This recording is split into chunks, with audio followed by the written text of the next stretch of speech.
Chapter 101, Legendary Class. By comparing the translations and the original books, Lucien learned more about how to read Sylvanas and could now understand a big part of astrology and magic elements, although still with some difficulties. Several higher-level methods to meditate were provided in astrology and magic elements. Learning a lesson from what happened to the witch, Lucien decided to stick to his current meditation for now, before he could thoroughly understand how the other methods worked. One thing in the book captured Lucien's attention. For a long time, Lucien was bothered by a question: if the principle of silent casting could be explained by the change in vibration frequency of spiritual power, then why, according to the book, one could cast a spell without using any magic reagent after successfully constructing the corresponding magic structure in one's soul with the four fundamental elements: earth, fire, wind, and water? Taking acid splash for example, where did the acid come from if no sulfur was used during casting? Inspired by the book, Lucien made a bold hypothesis that the four fundamental elements in this world could be understood as the four fundamental forces on Earth. There was a reason why earth, fire, wind, and water were being respected as the most important elements, since it seemed they could be able to construct all the magic structures by working together. All of the physical and chemical properties in this world were the external manifestations of the fundamental elements or of the interactions between them. And thus, spellcasting without any material or reagent could make sense. If the hypothesis was correct, the world might be very similar to Earth on a micro level. In that case, the magic fairies that existed in this world that Lucien read about before were probably actually magic particles. However, all of these were Lucien's hypotheses right now. He knew that he needed to carry out more experiments to prove whether they were true or not. Astrology and magic elements introduced most of the spells in the school of astrology and elements, and some basic spells of other schools, from circles 1 to 5. In the ancient magic empire, all the magic spells could be divided into two categories. Most of them were basic spells, of which the magic structures were recognized by the empire and they could be mastered by all the people. The rest of them were unique spells, which were created by the many great sorcerers and sorceresses in history, on their own. Luckily, some of the unique spells were introduced in the book. Turning the page, Lucien saw a chapter titled 2 Legendary Classes, and he suddenly got excited. However, as he read further, Lucien found that the chapter was way beyond his comprehension. Many words used there were not even Sylvanas, and the two extremely complicated magic structures messed up his brain. Nevertheless, Lucien still had a rough idea about what the two legendary classes were. One was Elements Dominator and the other was the Prophet, and ascending to either of the two classes required a lots of extremely precious magic materials and an enormous magic circle. Besides, each magic school had more than one legendary class. The last chapter of the book provided the formulas for many different potions. After taking a look at them, Lucien pulled out his spiritual power from the book in his spirit library to take a rest. After browsing through astrology and magic elements, Lucien chose to analyze the spell Star Shield in order to move forward toward becoming a first circle sorcerer. In contrast to all the apprentice-level spells, whose inner structures were two-dimensional, first circle spells were way more complicated since they were three-dimensional. Lucien progressed in a very slow way, trying to understand the constitution based on his own hypotheses. Reading and thinking too much exhausted Lucien's brain. In the late evening, he lay awake in his nice bed, unable to sleep at all. So he got up and walked into his practicing room. Sitting in front of his piano, Lucien put his hands on the keyboard. He had been learning music for more than 4 months now, and became used to relaxing with the aid of music. In the world of music, Lucien had nothing to worry about. In the world of music, he felt safe. Lucien's hands were moving freely on the keyboard. After he pressed down the last key, a sudden applause arrived from the window. Quickly, Lucien turned around in an alert way. It was Natasha, standing on the patio in a black suit. "Your Grace," Lucien said, "for your information, that's not a front door." Natasha waved her hand in a casual way and laughed, "Come on, my historian. Don't you remember that almost all the knights in the books you read went to see their beloved girls by sneaking through their windows? Mr. Bake told me that you have a really good memory. They're only romantic novels." Lucien let Natasha come in. "So, why you come here so late, Your Grace?" "Well, just dropping by. I visited Sylvia earlier and she lives in this district as well." Natasha walked into Lucien's practicing room. "Good playing, Lucien. Was that an impromptu?" It felt sad. "Yes, it was an improvisation," answered Lucien. "I was just thinking of my past." "I see. I know you suffered a lot before, Lucien." Natasha nodded seriously. "What you just played is very beautiful, beautiful as moonlight. I think you should note it down, so you can develop it into a full sonata in the future." Lucien was a bit embarrassed, since part of the playing he just did came from the famous Moonlight Sonata written by Ludwig van Beethoven. He was also impressed by Natasha's keen insight into music. "How's your work going, Your Grace?" "The serenade for Miss Sylvia." Lucien changed the subject. You know what?" Natasha rolled her eyes in a cute way, trying to hide her embarrassment. "I think I just can't make it. I tried. I swear." Lucien lifted his eyebrows and tilted his head, waiting for Natasha's real intention for coming to his place so late tonight. "I dropped by to see if you were still up," Natasha continued, "because I want to know how's your serenade going. The one which you already named it, for Sylvia." "Now I see your point, Your Grace." Lucien grinned. "It's almost ready." The melody of the serenade was gentle and lively like a brook gurgling. This was definitely a piece of serenade praising a young and beautiful lady. Although the playing did not require any sophisticated fingerings, the serenade seized Natasha's heart instantly. "Rondo. I see." Natasha nodded slightly and enjoyed the beauty of the song. Then the serenade entered a lighter section in the submediant. After that part, the piece smoothly ended in the same melody as the beginning, with an authentic cadence. After removing his hands from the keyboard, Lucien noticed that Natasha was resting her chin in her right hand. "How do you feel about this serenade, Your Grace?" asked Lucien. "Very beautiful. Very elegant. Actually what I'm thinking is..." Natasha drawled. Lucien looked at her. "How come you have such a deep understanding in serenade, Lucien?" asked Natasha thoughtfully. "I mean, you never had a girlfriend. Do you rely on your imagination?" Lucien choked. Chapter 102, Sylvia's Father.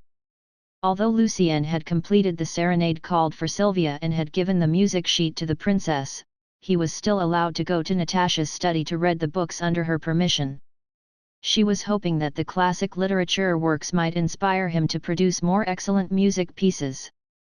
Thus, every Tuesday and Thursday Lucien arrived 2 hours earlier than before, to read some books and then meet the princess. "What are you doing here?"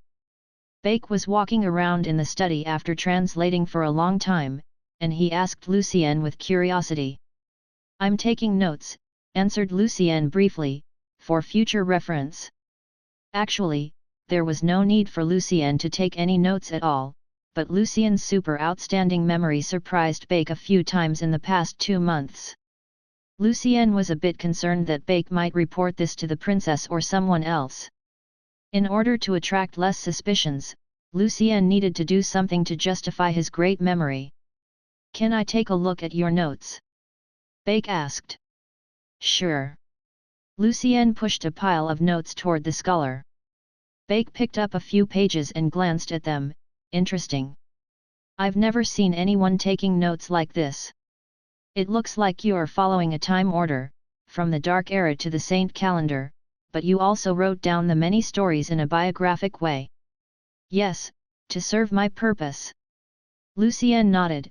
"For me, the stories are more valuable as resources providing me with inspiration than a mere historical timeline, although time's still important.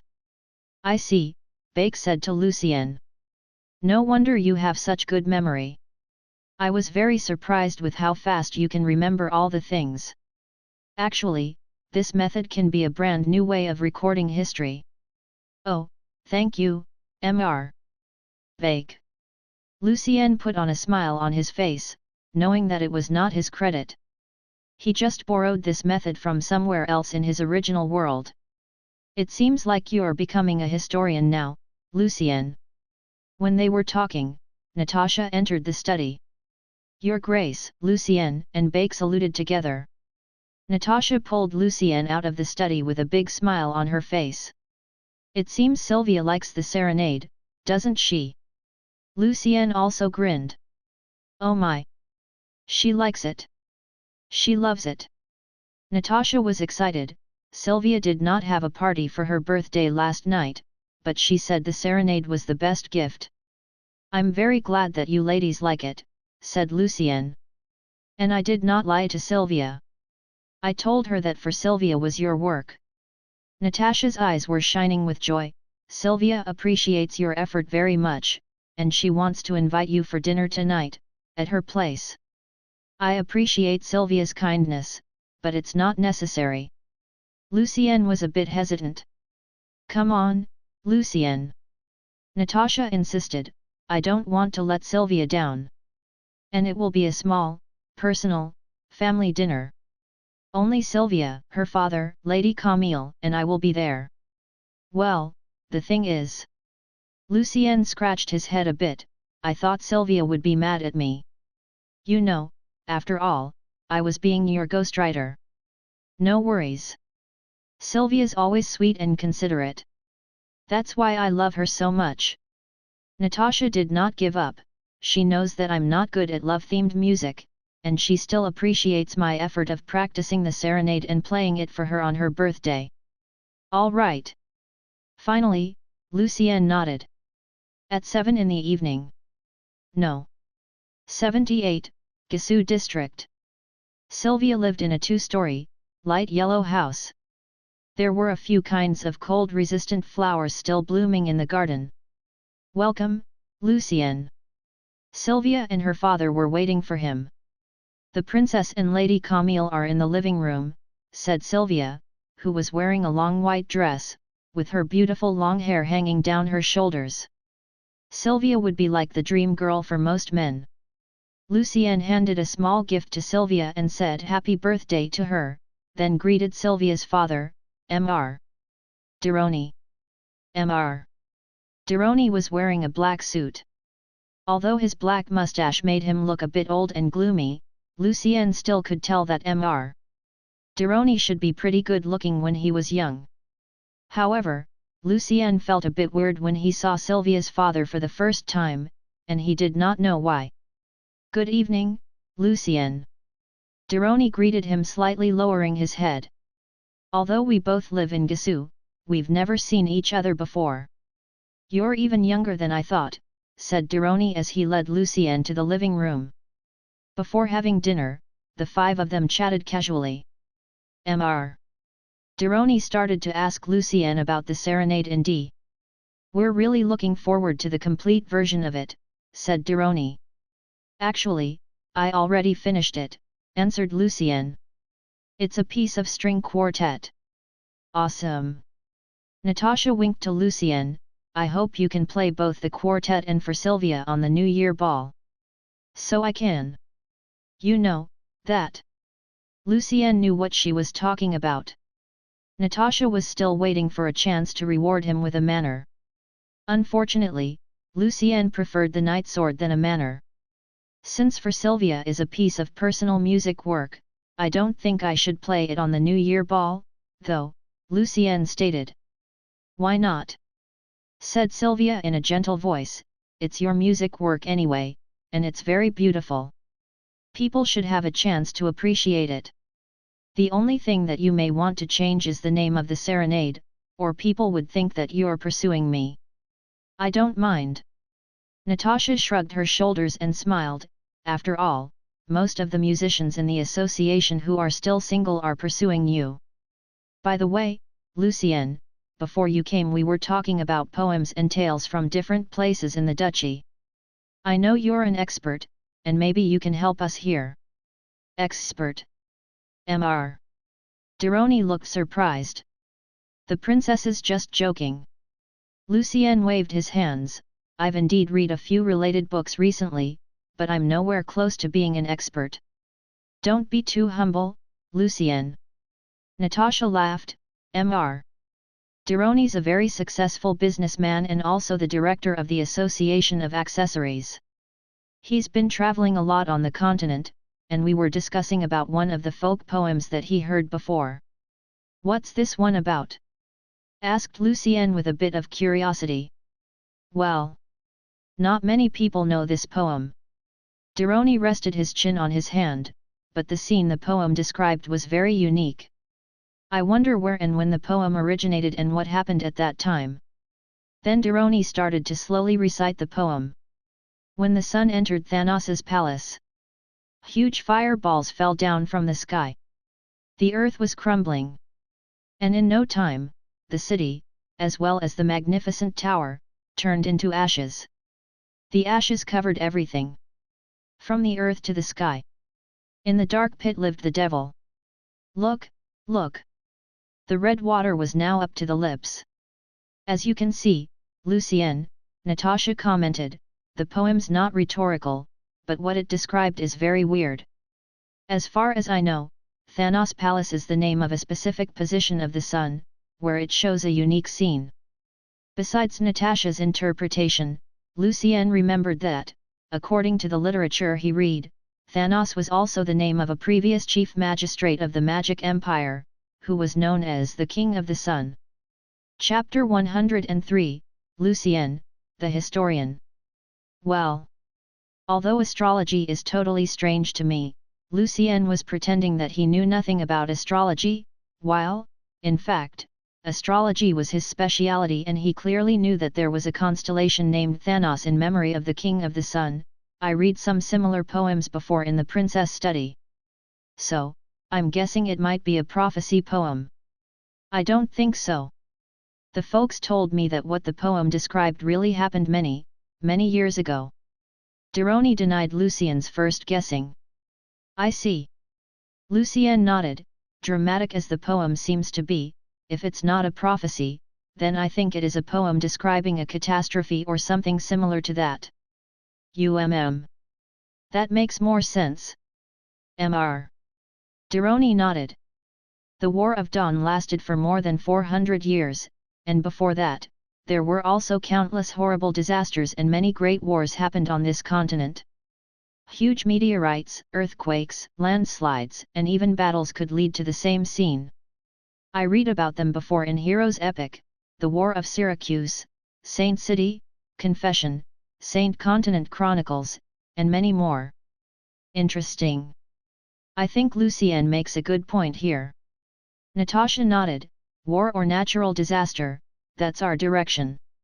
What I can contribute here is that a good fight between two legendary masters could easily cause this damage to the whole continent. That's why I'm this curious. I want to know what eventually caused this catastrophe, Dironi said to them. The red water was now up to the lips. This part is kind of unique. Lucien was still thinking. Has any of you ever heard about the significant topographical change that happened several hundred years ago in the northwest of Alta? Sylvia and her father slightly shook their heads and were waiting for Lucien's further explanation. At this time, Natasha said to Lucien with a bit hesitance, "Are you talking about how Elsinore Lake was formed, the lake that lies in the northwest of Alta?" "That's right, Your Grace. A book from your study named Marius Manuscript described a similar scene." Lucien nodded. 115 years before the implement of the Saint calendar, one day Alta's sky suddenly turned dark, although it was still daytime, and huge stones fell down from the sky. These meteorites destroyed the city called Elsinore and even part of the mountain range in the northwest. The lake was named after the destroyed city. "Oh my!" exclaimed Sylvia. "Was it a natural disaster?" "The book didn't mention." Lucien slightly shrugged. "However, the book did mention that, At that time, the ground cracked all over, and a weird red liquid surged up through the cracks. Lava? Asked Dironi. No. It was mentioned that the liquid was not hot, and it inundated the whole area. But the blood-like liquid ebbed very fast as well. Then what about this Thanos palace? Asked Dironi eagerly, how do you explain this? It is said that when Thanos, King of the Sun, reached the legendary level, the capital of the Magic Empire was covered by pure darkness for 3 entire days. Natasha expressed her own understanding. I see. Dironi slightly nodded. Anything else can be found in this poem, Your Grace? Lucien. They both shook their heads. That was as far as they could go. Looking rather disappointed for a second, Dironi then smiled. I think that's enough information for my curiosity. Thank you, Your Grace. Thank you, Lucien. It is amazing that you know this much about the remote history. Actually, even Mr. Bake doesn't know it. I told you, Mr. Dironi, said Natasha with pride. Lucien's not only a musician, but also a historian. While Lucien was trying to explain, I'm nowhere close to being a historian. I just happened to read a few books. That's all. Then, dinner was served. You have to try all the dishes tonight, Lucien, Natasha said to him. One of the cooks here comes from Trier, who makes awesome Syracuse dishes. Way better than our food in Alta. Ours is all about beef and potato, potato and beef. As a big fan of different cuisines, Natasha complained. All of a sudden, Lucien felt very hungry. The princess felt the food here in Alta was no good, and of course, he felt the same way. The cook Lucien had now was not very impressive. Like what Natasha just said, the cook always provided the same food. You know what? Food in Holm and Rentate is even worse. I went there before when I was a kid, and I've never wanted to go back. Natasha got a bit excited. Lucien never heard the name of these countries before, and thus he wondered if they might be 2 of the countries across the strait. The dinner was indeed impressive. Following the appetizer, foie gras, and the soup made of a special kind of tria fish, the main courses were roasted lamb and white wine stewed tripe, accompanied by vegetable salad. There was also Syracuse special pudding cake for dessert. Both Natasha and Lucien ate a lot. The freezing wind was whistling on the street in the month of ice, December. Natasha, Lucien, and Camille were taking a walk after dinner. Sylvia wanted to walk with them, but it was too cold outside for a gentle lady like her. If it were in the north, it should be snowing now. Reaching out her beautiful hand, Natasha somehow looked a bit sad. It doesn't snow much in Alta. Lucien looked up at the silver moon. If you're ready, Lucien, I want to recommend you to hold a concert in the Somme Hall during Alta Music Festival. Natasha turned to Lucien. During that period, lots of musicians from all over the continent will come to Alta and celebrate the festival with us. Alta Music Festival was the most important music festival across the continent. During the festival, the Somme Hall would hold a concert every day. My concerto is almost ready. Lucien considered a bit and answered seriously. Facing the fact that he was leaving soon, all of a sudden, Lucien felt a bit sad. I trust you, Lucien. I'll talk to Mr. Christopher about it. Natasha smiled, then she switched the topic. You know what, after I played the serenade you wrote for Sylvia last night, I did not know what to say to her. I was nervous and a bit embarrassed. Lucien's mind was still occupied by the slight sadness. He would be leaving Alta soon after the concert, if everything went well. I'm thinking what I could have said to Sylvia to touch her heart the most, said Natasha with a smile. Well, you know I'm not experienced, answered Lucien. I know. But you're still a man, Lucien. Natasha slanted her head and looked at him. Then, I guess. Marry me. Lucien was thinking. That's still a problem between Sylvia and me, but I'll work on it. Natasha paused a bit. You gotta work on finding someone you like as well, Lucien. Music is not all you need. On the first Sunday of the month of beginning, January, a piece of news on music criticism caused quite a stir in Alta. A bagatelle worth a manor. At the New Year ball, the princess played a piece of bagatelle named for Sylvia, which was composed by the young talented musician Lucien Evans. This elegant, pure, gentle, and also joyful music piece won her Grace's great affection.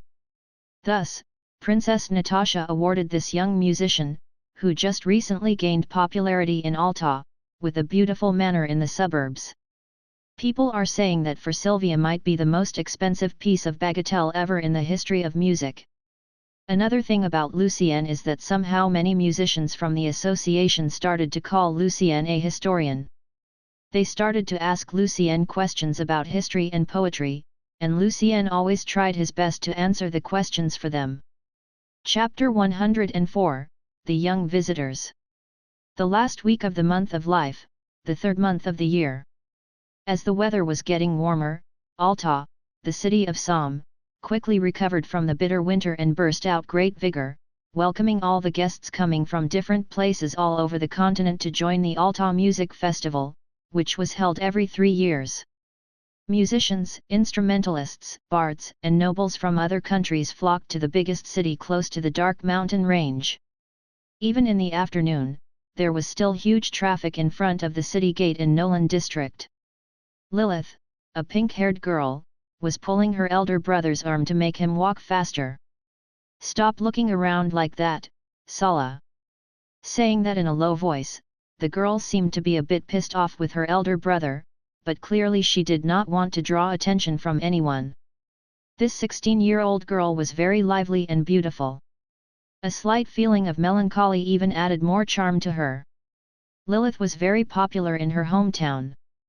A young noble almost gave up his title in order to pursue her. Sala looked way more excited than his sister. "Look, Lilith. They are moon elves. Oh my! They're so beautiful. Like the tales said, their ears are slightly waggling. How adorable!" Out of curiosity, Lilith stood on tiptoe and looked at the elves. Indeed, the several elf maidens who were walking together were absolute beauties. Their skin was as fair as the full silver moon, their faces were well defined, and their pointy ears were cute. Falling back on her heels, Lilith murmured, "Just a bit better looking than me." Then she pinched Sala's arm and complained, "Mind your behavior, Sala. This is Alta. God is watching you." When she mentioned God, she lowered her voice even more. "Relax, Lilith." Sala looked a bit similar to his sister, who has pink hair. Being too nervous is even more suspicious.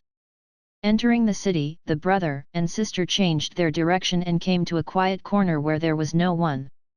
"But we're apprentices." Lilith looked around and finally said the word. "So what? You know how many sorcerer apprentices are there in Alta?" Sala shrugged. "After finding the scholar who can answer our questions, we shall leave." "No music festival?" Lilith looked a bit disappointed. "No." Sala looked serious. "Alta Music Festival is held every 3 years, but we probably only have one chance to become a real sorcerer. You know which is more important?" Lilith nodded. She understood how horrible it would be if they got caught by the church. The brother and sister had been living in fear for a long time, since they were kids. Copper Coronet. This was, for sure, not a decent place. Adventurers, mercenaries, and hookers were drinking and laughing aloud. Pushing through the people, Sala carefully protected his younger sister from the many nasty hands in the bar, and finally they jostled through the crowd to the counter. "Drink?" As usual, Cone, the dwarf, was drunk. "2 ales," answered Lilith shortly. Emitting a sound like a bubbling spring, Cone let out a big hiccup. "Interesting girl. 1 free ale on me." Grabbing the mug on the bar, Sala took a sip of the ale and nodded, "Pretty good." "For sure." Cone answered with pride, I drink them all the time. I would not drink shitty ale. As the owner of such a busy bar, you must know a lot of people in the city. Lilith asked with a bit hesitation, can you tell us who is the most profound scholar in Alta? We got an ancient script by accident, but we can't understand it. Common tongue. After another hiccup, Cone asked, or Elven, Dwarven, Draconic. Common tongue. It has been translated by someone. Sala directly cut Cone off, in case he would keep listing all the languages existing on the continent. Well, if the script is about a big treasure, Cone put on a mysterious smile, you pupils will be in trouble. Sometimes, it can bring misfortune. We have no idea what it is about. We come from a small town. Lilith looked innocent. Anyway, the only reason I'm still alive is because I never ask too much. Cone gulped his ale. Historians should be helpful. Bake, Alfonso. Which one would you recommend? Asked Lilith with caution. None of them, Cone answered directly. All those people who know about ancient history. They're all nobles and pastors. You think you guys can just visit their places and ask them questions? Both Lilith and Sala looked a bit disappointed. They knew that they could not take the risk of seeing a noble, not to mention a pastor. Wait. I know a person who might help, said Cone. He was a pauper. Really? A pauper turning into a historian? Who is it? Exclaimed Lilith. Lucien Evans, said Cone with pride. A genius musician, and also a historian. The composer of For Sylvia and Symphony of Fate. Lilith looked very surprised. How come he's a historian? That's impossible. Sala looked very skeptical. I knew you guys wouldn't believe it. Cone laughed and waved his big palms. I know Lucien. I've watched him grow up. A very talented young guy. Genius. I heard that he got the access to the princess study since he's her personal music consultant. That's it. Sala still could not believe, a bunch of books make a historian. Great talent. Great memory. That's Lucien's blessing. Cone seemed to be a bit unhappy with Sala's comment, believe it or not. Lilith pulled her elder brother's elbow a bit and said to Cone politely, do you know where Mr. Evans lives? Can you tell us? Everyone in Alta knows that the princess has just awarded him a manor in the suburb. He might be living there to prepare for his upcoming concert, said Cone proudly. But you guys gotta wait until tomorrow, or the gate will be closed by the time you come back. You mentioned that you've watched Mr. Evans grow up. Is he elegant and good-looking? Lilith asked a bit shyly. For sure. Cone laughed aloud. Lilith grabbed Sala's arm and said to him, we are visiting Mr. Evans right now. What? But the dwarf just said we should go there tomorrow. What if the city gate is closed later? Asked Sala. Then we hope Mr. Evans is kind enough to let us stay in his manor for the night. Lilith looked very resolute. By the time they reached Lucien's manor, whose name was Bronze, the dark night had already fallen upon them. Sitting in front of a forest, the manor looked a bit creepy. After negotiating with the manor guards, Lilith and Sala got to see the steward of the manor, Mr. Lopez. Lopez was in his 50s, and he was also the previous steward of the manor, so Lucien kept him. The brother and sister were invited to come into the hall and waited in the couch. They waited patiently for several minutes. Then, Lilith and Sala saw a young man wearing a black suit and a white shirt walking downstairs. He looked rather mysterious and elegant. Chapter 105, Magic Lock. Staring at the young musician walking out of the darkness of the second floor, for a moment, an idea flashed through both Lilith's and Sala's mind, Mr. Evans was a sorcerer. However, a second later, they felt a bit amused for having such silly thoughts. How could this young, talented musician who gained such vast popularity in Alta be a mysterious sorcerer? That was ridiculous. At this time, Lopez came into the living room followed by a bunch of servants who were holding candles. The whole space was immediately lit up. "I'm Lucien Evans." Lucien walked downstairs and smiled in a polite way. "I was told that you two came here because of an ancient manuscript." "Mr. Mr. Evans. I'm Lilith. I like your music very much." Due to her nervousness, Lilith failed to answer Lucien's question properly. "For Sylvia is my favorite." I'm very glad to meet you." Facing this talented and good-looking young musician, the young girl's face flushed.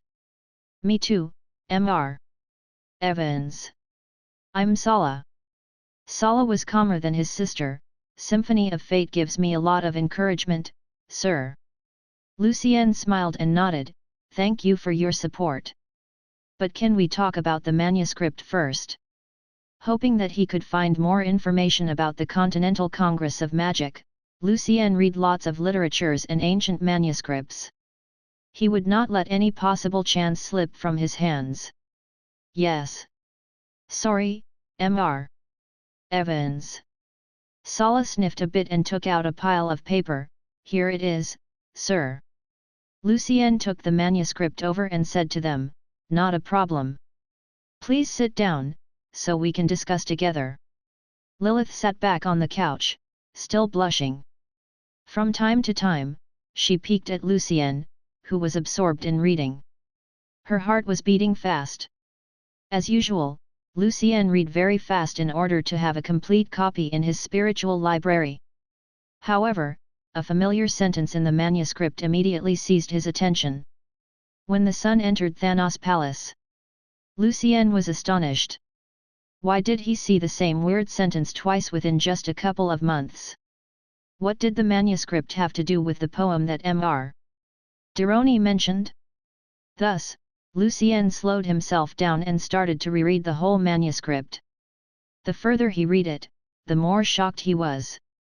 Combining what he read before, in the princess study, Lucien gradually realized what that manuscript was about.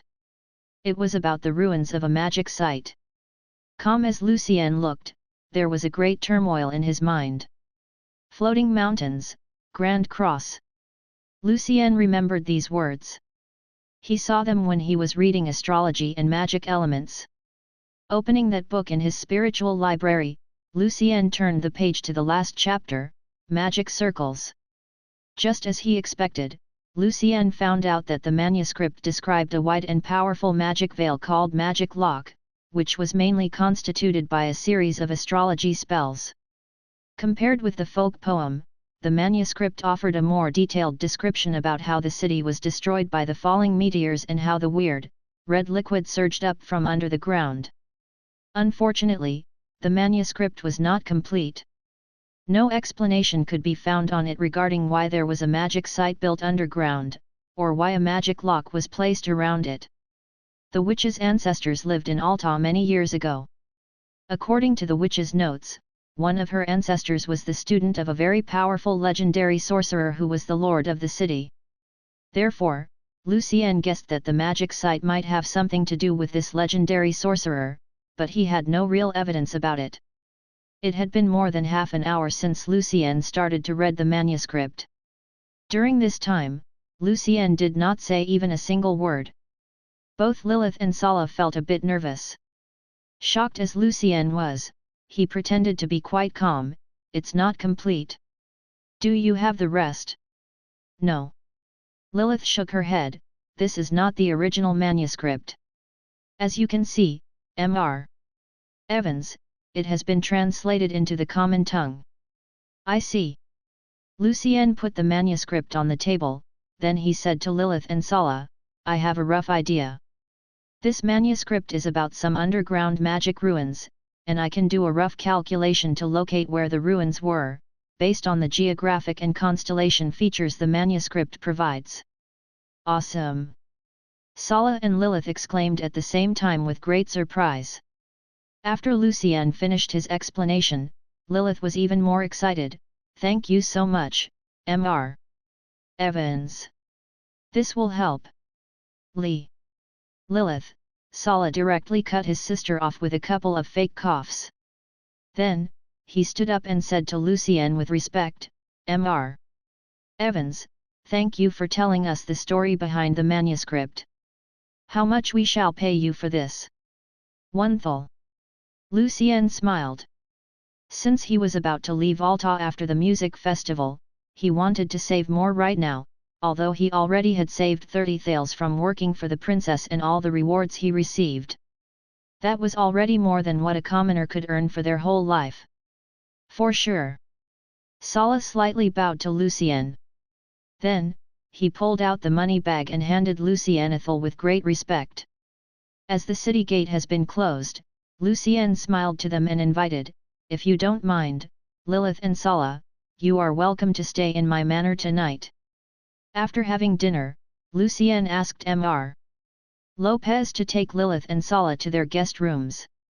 Standing in the center of the living room, Lucien watched the two young visitors leave. His shadow was shivering on the floor because of the candlelight. Lucien was very concerned with this great coincidence. He just heard the folk poem from Mr. Dironi a couple of months ago, and now he had guests finding him on their own and bringing that precious manuscript. That was too big a coincidence in his eyes. Lucien thought it might be a trap from the night watchers. However, he had to admit that he was also greedy. Lucien's spiritual power had reached a peak within the level of senior apprentice. Up to a couple of weeks later, Lucien should be able to make a breakthrough to become a first circle sorcerer. Right now, all he needed was several kinds of magic materials for his advancement. Lucien once read from another book that, around most of the magic vales, there would often be magic gardens, since the plants and other materials there would be exposed to magic power all the time. Many of them should be on Lucien's list. Also, he didn't need to step into this magic lock. The magic garden should be just outside of the vale. According to the sentence, when the sun entered Thanos' palace, the best time to approach the lock should be on the 10th day of the following month, the equivalent to April on his original world. Actually, one should approach the magic veil at midnight of April 9th, when the silver moon swung to the summit of her travels. At that time, the sun should be close enough to the constellation called Thanos' Palace. Obviously, though, people would not be able to see the sun from the magic ruins, since it would be night time. After a long time of struggling, Lucien finally restrained himself from being impulsive and greedy. After all, exploring the ruins of the magic site would require a lot of preparation from him. At the very least, he would need to collect more related books and notes to get a better understanding of this magic lock. Obviously, right now Lucien was not prepared for it. He decided to be more cautious and to wait for a future chance. Lilith and Sala did not sleep well last night, half because of the excitement, and half because of the manner, which made them feel a bit creepy. As the revelation of the secret of their manuscript took way less time than they thought, when Lilith and Sala went back to Alta, they decided to stay in the city for the music festival and then head for the small town named Bonn, which was close to Elsinore Lake. Although Sala still felt a bit concerned about the fact that staying in Alta any longer might bring them unnecessary trouble, facing his younger sister's eager request, Sala yielded. After all, he did not want to miss the great musical festival himself as well. After Lilith and Sala left, Lucien also left his manor and went back to the Musicians' Association to rehearse with the symphony orchestra. Chapter 106, The Dream City of Music. Sitting in the coach, which moved rather smoothly, Lucien looked out the window and found that Alta became way busier than usual, because of the music festival. Lots of coaches with strange coats of arms all of a sudden appeared on the streets, but they were familiar to Lucien, since he once read several books in Natasha's study introducing the stories behind the coats of arms of different families on the continent. Also, there were way more street artists and bards out there today. Among those people, Lucien noticed a familiar figure. It was Uncle Joel. Joel was playing lyre. It seemed the loss of 2 fingers of his left hand did not bother him too much. Surrounded by a bunch of people, Joel looked rather cheerful and excited. Lucien asked the coachman to stop. Then, he left the coach and walked close to Joel. Standing behind the crowd, Lucien listened to his playing, smiling.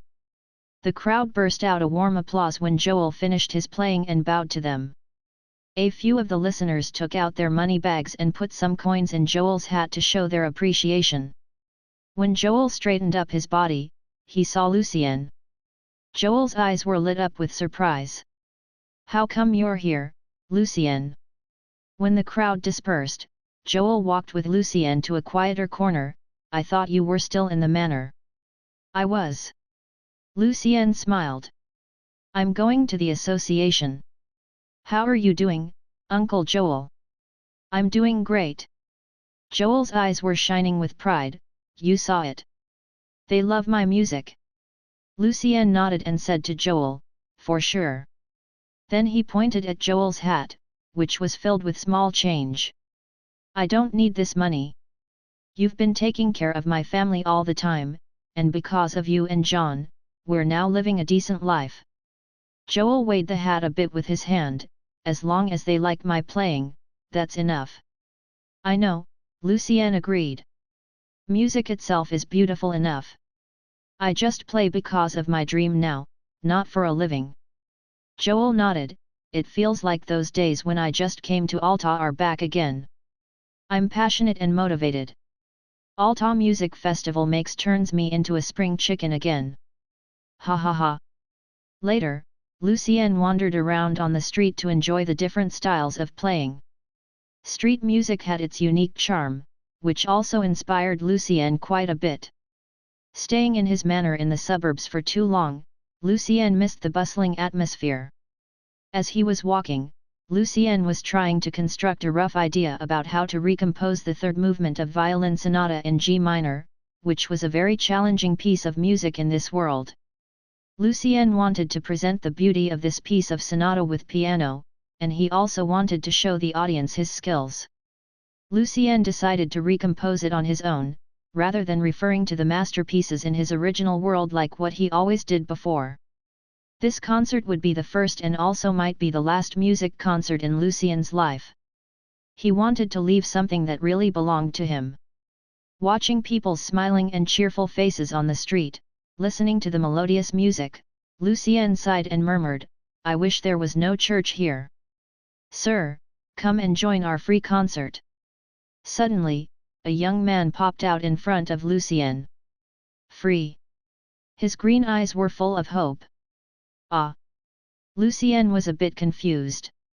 "We rented a house for hosting our concert, sir," explained the young man. "By the way, I'm Piola, the first violin in our orchestra." It was still early. Lucien was not in a rush, so he nodded with a smile. "Where is it then?" "Over there." Piola cheered, "the 30th. Then he led Lucien to a two-story house on the other side of the street. The center of the living room was their simple and temporary stage, on which there were two violins, one viola, and one cello. A black-haired girl of ample proportions was sitting in front of a harpsichord. "Sorry, sir. We need to have more friends here before we start." Piola apologized. "Grace will play harpsichord for our guests during the waiting time." Lucien realized what was going on here. They should be a band coming from another country. They came here for Alta Music Festival to pursue their music dream, but renting a formal music hall here in Alta was unaffordable to them. Therefore, they were hoping that more people here would get to know them by providing their audience with free performances. What the girl played for the audience after Piola left happened to be for Sylvia. Although Grace played it pretty well, some shortcomings of harpsichord compared with piano could not be hidden from Lucien's eyes. After a while, more people entered the house. The spacious living room now became quite crowded. "Dear ladies and gentlemen," Piola jumped on the stage and picked up his violin, "we come from Sturk, the bright pearl of the sea. It's our great honor to play for you today. Welcome." Then he turned around and introduced the band members to the audience. "I'm the first violin, Piola, this is the second violin, Sharon. And our violist, Green." This is our cellist, Leslie. And our beautiful Grace who was playing harpsichord for us. The small concert took about an hour. Lucien could tell that they were quite experienced from their repertoire, their infectious enthusiasm and their playing skills. Even in Alta, they could be regarded as qualified instrumentalists. At the end of the concert, they received warm applause from the audience. The band members were very excited and started to talk to the guests. How do you feel about our Fantasia in C minor, sir? Piola smiled to Lucien. Pretty good, answered Lucien sincerely. At the same time, you guys can probably pay more attention to how to unfold your music and the technique that uses a series of values to manipulate different musical elements. As we call it serialism. Wow! Piola was very impressed. He did not expect that he would receive such a professional comment from this young listener. Then Piola started to exchange his ideas with Lucien with great passion. Their heated discussion drew the attention of the other band members. Gradually, they joined Piola and Lucien's conversation after most of the audience left the house. Thank you very much, sir. We learned a lot from your suggestions. Grace nodded to Lucien. Have a lovely stay in Alta. Lucien smiled and was about to leave. I'm sure we will, answered Piola. Sir, you know that the schedule of the many concerts that will be held in the Somme Hall has been released. Already? Lucien was a bit surprised. Yes. Piola looked rather excited. You know which ones I'm most looking forward to. We all know. Smiled Sharon, Mr. Christophers and Mr. Evans. Exactly. Piola clapped his hands. 7 months traveling. We came all the way here from the shore, just for Mr. Christophers and Mr. Evans concerts. During Alta Music Festival, even commoners, who could not afford the tickets, could listen to all the concerts held in the Somme Hall indirectly by means of a divine power circle, which functioned like a broadcaster on the central square. 7 months. The shore. Something flashed through Lucien's mind. Then, he started to chat with them about their trip for about another 10 minutes. After Lucien left, Grace said to the other band members, I still can't believe that a random sir in Alta can have such profound knowledge of music. This city's amazing. Oh my! Exclaimed Piola, we didn't ask his name. He patted on his forehead in a regretful way. As soon as Lucien arrived his own office in the association, he heard a knock at the door behind him. Surprisingly, it was Natasha and Camille. After Camille closed the door, Natasha said to Lucien in a serious manner, Argent Horn was detected in some remote towns again. You have to be careful, Lucien. Don't go out at night. Chapter 107, Lucien's Repertoire. Are they back? Lucien was very surprised. He never expected that Argent Horn, after such a great loss, would bounce back so quickly. Yes. The church has sent a night watch team out, as well as a bunch of pastors, even some bishops. Natasha nodded, I wish I could go, too. Those heretics are just crazy. Lucien did not answer. He felt that some enthusiastic followers of the God of Truth were crazy as well. Natasha sat down on the couch. Alta is super busy right now. Our security check can't be perfect, especially when we are actually short-handed. Please be careful, Lucien. I'm still eager to attend your concert. I will. Thank you for reminding me, Your Grace, answered Lucien. Also, I have alert. Unless they send someone who's of a Grand Knight level or above, they cannot get the jump on me that easily. Still, I'm just a nobody. Come on, you're not a nobody. Natasha waved her hand, your concert draws a lot of attention. We're all looking forward to it. I'm flattered, Your Grace. Lucien paused a bit, I think I'll be fine. But Uncle Joel and his family? No worries. I can take care of them. Natasha immediately understood. Thank you so much, Your Grace, said Lucien gratefully. How's your preparation for the concert going, Lucien? Natasha changed the subject and asked Lucien casually, as if they were close friends. I'm curious. Well, not bad, answered Lucien honestly. I just need more time to practice with the orchestra. After all, it will be my first time as a conductor. I'm feeling a bit concerned about that, but that's my only concern. You have a really good understanding of music, and your blessing has been awakened. I don't think that will be a problem. Natasha looked at Lucien with her beautiful purple eyes. What about the repertoire of the concert? Lucien happened to be going to meet Mr. Othello later to have his concert repertoire registered, so he answered directly, Symphony of Fate. Serenade for strings in G major. Piano canon in D major. A piano solo recomposed from violin sonata in G minor. A piano sonata in C minor named Pathetic, which is a piece of theme music. Quite different than I thought, said Natasha with a bit hesitation. The whole concert is dominated by piano and piano only. I'm afraid that the lack of symphony might make your concert less solemn and grand. However, before Lucien made any explanation, Natasha smiled and said to Lucien, but anyway, it's your own concert. You know what you're doing, Lucien. I trust you. Lucien was encouraged. With the support of the princess, he believed that even Mr. Othello would not be able to say too much about his repertoire. By the way, Your Grace, somehow Lucien's mind was dragged back to the previous topic. Argent horn happened to be detected around the time of Alta Music Festival. It seems to be too big a coincidence. I know your concern, Lucien. Natasha did not seem to be worried. We'll handle it. Lucien simply nodded without making any further comment on that. He clearly knew that he was not the only smart guy in Alta. After Natasha and Camille left, Lucien ran into Othello, the director of the association, on the stairs. This time Othello's student, Mikanzi, was not with him. He had been receiving lots of negative comments since last time, when he accused Lucien of being a demon follower and failed. Thus, Mikanzi has not showed up in the association that often recently. Lucien, are you ready for the concert? Othello looked a bit tired. Is your repertoire ready? Oh yes, Mr. Othello. Actually, I was about to hand in the repertoire list to you later, said Lucien.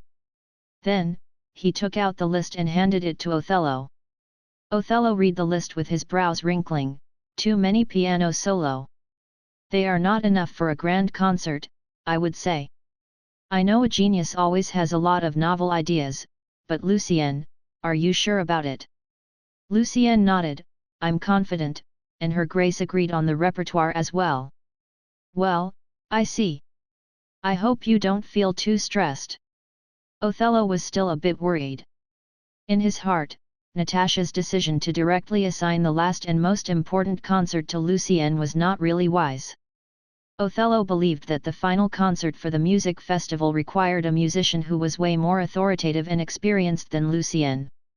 Later, when Lucien was walking upstairs to the practicing room, he met a few of his colleagues, who greeted him in a concerned manner. They were also worrying that Lucien might be under too much pressure for hosting the final concert. As soon as Lucien stepped on the fourth floor, he saw a lady rushing toward him. Luckily, he was agile enough and made a sudden dodge to the side. Sylvia? Why are you in such a hurry? Lucien was a bit surprised. Oh hi, Lucien. Nothing really important, actually. Wearing a light yellow dress, Sylvia's cheeks slightly flushed from rushing. I heard that your concert is on the last day. Good for you and don't stress yourself out. I'm fine. Thank you, Sylvia. Nodded Lucien, you're not the first one today telling me I should not feel stressed. I appreciate it, though. I bet. Sylvia smiled, you handle pressure pretty well. And Natasha trusts you very much. Ryan and the orchestra were already waiting there when Lucien arrived. Picking up the baton, he said to them, "Ladies and gentlemen, let's start." After the first round rehearsal, Lucien felt pretty good. When he was about to continue, Othello and another two young men entered the practicing room. Lucien knew one of them, Count Verdi, having seen him twice in Ratatia Palace. The other, a grey-haired young man wearing a fine bright red jacket, was totally strange to Lucien. "This is the Prince of the Kingdom of Syracuse, Prince Michel. The Prince is very interested in our association," Othello introduced politely. After Lucien and the other musicians saluted, Prince Michel said to them a bit shyly, "Am I disturbing you? Don't mind me. I'm just looking around." When he was introduced to Lucien, Michel looked quite excited. "Mr. Lucien Evans. It's a pleasure to meet you." Then, the prince reached out both of his hands and gripped Lucien's hands regardless of the royal etiquette. Lucien could feel the young prince's strength when he was shaking hands with him. Obviously, Michel had awakened his blessing. Lucien bowed slightly to him and said politely, "It's my great pleasure, Your Grace." On Lucien's way home, he came across Sylvia's father, Mr. Dironi, who was talking to a middle-aged man that Lucien had never seen before. The man was in his 40s. He had tall nose, brown hair, and dark blue eyes. Wearing a decent suit, the man was well-mannered. Dironi nodded to Lucien and introduced, "This is Rodrigo, my relative and also my business partner. And this is Mr. Lucien Evans. Nice to meet you, Mr. Rodrigo greeted Lucien politely while reaching out his hand. "Nice to meet you, too, Mr. Evans." Rodrigo shook Lucien's hand, "You're famous even in Sturk. I've been hearing your name all the time. I happened to meet a band from Sturk earlier today." Lucien smiled and shared with them some of the interesting stories that he heard from the band. Several days later, the most exciting music event on the continent, Alta Music Festival, finally kicked off. Chapter 108, Warm Up for the Festival. April 3rd, Alta Music Festival. Music was everywhere on the streets. Today, Lucien was dressing less formally, with a simple brown coat, white shirt, and black trousers. Wandering on the streets, he was accompanied by Ivan, who also dressed like a little gentleman, since Joel and Elisa decided to go out on a date to revive the passion and love that they had when they were young. Victor was busy with meeting different musicians and nobles from other cities and countries, and so were Felicia, Lot, and Herodotus. Natasha was feeling overwhelmed by the royal guests coming from all over the continent, and she spent all her spare time supporting Sylvia's upcoming concert. Ryan was invited to be the first violin for several concerts, and Lucien heard that he didn't even have time to eat. Even John could not find any time to hang out with Lucien. He needed to maintain the order on the festival. "Hey, John!" Lucien waved to his buddy, who was patrolling on the streets. "Hey, Lucien!" John grinned, "How's everything going?" "Well, can't be any better." Lucien shrugged his shoulders, "Is there anything better in the world than being a babysitter during the music festival?" Lucien pointed at Ivan, who was focused on chewing the huge hot dog in his hand. John laughed so loud that several pedestrians on the street turned to look at them. "Come on! I'm taking care of your younger brother," Lucien complained in a joking way. "Well, I heard that several noble ladies invited you to their manors during the festival." John patted on Lucien's shoulder, "Say, Miss Yvette Hill. I prefer to take care of your brother," answered Lucien honestly. After talking to John, Lucien continued to stroll around the streets. Since he might be leaving soon after the music festival, Lucien wanted to feel Alta more and cherish the time when he was still here. While Lucien was quite interested in listening to the street artists playing, Ivan paid more attention to the assorted food trucks which were selling grilled cheese, fruit pie, fried potatoes, desserts, and so on. Finishing his hot dog, Ivan started to stare at the candy store on the other side of the street. Lucien and Ivan easily spent the whole morning walking around to enjoy the festival atmosphere, and walking into some random small music halls to appreciate the music that the bands played. During the music festival, except for the Som Hall, tickets for any music performance were very cheap, and some of them were even free. Thus, Alta Music Festival was genuinely a music feast for everyone. It was close to lunchtime. Lucien took Ivan to a restaurant. Look! Ivan was pointing at the sign standing in front of the restaurant, play music and earn your free meal. Ivan could already read some words under Lucien and John's teaching. This restaurant seems to be quite awesome. Lucien smiled. The restaurant was super busy. When Lucien and Ivan were waiting to be seated, they saw an old gentleman who was playing piano in the front. The old gentleman was not playing really well, and every of his key pressing movements seemed to be a big challenging for him. But he played in a very devoted way, as if he was having his own concert. When the old gentleman finished playing, the whole restaurant bursted out a warm applause for him. The guests were applauding for his courage and passion. Free lunch for this gentleman! Cheered the owner of the restaurant, who wants to be the next. Lucien and Ivan were led to a small table for two, close to the window. They ordered 2 steaks for lunch. A few more guests performed. The atmosphere of the restaurant was very nice. Everyone here was enjoying their time. More and more people came into the restaurant. Some of them could not find any seat, so they just stood beside the bar section, holding their food, and that included Piola, Sharon, and the other band members. After playing for the whole morning, they were starving. A free lunch was definitely great. Piola's playing seized everyone's attention. The festive atmosphere in the restaurant climaxed. Free lunch for this young lad, the owner of the restaurant announced, and for his friends. Lilith and Sala were attracted by the restaurant as well. Putting down his knife and fork, Lucien smiled at Ivan, who was too full to sit up straight on his seat. Told you. Don't eat too much. I can't control myself. Ivan was still staring at the rest of the steak on the plate, and then he asked the waiter to take it to go. Then he turned to Lucien, if you're willing to play, Lucien, for sure we don't need to pay. Being touched by the friendly, warm atmosphere, Lucien wanted to give it a shot as well. Lucien wanted to see whether his own music, the one he didn't copy from any masterpieces, could receive some appreciation among the people. So he nodded to Ivan and walked toward the piano. Another young lad, said the restaurant owner. Mr. Evans. Lilith could not believe her eyes. Yes, it is Mr. Evans.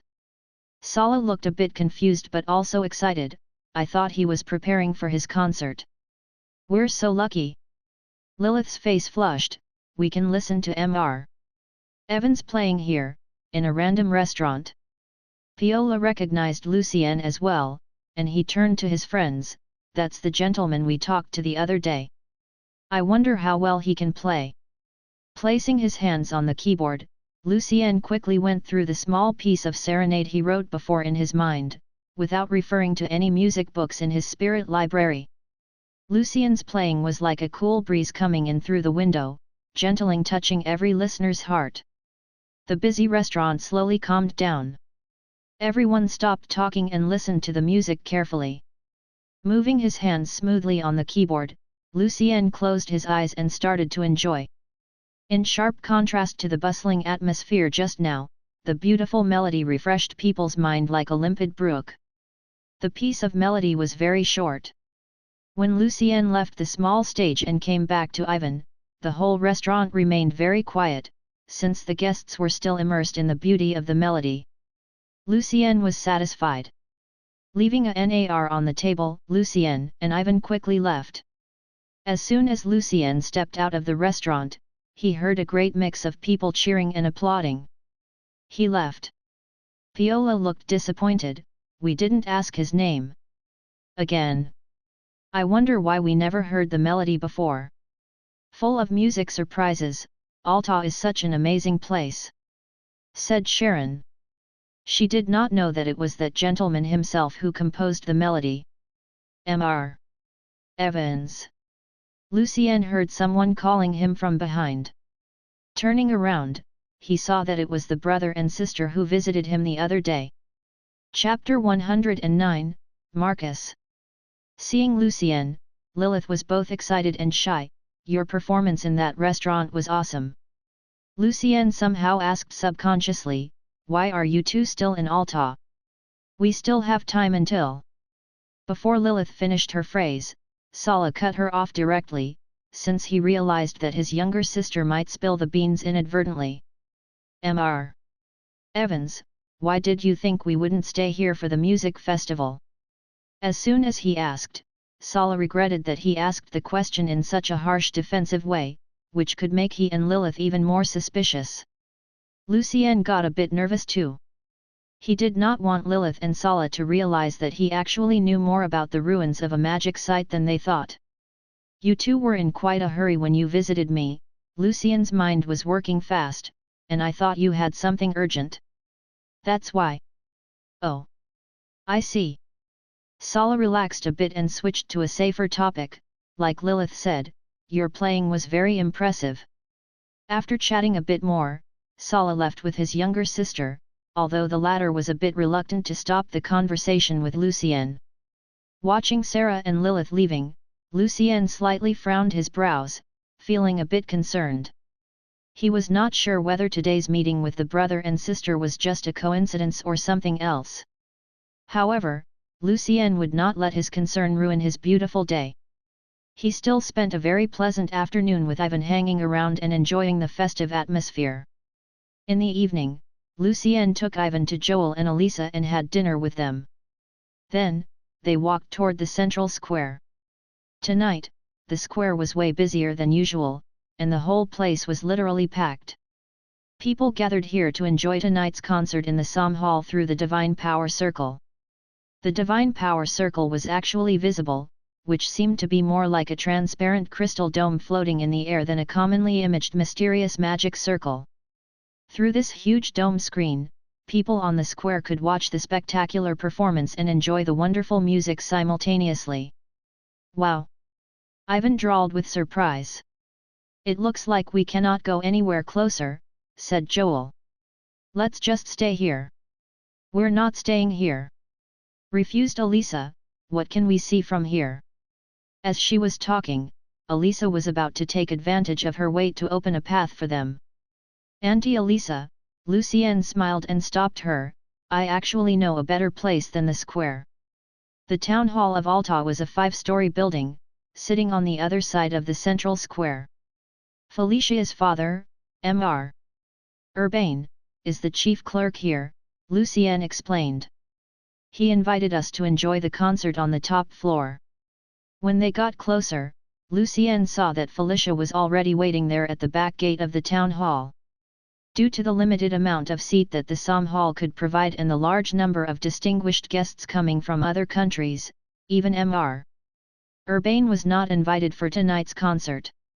As for the Musicians Association, only the most well-known musicians would be invited, like Mr. Victor, whose concert just achieved a great success in the Som Hall. Actually, Lucien, as the princess's personal music consultant, got invited as well, but he didn't dare to go, since a great number of grand cardinals and bishops would be there that night. Lucien did not want to take any unnecessary risk. The concert started at 8 o'clock sharp. Sacred light appeared above the central square, covering everyone present. All of the people present lowered their heads, praying and praising. This was the love of God, the power of God. Lucien also lowered his head, but he was thinking about something else. As the power of magic originated from nature, Lucien wondered where did divine power come from. The light became brighter and brighter, then it gradually covered the crystal dome. The spectacular main stage of the Som Hall slowly appeared in the sky. The Golden Cathedral Choir was ready. Pious followers. The hymn was so wonderful, as if it was being sung by angels. All the choristers were men, and all of them got castrated before they entered their adolescence. Thus, their voices were even purer and beautiful than that of women. Lucien. Are you all right? Felicia asked him with concern. Yes. I'm fine, Felicia, Lucien said to her. Why do you ask? Sorry, I was just thinking that the first concert's grand beginning might have put lots of pressure on you. Felicia slightly shook her head. It looks like I'm even more nervous than you are. Lucien grinned. Thanks, Felicia. I'm fine. At the adamant demand of Mr. Victor, Lucien attended the second concert in the Somme Hall, held by Christopher, the president of the association. You can't miss it, Victor said to Lucien. It might be Mr. Christopher's last concert. You have to cherish this opportunity. Oh yeah. Can't miss the opportunity to attend a music master's concert in order to make myself anxious. Lucien joked. If you were really that stressed, you wouldn't say something like that. Victor knew Lucien's personality pretty well, and I trust you, Lucien. I read the music sheet of pathetic. Challenging as it is, I believe this piece of sonata can lead to a revolution in the history of music. Thank you, Mr. Victor. Lucien smiled. Your support means a lot to me. At this time, a young man in his early 20s with black hair and brown eyes approached them. Mr. Victor, good evening, greeted the young man. Is this Lucien Evans?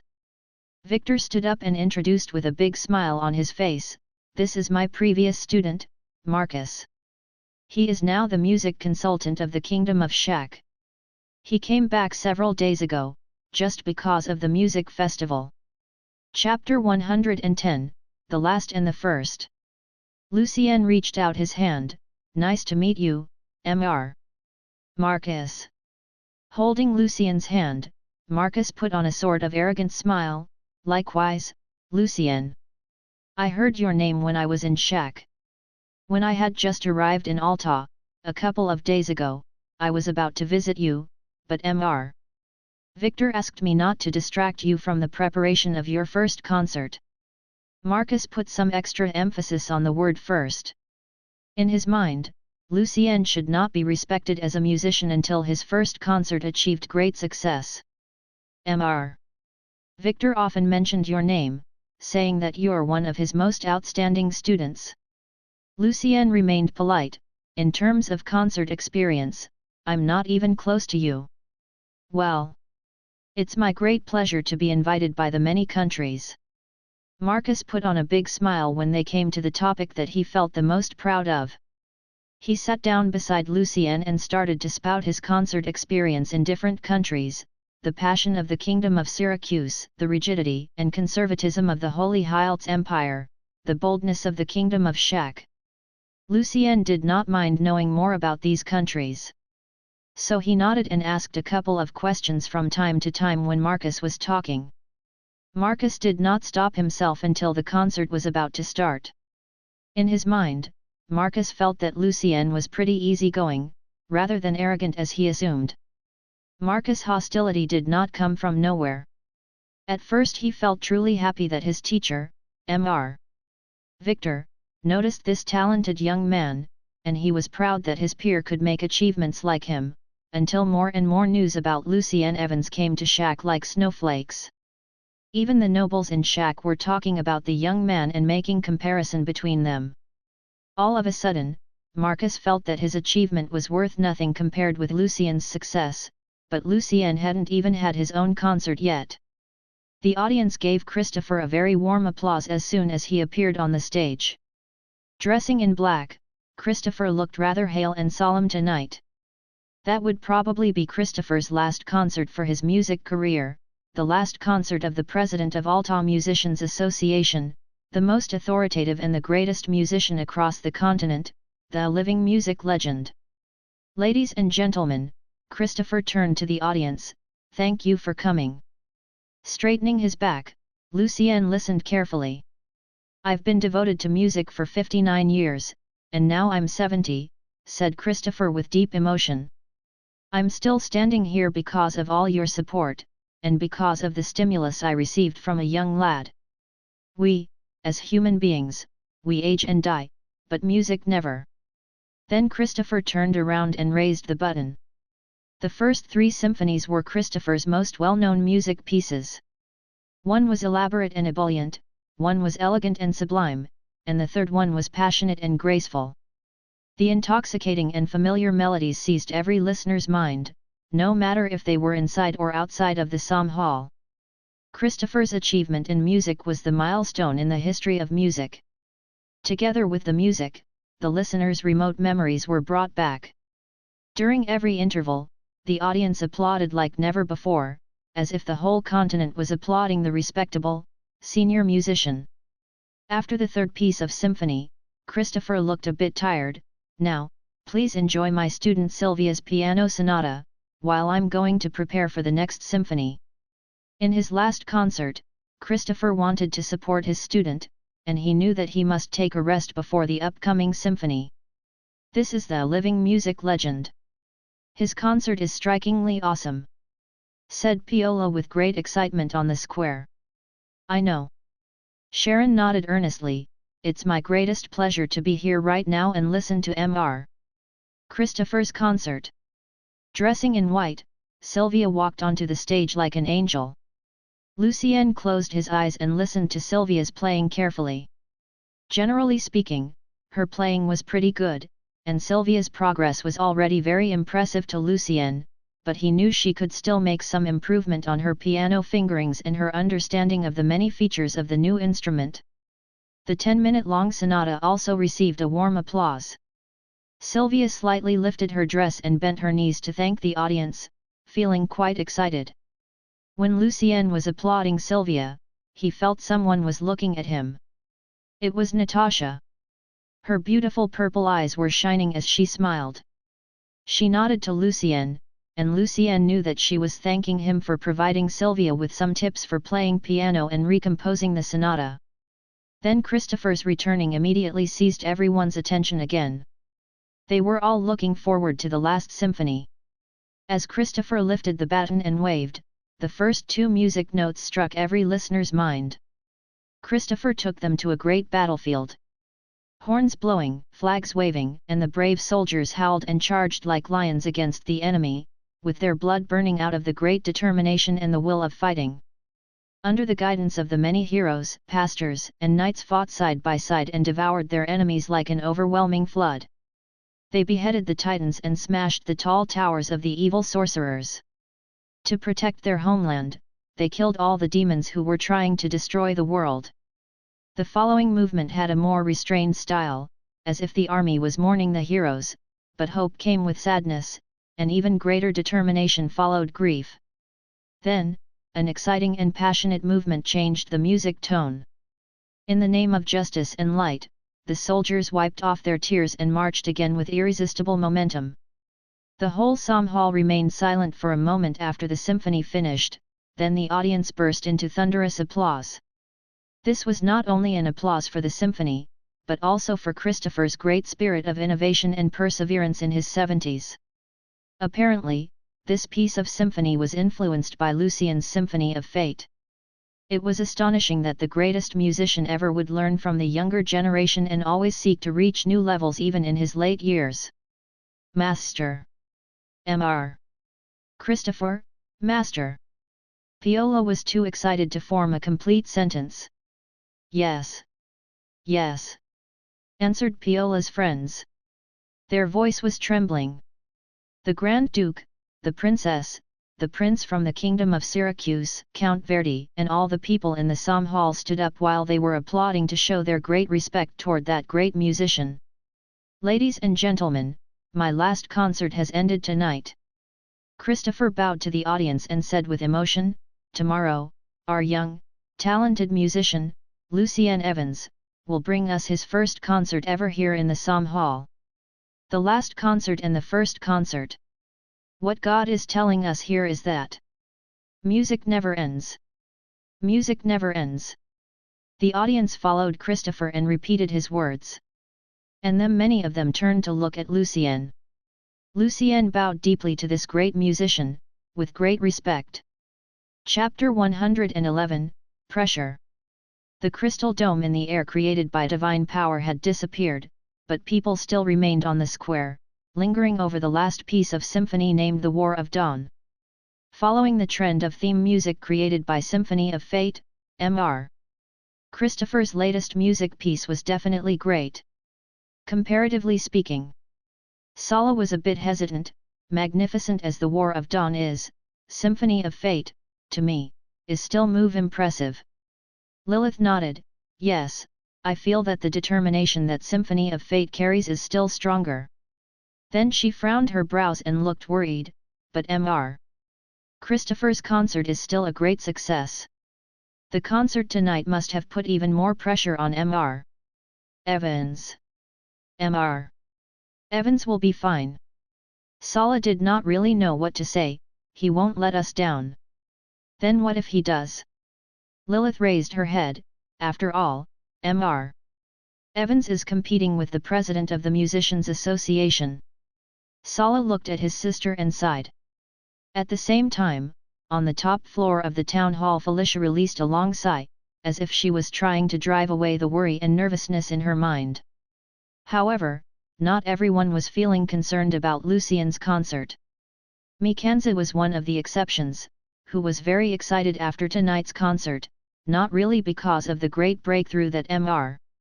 Christopher made in his late years, but because Mikanza believed that the president's awesome concert would absolutely pale Lucien's performance on the following day by comparison. The Grand Duke, the Princess, and other high-ranked nobles stayed in the Som Hall after the concert, and right now they were talking to Mr. Christopher in a separate box, congratulating him for his great music achievement and regretting that he would hold no more concerts in the future. The other nobles and musicians remained in their seats, exchanging their ideas about the concert. You're now almost an expert in the field of theme music, Lucien. Victor was impressed by Lucien's interpretation of the first movement of The War of Dawn. I can tell you are shaping your own music style and ideas. Thank you, Mr. Victor. Unfortunately, I'm afraid that I still have a long way to go before achieving that level, answered Lucien humbly. What I was talking about was basically from music criticism and symphony news. They produced a few quite insightful music reviews in the field of theme music in the past couple of months. In fact, all the music knowledge that Lucien was exchanging with Victor and Marcus was from his spirit library. Oh! I read those articles as well. Yes, they're great as means of instruction, agreed Marcus, but then he changed the subject. Do you feel stressed that your concert tomorrow will be compared with this perfect concert, Lucien? When Lucien was about to answer, Victor patted Marcus' arm to stop him. Then, Victor said to Lucien, never compare yourself with others. Do what you want to do.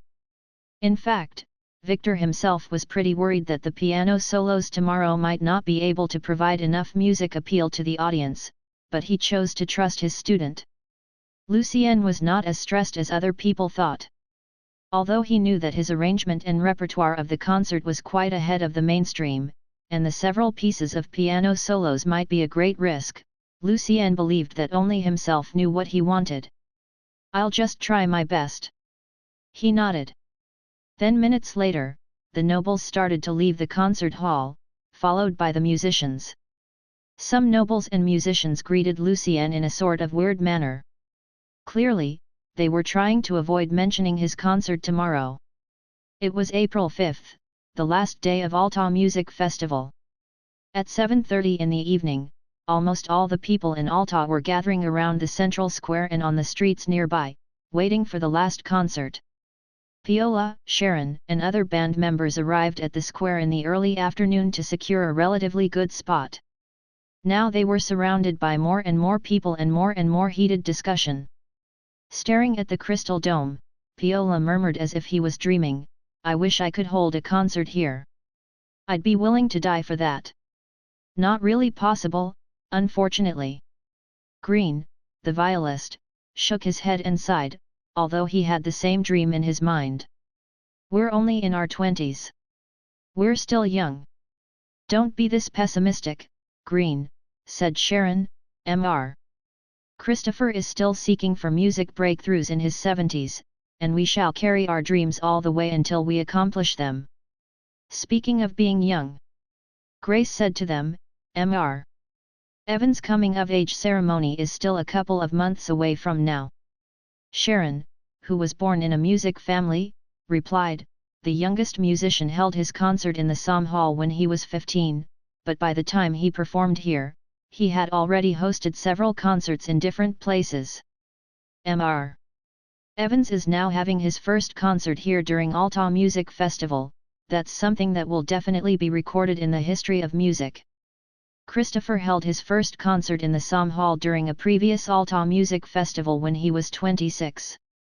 The eldest musician who held his concert at the age of 112 in the Som Hall was also a grand night, which is considered an almost unbreakable record. Everyone is looking forward to Mr. Evans' performance tonight, said Grace. I feel that. As long as his concert is half as impressive as Mr. Christopher's, we shall call it a success. I agree. Viola nodded. After all, Mr. Evans has been learning music for less than a year. He's already a genius for going this far, and he's still very young.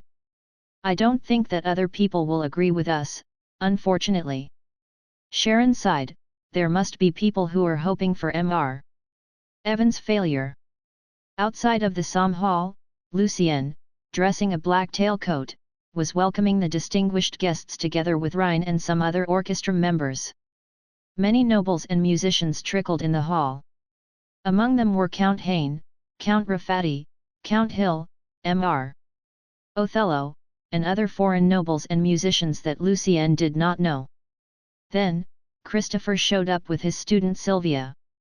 He nodded to Lucien with a kind smile and asked him to relax. Sylvia smiled to Lucien to show her encouragement. Lucien also specially invited his family in Alta to come. John, Joel, Elisa, Ivan, and Elena were all invited. They arrived with Victor and Felicia, and some of them looked even more nervous than Lucien. He grinned to them, telling them he was feeling great. Finally, the coach of the Grand Duke arrived. The Grand Duke and Princess Natasha were surrounded by many nobles, and so was Michel, the Prince of the Kingdom of Syracuse, and Sard, the Saint Cardinal of the Church. Natasha lifted her purple eyebrows a bit to Lucien and smiled, I trust you, my music consultant. In the box, the Grand Duke Orvaret said to his daughter, Natasha, I think that you were quite inconsiderate when you arranged Lucien's first concert to be held after Mr. Christopher's and as the closing concert of Alta Music Festival. You don't want him to mess it up, do you? Of course I don't, father. Natasha laughed. I just have faith in him. I know he can do it. Well. Your faith doesn't make him a qualified musician for this occasion. Verdi said to Natasha, all he had was Symphony of Fate, and probably for Sylvia. I think this is a proper occasion for a young and talented musician to grow. Christopher agreed with Natasha, the most valuable concert for a musician is one that can help him break through his limits. Sard also nodded, I can tell from that symphony that this young man is very persistent. He has a heart that won't yield to difficulties. God will bless him. Having the support of Christopher and Sard, Natasha smiled to Verdi, now, what do you think? Well. We'll see. Verdi did not bicker too much with Natasha tonight. His mind seemed to be a bit preoccupied right now. When Lucien appeared on the stage, Violas pointed at the crystal dome and exclaimed, He's Mr. Evans. Viola's mouth opened wide. He could not believe his eyes.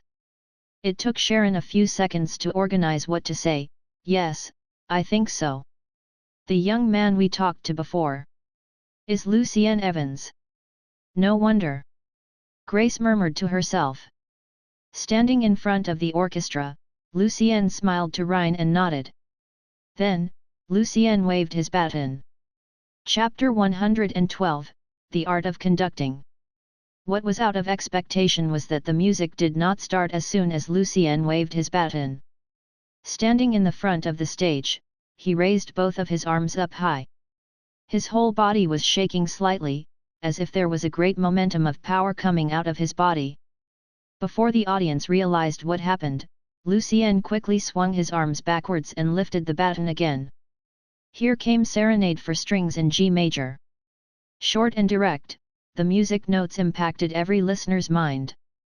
The confusion and nervousness of the audience suddenly disappeared, and they were now immersed in the joy brought by the serenade. Lucien was smiling. His whole body was rocking in a pleasant way together with the music. The happiness that was being delivered to the audience was so infectious that many of them started to nod and shake their bodies, synchronizing with the development of the music. Christopher and Natasha never watched Lucien's rehearsal before. Now, they were both very surprised by Lucien's new way of conducting, which was totally different from the traditional style. Usually the simple function of conducting in the past, due to the conservative style of music, was only to direct a musical performance to ensure correct entries by various members of the ensemble. Thus, neither the emotion of the composer of a music piece nor that of the conductor was conveyed. For example, although both Victor's and Christopher's range of movement when they were conducting was wide, they never really tried to show their own feelings to relate to the orchestra members, or to provoke the audience's emotion. Following the development of theme music, Lucien also changed his way of conducting to fit in the trend of moving from classicism to romanticism. Lucien spent a lot of time on learning from the great conductors in his original world, such as Arturo Toscanini and Herbert von Karajan, in order to form his own style of conducting. Under Lucien's direction, the orchestra perfectly captured the joyful, lively spirit of the first movement of the serenade. Then, Lucien's waving of the baton became more gentle when the serenade entered the second movement.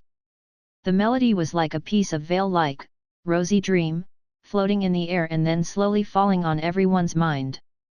The dream was about love and romance, about beautiful girls and handsome boys, about the endless wild flower field and the cool breeze in summer, about one's youth, the most sweet years in one's life. Transiting smoothly, the rondo form of the third movement made many of the listeners feel like dancing. They even wished it was an evening party, instead of a formal concert. In its ending part, the music returned to the lively, youthful, and pleasant style again. When Lucien finished his conducting and turned around, the audience paused a bit and broke into a sudden, warm applause during the short break, as they just realized that the serenade was over. A serenade in the Somme Hall! Piola exclaimed to his friends, greatly surprised. In the past, serenade, as an informal music genre, was usually not qualified to be played on an elegant and decent music stage.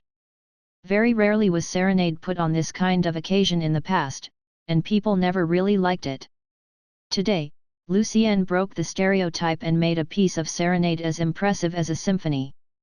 Graceful and gorgeous, exquisite and balanced, Sharon commented. Even the aftertaste of the serenade was fascinating. In the box, Christopher smiled and said to the Grand Duke and the Saint Cardinal, again, a surprise from Lucien. The Grand Duke nodded, his conducting's definitely a bonus for the serenade. Before the concert started, although Natasha looked very confident, she was still a bit worried about Lucien. Now, she was totally relaxed, leaning against the back of the seat and listening to her father and the Saint Cardinal talking about Lucien's new style of conducting. She was curious about what would be the next surprise from Lucien, and so were all of the other listeners.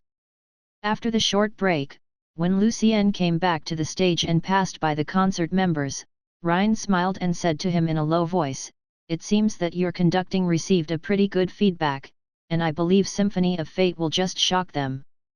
Lucien smiled and nodded to Ryan, looking rather confident. Then, he stood in front of the orchestra and closed his eyes. The entire Somme Hall and the whole square quieted down. Slightly lowering his head, Lucien raised up his arms again, but he did not immediately wave his hands. The audience held their breath, waiting. Standing there still like a statue and with his eyes closed, Lucien thought about his parents' faces, so familiar but also very far away from him. The plain days in his original world came back to him, but, unfortunately, Lucien did not realize how valuable these days were, and thus he never cherished them. Now, he was here, in this strange world, all by himself. He had to live in great risk almost every day. He could die easily because of his dream of learning magic.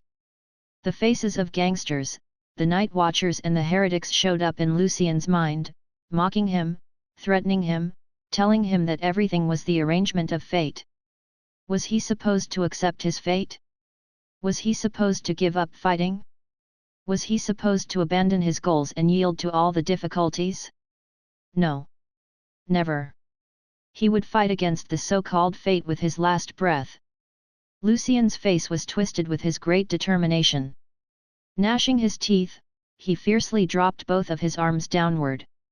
The familiar opening of Symphony of Fate again seized every listener's heart. It looked like Lucien's body almost lost balance from his wild waving. Every piece of muscle in Lucien's body was shivering from his great excitement. As if their hearts were gripped by a powerful, big hand, many of the listeners felt out of breath. Even Sard opened his eyes. He was looking at Lucien, who was conducting the orchestra in an almost crazy manner. With the baton in his right hand, Lucien's left hand sometimes clenched into a fist, and sometimes tightened like the claw of eagle. His arms sometimes stretched wide out and sometimes stayed tightly close to his body. Lucien's face was twisted with hatred and anger, as if he was biting off a piece of flesh from his enemy alive. Occasionally, the muscles in his face relaxed a bit, but soon his face looked even crazier, as if he would be struck by a heart attack at any moment. Compared with Victor's conducting of Symphony of Fate, Lucien's version was even more striking and intensive. Every member in the orchestra was influenced and motivated by Lucien, and the whole orchestra seemed to be crazier and crazier. The power and the momentum of the symphony was unprecedented. Grabbing the arms of her seat, Natasha's back was tightly straightened up, while some of the other elder nobles seemed to be about to pass out at any moment due to the great intensity of the playing. Finally, with all his power, both physical and mental, Lucien brought out the last movement of Symphony of Fate. The great joy of victory and triumphant return suddenly bursted out and immediately inspired everyone. When the symphony ended, even with his blessing power, Lucien still felt quite tired. The whole Somme hall was very quiet. Then Lucien turned around and bowed to the audience. By the time he straightened up his back, Lucien heard the warmest applause ever in his life. The whole city was applauding him for Symphony of Fate, for Lucien's art of conducting. Chapter 113, Piano Solo. The whole city was applauding Lucien's performance. In this world, people were not used to this kind of strong sensory stimulus. They were shocked. "I almost can't breathe," said Lilith. Mr. Evans conducting gives the symphony a new life. No one knows a music piece better than its composer. Sala was still applauding, his eyes were shining with excitement. Compared with those traditional conductors' conservative style, people who did not have too much knowledge about music absolutely preferred Lucien's way of presenting the music. "He's crazy." Verdi was first impressed, but soon he felt that it was too much for him. Lucien simply has no idea about what is elegance. Verdi was not alone there. Many other conservative musicians who adhered to past practices nodded as Verdi was commenting. It could be foreseen that a bunch of critic reviews of Lucien's conducting would be found on tomorrow's Music Criticism and Symphony News. "I don't think so, Verdi." Natasha shook her head, looking quite excited. This way of conducting was born for Symphony of Fate. "Don't you think?" "I agree with her Grace." Christopher, the authority, was on Natasha's side. Lucien's conducting style lit the great passion of the whole orchestra, and together they presented us with an even more exciting version of Symphony of Fate. This conducting style, I would say, suits theme music very well. "But Mr. Christopher." Verdi looked at him. "I know what you want to say, Count Verdi." Christopher smiled. Indeed, Lucien was pushing a bit too hard. He was being too direct when he was presenting Symphony of Fate, and that left the audience less space for further imagination. Even Natasha had to admit that what Christopher said was true. However, I think we should not be too tough with a young musician in his first concert ever. Fingers crossing, Christopher looked at the Grand Duke. We need a creative younger generation, and being tolerant and open-minded is the first step. The Grand Duke smiled and nodded. What Christopher said was exactly what he was thinking. Both what Natasha and Verdi wanted to say was pretty much all covered by Christopher. Verdi turned his face to the other side.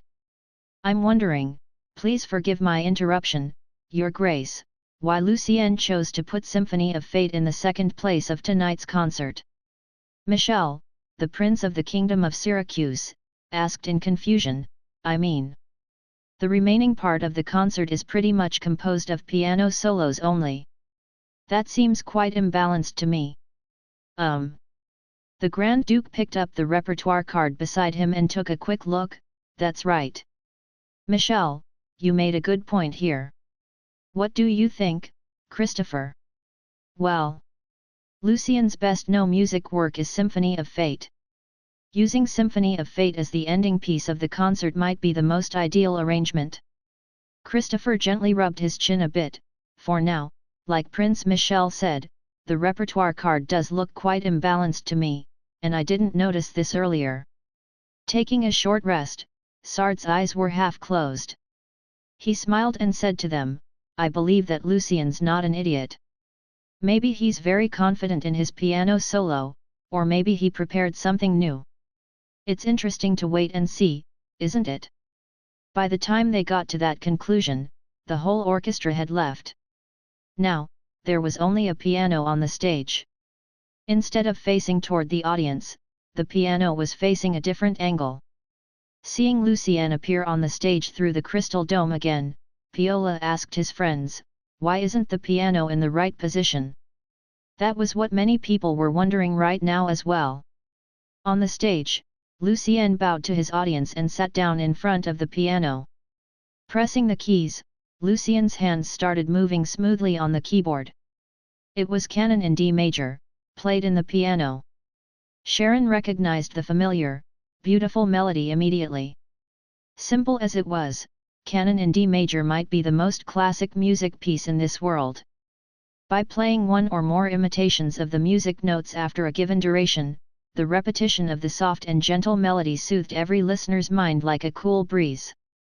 The audience gradually recovered from the impact brought by Symphony of Fate, and now many of them stretched their bodies in their seats a bit and enjoyed the music in a very relaxed way. Sitting in front of the piano and playing with his heart and soul, Lucien's handsome profile and his long, nimble fingers left the audience with a deep impression as well. About 7 minutes later, warm applause burst out again. This time the applause was less furious and crazy, but more gentle. This time, the audience felt the beauty and the joy of peace from Lucien's playing. Small changes made a bit difference. The melody of Canon was still lingering in Piola's mind. It's very different from the versions played by violin or harp. That's the sound feature of piano, pure and crispy. There was a sweet smile on Grace's face. Mr. Evans looked so charming when he was playing. His face. His hands. Now I know why you wanted to place the piano in a certain angle, Lucien. On the other side in the box of the Somme Hall, Natasha smiled and thought to herself, looking quite amused, you want the audience to directly see your movement. But why didn't you tell me this earlier when I was about to play piano in front of Sylvia? Natasha also blamed Lucien a bit. He definitely put a lot of thought in his concert. We can tell that from the way he placed the piano, said Christopher, simple but fascinating. This piece of canon will become quite popular. Lucien did not move after playing. He was still sitting on the piano bench, as if he was preparing and waiting for something. There was only a very short interval between the two compositions. A while later, Lucien's hands started to move again. Here came the piano solo recomposed from Violin Sonata in G minor. After the heading part of playing which gave priority to terseness and fluency, Lucien started to play the very short notes in a fast way. His fingers were like two dancers spinning on the piano keyboard. Violin Sonata in G minor. Some listeners whispered to each other, "It's for violin. It's impossible for piano." As the solo consisted mainly of semi-quaver runs, Lucien's hands were moving faster and faster. Double stops, ostinato, scales and arpeggios, big crossovers. Lucien combined almost all the playing techniques together, and that dazzled the audience's eyes. They almost could not believe that it was a human being that was playing. Lucien's extremely fancy fingerings fully showed the potential of piano. This piece of music was more than just showing off the player's remarkable playing skills, but also a praise for the great potential of piano as a new musical instrument in this world. As the pitch got higher and higher, the melody became more and more exciting. The audience was trying hard to hold back their exclamation. The playing was not finished yet. As Lucien ended his playing with a very challenging finger technique and a pitch accent, the listeners on the square erupted with cheers and shouts, while the nobles and musicians in the music hall also applauded vigorously. Lucien's playing renewed everyone's idea of how much potential the piano had. Chapter 114, Pathetic. Looking at Lucien bowing to the audience, Christopher seemed to be a bit emotional.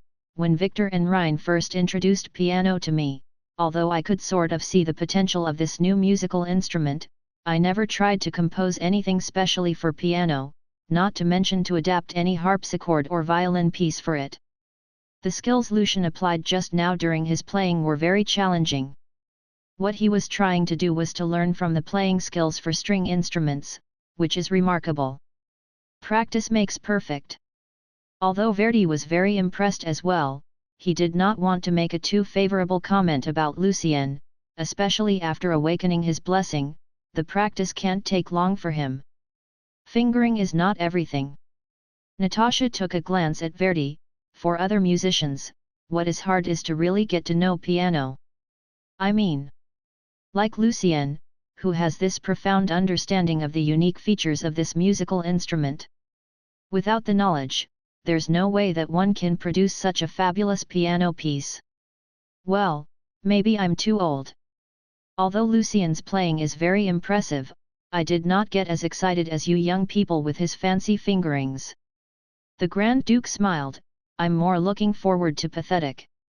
On the other side, Lucien's friends were a bit more relieved now, seeing that Lucien's concert was going great so far. That made the last piece of the concert, a sonata, even more significant. Pierre was also on the square. Gawking at the crystal dome, hearing the thunder-like applause, he felt shame of himself because, when Lucien was playing, his heart was completely seized by Lucien's bold and unrestrained fingerings, which he once condemned as a horrible betrayal of legitimate playing skills founded by his father. "No. It's not right," Pierre murmured to himself. His playing was merely fancy fingerings piling up. "That's unacceptable. That's not right." Pierre got too distracted to notice that Lucien had come back to the stage again. Everyone was waiting for the last piece of piano solo of the night, Pathetic. Sitting in front of the piano, Lucien did not start playing immediately. He knew that although the playing skills required for this solo were not challenging for him at all, if he could not devote all he had to the playing, Pathetic could never show its breathtaking charm. Lucien closed his eyes. All those painful moments came back to him. The great nostalgia that tortured him in those sleepless nights when he was missing the smile of his parents. The fear he suffered when he was forced to go into the sewers by the pastor, Benjamin. The feeling of helplessness when he was beaten by the gangsters. The horrible feeling of guilt he bore when Joel and his family got kidnapped. The great anger that was burning his guts when he saw the 3 fingers sent by the heretics. All those emotions gathered together and infused Lucien's heart. What made Lucien feel the most depressive was the fact that he was trapped in this city, the city of Somme. He was hiding like a filthy rat in the sewers to do his magic experiments. He was like a spy who could not fully trust anyone. He was worried all the time that he might bring doom to Uncle Joel and his family. Every time he saw gallows, he couldn't stop imagining that he would be burnt to death one day. Fear, grief, helplessness, anger, Cowardliness. Lucien did not even realize that to what extent the negative emotion was piling up deep in his mind. Stamping down on the piano pedal, Lucien pounded the keyboard with both of his arms using the great strength coming from his strong mixed feelings. Even the heavy piano trembled from the pounding. Then deep and gloomy melody came out, with a strong sense of grief and loss. Orvaret, the Grand Duke, immediately felt the tragic atmosphere brought by the music. The melody was like the dark clouds threatening to develop into a big storm, pressuring heavily on his mind. The Grand Duke was not the only one with that impression. All the listeners, no matter old or young, male or female, rich or poor, as long as they had experienced the bitter side of life, felt the deep emotion conveyed by the song. Natasha's mind went back to that winter, when the sky of Alta was shaded with heavy dark clouds, as if something horrible was about to come. Christopher was missing his deceased wife who accompanied him for almost 50 years, and his son who would rather spend all his life on the road as a businessman than as a musician because of the great pressure brought by the reputation of his father. Victor closed his eyes and murmured, "Life is tough, Winnie, but I still remember your smile." Everyone's heart was seized by their own sorrow. Among them all, Lilith and Sala's feeling might be the closest to that of Lucien, since they were also tasting the great bitter frustration of having to hide, of knowing that every day was a struggle between life and death. The introduction part ended with a smooth run of notes, then Lucien's playing became quicker and with much vigor. The music style became exciting, as if the music was encouraging people to bravely face all the difficulties and sufferings in life and to believe that life would always turn better. However, with the repetition of the introductory part, the solemnity lingered on the listener's mind. The mixed feelings of hope and desperation almost drove them nuts. The Grand Duke was almost out of breath. The great pain came back to him, reminding him of when he heard his eldest son died on the battlefield in the far north, and when he was looking into his wife's beautiful eyes in her final days. Natasha's eyes were darker than usual. She remembered what she promised her mother in front of her bed, "I'll become a knight, Mom, to protect House Violet." She remembered how soft and weak her mom's hand was. Verdi's face looked rather gloomy. Obviously, he had his own suffering. On the square, the shock of the music numbed Pierre, and after a while, he burst into crying. He finally realized that Lucien's piano fingering would replace the playing skill created by his father. He blamed himself for being so useless that he was not able to carry on his father's achievement. Marcus, Sylvia, Felicia. Their hearts were all occupied with their own thoughts. By the end of the first movement, the audience noticed that the tone of the music became a bit more rousing, as if the young man who was playing piano right now was trying to show them his great faith in life, to encourage them to face the pain and move on. Because light was in front of them, victory was in front of them, as long as they could hang on one more second. The Continental Congress of Magic, the wonderland for sorcerers and sorceresses. That was what Lucien was thinking about. He believed that after tonight, after he found where the Congress was, there would be no need for him to hide anymore. The higher pitch was very uplifting. Many of the listeners took a deep breath and then released a long sigh as if they were driving all the negative emotion away. The second movement was of a singing style. The gentle melody was like warm sunlight lighting up people's mind. Then the chorus joined in, curing people's hearts. Then, there came the finishing rondo. Lucien quickly pressed down a run of keys in a stunning speed, as if raindrops were falling down onto the ground. The speed showed Lucien's renewed spirit and lit up people's great passion. Lucien's movement was so fast that the audience's eyes even could not follow. Everyone got excited again, people started to applaud amidst Lucien's playing.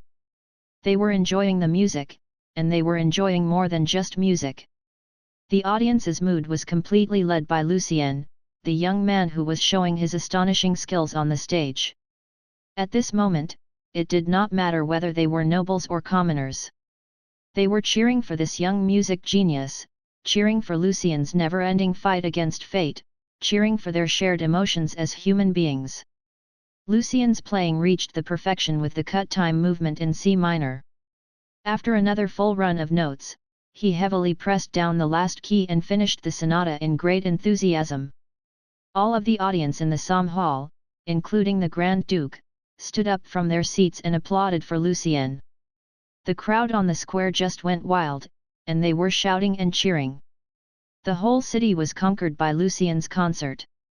Chapter 115, Let the Curtain Fall. Lucien bowed to the audience over and over again.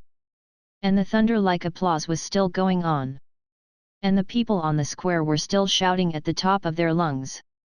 Those nobles and famous musicians in the hall were touched, and they, especially the nobles, had not been touched so deeply for a long time.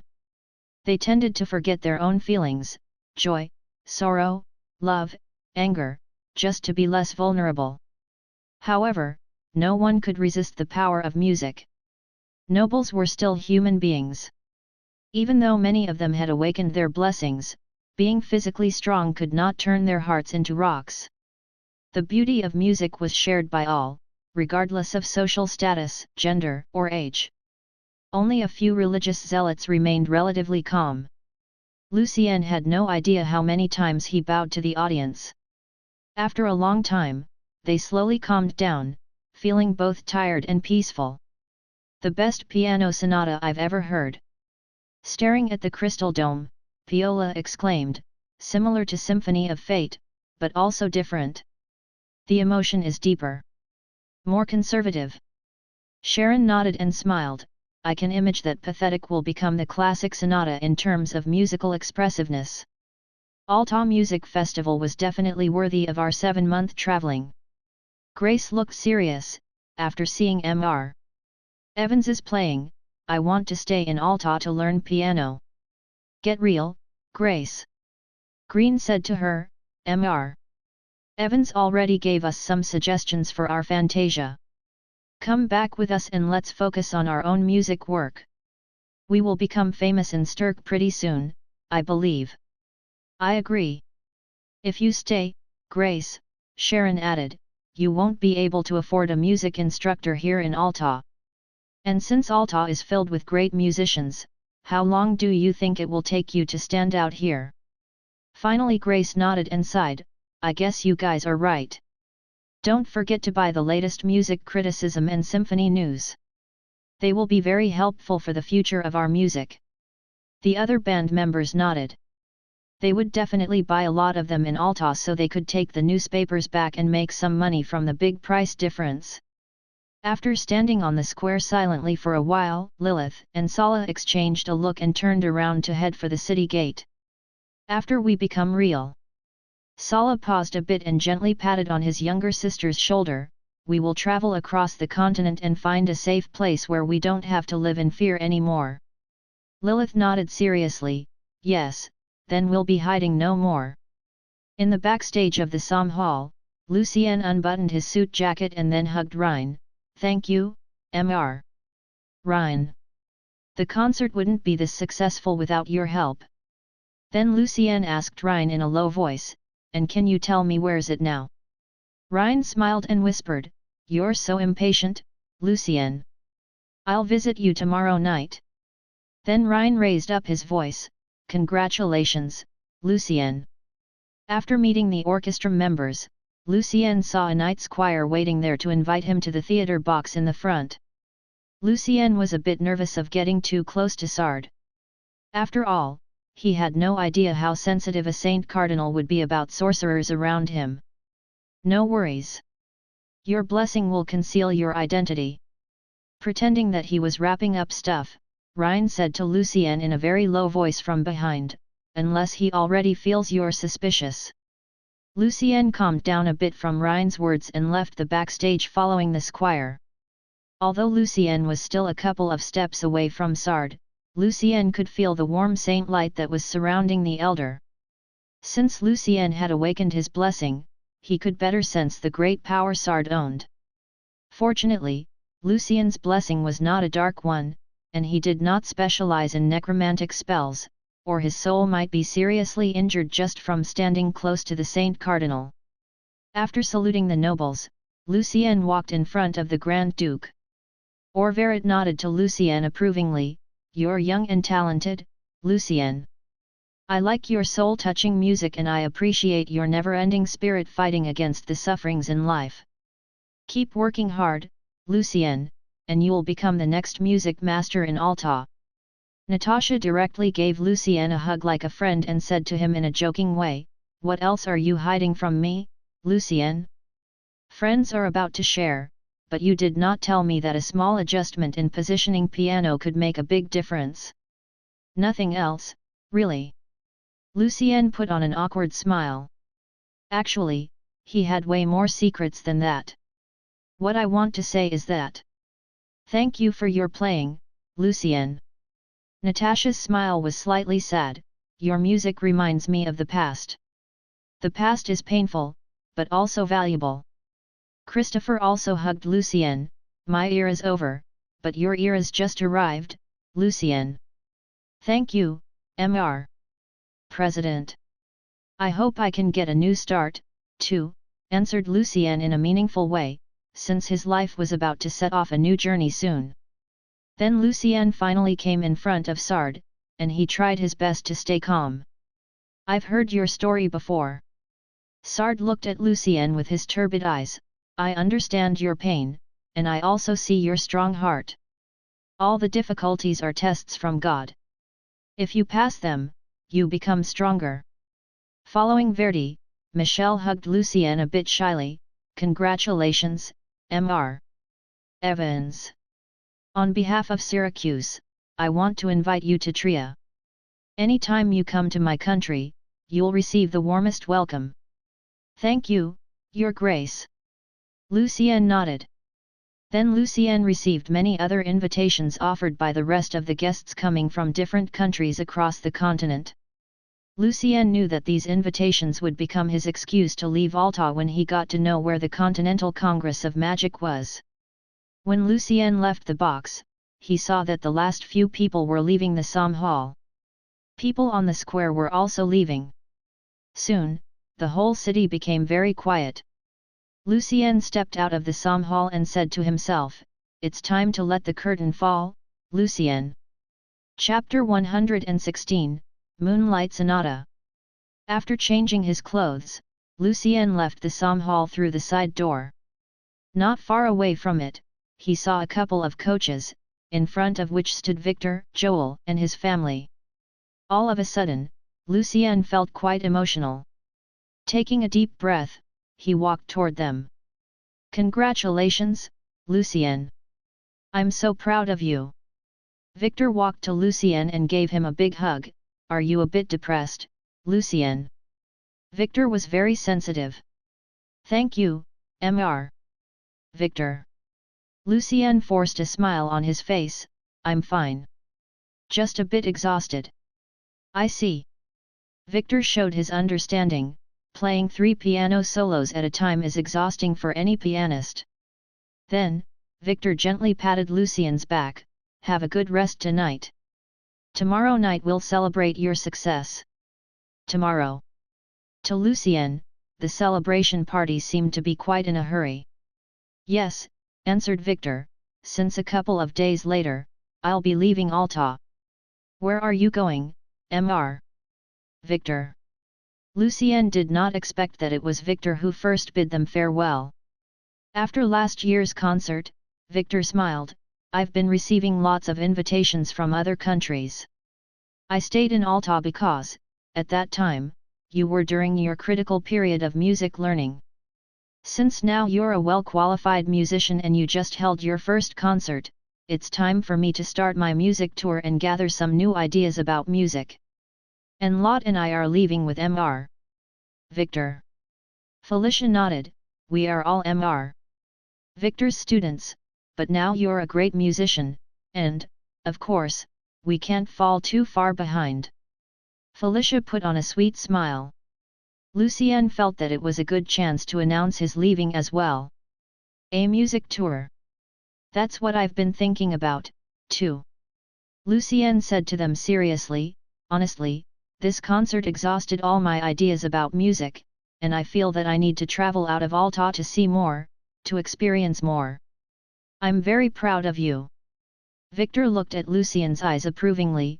Your serious attitude toward music will make you one of the greatest musicians, if you stick to it. I wish you all the best, my student. Me, too. Lucien hugged Victor again with deep emotion. Wish you a wonderful tour, my teacher. Then Lucien turned around and hugged Joel and Elisa. I'm sorry. I'm afraid I won't have my coming-of-age ceremony in Alta now. Lucien's birthday was on July 26th. Don't say sorry, Lucien. We understand, although we'll miss you a lot.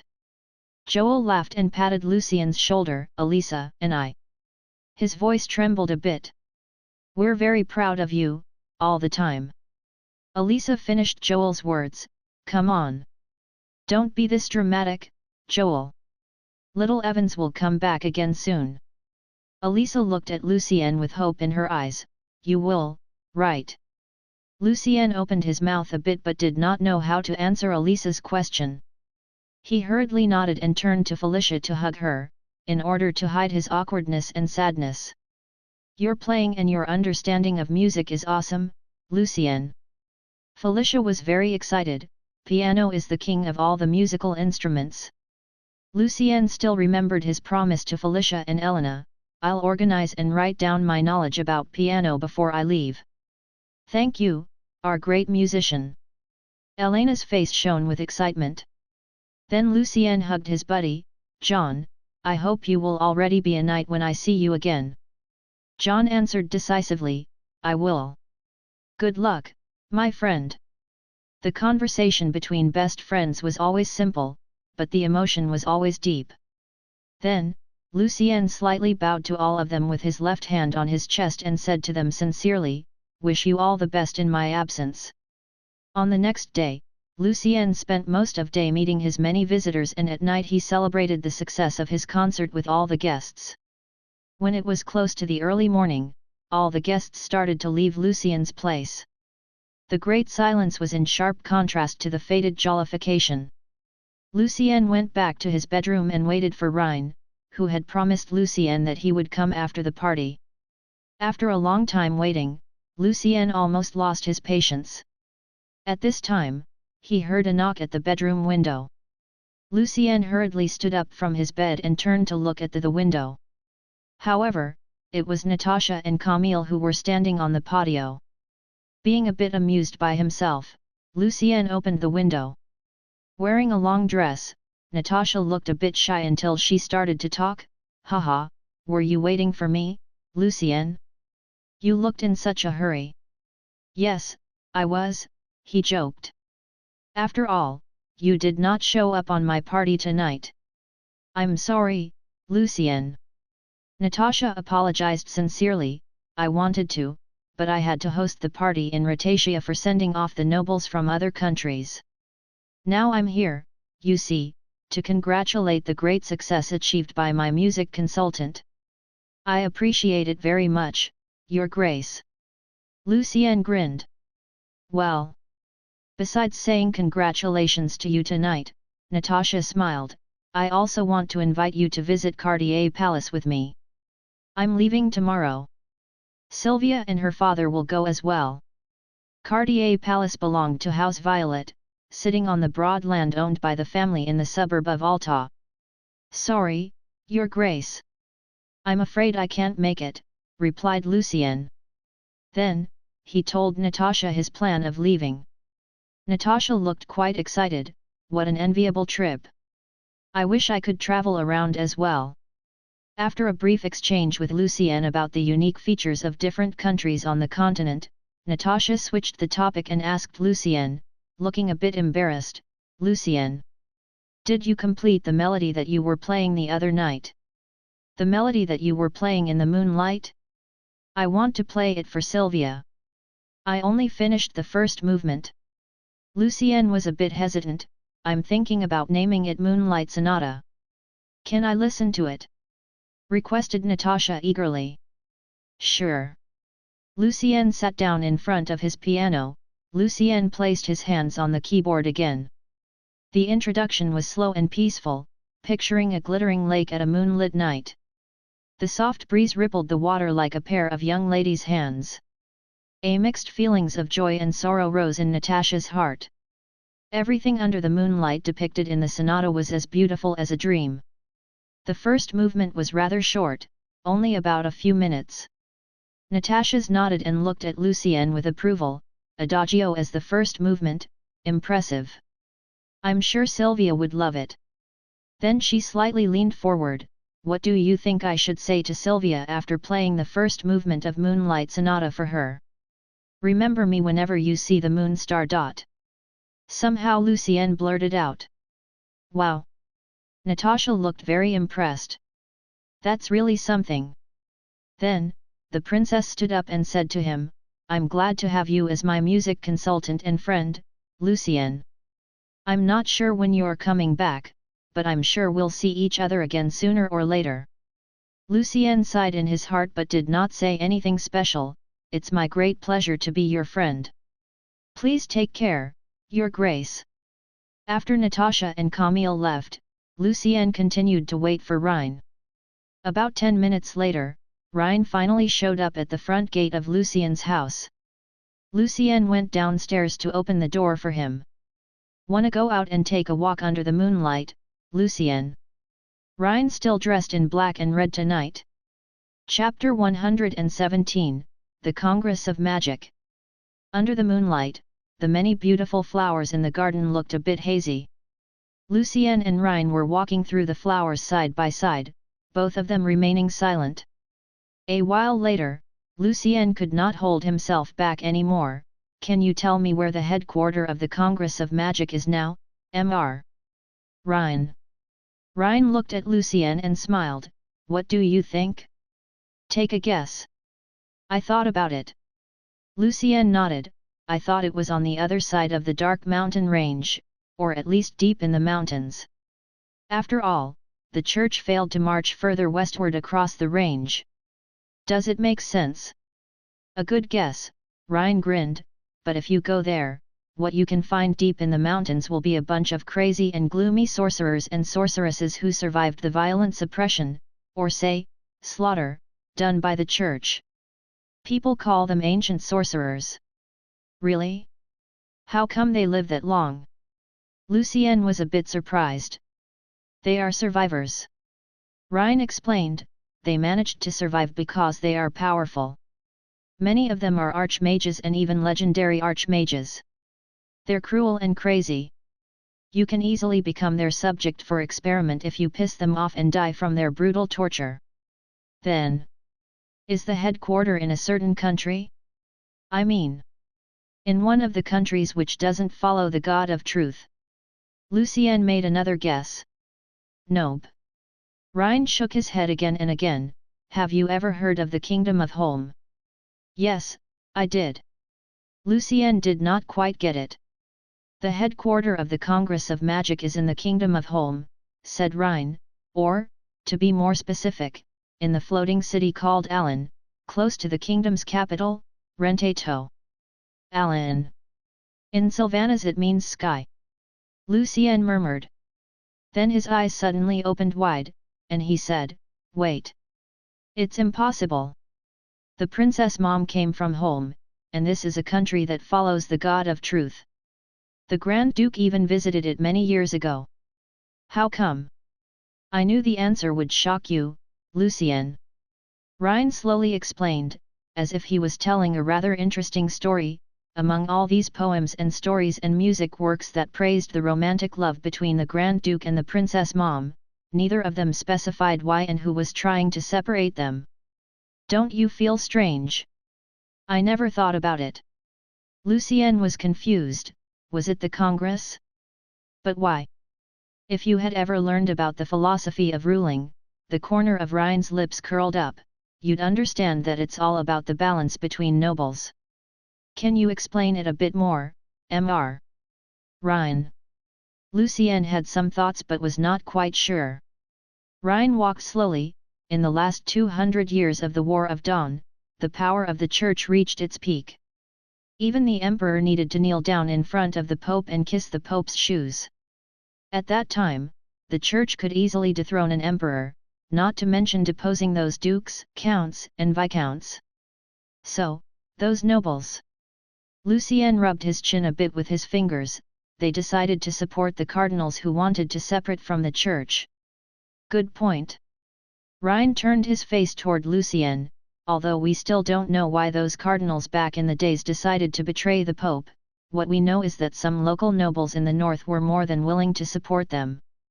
However, these nobles were clearly aware of the fact that, if these cardinals that they supported gained the core power and overthrew the Pope, a new Pope would come out among the cardinals on their side and the whole situation of the nobles would not be changed at all.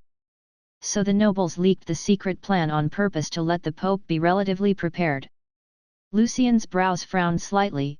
Thus, the north and the south became two sides on a balanced scale. And the balanced situation made the nobles' power rather important. The side that gained the support of more nobles would obviously have the advantage. You're really smart, Lucien. The first half part of your reasoning is correct, but the second half was not really what happened. Rein smiled. The fact was that, after the division of the church, the southern church was still way stronger than the northern. However, the north church gained the support from the elves, dwarves, many magic creatures and even the ancient sorcerers in the northwest of the Dark Mountain Range. Like the old saying goes, my enemy's enemy is my friend. When they were involved, the northern church finally managed to withstand the violent attack launched by the south. Then, the situation on the whole continent looked more balanced. The south was not in such a dominant position anymore. Lucien contemplated. Something else must have happened afterwards in the south. Say, another division. Impressive, Lucien. Rein looked a bit surprised with Lucien's insight. Yes, there was another division in the south later. Since the nobles in the south saw the great improvement of the status of the nobles in the north, while most of them decided to negotiate with the church, a small part of them chose to secretly support the mages, in order to turn the sorcerers and sorceresses into a new trouble for the church, while they stood in the middle and benefited from their confrontation. Who were the small part of the nobles? What they were doing was very risky. Lucien murmured. Yes, it was.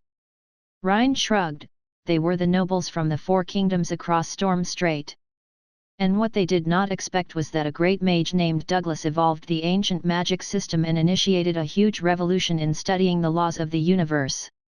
Hence, the power of the Magic Congress started to soar, and countless great archmages came out. About 100 years ago, the Congress integrated several scattered major magic organizations and became the second most powerful institution in the world. Douglas. He still remembered the name. Lucien was pretty sure that Douglas was still alive, since such a great sorcerer like him must have many ways to prolong his lifespan. For example, there was a magic ritual mentioned in astrology and magic elements that could prolong one's lifespan to 1,500 years. Mr. Douglas, one of the most powerful men in the world, the greatest arcanist ever in history, the chairman of the Continental Congress of Magic, and the founder of the journal called ARCANA. Mentioning his name, even Rein looked a bit odd. So now, in the Kingdom of Holm, the existence of the Magic Congress is almost a half-revealed secret, and the power of the Congress is way stronger than that of the Southern Church. Without the support of the local nobles, the Church might have been rooted out long time ago. That's why the Church here made the Grand Duke visit Holm many years ago. The purpose of the Grand Duke's trip was to rebuild a solid relationship with the nobles there to fight against the Congress's power. Lucien nodded. So, the Grand Duke married the princess in Holm. Good for him. Well, I bet that was out of the Grand Duke's expectation. Rein smiled. The marriage caused a stir across the continent. Many nobles opposed it and tried to obstruct the marriage in every possible way, since the union of the two young people might easily change the tripartite power relations among nobles, the church, and the Congress. The Congress, obviously, would not easily allow the marriage to happen as well. Seeing Lucien's eyebrows frown tightly, Rein paused a bit and waved his hand casually. Anyway, you don't have to understand all the complicated stories in history. What you should think about is how to get to home. Storm Strait has been blocked by the church for a long time, and only the nobles and businessmen with a special permit can pass. Or you can pass the confrontation border of the northern and the southern branches of the church, traverse Shakran Empire and reach the lands to the far north, after which you can enter home from its northern border. I don't think I can even make the first step, passing the confrontation border. Lucien shook his head. I wonder if the Congress has its own special path. After all, I know there was a sorcerer from the Congress who came to Alta before. Ryan nodded. Yes, I was just about to mention this. It is said that the Congress has a liaison in Sturk, the bright pearl of the sea, but I don't know who is it, and you would still have to sneak through the confrontation border, which is very dangerous. So what I suggest is that you first become a real sorcerer and then set off for your destination, to have a better chance at protecting yourself. A real sorcerer. Lucien's brain was working fast. He could not take the risk to use the professor identity again right now to go back to the apprentice meeting, and the only way that he could become a first circle sorcerer as soon as possible would be to visit the magic lock, but isn't it a trap set by the church? Lucien murmured. If you become a middle-rank mage and learn how to fly, you basically won't have to worry about all this stuff. Ryan continued, the church can block the water and the border, but it can never completely control the sky. Smart as you are, with the help of the potion called Silver Moon, I believe you can soon make a breakthrough, Lucien. By the way, the church has been pretty busy recently and they're less likely to pick on you, I think. You seem to know everything, Mr. Ryan. Lucien was surprised. Who are you? Why did you want to help me? I'm only an observer, an outsider. Ryan's smile was mysterious. You're an interesting person, Lucien. Getting you involved makes the whole thing even more interesting. Of course, when the game becomes attractive enough for me, I'll join it as well. Then Ryan directly turned around and left the garden through the small gate, leaving Lucien standing alone in the darkness. Unexpectedly, Lucien now felt more relaxed than excited, as if Ryan just removed the heavy rock that had been sitting for so long on his heart. At this time, Lucien suddenly felt his soul swelled a bit and started to approach his power limit. Chapter 118, The End and the Beginning. The light fragrance of the flowers and the unique smell of earth were intoxicating, and the cool breeze was nice and gentle. When Lucien was standing in the garden alone, all of a sudden, the surroundings disappeared, and instead, a broad starry sky with a beautiful silver moon enveloped him. Lucien once again entered the world inside his soul. The shining string connecting Lucien's actual host star of destiny far away in the universe and the star's inverted reflection in his soul appeared in the air, and the string, as a channel, was eagerly absorbing the power of the host star in order to nurture Lucien's soul. Gradually, certain changes happened in the soul, and Lucien felt that his soul was slowly substantialized. A while later, when Lucien reopened his eyes, there were countless stars in his dark pupils. He blinked again, and then his eyes went back to normal. Feeling super refreshed, Lucien sensed that his soul was stronger than ever. The most amazing difference he noticed was that some crystal powder was solidified and produced from his soul, just like the fine dust of the revenant. How a person's soul is constituted. Is it constituted of certain special elements, or soul itself is nothing else but a special wave field? Why meditation can improve one's power? Lucien murmured, having too many questions in his mind that interested him a lot. He was guessing that the substantiation, or say, the solidification of the soul was the premise to construct a magic model. Right now, becoming a first circle sorcerer was Lucien's main goal. For a senior apprentice, this breakthrough to become a real sorcerer was of great significance, since there was a huge difference in power between the two levels, just like moving from being a knight squire to being a real knight. It only took Lucien half a day to finish all the procedures to collect the documents required to travel through the continent, both because of the princess' special order in advance and his own social status as a well-known musician. For common people, however, it would take at least 7 days.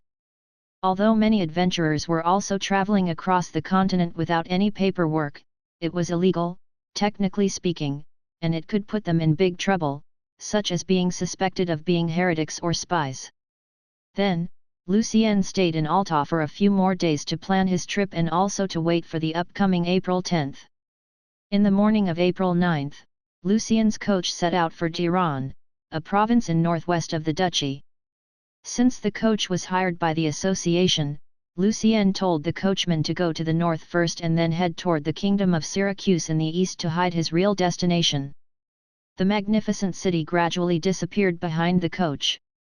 Lucien stopped looking back from the window and started to casually leaf through some paperworks. Then, he noticed that there was a pile of newspapers in the corner of the coach. Taking a closer look, it was the latest music criticism and symphony news. The front page of the latest music criticism was divided in two. The black and white painting on the left side depicted the scene where Christopher was acknowledging the applause at the end of his concert, while on the right side, there was a colored picture of Lucien playing piano.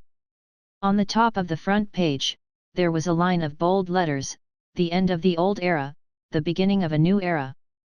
The full passage was on the second page. Mr. Christopher bid his farewell to the stages with his magnificent concert. His symphony The War of Dawn shocked every listener and showed us a great musician's never-ending spirit for further exploration in the world of music. In the past 70 years, we have witnessed a tremendous growth of symphony, and the contribution made by Mr. Christopher to the art of composing is more than remarkable. He is a real music master, the representative of the last 70 years. Let us salute Mr. Christopher with our greatest respect. Following Mr. Christopher, the great master of music, Mr. Lucien Evans showed us a brand new direction for the further development of music in his concert. Young and inexperienced as he is, Mr. Evans already launched a few revolutions with his fingerings, composing and conducting. The next era of music has arrived. Although not everyone likes revolution, the momentum of innovation cannot be stopped. Thanks to Mr. Evans, the colorful future of music has been partly revealed. Let us send this young music genius our best wishes. Let us wish that Mr. Evans would follow Mr. Christopher's footstep and lead us further in this new music era. The end of Mr. Christopher's playing was followed by the beginning of Mr. Evans' performance, and we shall cheer with heart and soul, music lives forever. The passage was written by a couple of musicians from the association in Alta. Some of the other passages in the newspaper gave high comments on piano, and some of them analyzed the formats of Christopher's symphony and Lucien's sonata. Only a few short articles were criticizing Lucien's fingerings and his style of conducting as lunatic and totally not decent, and one of them was contributed by Wolf. Lucien sneered a bit and folded the newspapers. Staring at the bold title on the front page, "The End of the Old Era, the Beginning of a New Era," Lucien sat in the coach and lost himself in thoughts. Around 6 in the evening, Lucien arrived at the small town called Manhwa. The town was located at an intersection, one heading toward the province named Diran, which belonged to House Violet, and the other that led to Bon, the small town sitting beside Elsinore Lake, which was very close to Manhwa. "It's pretty late now, Mr. Evans." The leader of Lucien's guards, Joyce, said to him, "I suggest we stay here for the night and set off tomorrow morning." Although nowadays vicious monsters and creatures were rarely seen around big cities, towns, and villages, from time to time people could still encounter robbers and small beasts. Therefore, if the common people needed to travel through the continent, they had to pay mercenaries to protect themselves. Lucien's mercenary team had 6 people in total. The team leader and the vice leader were high-level knight squires and the other team members were low-level ones. Every month Lucien needed to pay them 300 nars, excluding meal and accommodation. Although it was totally unaffordable for common people, money was not a big problem for Lucien anymore. The income of his concert was very decent, and now he had 105 thalers in total with him. Sure. You know more about this place than I do, Joyce. Lucien nodded. Can you find us a hotel? I want a very quiet room. Joyce was tall and strong. At the age of 32, he was still saving money to awaken his blessing. Joyce was sort of grateful that such a celebrity would show respect to him, since many other wealthy guys who he safeguarded before were pretty much bastards. Very soon Joyce booked a decent hotel sitting beside a small lake in the town. Lucien selected the leftmost room on the second floor, which was very quiet. A bunch of tourists were in Manhwa at that time. They had just left Alta after the music festival. Lucien entered his room from the side door and avoided them. He ordered dinner and ate it inside his room, after which he told Joyce that he did not want anyone to disturb him. Then, he quietly waited for the darkness of the night to come. Chapter 119, Unlock. The silver moon was not there tonight. Only a couple of stars could be seen. Standing in front of the window, Lucien looked out of the curtain and felt a bit disappointed, since his blessing couldn't be fully activated without the silver moon. Tonight only his speed and agility could reach a night level, but his physical strength would not be as good as when the moon was out. At least I can still see some stars, or I wouldn't even be able to calculate the coordinate of the entrance of the magic lock. Lucien comforted himself, and it's safer to hide in the dark without the moonlight. According to the ancient script he had read before, the entrance of the magic lock called Grand Cross kept changing its location every 10 minutes together with the continuously moving stars, until the sun rose up. Around 11 at night, Lucien put on his hooded black robe. Pulling up the hood, when he was about to sneak out of the room through the window, he suddenly felt a bit hesitant. The poem, the script, and the two visitors all came to him together, almost at the same time, which was such a coincidence that made him suppose this might actually be a trap. At first Lucien thought that the brother and sister were sent by the church to test him, however, after knowing from Ryan that the church was too busy recently to deal with matters such as those, and after seeing the dozen mysterious visitors in this small town, he felt the story about the magic ruins was quite suspicious. Should I take the risk? Lucien asked himself silently in his mind. After all, it would take him 6 to 7 months to get to Sturk, therefore, he still had enough time to find another way to get the silver moon potion and, obviously, the magic ruins was not Lucien's only chance to collect the materials he needed. However, very soon Lucien made up his mind. He had a foreboding through his host star when Ryan was talking to him the other night. He had a feeling that something significant was going to happen, and if he could not be powerful enough to protect himself before that happened, he would probably die. Also, Lucien had so many questions in his mind. Who was the author of the poem? Who was the original owner of the script? Was it possible that the legendary archmage known as the prophet who wrote astrology and magic elements left anything special in the lock because he forecast something important? Lucien's curiosity became dominant over his concerns. He gently jumped out of the window and landed agilely outside. In order to save his strength, Lucien moved a bit slower. It took him an hour to get to the small town close to Manhwa, called Bon. Bon was a remote town sitting beside the dark mountain range. Occasionally, a few musicians and painters would visit it, but most of the time it had no visitors. Lucien was quite surprised to find that, when he secretly arrived at the small town, the only tavern there was still busy. He could hear that lots of people were still chatting in many different accents. In one of the rooms on the second floor of the tavern, Sala and Lilith were looking at each other with their eyebrows frowned. "What shall we do now?" Lilith asked. "I thought only Mr. Evans figured out the secret of the manuscript, but why are there so many visitors here in Bonn? I'm guessing." Sala sighed. "The manuscript we have is not complete, and it might not be the only one. They might have the complete version." "That makes sense, after all, we got the manuscript from." Lilith nodded and switched the topic. "What if there are sorcerers and knights among them?" "I'm not sure."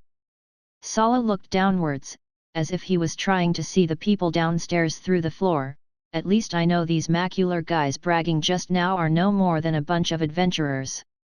Then, are we still going tomorrow? Lilith looked hesitant. Sala did not answer her question immediately. After a while he sighed, we'll wait and see.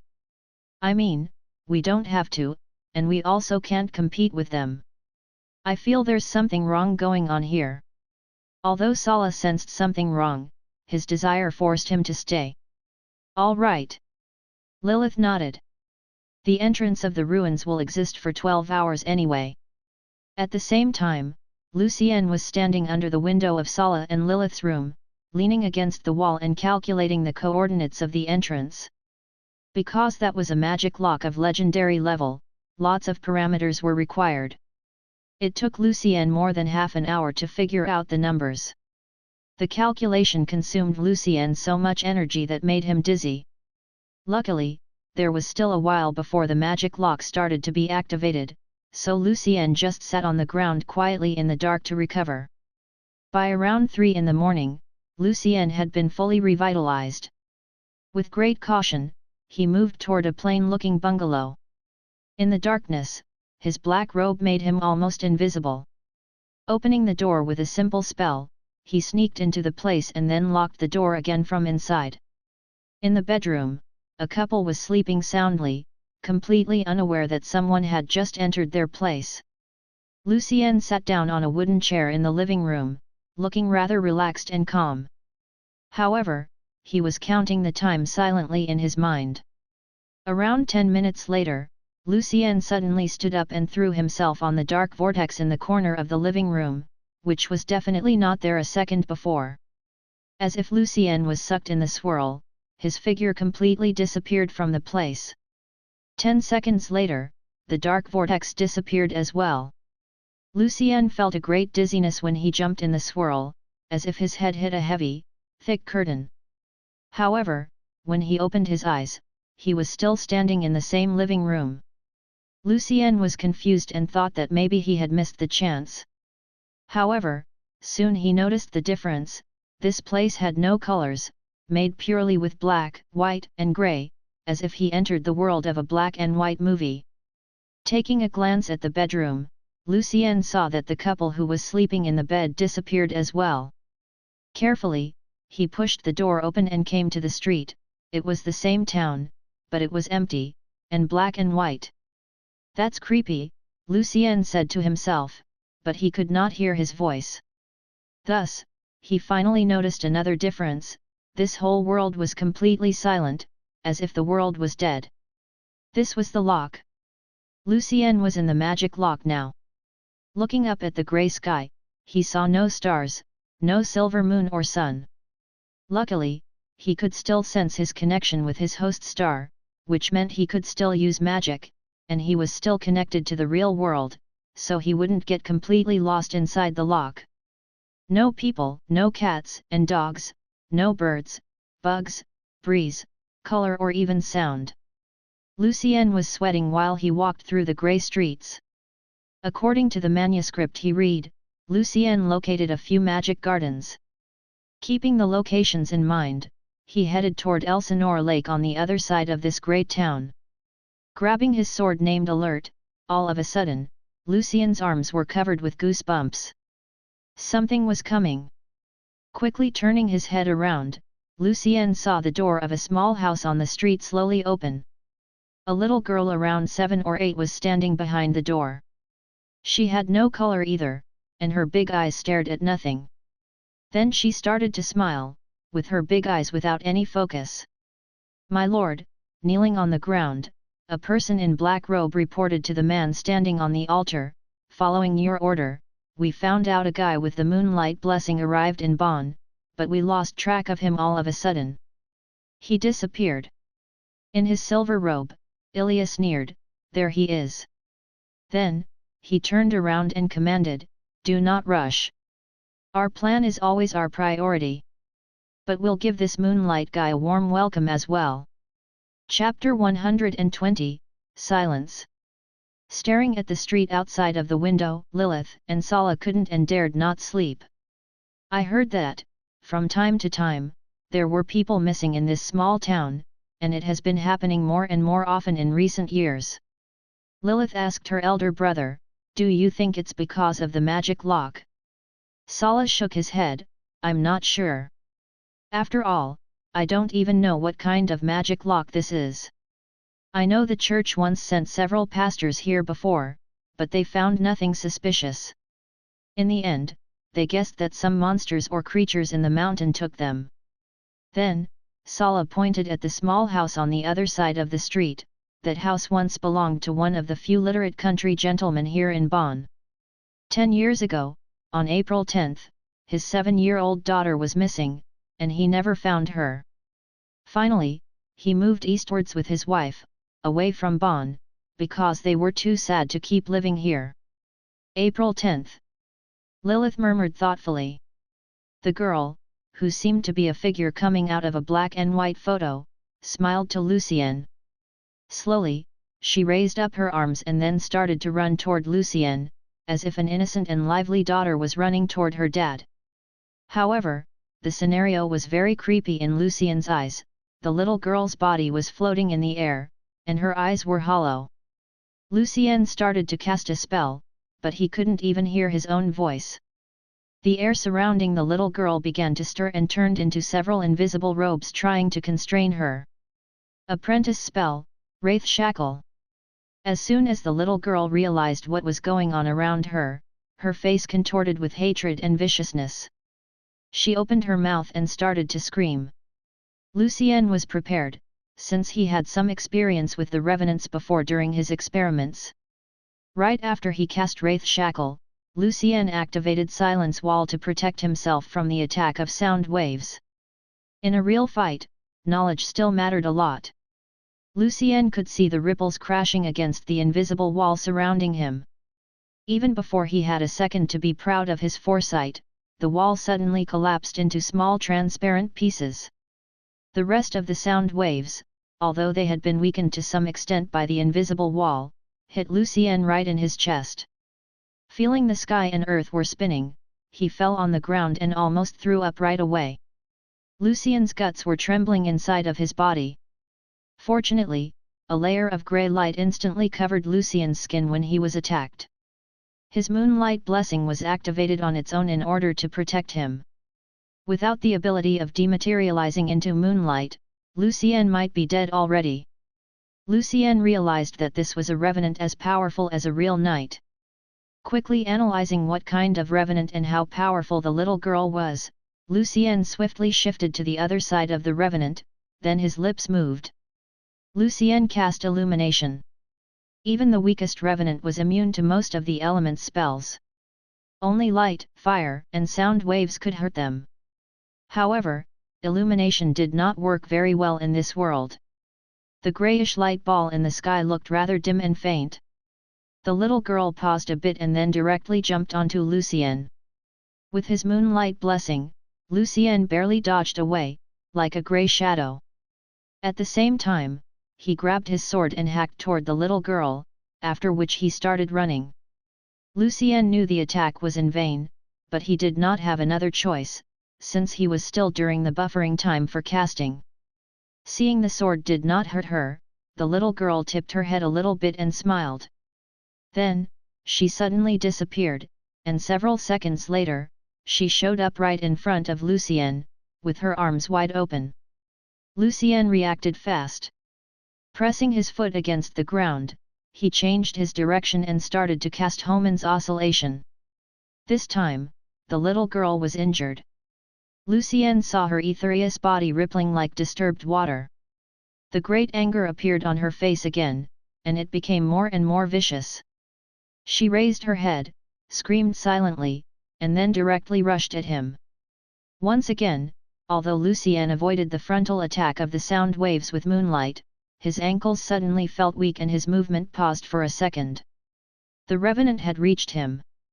For a second, Lucien's consciousness faded, and then he felt extremely tired and flimsy. The heat in his body was escaping. He felt cold. The little girl went directly through Lucien's body and stopped on the other side. Raising her hands, she looked shocked and confused. The ring Lucien was wearing, Ice Revenger, helped him to stay focused. Without any hesitance, Lucien cast a spell again. A blast of cold wind blew around them. A revenant was summoned by Lucien. He decided to use a revenant to fight against the other revenant, since he noticed that, in the weird dimension, while light magic was largely weakened, the undead creatures were strengthened by a lot. Being controlled by Lucien, the summoned revenant launched its attack toward the little girl. Wrestling together, their arms pierced each other's body. However, it seemed like the revenant Lucien just summoned was weaker than the little girl, since within a couple of seconds, it already started to get less and less visible. It would not even take the little girl 10 seconds to completely wipe it out. However, it was enough time for Lucien to turn the tables. Lucien took a few steps backward, reached his hand into his pocket and threw out a handful of reagents toward the two revenants who were wrestling, and a white firewall enveloped them as Lucien finished casting the spell. This was Lucien's invented spell, Sulfur Firewall, which was just an inspirational flash when he was facing the aquatic zombie, and within the past couple of months, Lucien turned it into one of his regular spells. The only problem with Sulfur Firewall now was that the structure of its magic model was not simplified enough, so it took Lucien more time and spiritual power to activate it. Being burned by the sulfur fire, the revenant Lucien summoned immediately disappeared, and a couple of seconds later, the little girl started to show signs of being in pain. However, the apprentice spell could not cause a great damage to her, but only contain her within the fire wall. It seemed she was very afraid of fire, and instead of trying to force her way through the fire, she stayed in the center. Lucien was a bit relieved and was about to run away from the little girl. Facing a revenant as powerful as a knight, the top priority for Lucien was to stay away from her, instead of attempting to eliminate it. As soon as he turned around, Lucien took a glance at the place where the little girl showed up. Through the open door Lucien saw a small skeleton with thin bones bending over a wooden table. The scene reminded him of what he had read about revenants. All of a sudden, Lucien changed his direction and ran toward the house as fast as a shadow. Watching him approach the house, the little girl suddenly panicked. Without any hesitance, she rushed toward Lucien through the fire wall. By the time the little girl broke through the fire wall, Lucien was already standing in front of the small skeleton. Sprinkling a handful of sulfur powder on it, Lucien lit the skeleton on fire. The white fire immediately covered the bones.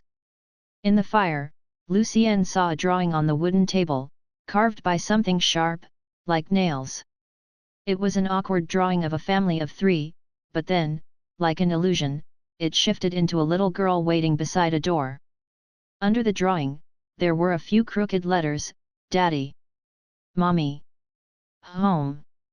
The little girl slowly stopped when she saw the skeleton on fire. She was a bit surprised at first, but then lowered her eyes, looking rather sad. Then, her body became more and more transparent. She started to gradually disappear. From the pictures, the letters, and the ever-changing entrance of the magic lock, Lucien had a rough idea of why the little girl was here in this world. His sympathy instantly took over his fear. Daddy, Mommy, Home, Lucien silently murmured. His heart was softened. Lucien turned to the little girl, who was almost gone, and said to her, I'll take you home. In this world of black and white, the world of silence, the little girl had tears falling down her face, but she smiled sweetly, as if she read the movement of Lucien's lips and understood what he said. In the last second before she disappeared completely, the little girl nodded to Lucien gratefully. When the skeleton was burned into ashes by the magic fire, the little girl also disappeared. The wooden table was gone together with the burning skeleton. Lucien carefully collected the ashes and put it into his pocket. Now he was even more confused with this world, since it seemed less and less likely to be the Grand Cross he was looking for. The whole place was just too creepy.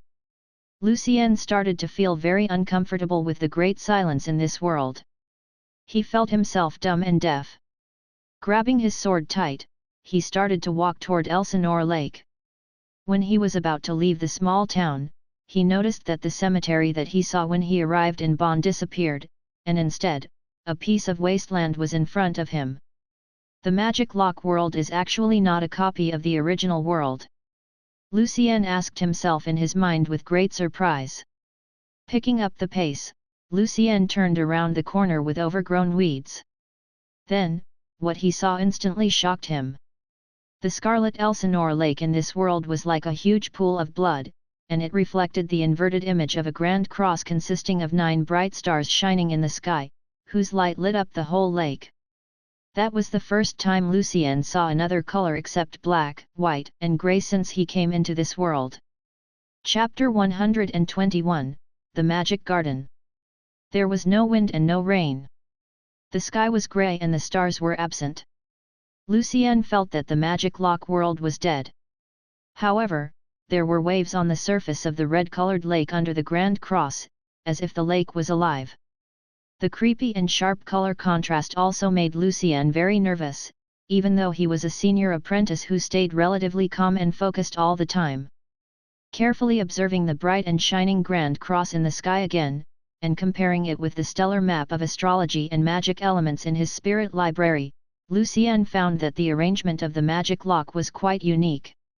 Unlike most magic locks, that aimed to protecting something, this one was more like a lock gathering power in order to keep something sealed. If Lucien's feeling was correct, he did not want to stay here any longer. Lucien looked up in the sky and quickly recalculated the coordination of the closest magic garden according to the Grand Cross. Then, without any hesitation, he turned around and ran toward the edge of the Black Forest in the west along the lakeside path. Curious as Lucien was, he was clearly aware that it would be too stupid for him to approach this legendary level magic lock. He knew that he needed to stick to his original purpose for coming here. Lucien's body recovered quickly thanks to his moonlight blessing. By the time he entered the Black Forest, the pain in his chest caused by the revenant had already disappeared. The Black Forest was immersed in the same silence. Even the leaves on the branches were not moving at all. Everything stayed still. No life could be seen. Lucien tried to keep calm as much as possible when he was walking through the huge trees. A bit more than 10 minutes later, he saw a tall and big building covered with shadow sitting in front of him, some distance away. From time to time, there were strange lights coming out of the building and flying towards Elsinore Lake. He slowed down his pace when he approached the building and grabbing his sword tight. Lucien was slightly sweating. Reaching into his pocket, Lucien pulled out a small black stone. It was a bat pituitary gland. Holding it in his left hand, his lips moved silently and then invisible waves started to spread out like ripples. Standing in the center of them, he was waiting for the back echo reflection after the waves hit certain obstacles. The tall and big firs appeared one by one in Lucien's mind. Different things sitting within a radius of several hundreds of meters became more and more clear. However, some of the objects that made the waves ricochet remained rather blurry, and Lucien could only use their shapes to guess what they were. Still, no life was detected. Lucien was not sure whether he should feel relieved or even more nervous. As he was searching for possible magic traps, he kept slowly moving closer to his destination. All of the obstacles that he could not identify turned out to be just big stones. When Lucien forced his way through the thick bushes, he saw a grey gravestone, behind which there was a small coffin chamber. Approaching the gravestone a bit, he saw the white letters carved on it, "Here lies the previous mayor of Bonn, Mr. David Terrien, whose greatest exploit was killing the hundreds of people who did not follow the God of Truth. And this man died because he fell in love with another man, who was very powerful." Lucien's face twitched a bit when facing the inscription, not because of its absurdity, but because he saw the gravestone before, when he first sneaked into Bonn. He remembered clearly that this gravestone was in the town's cemetery, not in a forest. The cemetery moved into the Black Forest in this magic lock world. Lucien thought to himself. He looked around and found more graves. In the world of black and white, they looked even more horrific. Obviously, a cemetery was not a very pleasant place to stay. So, Lucien decided to leave here and take another way around this place to get to the magic garden, even thought that would take a bit more time. However, by the time he turned around, Lucien's scalp tingled from the same feeling of coldness that he sensed when he encountered the little girl. Without any hesitance, Lucien launched a backhand hack with his sword. Although it felt like he just chopped a random piece of rotten wood, a certain strange power shook Lucien's arm along with the sword in his hand. Turning into a grey shadow, Lucien quickly dodged to the side and knelt down on one knee with his back against a gravestone.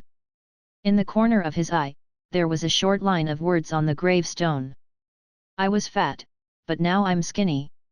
Lucien was a bit amused for a second.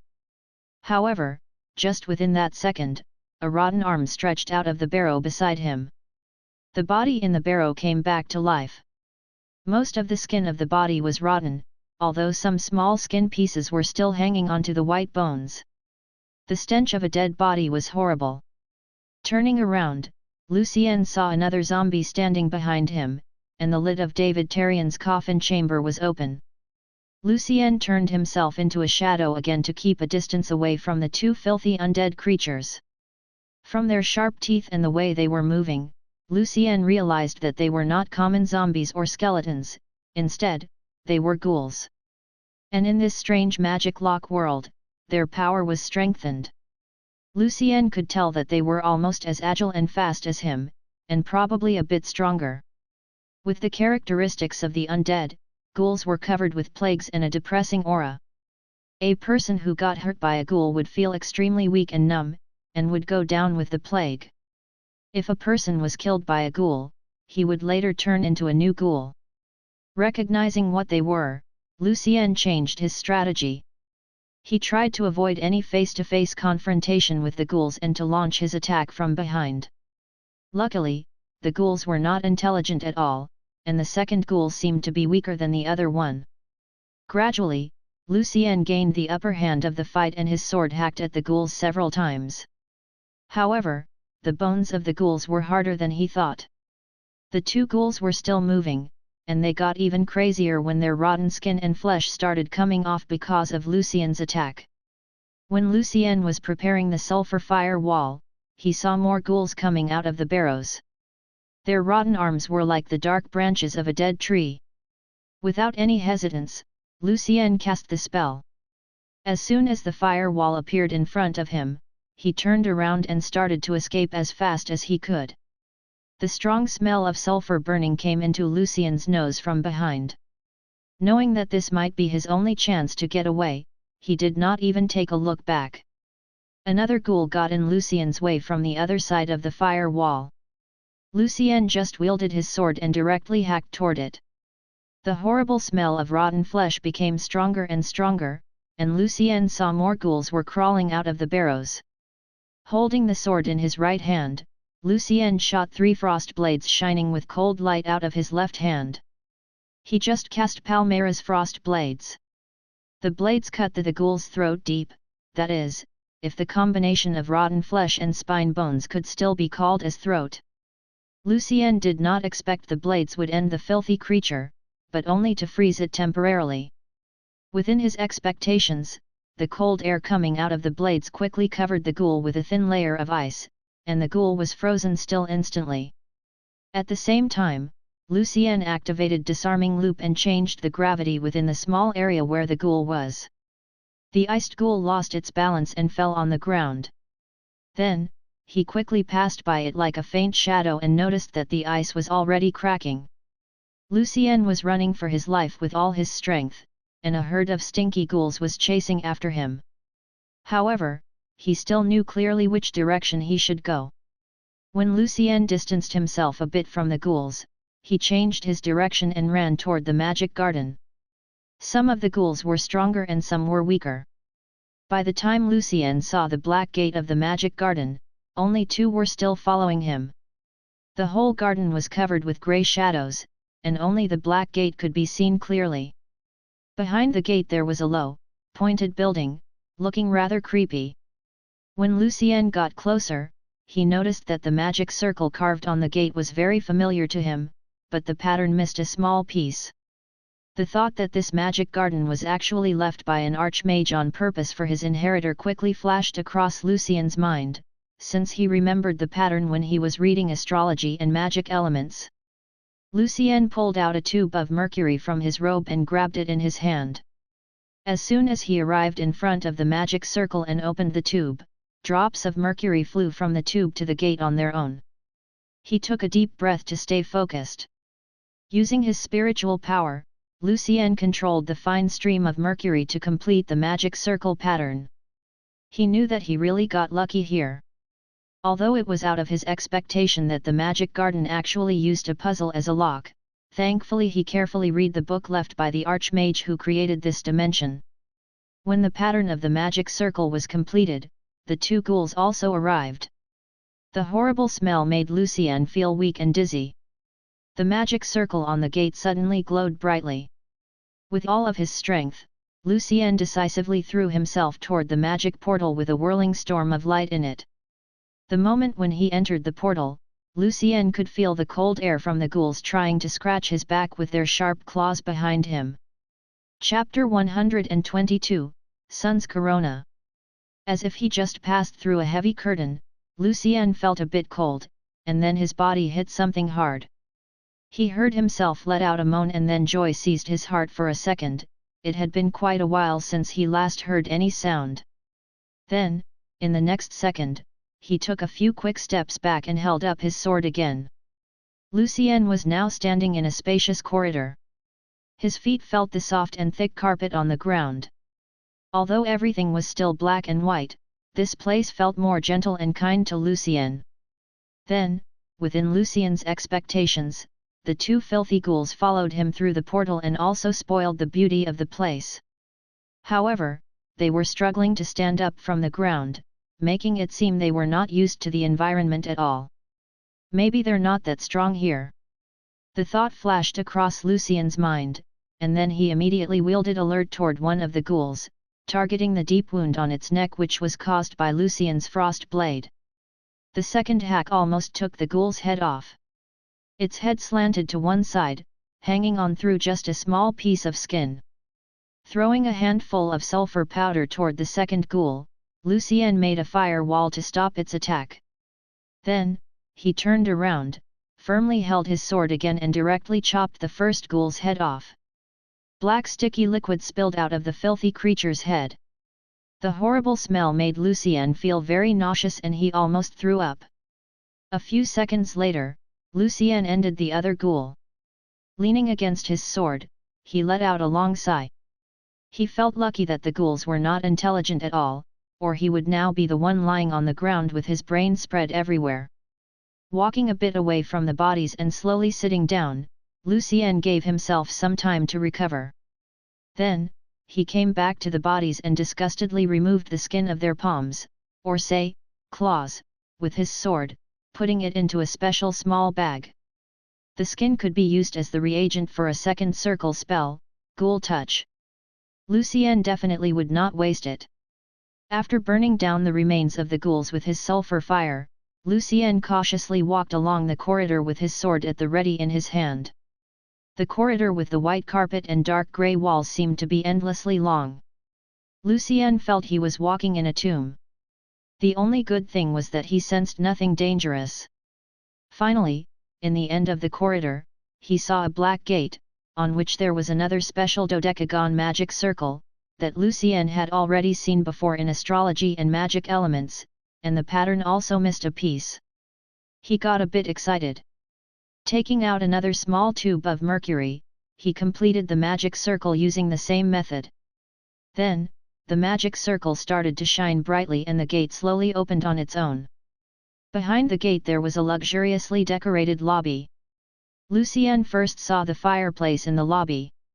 The flame jumping and wavering in the fireplace was also white, but it felt quite warm. Beside the fireplace, there was a grey desk, on which a black book lay. Out of the window behind the desk, Lucien saw many bizarrely looking magic plants. Some of them had baby faces, some of them had big mouths, and some were shining like precious gem. The door to the magic garden was right beside the desk. Surprisingly, no magic trap was detected when Lucien was approaching the desk. He did not directly touch the book with his hand, but used the sword to turn the pages. On the first page of the book, Lucien saw an inventory written in Sylvanas. Moonlight Rose, Room 1, Shelf No. 25. Jade Green Mycen, Room 1, Shelf No. 72. The Root of Thorn Tree, Room 1, No.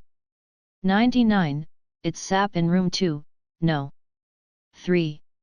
Vampire Blood, Room 3, No. 21. Enchantress Teeth, Room 3, No.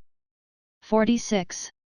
Ghost-Faced Leaves, Room 7, No. 17.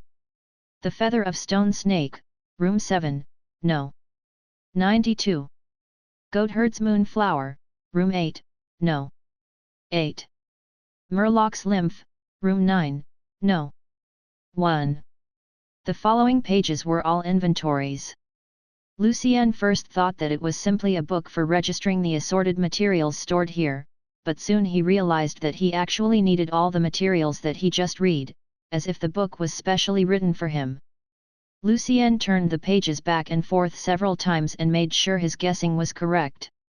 Some of the materials were for Silver Moon, some for Magic Gate, and some for Crying Soul. He was thrilled, but also felt creepy.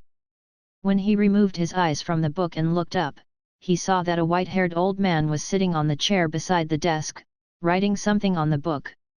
Lucien was stunned for a second, but then he realized that this was just an eidolon, or say, a piece of memory left by someone. Looking at the date that the old man wrote down on his paper, Lucien realized that this image was left almost 1,000 years ago. Soon, the image disappeared. Then Lucien turned the book to its final pages. The long diary-like notes left by the owner shocked him. When I was doing the experiment, I found this world by accident. It is like a copy of the real world, or say, a projection of the main world, but some parts of it are in quite a chaos. Furthermore, no life in the real world is projected. Interesting. Now, I'm certain that this world is very suitable for the undead creatures like revenants and ghosts, but the black and white world is just too boring for a living person. Compared to the skeleton land located on the 123rd layer of the pit, a land consisting of fire and ice, this place is almost too silent to be called as hell. This is a world for the dead to enjoy their eternal sleep. Let me name it the world of souls. It seems like I'm not the only one who knows about this place now. Deep in this world, I found a very dangerous but interesting place, which has an astonishing connection with our experiment. I shall invite my buddies to explore there again with me to see if we can find out what the secret is. We're about to leave now. In fact, I made a prophecy a couple of days ago, at a great cost, and thus I know what I will face, but I'm still going. And you, the one who is reading my notes now, may I call you the non-believer who walks in light and darkness. You must have my book, Astrology and Magic Elements, and you have come here because of the poem and the manuscript. I might be still trapped there when someday you enter the legendary dimension. I do not expect that you'll come specially for me, but if you find me, please free me. Don't go there when you're not prepared. The legendary dimension is dangerous even for senior rank mages and archmages. Lucien's body was covered with goosebumps. He felt the author of Astrology and Magic Elements was communicating with him across time and space through the notes.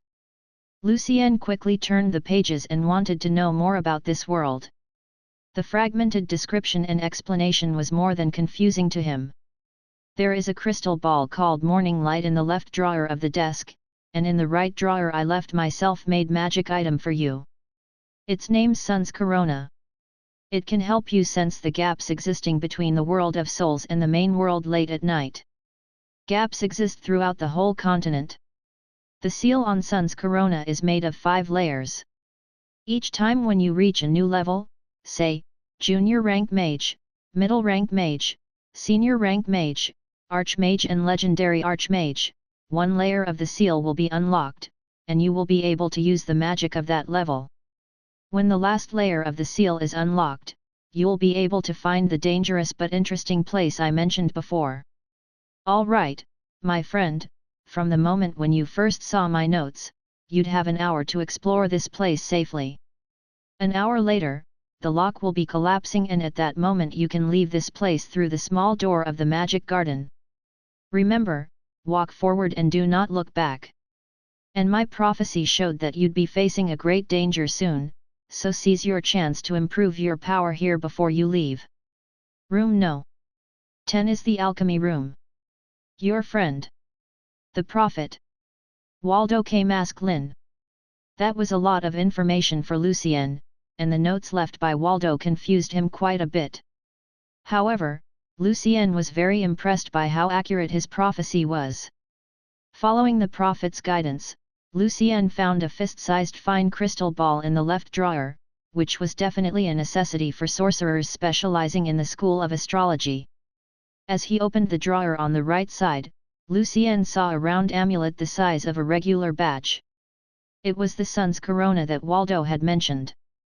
The light golden amulet was carved with rays of light, as if it were a crown, and at the center of the amulet, there was a cross which was very familiar to Lucien.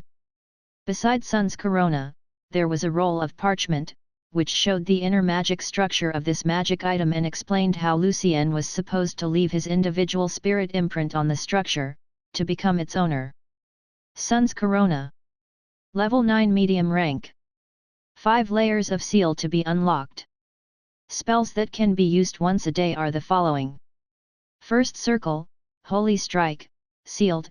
Second circle, Death Resistance, sealed. Third circle, Burning Radiance, sealed. Fourth circle, Death Ward, sealed. Fifth circle, Flame Strike, sealed. Sixth circle, Exorcist Halo, sealed. Seventh circle, Ashes, sealed. Eighth circle, Sunburst, sealed. Ninth circle, Undeath's Eternal Foe, sealed. Depending on to what extent the seals have been unlocked, the person who wears Sun's Corona is capable of praying for the undead and freeing them, and the person can also sense the gaps connecting the main world and the world of souls. Sun's Corona is the eternal foe of the undead. Waldo K. Masklin. Staring at the piece of parchment, Lucien was totally shocked. The cross pattern at the center of Sun's Corona, the grand cross in the sky, and the spells. Different ideas flashed across his mind like films. That night when Lucien went down into the sewers came back to him. The Saint Truth badge owned by Benjamin. The spells Benjamin used. Lucien's brows frowned, and his eyes opened wide. All that magic belonged to the category of divine spells. Furthermore, the pattern at the center of Sun's Corona was a cross, the symbol of the Saint Truth. How would all that make sense? Chapter 123, The Experiment of an Hour. Lucien felt that what he had just found out was ridiculous and even funny. Obviously, Masklin had no reason to lie to him about Sun's Corona, and the cross at the center of Sun's Corona looked identical to the one he once saw on Benjamin's Saint Truth badge. Everything was getting more and more mysterious. Lucien wondered how the Saint Truth started to develop and grow at the very beginning. Putting aside his many concerns, Lucien first followed the instruction left by Masklin and built a strange-shaped model with his spiritual power, then carefully sent the model into the magic item. As soon as Lucien's spiritual power connected to Sun's Corona, he felt himself bathed in the sacred and pure light. This magic item was filled with the purest light. Without any difficulty, Lucien left his spirit imprint on Sun's Corona and became its owner. He also took a look at the seals inside the magic item, which were very complex. Now, Lucien was 100% certain that the power of Sun's Corona came from divine power, which felt totally different from his magic power.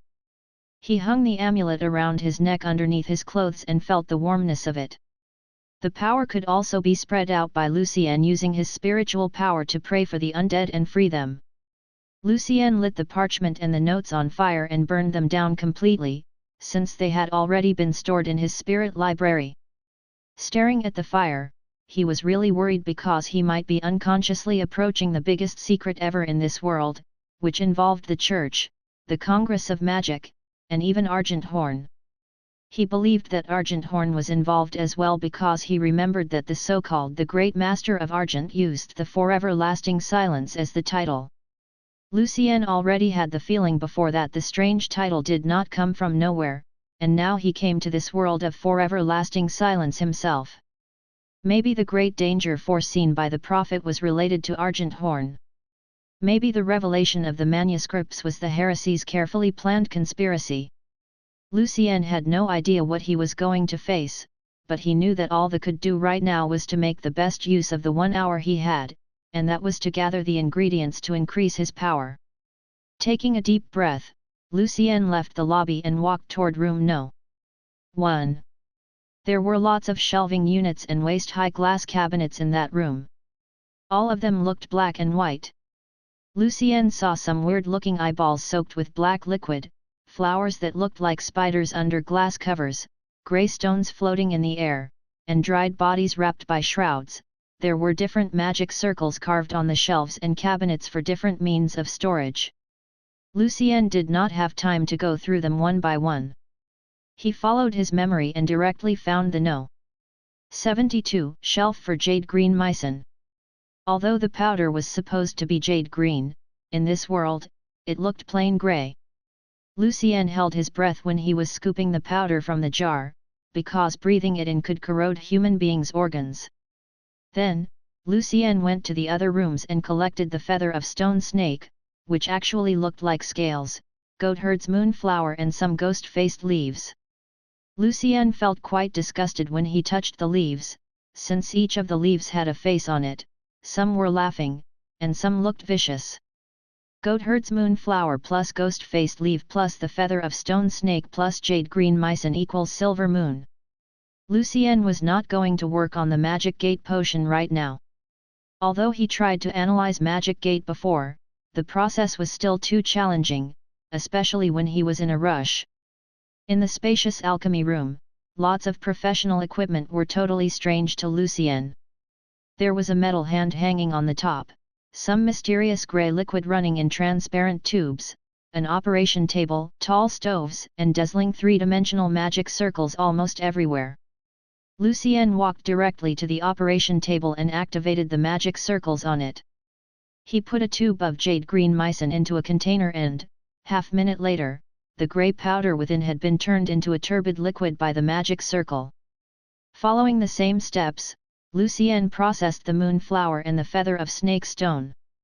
When he put the creepy leaves on one of the magic circles, the faces on the leaves started to cry and shout like babies who were crying for their toys, but the scream was completely blocked. Lucien was very impressed. Compared with his previous underground lab, this place was like heaven for him. After all, this lab had belonged to a legendary archmage. When all the ingredients were ready, Lucien started to mix them together. Here, the temperature of the fire was the key point, and the most challenging steps for Lucien were to build a model with his spiritual power and to integrate the model into the liquid. 5 minutes later, Lucien's semi-finished potion started to smoke. Too early. I integrated the model into the liquid too early. Lucien calmly drew a conclusion from his first failure. Another 5 minutes later, Lucien stared at the grey gel in the container with his eyebrows frowned. I dropped the jade green liquid too slow. Looking at the small ball bouncing everywhere in the container, Lucien felt a bit frustrated. This was his 6th failure. After wiping his forehead with the back of his hand, he started his 7th experiment. This time everything finally seemed to be fine. Lucien half closed his eyes and tried to keep his spiritual power stable while he was building the model. When the grey liquid slowly turned white, Lucien quickly sent out the model and integrated the model into the liquid. Gathering power from the model, the liquid in the container instantly condensed into small drops like beads, and within each drop there was a small moon. Lucien put silver moon into a glass tube and returned to the lobby. Sitting down on the ground, Lucien had to recover his power, even though there was only 20 minutes left before the magic lock collapsed. 6 minutes later, Lucien felt he was ready. Looking at the beads in the tube, he thought for a second whether he should chew them well. He was a bit amused by this funny idea. Then, he decisively raised his head and swallowed the whole tube of potion, and the next second Lucien entered his meditative dimension. The lobby and the black and white world were gone. All Lucien could see now was a starry sky, and he could feel the furiousness of the fire element, the lightness of wind, and the softness of water. For the first time, Lucien saw his own soul from an outsider's perspective. Lucien noticed his own soul was glowing brightly like the silver moon, and within his soul there was also an inverted image of the countless stars in the sky. This outsider's perspective was indispensable for constructing more complicated models. Unfortunately, Lucien's spiritual power level was not enough to provide him with this perspective yet, and the reason that Lucien could experience it now was because of the potion. He started to calmly build a magic model inside his own soul. His spiritual power started to be substantialized into fine shining lines floating in the sky, and, being controlled by Lucien, they slowly started to gather together. The construction of a magic model required accurate length of every line and angle. Only a person who was capable of understanding mathematical and geometry knowledge could manage to build it. Countless magic apprentices were stuck at that point for their whole lives and never had a chance to become a real sorcerer. Chapter 124, Lucien, the Sorcerer. The magic model that Lucien needed to build was called Star Shield. Thankfully, Lucien already practiced constructing the model multiple times in the past, so he remembered clearly how the model was divided, how long the lines were, and how the lines were connected to each other. All he needed to do now was stay calm. When he was concentrating on the magic model, Lucien noticed that his spiritual power was being consumed very fast. By the time he finished 1/3 of the work, he found that there was only half of his spiritual power remaining. You gotta make the best use of your spiritual power. Lucien talked to himself in his mind.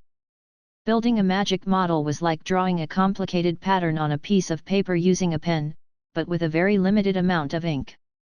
To save the resource, the person drawing the picture needed to stay very calm, to prevent the hand holding the pen from trembling too much. Thanks to Lucien's throughout knowledge of Star Shield, he could allow himself to be partly distracted and absorb the power of the four elements surrounding him, in order to slowly recover his own spiritual power. For most sorcerer apprentices, since they did not have such a profound knowledge of their magic models, they would often turn to the potion called Magic Gate as their short-term supplement for boosting spiritual power, in order to make this great breakthrough. Time passed, and Lucien started to feel weaker and weaker, and his spiritual power was very close to running dry. Fortunately, the magic model of Star Shield was almost ready.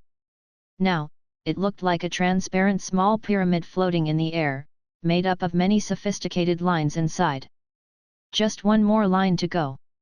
Although Lucien's whole body was slightly shaking from his weakness, there was no chance that he would give up in the last second.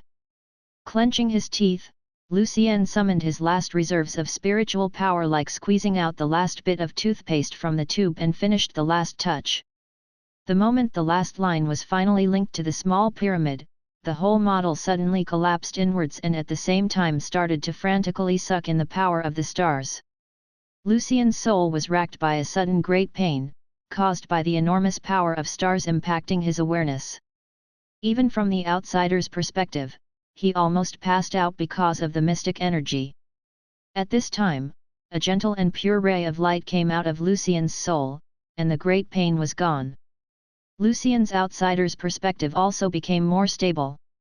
When the light disappeared, Lucien saw something like a crystal, the size of a thumbnail, shining and revolving around the inverted reflection of his host star of destiny. Taking a closer look, it was the very magic model that he built just now, the Star Shield. At the same time, Lucien noticed that his own soul had become more stable and denser, as if the power of stars magically changed the soul's texture. Opening his eyes, he felt more refreshed than ever, and his soul was overflowing with spiritual power. Lucien knew that whenever there was any danger, he could instantly activate the Star Shield. A smile appeared on his face, and he said to himself with pride, "Nice to meet you, Mr.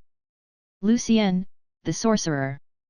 His smile came out from his heart, since he believed that, compared with the great success that he had with his concert, this breakthrough was accomplished all because of his own efforts, and nothing could satisfy him more than that.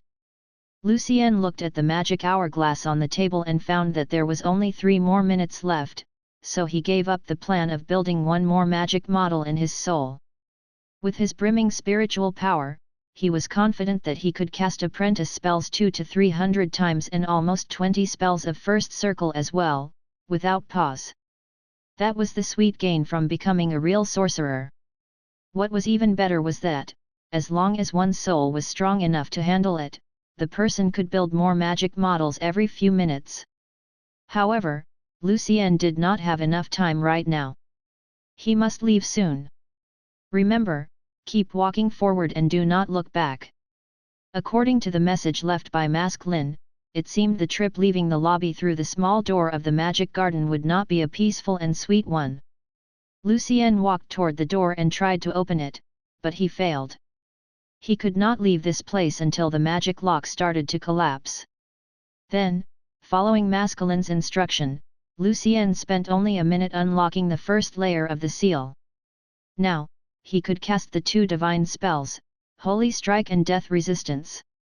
Unwilling to waste any time, Lucien ran into the rooms like a shadow to collect some more magic materials for future use. Not the too dangerous ones. Nor materials that I don't know about. Lucien reminded himself not to be greedy. After all, he only had less than 2 minutes now. By the end, he had picked a tube of vampire's blood, 2 tubes of ether, 2 handful of goblin's hair, 3 tubes of Snonia's burning power and a box of magic oil. Some of them were magic materials and some were catalysts. When there were only 15 seconds left, Lucien came back to the lobby. Standing in front of the small door, he was waiting for the moment that the world started to collapse. 10 seconds, 9 seconds. 3, 2, 1. The whole lobby started to shake slightly, and the small door opened by itself as if it sensed the change in this world. Behind the door there was a long corridor, and along both sides there were all kinds of weird-shaped magic plants. All of a sudden there were cracks on everything Lucien could see, the desk, the chair, and even the white and grey fire in the fireplace. Without any hesitance, Lucien rushed through the corridor. He heard babies crying, but he did not look back. Lucien walked faster and faster, and then he started to run. The magic plants along both sides started to wield their branches crazily and some of them almost hit Lucien's face. Some other magic plants were floating in the air, some were jumping forward like frogs, some wrung their own necks and threw their heads away. Everything in the world started to get crazy. The plants were laughing, moaning, and crying. Their voices were very loud, but they seemed to disappear after Lucien passed them, as if a monster with a huge mouth was devouring them while following Lucien. He forced himself to stay focused on his own footsteps and kept running forward. He swiftly avoided the black vines that seemed to attack him like snakes. Then, he heard a sharp screaming, which was miserable and vicious. In front of Lucien, a lot of revenants appeared in his way. Countless maggots covered the whole floor, and each of them had a baby crying face. Lucien did not slow down at all. He directly activated Star Shield. Before becoming a real sorcerer, Lucien could not cast any spell when he activated the moonlight, the status in which his body was partially dematerialized into moonlight, but now it was not a problem anymore. This shield was like a round glass cover that seamlessly protected Lucien from all directions. Being badly burned by the shield, the revenants were screaming even bitterer, but they were still trying to grab Lucien's body with their arms until they turned into smoke and ashes. There's so many white maggots covering Lucien's shield that he almost could not see the road in front of him. Finally, Lucien saw a narrow gap at the end of the corridor, and through it he could see a touch of green. It's dangerous. Come back, Xia Feng. Don't go there. Lucien heard his parents calling his name. "Lucien, stop! You'll die!" That was the mixed voices of Joel, John, Victor, and all the people Lucien cared about in this world. They sounded so real that Lucien's heart missed a beat for a second. "Do not look back!" Lucien yelled to himself. In the last second, he jumped right into the gap. The soul maggots all turned into ashes. The night wind felt cool and gentle. This was a world full of life. "Lucien!" It was a familiar voice, and the person sounded very surprised. Raising up his head with surprise, Lucien saw Natasha, who was wearing her dragon blood armor and riding on a black dragon scale horse. However, the armor she was wearing was severely damaged, and there were only a few knights, squires and guards following her. All of them looked tired, and some of them were even injured. Furthermore, Lady Camille was not with the princess, neither were Sylvia and her father. A thin layer of haze settled over the small town named Bonn. Chapter 125, Ambuscade. The people downstairs gradually quieted down, which finally gave the brother and sister a break. "Bragging and bragging! Useless adventurers!" sneered Lilith. "All they have is muscles, but unfortunately no brain. Don't underestimate them." Sala shook his head. "Many of them have been dealing with the many horrific monsters in the Black Forest and the Dark Mountain Range for a long time. They can't be taken lightly." When he was talking, his eyes suddenly opened wide. The color of the candle was fading, and so was the color of the wall. Little by little, everything started to lose color. A thin layer of haze slowly descended. Sala's hand touched the table in the room when he took a step back, and he felt the moist of the wood, as if the table had been sitting there for over 1,000 years. "Run!" Sala took his sister's hand and shouted, "Something's wrong." However, his voice sounded so far away, as if it came from another world. Lilith looked very afraid and also confused. Grabbing Sala's hand, she followed him and they started to run downstairs. When the two magic apprentices were running, they took out some of their magic reagents and held the materials tightly in their hands in order to cast the spells for self-defense, if needed. By the time they got to the ground floor, the tavern was already in a great mess.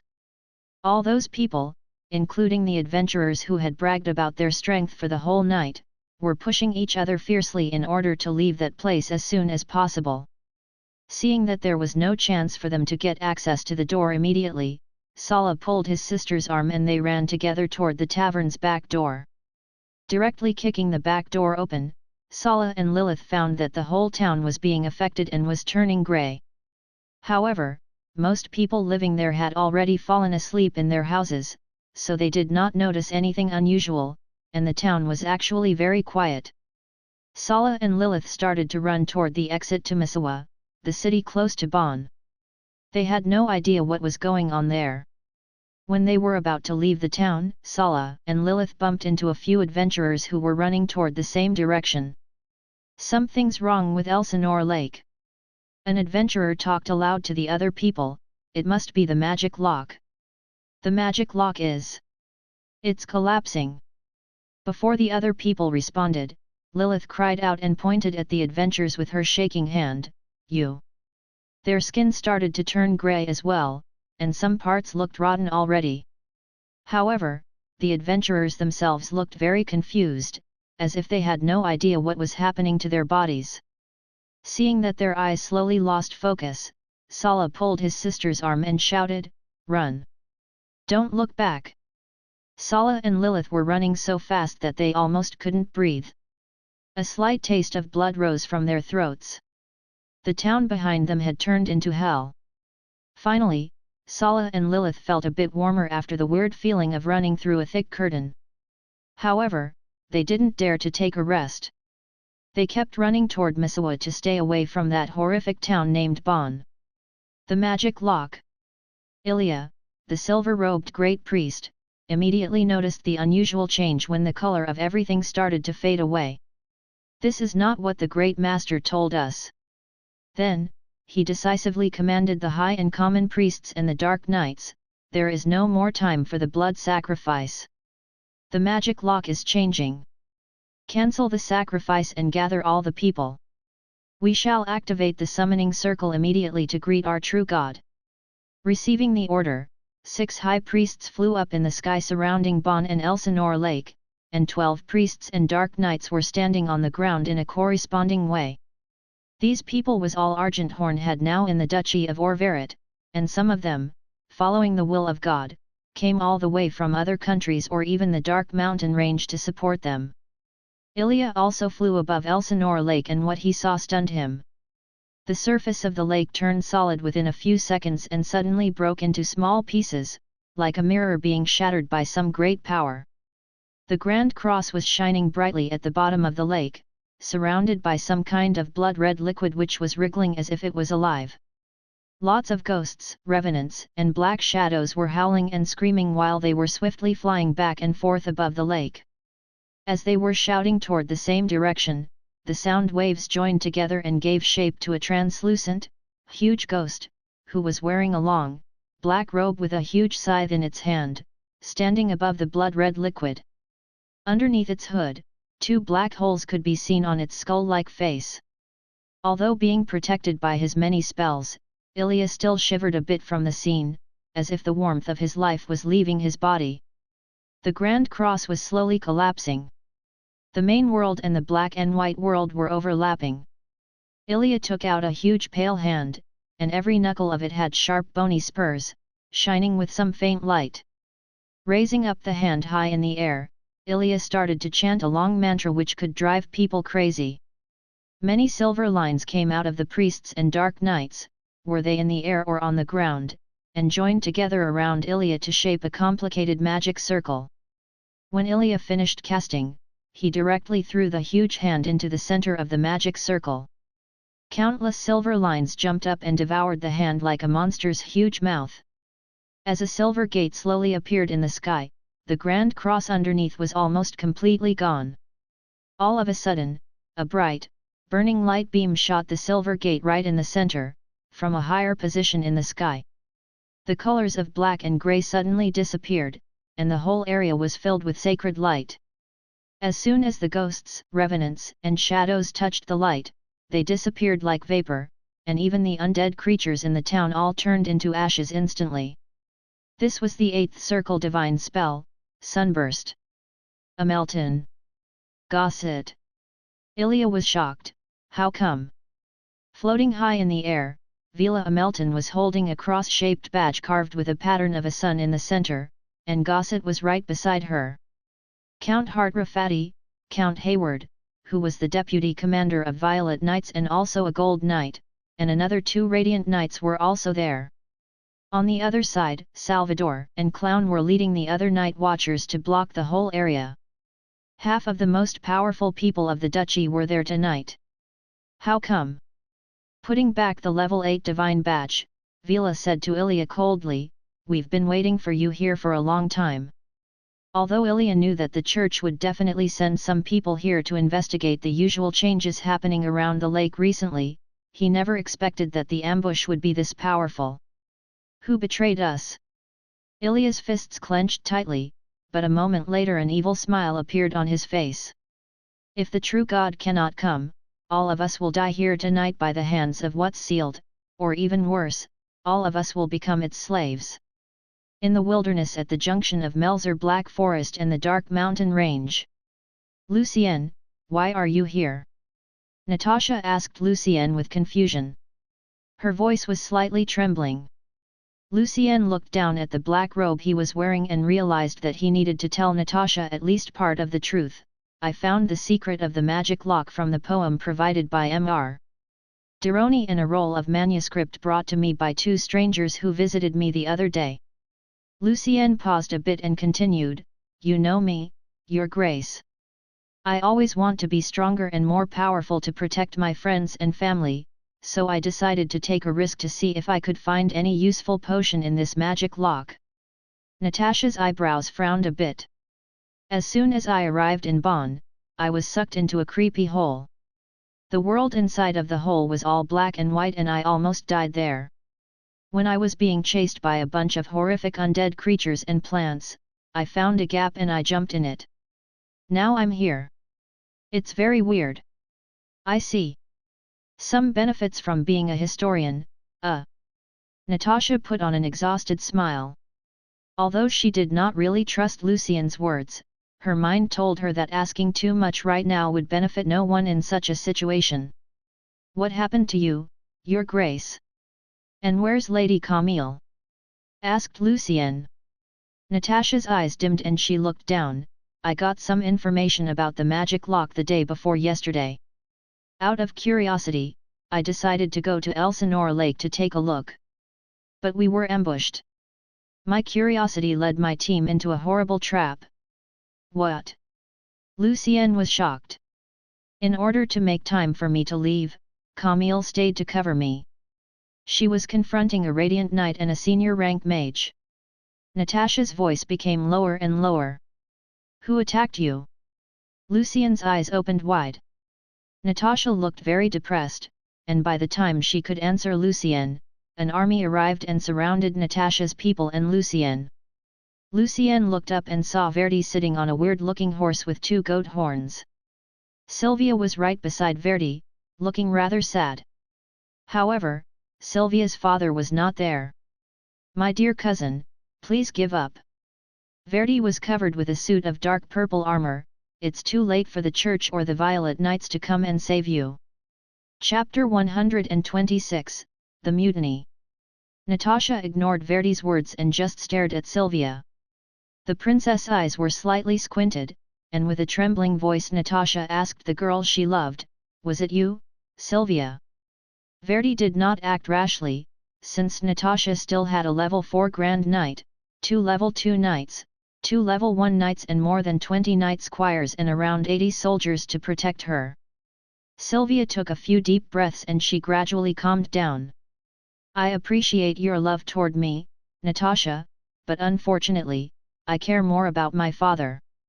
My father spent so many years trying to find a chance to go to the Magic Congress in order to live a peaceful life, and his wish is my wish. So? Natasha asked gently, that's why you wanted me to die? I didn't expect this.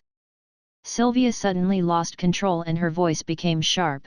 I didn't know that their real purpose in gathering information about you was to actually kill you. But my father was killed by you, Natasha, and the only thing I care for now is my revenge. Lucien was shocked to learn that both Deroni and Sylvia were sorcerers. When he thought about it, and after taking a careful look at Sylvia's height and figure, Lucien suddenly linked White Honey to Sylvia. Sylvia. White Honey. And Deroni. The master of the Raven named Ashley. Lucien murmured to himself in a very low voice. So you've been lying to me all this time? I don't believe it. Natasha's voice became cold. I killed your father because he wanted to kill all of us. You think I'm really that happy with fine clothes, spacious houses, endless cuisine, and the bright future of being a musician, Natasha? No. None of them can compete with the great satisfaction that I felt from learning a new spell, from a successful magic experiment, and from seeing the hope in my father's eyes. Sylvia tried her best to stay calm. You think I only want to be your nightingale in a gold cage? Did I ever treat you like my pet? Natasha questioned Sylvia desperately. Before Sylvia managed to say anything, Verdi suddenly reached out his hand and wrapped Sylvia's waist with his arm. Although I admit that you are very outstanding as a woman, my dear cousin, do you think you can give Sylvia the same love as that of a man? Natasha closed her eyes and a sad smile appeared on her face. Sylvia, I never knew before that you could be this persistent and firm.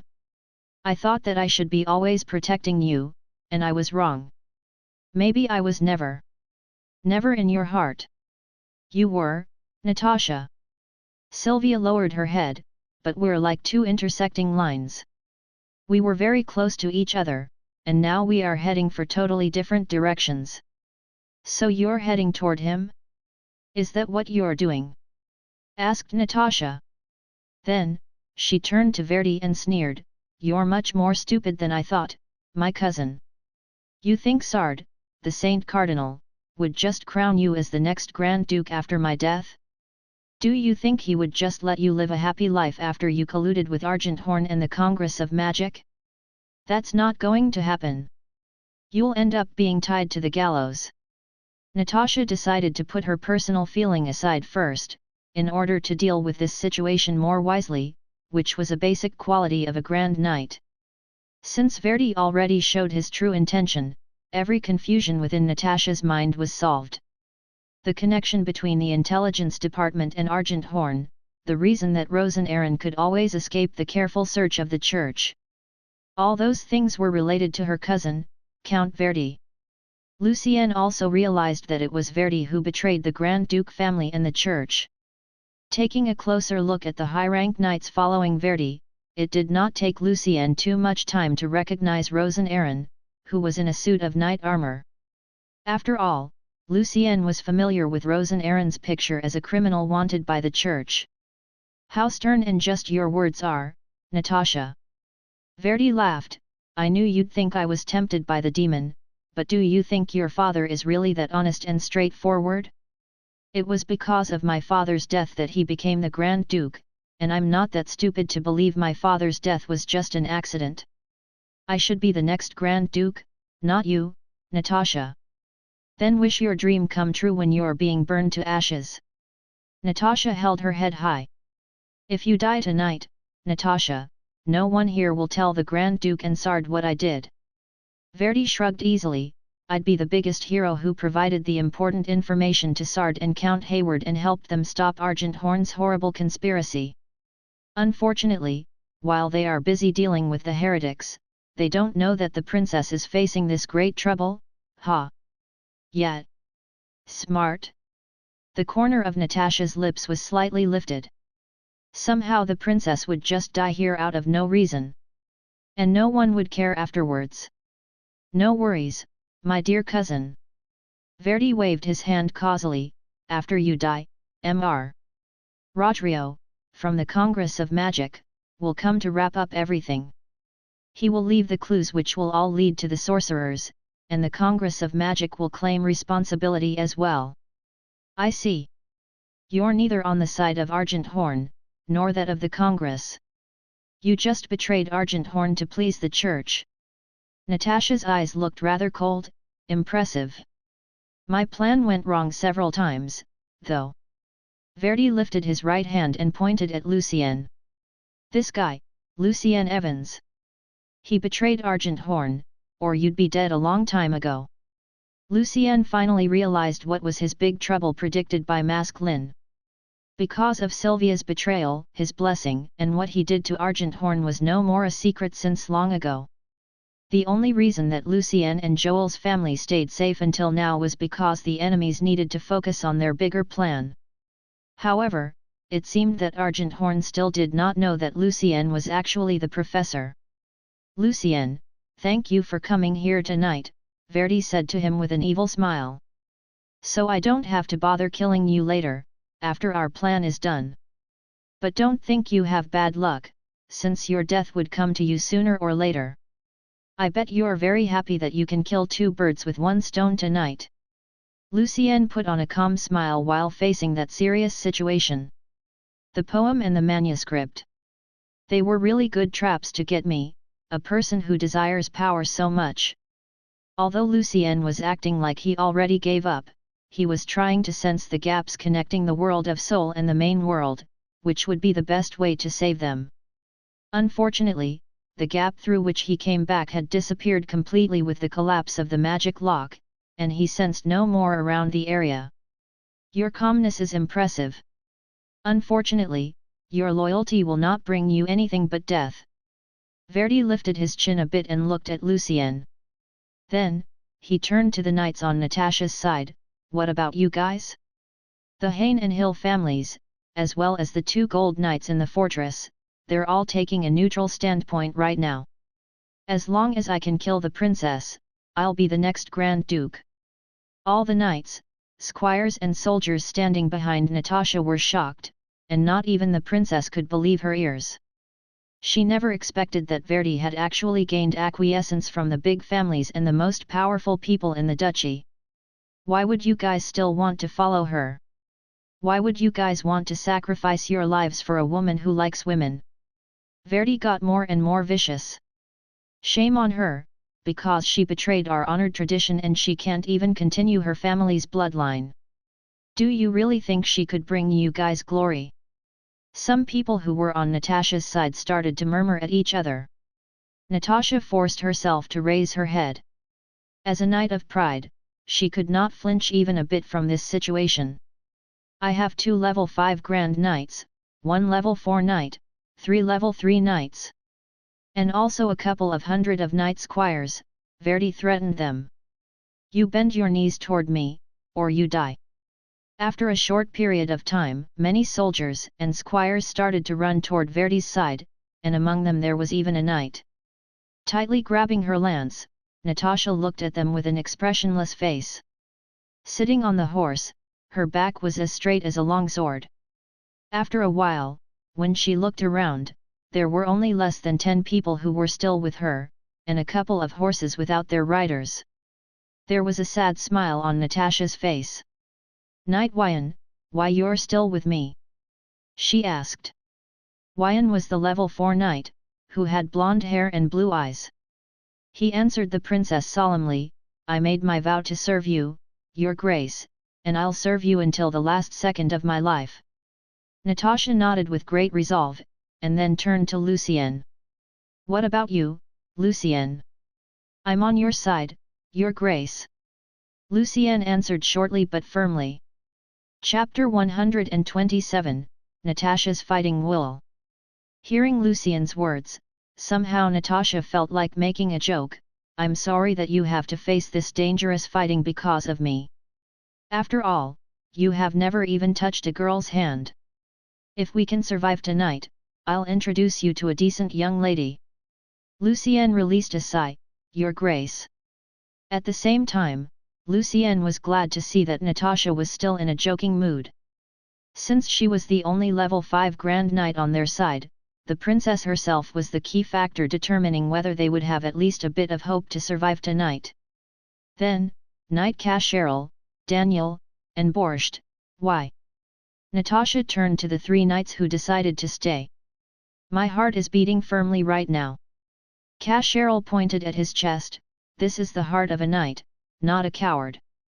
Daniel was a middle-aged knight, who looked intimidating and cold. I was a pauper, and now I'm a knight. I did many bad things, but my will to fight against the forces of evil never changes. Then he crossed himself, maybe I'll die tonight, and before that I want to show my repentance for the horrible things I did before. Borscht had recently become a knight, and he still looked pretty young. Scratching his head a bit, his green eyes were shining with the light of determination. This is my first fight as a knight, and I don't want to be a deserter in my first fight, or Vivian would be laughing at me. Mentioning his Vivian, Borscht looked affectionate and shy. Natasha nodded to them and then turned to the 2 knight squires, Bright, Tiana. The other squires and soldiers are all gone. Why did you choose to stay? Your grace. You remember my name. Bright was very excited. That's enough reason for me to fight for you, your grace. In contrast, Tiana, a half-elf and half-human girl, looked a bit hesitant, your grace. My reason is not that lofty. I just feel that he would kill the people who surrendered anyway. The reason that Verdi did not launch his attack right away was that he was waiting for the Radiant Knight and the senior rank mage to come and join him after they killed Camille. After all, as a level 5 Grand Knight, Natasha's power could not be underestimated. Hearing what Tiana just said, Verdi retorted, if I want to kill the people who know about all my plan, I would have to kill all the knights, squires and soldiers following me right now. That's impossible, and more importantly, there is absolutely no reason for me to kill them. There won't be any hard evidence proving that I had ever colluded with Argenthorn and the sorcerers, and what I am doing now is under the acquiescence of most of the big families in the duchy. As for the church, they're even happy to see that we nobles can have some civil wars from time to time in order to counterbalance our power. And when I become the next Grand Duke, all people following me will be rewarded." Natasha listened to Verdi quietly.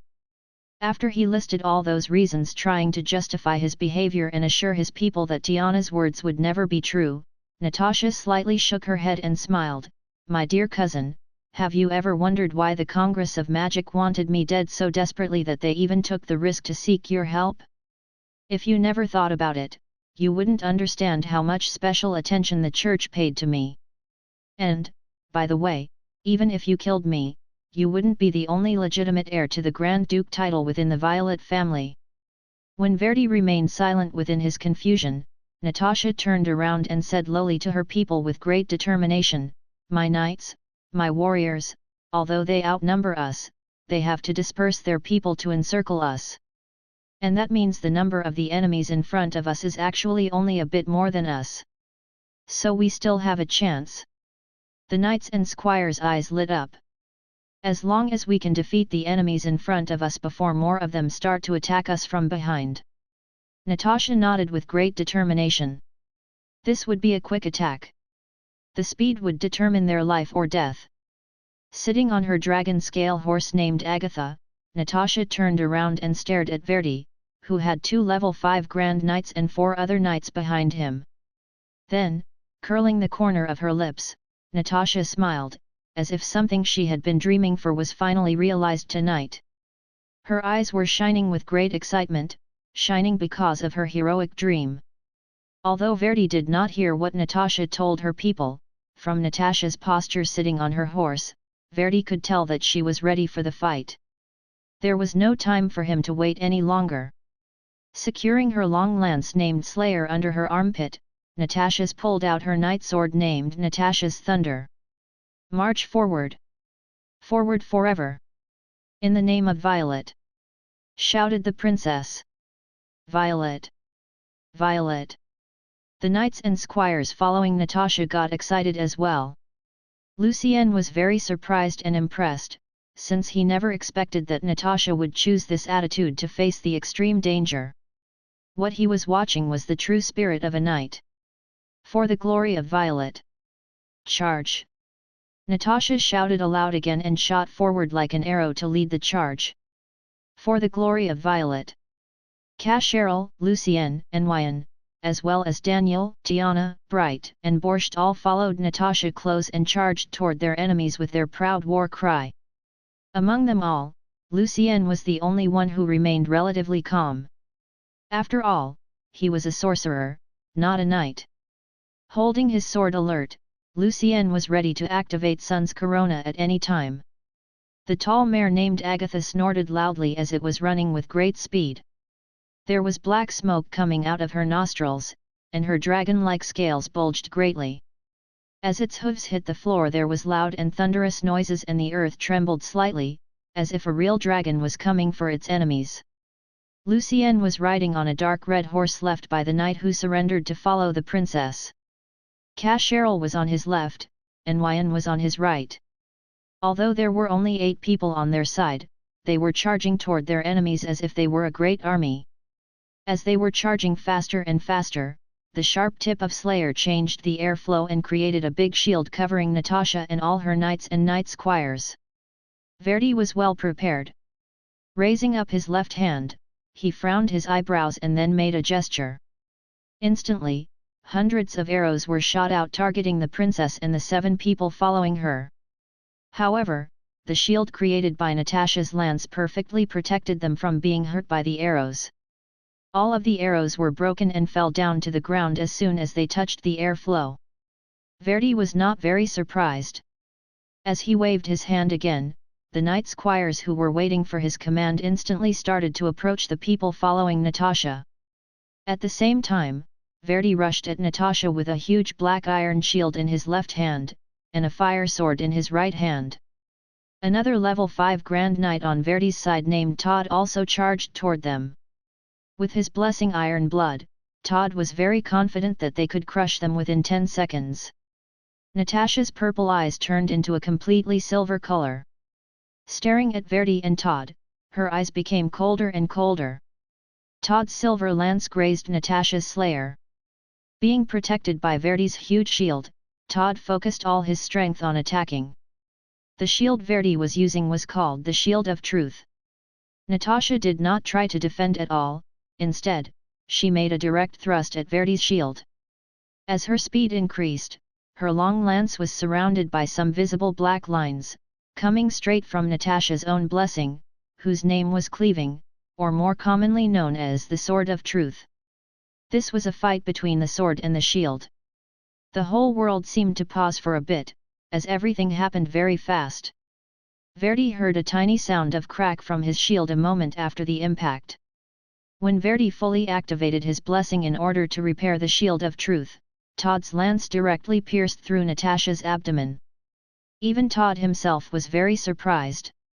He was expecting was that, facing his attack, Natasha would use her night sword to defend herself and at the same time change her direction of charging. After all, the purpose of his attack was to disturb Natasha's fighting pace. At the same time, a bunch of silver arrows pierced her body.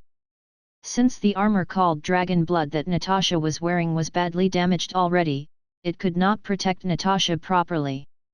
Although Natasha's facial expression showed that she was in pain, her grey pupils were still cold and calm. She used neither her lance nor her sword, but with her bare left hand she grabbed Todd's lance and pushed him backward forcefully with great strength. She did not stop. Grabbing the lance, Natasha was still charging forward. Her face looked overexcited, almost crazy. Then, with a crispy crack, Natasha's slayer directly pierced through Verdi's Shield of Truth this time, with her even greater momentum. The shield rapidly broke into pieces. Verdi could not believe what he just saw. Suddenly, he realized that Natasha actually had a kind of mutant power based on her blessing, since the blessing called the Sword of Truth was a combination of the power of the two greatest families over the continent, the Violet and the Holm families. Her mutant power worked simply: the more serious she was injured, the more powerful she would be. Verdi was not a rookie on the battlefield. Facing the lance coming directly toward him, he activated his magic item without any hesitance. Suddenly, he disappeared from where he was, and in the next second he showed up again, around 20 meters away. Is she really gonna make it? A ridiculous idea flashed across Verdi's mind for a second. Natasha did not stop. Carrying her slayer under her armpit, and tightly grabbing Todd's lance which pierced through her abdomen with her hand, Natasha pushed Todd back and they were rushing at Verdi at the same time. While Natasha was fighting with great momentum, the people following her were not in a very good condition because of the attack from both sides. Although those knights and squires were nothing for Wyan, who was a level 4 Grand Knight, Casheril was facing a knight of the same level as him. As Casheril was using all his power to fight against the knight, he was badly injured by the spears of the knight squires. After hearing two short and sharp screams from Bright and Tiana, Lucien never heard them again. He could hear Borst's heavy breaths behind him, and Daniel's few muffled groans. When Lucien was helping Casheril with his alert, he saw countless silver arrows coming toward them like raindrops. Without any hesitance, Lucien activated Star Shield. If they survived, Lucien might still have a chance to find some excuses to explain, but if they died there, every effort he made would be pointless. Covering Lucien and the other people, the Star Shield was shining brightly at night. Multiple arrows hit the cover and fell down on the ground without doing any damage to it. On the other side, Todd discarded his lance and an iron shield appeared in his left hand, conjured by his blessing. Wielding his long sword in his right hand, Todd started to fight back. The other Grand Knights on Verdi's side who were encircling Natasha and her people were now only half the original distance away from them. Chapter 128, Piercing. Todd's sword was covered with a thin layer of red light. From an angle, Todd started an attack with his sword aiming straight at Natasha's neck. No matter how powerful Natasha's blessing was, losing her head would still mean the end of her life. Also, Todd's sword had a special kind of power. When the sword cut a target, the wound would bleed continuously, regardless of how great the person's self-healing ability was. At the same time, Todd's skin turned into a silver color and his body was covered with a layer of metal, as if he were a real steel golem. That blessing power could at the same time enhance his defense capabilities and his strength. Natasha finished pulling out Todd's lance from her abdomen with one hand, throwing it away. In the other hand, her sword, covered with small flashes of lightning, parried the incoming attack, but she wouldn't be able to continue after Verdi if she had to deal with Todd. "Xuanhuan!" shouted Natasha, "cover me!"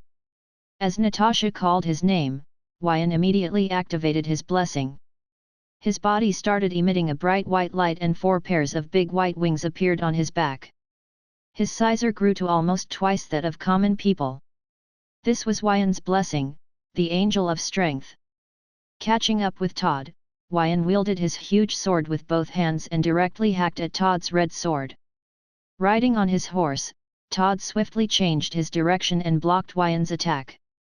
Both of them were using their full strength, trying to defeat each other's sword. The power of collision of the swords summoned forth gusts of wind. Both of their gauntlets started to crack from the great power of the impacts. While many of the white and shining feathers of Xuanhuan's wings were falling, Todd remained relatively calm. Obviously, Todd was in a more favorable position in that confrontation. Facing those terrible odds, Xuanhuan knew that he could not yield. As the princess main knight in that battle, it was his duty to fight for Natasha until the last second of his life. Spurring his horse with his boots, Xuanhuan followed right behind her and prevented the princess from being attacked by Todd. Not far behind them, Borscht couldn't stand his wounds anymore and fell from his horse, moaning in his last breath, "Vivian!" After knocking Borscht over, the other knights and squires switched their target to Lucien, who looked relatively weak among the other warriors on his team. Thanks to his Ice Revenger, Lucien had stayed relatively calm so far, although his arm was already numb from hacking and blocking the attacks. After all, strength was not his forte. When another smite struck Lucien's back, his star shield finally reached its limit and shattered into small shining pieces. Lucien was gathering his spiritual power in order to recast Star Shield, but a second smite came at him. Luckily, he was still charging forward, or he would be dead already. He was certain that the one attacking him was a level 2 knight, since his Star Shield was capable of handling 3 or 4 attacks of a level 1 knight, and unless his spiritual power was drained, his shield would always be there protecting him.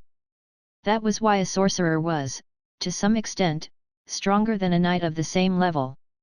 However, facing a level 2 knight, Lucien, a first circle sorcerer, was being pushed.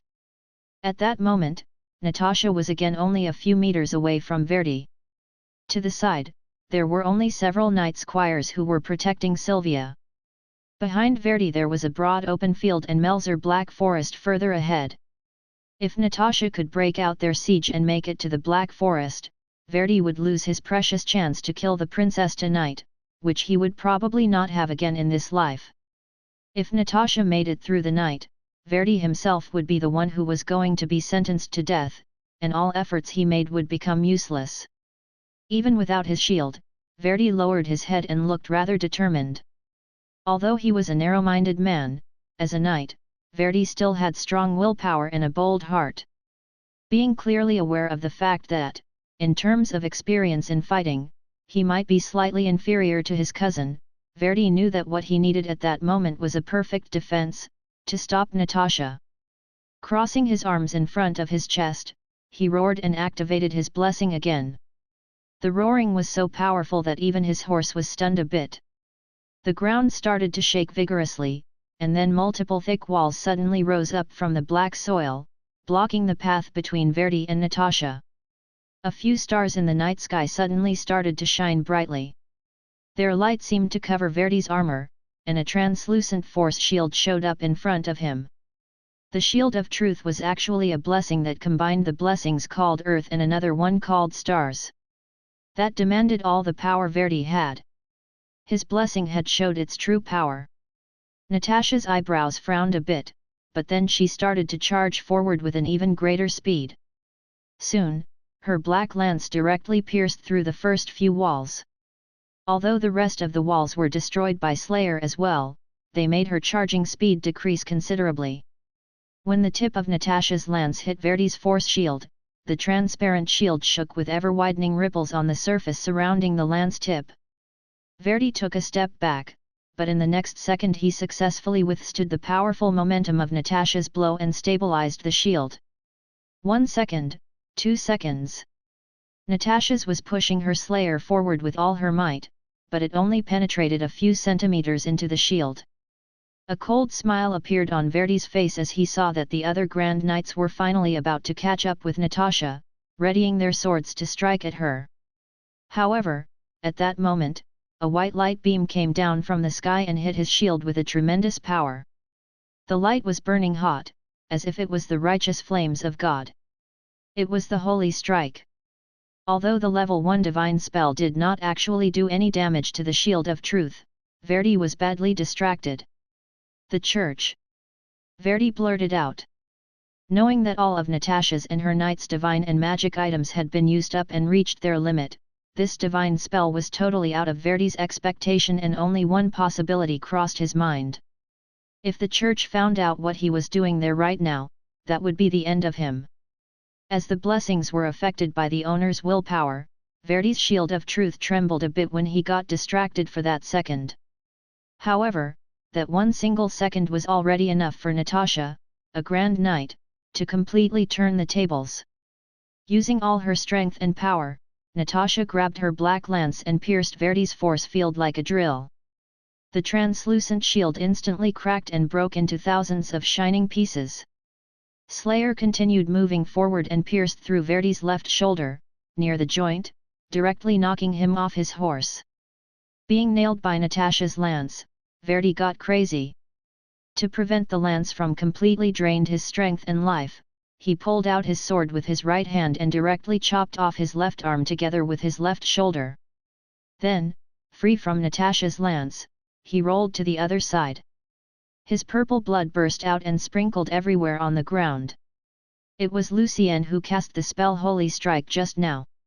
He activated Sun's Corona at the very crucial moment. In order to become a powerful sorcerer, staying calm and focused was of great significance to adjust the tactics for fighting based on the different situations. Facing the several enemies who just arrived and were trying to stop Natasha, Cascherel suddenly swooped down on one of them with his body weight. Then, his whole body stretched like a piece of rubber, tightly tying the Grand Knight and his sword like a rubber rope, but at the same time, several horrible wounds appeared on Cascherel's body. This was Cascherel's blessing. He could stretch his body and strongly constrict the enemies. On the other side, Daniel, who had already been seriously injured, jumped from his horse and over some enemies, knocking down a couple of the knights. They were willing to use suicide tactics so that their princess could stand a chance. Natasha followed Verdi's role and used the lightning power on her sword, Thunder, to paralyze him. Her next attack was seeking Verdi's throat, but a strong air wave hit her hand mid-swing, pushing her hand and the sword slightly to the side. Thus, Natasha's sword missed Verdi's neck by an inch. It was Sylvia who cast the spell with her magic item. Natasha's turned her horse around to try again and quickly adjusted her wrist to strike down at Verdi once again. However, at that time, Sylvia suddenly jumped out, standing between her and Verdi. She was staring at Natasha with her beautiful black eyes. Sylvia was protecting Verdi with her own body, hoping her former lover would not dare to hurt her. Great pain could be found in Natasha's grey eyes as she hacked at her lover without any hesitance. She clearly knew that, at this point, any hesitance could get her killed, along with the knights who were loyal to her, the friends that had supported her in that dire moment. Until she felt the coldness of the sword and the great pain, Sylvia could not believe her eyes. With unwavering determination, Natasha's sword split Sylvia's body in two. The princess did not stop, though, and rode her horse forward to do the same to Verdi. At that very moment, all of Verdi's knights immediately turned around to try to stop Natasha, regardless of the great risk they would face when they showed Lucien and Why in their backs. Chapter 129, Breakout. Bang! A loud and crispy sound of metals colliding with each other was heard. It was from Xuanhuan's heavy sword fiercely hacking Todd's metallized face when the latter stopped attacking him and turned around in order to help his lord Verdi. A deep, horrible wound appeared in the center of Todd's face, starting from his forehead all the way to his chin, and even his nose was split into two. However, instead of blood, it was liquid metal that was slowly coming out of the wound. At the same time, the liquid metal was trying to heal the scary wound. Although Todd was seriously injured, the sword in his hand did not stop, and it went directly to the princess, whose blade was a few centimeters away from Verdi. Although Natasha swiftly leaned to the side, Todd's sword left a terrible cut on Natasha's back, from which her spine and internal organs were almost visible. The already badly damaged armor could not protect her very well anymore. With a muffled moan, Natasha bit her lips to bear the great pain and, without pause, wielded her thunder toward Verdi again. She knew that she could not lose her momentum at this time, or it would be the end of all of them, and her knights and squires would die for nothing. Besides Sylvia's hacked body, Verdi thought he got a chance to use his magic item again and thus escape away from Natasha. However, a powerful lightning struck him directly from the sky. As an extraordinary magic sword, Natasha's thunder had a certain chance to summon real lightning. Verdi's broken, dark purple armor was instantly burned black. Although luckily part of the remaining power of his blessing saved his life from the lightning, the powerful strike fully paralyzed his body again. He was angry and desperate. Verdi could not understand why everything turned out to be so bitter, when he thought a great success was definitely upon his hands. However, he would not easily reconcile himself to the situation. At that moment, Natasha's sharp blade was coming directly toward Verdi's neck, but he summoned forth all his remaining willpower to overcome the paralyzing feeling in his right arm. With it, he suddenly tried to block thunder with his bare right hand. Lots of small rays of lightning instantly covered his hand and his forearm, snapping part of his right arm right off. However, the sacrifice of his right arm also reduced thunder's speed and, by the time the blade reached his neck, a piece of the shield of truth was formed around it.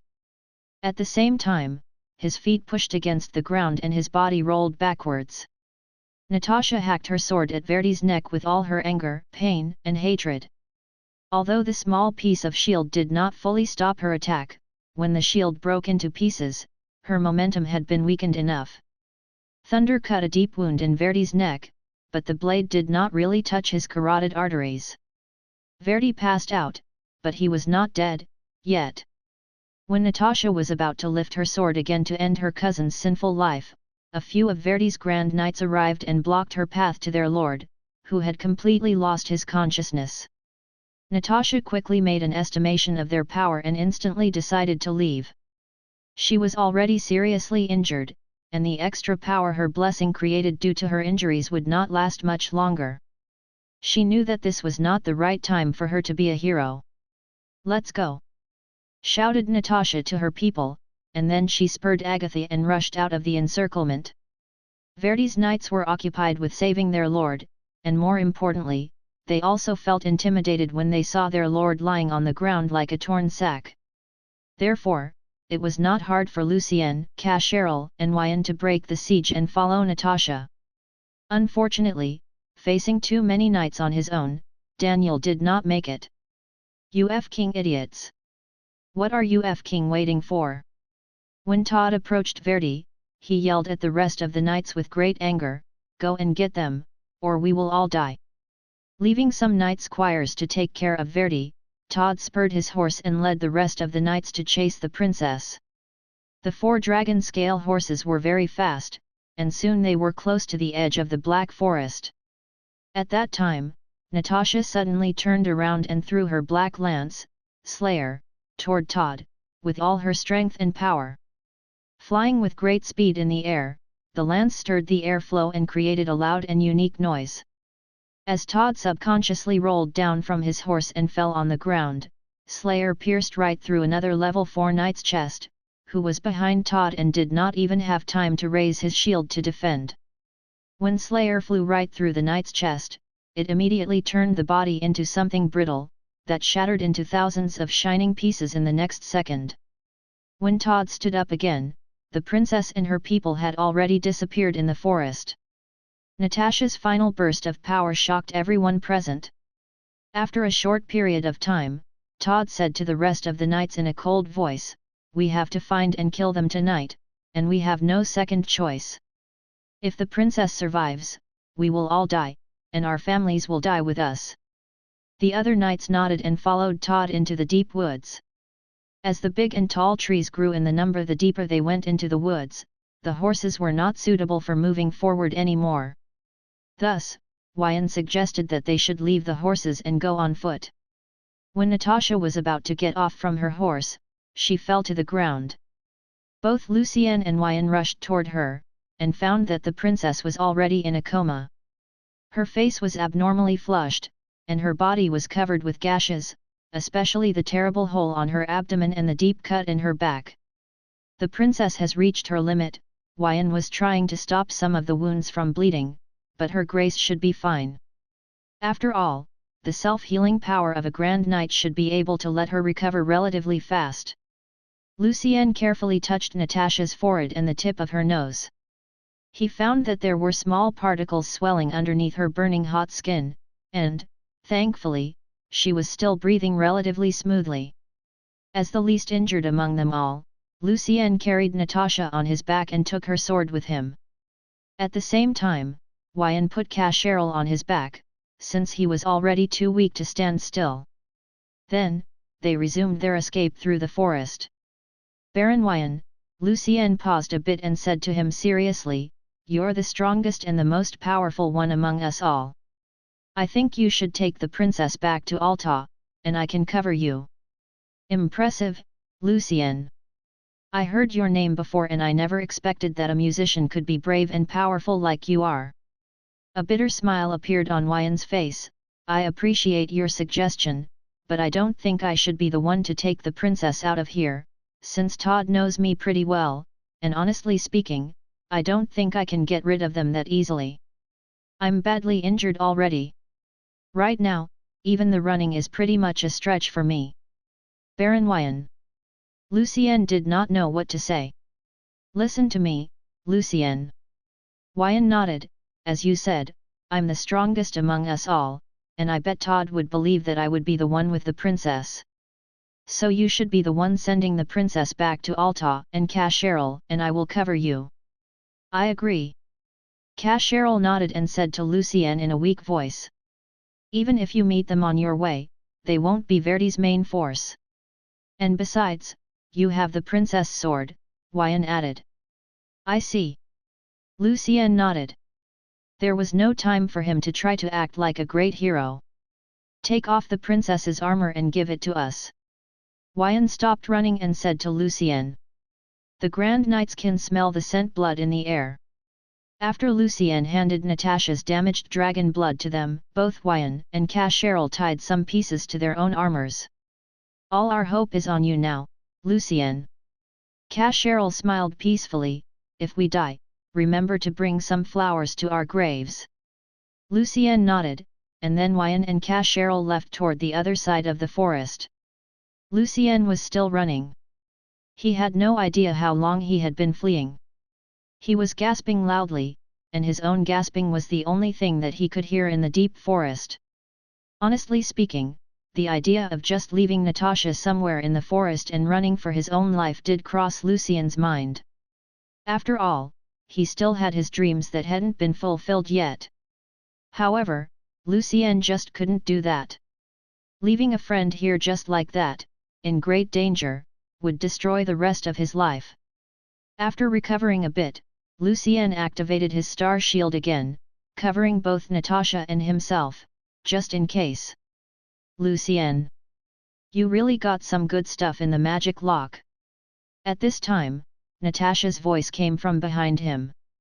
Lucien had no idea when she came back to consciousness. "Am I that heavy?" Natasha was still joking, and after a few seconds, she murmured, "You're my only friend now, Lucien." Lucien was not sure if she was sobbing. Deep in the sewers in Alta, Countless rats surged forward out of nowhere, like a black tide, and all of them had terrifying red eyes. Chapter 130, Tiphotides.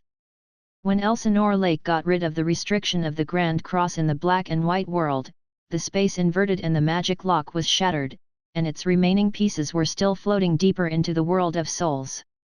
As the remains of the magic lock floated throughout that world, countless magic circles started to silently collapse, until a magnificent city appeared in the front, devoid of colors. The Shadow City was like the inverted reflection of Alta, while the arrangement of the city was a total mess. Above this Shadow City, there was a grand cross consisting of 9 mysterious stars that were shining brightly. Being influenced by the collapse of the magic lock around Elsinore Lake, this grand cross started to break down as well. Some kind of silver-colored fog slowly rose from beneath the Shadow City, which was cold and quiet, as if it was turning this Shadow Alta into a hell where coldness and death dominated everything. Suddenly, a pale and huge palm reached out of the ground, and each knuckle of the hand had horrifying, sharp bone spurs. Somehow, the terrifying hand broke the boundary existing between the world of souls and the main material world and directly showed up deep in the sewers in the real Alta. The hand was shining with silver light. Any creature in the sewers affected by the light went crazy, like the red-eyed rats. The silver light was turning all the creatures there into filthy monsters. The ground was shaking fiercely. Lots of residents above the ground escaped from their places, screaming and crying. They thought it was a horrible earthquake. However, it was way more terrible than an earthquake. In the sewers, when the huge, pale palm pressed itself against the ceiling, countless deep and wide gaps appeared on the ground above. Then, a humanoid monster with pale skin, red eyes, and silver goat horns on its head jumped out of the ground and landed heavily above the surface. The whole city fiercely shook again because of this horrible monster, which was tens of meters tall. The monster's whole body was covered with silver light, and the light was spreading like waves. Everything covered by the light turned cold. Stupid! This man-like monster sneered and murmured in infernal, the language of demons. What was sealed was never the previous duke. No one should trust a demon. Leading 2 level 3 Grand Knights, 4 level 2 Knights, and 4 level 1 Knights, Todd entered Melzer Black Forest. Following the smell of blood, they went all the way deep into the woods. At the place where Lucien and Xuanhuan went separate ways, Todd stopped. They took different ways. The smell of the princess blood is in both directions. Xuanhuan went this way.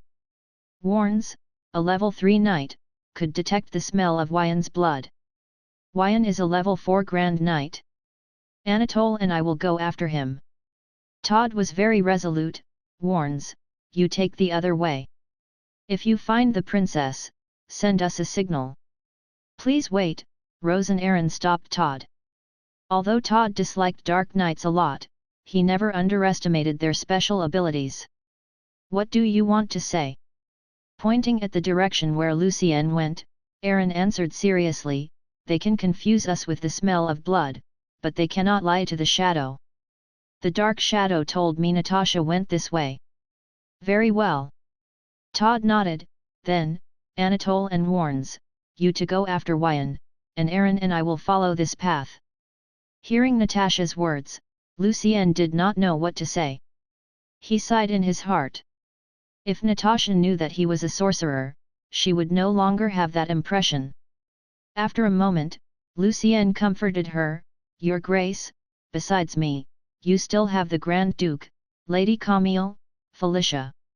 You still have many friends who will always support you and care for you. As soon as he mentioned Camille, Lucien knew he said something stupid. Auntie. Natasha sounded even more depressed now, I was so stupid. All of these. All of it. Is because of me. That was an oversight. Your Grace. Lucien tried to sound more objective, but it's not all your fault. It is, Natasha answered in a low voice. I found out Sylvia was a sorcerer apprentice a long time ago. What? Carrying Natasha, Lucien was still running as fast as he could. Hearing what the princess just said, Lucien almost ran into a tree. My love! No, my greed blinded me. Natasha released a long sigh, since it is said that the origin of blessing has something to do with the ancient sorcerers. I was hoping that she could figure out a way which would enable two girls together to have babies that are born with the power of blessing, then no one could disturb our love anymore using this as an excuse. Your Grace, your. Lucien was trying to find a proper word, ambitious. Ambitious. Natasha was a bit confused at first and then she cheered herself up. Anyway, since now we're running for our lives, well. Now you're running for our lives, it is not really a good time to feel regretful and sad. It will take me about 2 to 3 hours to recover to a certain extent, and during this period of time, my life will be on your hands. Then, she paused a bit and said to him, actually. You didn't have to do this for me. Thank you, Lucien. I'll always keep this in mind. I witnessed the whole thing. Lucien tried to make the princess feel less guilty. Verdi would try to kill me either way. I'd rather help my friend. You just don't want to show how nice you are, Lucien. Natasha slightly shook her head. I'll temporarily free thunder from my control and let you leave your spiritual power on it. Thunder is a level 5 perfect rank sword. With the sword, you will have a chance against anyone who's under the rank of Grand Knight. Lucien left his spiritual power mark on thunder following Natasha's directions, and during the process, he got more information on that sword. Natasha's thunder. Level 5 perfect rank sword. Made from precious aerolite and the blood of a storm titan. Can cause damage close to the power of a radiant knight. The owner's strength can be improved to the level of a common storm titan, which equals to the peak of a grand knight's strength. Besides, thunder comes with the enchantment of small lightnings, which can paralyze its target and make it lose the hearing for a while. There is a 5% chance that thunder can summon real lightning from the sky, which equals to a 5th circle sorcerer casting the magic spell thunder. There is about 0.1% chance that the summoned lightning will be super powerful. In stormy weather, the chances will be increased, but also the owner should be more careful as well. This is a coming-of-age gift for my little Natasha. This is the Scepter of Thunder. By Yarrow Ron Hathaway Hoffenberg. Grabbing thunder, Lucien felt the power of lightning nurturing his body. Although his hand felt a bit numb, he could tell that his strength was being greatly improved. A thick piece of tree root cracked as Lucien stepped on it purposefully. Try to get used to it, Lucien, Natasha said to him. This is a weapon, not a magic item. Using any weapon or armor that is too powerful for the user can bring some side effects. And it takes longer for someone to get used to it. Comparatively speaking, magic items are much better at this point. Are you saying that a normal person can actually use some powerful magic items, Your Grace? Asked Lucien. He wondered if he could beat a senior rank mage if he had a dozen of magic rings enchanted with 9th circle spells. Well. Natasha nodded, but then shook her head, it really depends. High-level magic items are precious. And most of the magic items above level 5 usually have strict requirement for their owners, such as the level of spiritual power, strength, knowledge, willpower, and so on.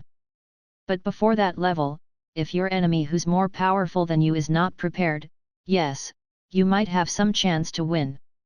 In contrast, extraordinary weapons and armors usually don't work in this way. Lucien did not have much knowledge of extraordinary weapons and armors. After hearing Natasha's words, Lucien started to have a rough idea with regard to this topic and sort of understood why Sun's corona would have 5 layers of seals. Gently wielding the sword, Lucien felt that his speed was slightly improved as well.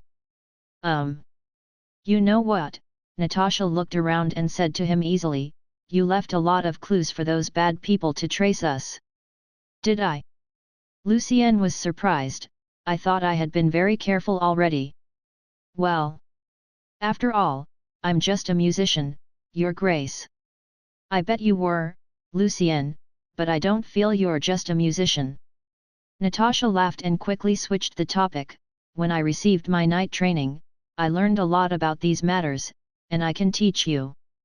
Under Natasha's instruction, Lucien learned a couple of ways to hide his trails by using different plants, minerals, and even small creatures. Smart. You learned very fast, Lucien. Natasha nodded. By the way, I'm pretty sure there are ghost aloes around this area. Maybe close to the water. If you can find some, the aloes can remove the blood smell on us. As soon as the gigantic, man-like monster started to move, beams of holy light appeared in the city, one after another, and layers of divine power circles rose and connected to each other. Welcome to Alta, the great master of Argent. The person who was speaking to the monster sounded rather old, or should I call you, Mr. Tiphotides, the Ice Duke. It was Sard, the Saint Cardinal, who was floating in the air. Wearing a plain, white robe, Sard was holding a magic staff embedded with shining gems and a big cross. His eyes were bright and sharp. Why are you here, Sard? The great master of Argent shouted with anger. You should be at Elsinore Lake right now. You don't care about the princess. Chapter 131, The Joint Effort. Holding the sun scepter in his hand, Sard expanded the divine power circles and let them fully cover the city. By doing this, Sard actually brought the battlefield into another dimension, in order to avoid the horrible destruction of the city that could be expected from such a battle. Then, Sard answered in a slow pace, someone's handling the troubles there for me. No worries. There's only one person who can deal with it. Tiphotides surrounded itself with a fiend circle and blocked the divine power circles from affecting it without much effort. You worked with the Grand Arcanist, Xuanhuan Hathaway. How dare you? You helped her come back from the secret dimension. Well. There is no everlasting friend, and no everlasting enemy. Sard smiled. Looking around, Tiphotides saw no other cardinals present, not to mention the Pope. As you might notice, I'm the only Grand Cardinal here. Sard was still talking in a very calm tone, because I'm very interested in the legendary archmage called Masklin, and the secret of the dimension called the World of Souls. You and Apsis must know about that. Risk. That's a big risk. Tiphotides burst into a raucous laughter. You greedy human beings. You think you can stop me on your own with a bunch of stupid shining magic circles? Tell me. Would you dare tell Xuanhuan the complete truth? Sard was definitely well prepared. He shrugged easily. Oh, I'm sorry. I'm not really on my own. Rein, in his black shirt and red long jacket, showed up behind the great master of Argent. Without even looking back, Tiphotides sneered, little filthy vampire. Two pairs of huge, black bat wings bulged out of Rein's back. And the aura of Rein's darkness and evilness somehow matched the holy light surrounding Sard perfectly well.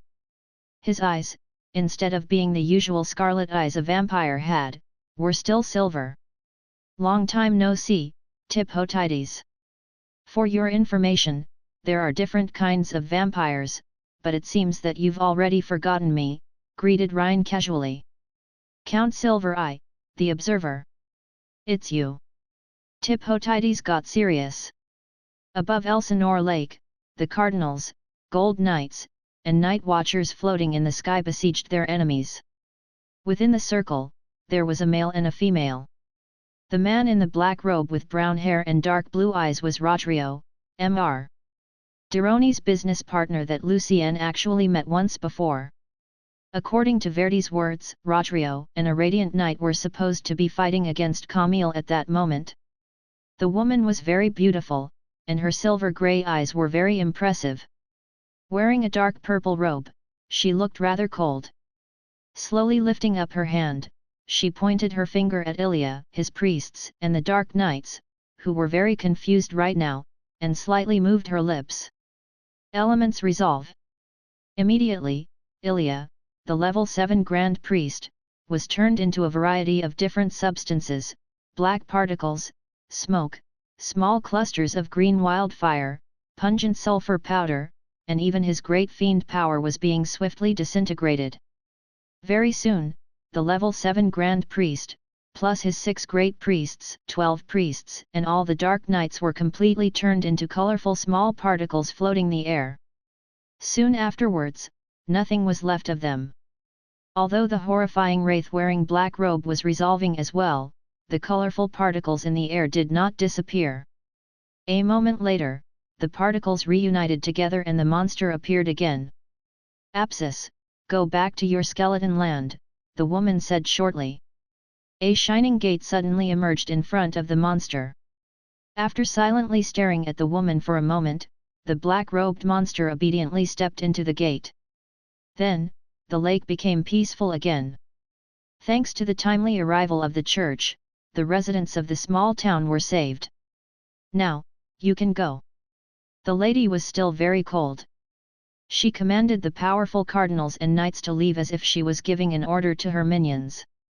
Amelton, Hayward, and Rafati turned around silently and left submissively. Although they had no idea why she was there, they were more than grateful that she did not bother killing them. After all, the lady was an arcanist. She was one of the greatest arcanists ever in history, Yarrow Ron Hathaway, the Lord of Elements, who ranked the 16th place on the church's cleansing list. After the church and the people of the duchy left, Rodrigo came in front of Hathaway and questioned her with a slight bit of anger.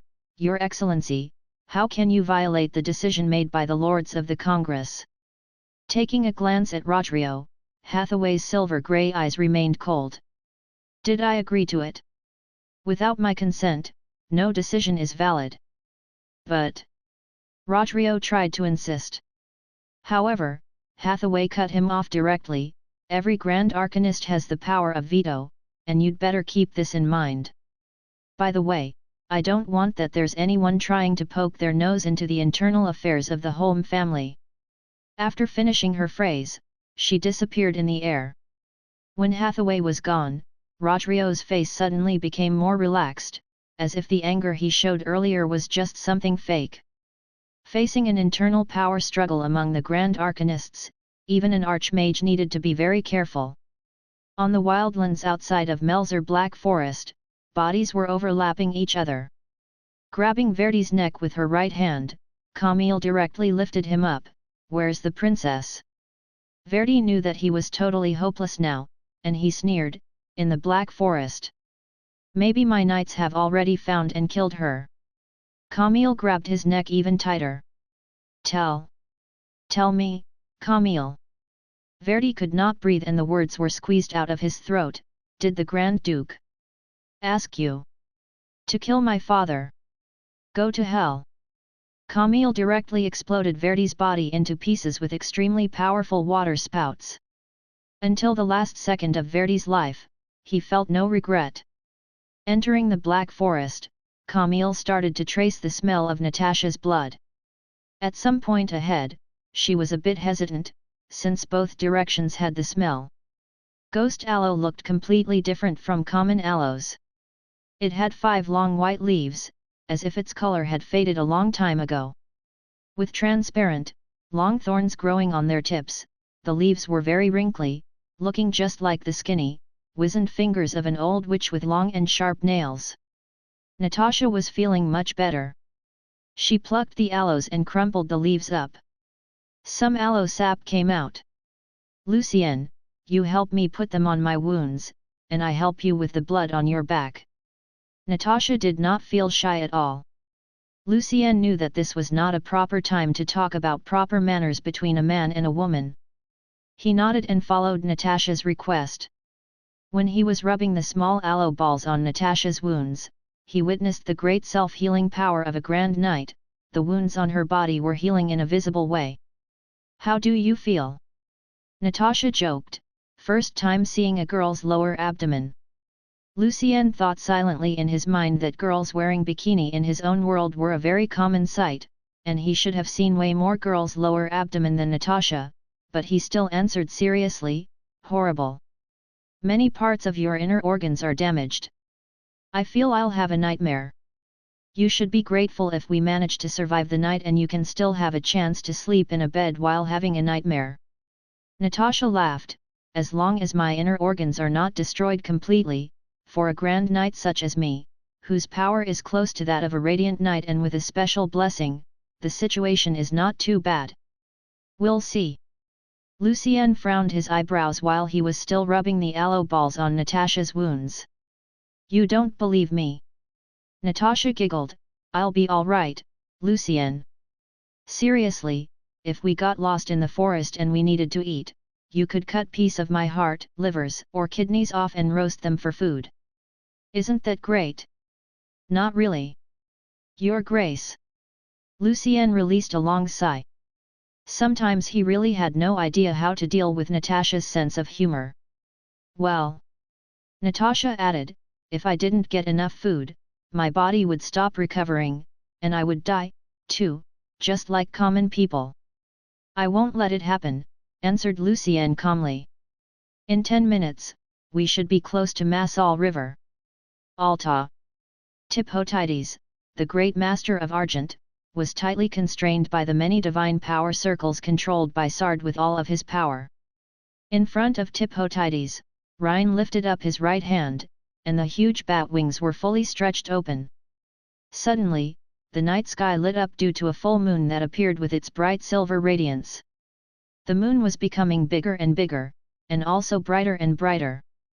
Tiphotides saw a blurry figure with blonde hair inside the silver moon, and only the figure's scarlet eyes could be seen clearly. Slowly, the figure lifted up a sword. The great master of Argent was shocked. You can borrow the power. With an evil smile, Rhine tilted his head slightly to one side, and he suddenly dropped his right hand with great speed. Simultaneously, the blonde-haired figure hacked the sword downwards. The silver moonlight blinded Tiphotides' eyes when it heard Rhine's words, remember me whenever you see the moon. Chapter 132, The Place. Leading the night watchers, the several cardinals of the church came back to Alta. The city was still sleeping peacefully in the darkness, as tranquil as they left it earlier. At this time, the red-robed cardinal, Vila Amelton, who was also one of the actual leaders of the Inquisition, suddenly stopped flying. A moment later, she turned to the cannon holder, Salvador, go back and find Lady Camille right now. She's searching for the princess in Melzer Black Forest. Before Salvador responded to the command, Count Hayward, the vice-commander of Violet Knights, burst out, what happened to the princess? In collusion with the Congress of Magic, Verdi ambushed the princess and tried to kill her. Natasha broke out of their siege and is now hiding in the Black Forest. What? Verdi? Rafati and Hayward looked shocked. They could not believe their ears. The several other noble knights present also looked very shocked. However, the reason that they were astounded was because of the fact Verdi failed. Yes. Sard just informed me, Amelton answered shortly. I'll go with them. Hayward's brows knitted together tightly. Although he looked just like a 20-something young man, he was actually more than 160 years old. Hayward had witnessed countless conspiracies in his life, and now he had a sense of suspicion crawling into his mind. Hayward's intuition was telling him that the reason that they were sent to Elsinore Lake earlier tonight was much more sophisticated than he thought. Salvador crossed himself. Yes, my lord. Only truth lives forever. Amelton also crossed on her chest. Following Aaron's special ability of communicating with the shadows, Todd soon noticed a cluster of ghost aloe missing a few leaves. I knew they were going to use ghost aloe. We arrived just a bit too late. Todd was a bit pissed off, but then he turned to Aaron, any idea which direction they went? The shadow told me. Aaron scrutinized the surroundings carefully, they're still around. That doesn't make any sense. Todd fiercely hacked the plant with his sword. There's only one explanation for this. Aaron said to Todd, they jumped into the river. Ghost aloe often grew very close to water, and this cluster was not an exception. Not far away from the ghost aloe, there was a running creek connecting to Masal River. Then we just have to follow the water. Todd nodded, they were injured way more seriously than us. We can catch them. What if they left the river and went back into the forest again? Asked Aaron. I'm not a grand knight. I cannot get information from the shadows in the water. Well. Then just pay close attention to the possible wet plants on both sides of the river. If they left the river, there must be a trail. Todd looked very confident, and the horrible, long wound on his face had almost recovered. All right. Although Aaron thought this strategy was relatively time-consuming, he could not think of a better solution. Then they started to search along both sides of the river. After floating in the river for a short period of time, Lucien and Natasha left the water and went deep into the woods again. When Lucien carried Natasha on his back again and was about to run away, Natasha reminded him, "Remember to hide our trail." Natasha's wet hair was dripping water, and so was his black robe. "Yes, you're right." Lucien nodded. He carefully put Natasha behind a tall and thick tree and then started to collect a kind of weird-looking bush that looked like hay to dry them out a bit. "I'm afraid they can still trace us." Grabbing the plant, Lucien was worried, this is not enough. Lucien was quite regretful that he never really paid attention to some of the first circle spells which were used for cleaning all kinds of trails when he was doing his magic structure analysis. At that time, he never thought they might be very useful one day. They're powerful knights. I wouldn't expect that we could completely get rid of them with a bunch of plants. Natasha was analyzing with her clear mind, I know all the knights who were on Verdi's side and I know all their blessings. Neither of them is really good at tracing, however, I can feel they're getting closer and closer. You can feel it. Lucien got nervous, I thought I did a good job. You did, Lucien. Natasha slightly patted his shoulders, I guess that, very possibly, there's a dark knight tracing us. And I'm thinking. When I recover a bit more, maybe we can try to fight back in order to kill this dark knight.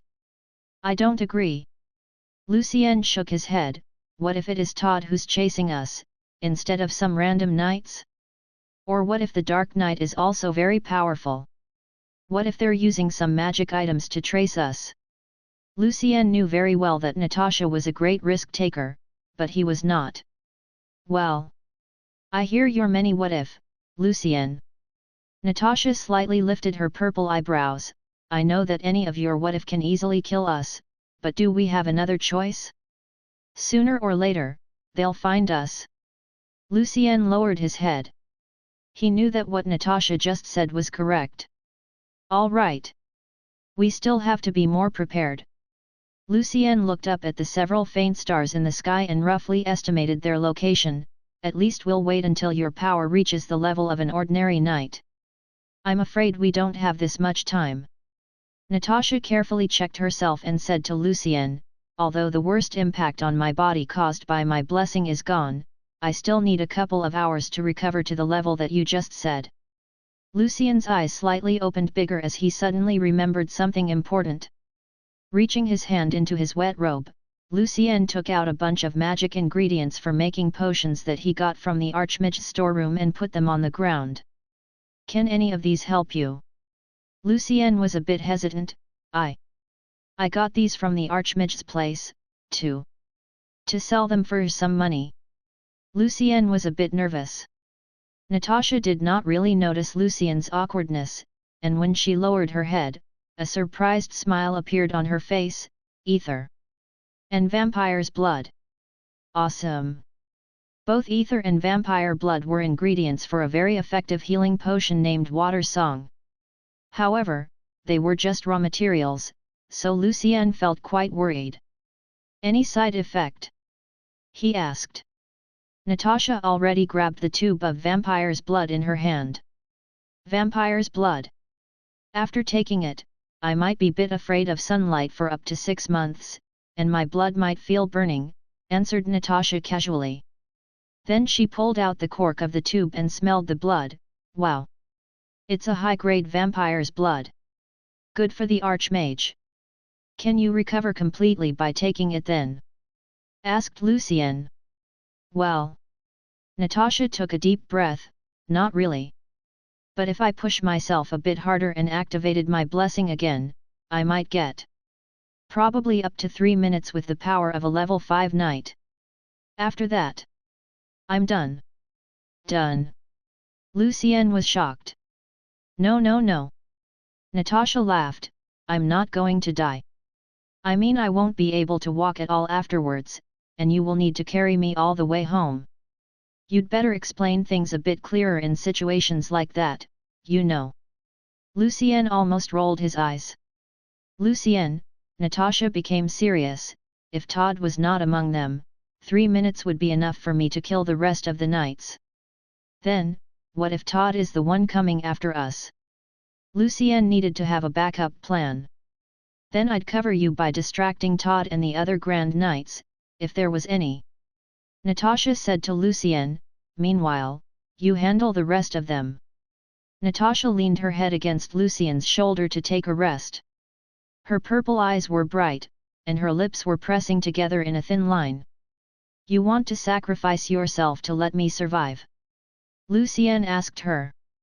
Of course not. Natasha suddenly straightened up her back as if she got scared. I cherish my life a lot. Without thunder, you wouldn't be able to face the knights on your own. Besides, I'm not gonna really fight against Todd. My duty will be to distract him. That's all. And you gotta lend me your sword, alert. That's too dangerous for you. I don't agree. Lucien refused Natasha's suggestion, you keep thunder. I have a plan which can possibly kill them all, as long as they have no more than 5 knights chasing after us, and we can get to the place before they find us. What plan? What place? Natasha was very surprised. You'll see when we get there. Lucien looked at Natasha's eyes seriously, I cherish my life a lot as well. Trust me, Natasha. Natasha confounded a moment, then she smiled, I trust you, Lucien. Chapter 133, Lucien's Identity. My lord, the shadows say they're close. Rosen-Aaron reported to Todd in a very low voice. Grabbing his sword tight, Todd looked around with great caution. He saw tall firs, assorted kinds of bushes. And there was a unique smell of earth in Todd's nose. Everything here looked identical to the rest of the Black Forest, except for a strange-shaped huge stone. There's no river here. And the shadow doesn't lie. Where are they? Aaron murmured. Watch out! In the next second, Todd fiercely pushed Aaron away, knocking him down, and at the same time he lifted up his left hand and produced a square-shaped iron shield with his blessing. When Aaron was slammed to the ground, Natasha had already jumped down from a big tall fir and attacked with her thunder with all her strength. Todd's shield cracked instantly, and he could not believe his eyes. However, Natasha's sword, whose momentum was greatly reduced by the iron shield, also did not go as far as she intended. A big dent appeared in Todd's armor, but he was not hurt. Damn it! My power's not full yet. Natasha swore a bit in her mind. She was very confident that she could kill the Dark Knight Aaron with that one strike, but she failed. Although he felt rather confused, Todd immediately produced a new iron shield out of the pieces of the previous broken one. Knowing that she had lost her chance, Natasha turned around and ran away at her full speed toward the other side of the Black Forest. Todd soon realized that it must be a potion that was boosting Natasha's remaining strength. He knew that this kind of boosting would not last long. Pulling out his sword, he started to chase after her. He did not care about Aaron. As soon as Natasha showed up, Aaron's job was done. With one running in the front and the other chasing after, soon they both disappeared among the tall trees. Using the momentum of the movement that knocked him down, Aaron quickly rolled backwards to get on his feet. He was also very surprised that Natasha could burst out that kind of power after being injured so seriously. When Aaron was about to follow Todd, a second black figure fiercely jumped down from the tree, and the sword lifted by him was shining with a terrifying light. After a bit more than 10 seconds, the distance between Todd and Natasha became smaller and smaller. Todd could tell that Natasha's power hadn't recovered to level 5, since Natasha was definitely faster than him in the past, but right now he would be able to catch her. When Todd was only a few steps away from Natasha, the princess turned around and started to fight back. Easily blocking her strike with his sword named Blood, Todd sneered, "This is not going to be enough, Your Grace." Natasha's eyes turned into light grey again as she kept hacking, thrusting, blocking, and dodging. The loud bangs from the metals colliding with each other slightly shook the ground, and the strong airflow caused by that overthrew the nearby bushes, stones, and some rotten branches of the firs. "I thought the more seriously injured you were, the more powerful you would be." Todd was good at disturbing his enemy's mental state.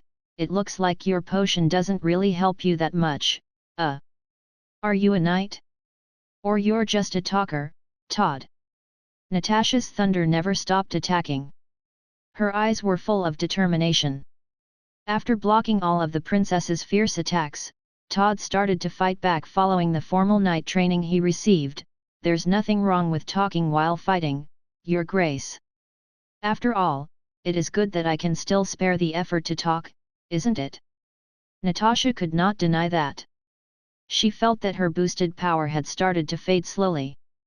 "Were it not for the annoying sword you're using, you'd be dead already." Todd continued talking to distract Natasha. Thunder was a perfect counter to his iron blood since Todd's iron skin was an ideal conductor. "However, your power is not gonna last long, Your Grace." "I'm not in a hurry," said Todd sarcastically. Natasha did not bother bickering back. Instead, she stayed even more focused on her movement, attack, and defense. She was a very well-trained knight, and she was also one of the most talented knights ever of the church. She believed that her hard training was worth a lot, even without her blessing. Her powerful blessing enabled her to manage almost every one of her breakthroughs relatively easily, and in her previous fights she had always been in a more advantageous position. However, the battle she experienced earlier tonight and the one she was facing right now gave Natasha the first chance to learn more about her own power. The power of her blessing and her physical strength started to blend together in perfect harmony. If it could be commented that she usually fought using the power given by God, now Natasha was fighting as a human being, relying on her own willpower and the lessons that she learned before in her tough training. Todd noticed the difference in the way that Natasha positioned herself in this fight. Although she did not burst out any astonishing power, and neither her strength or speed were improved, Todd knew that he needed to be more cautious.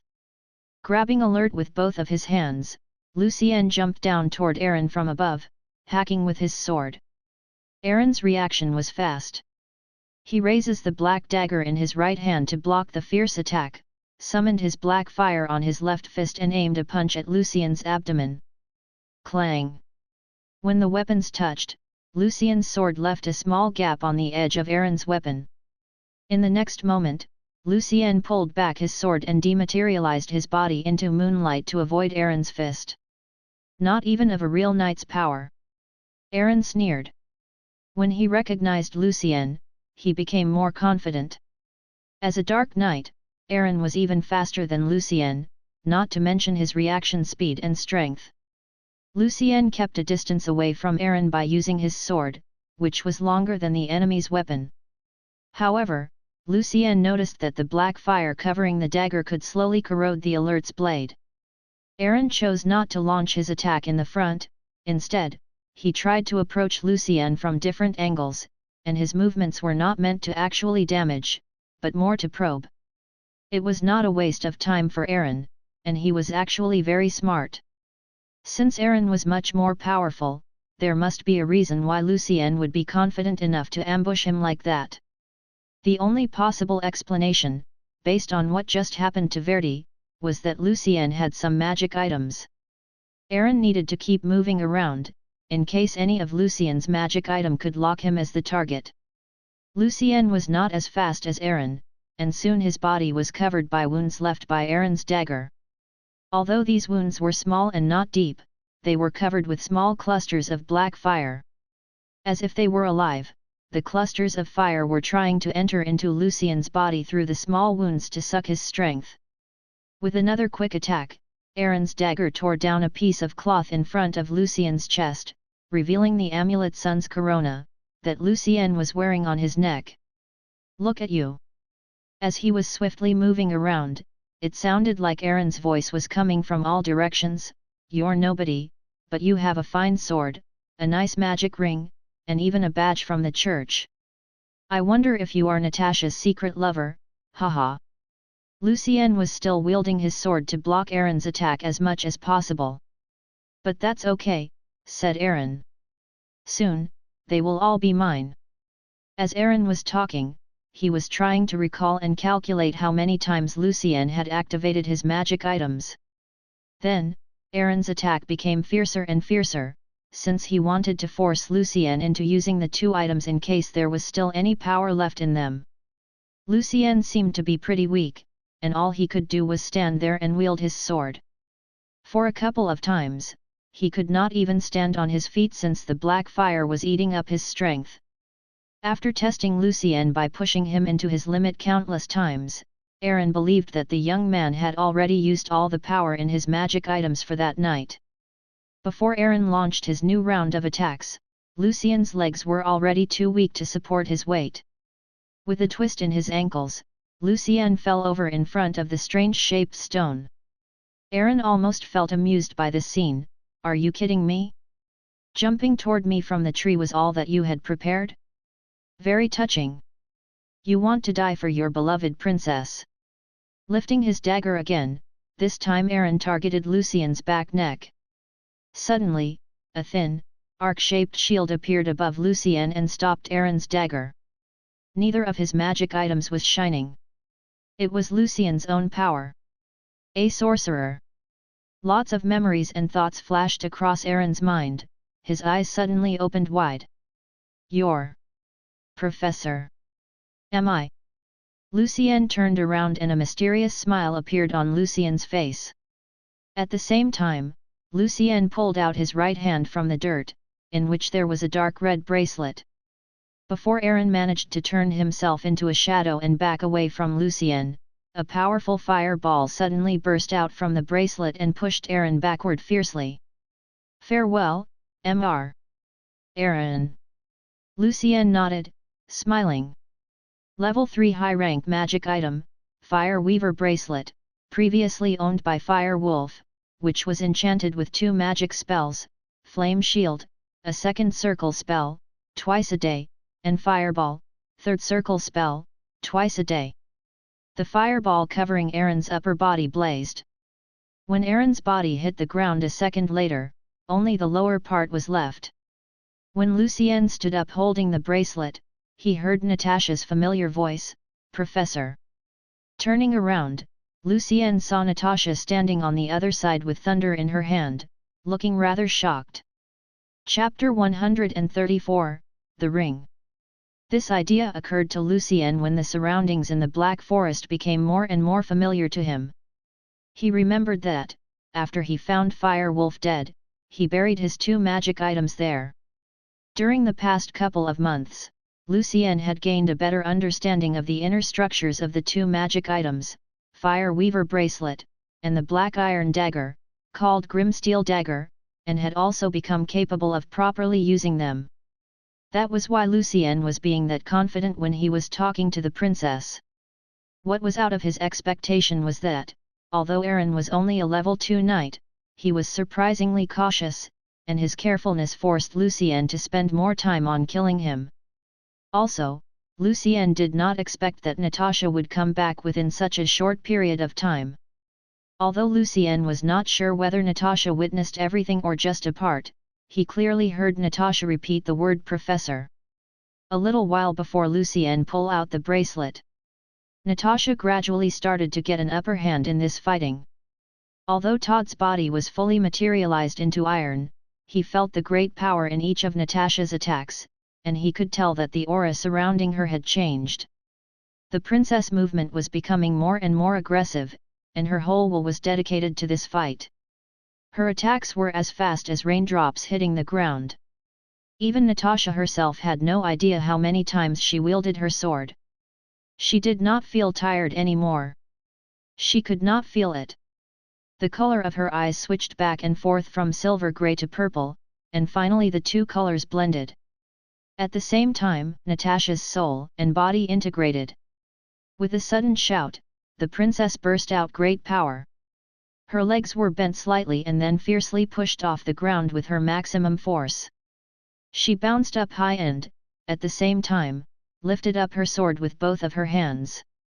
Todd looked up and decided to fight back, since it seemed his tactic of attrition was not going to work anyway.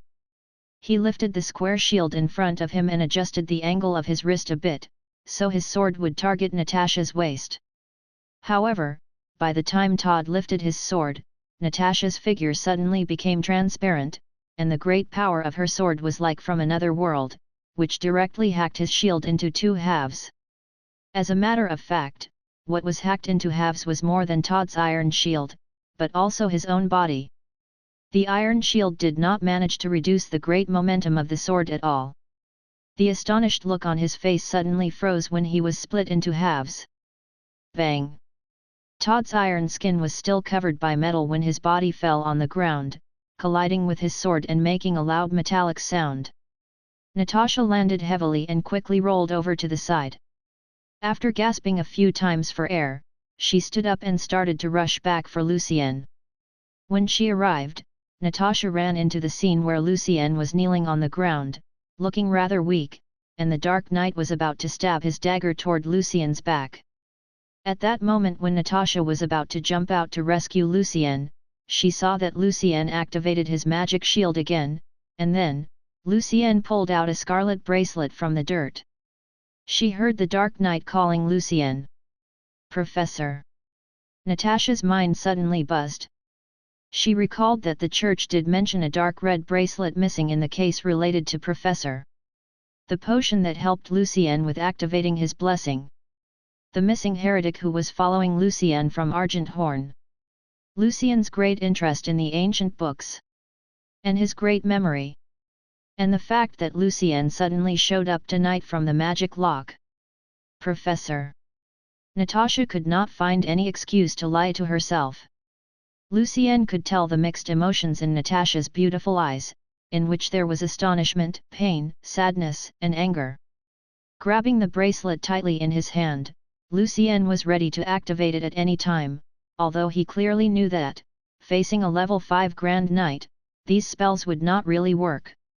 At the same time, there was a voice in Lucien's mind telling him that he might still be able to lie to the princess again, to make another garbled story.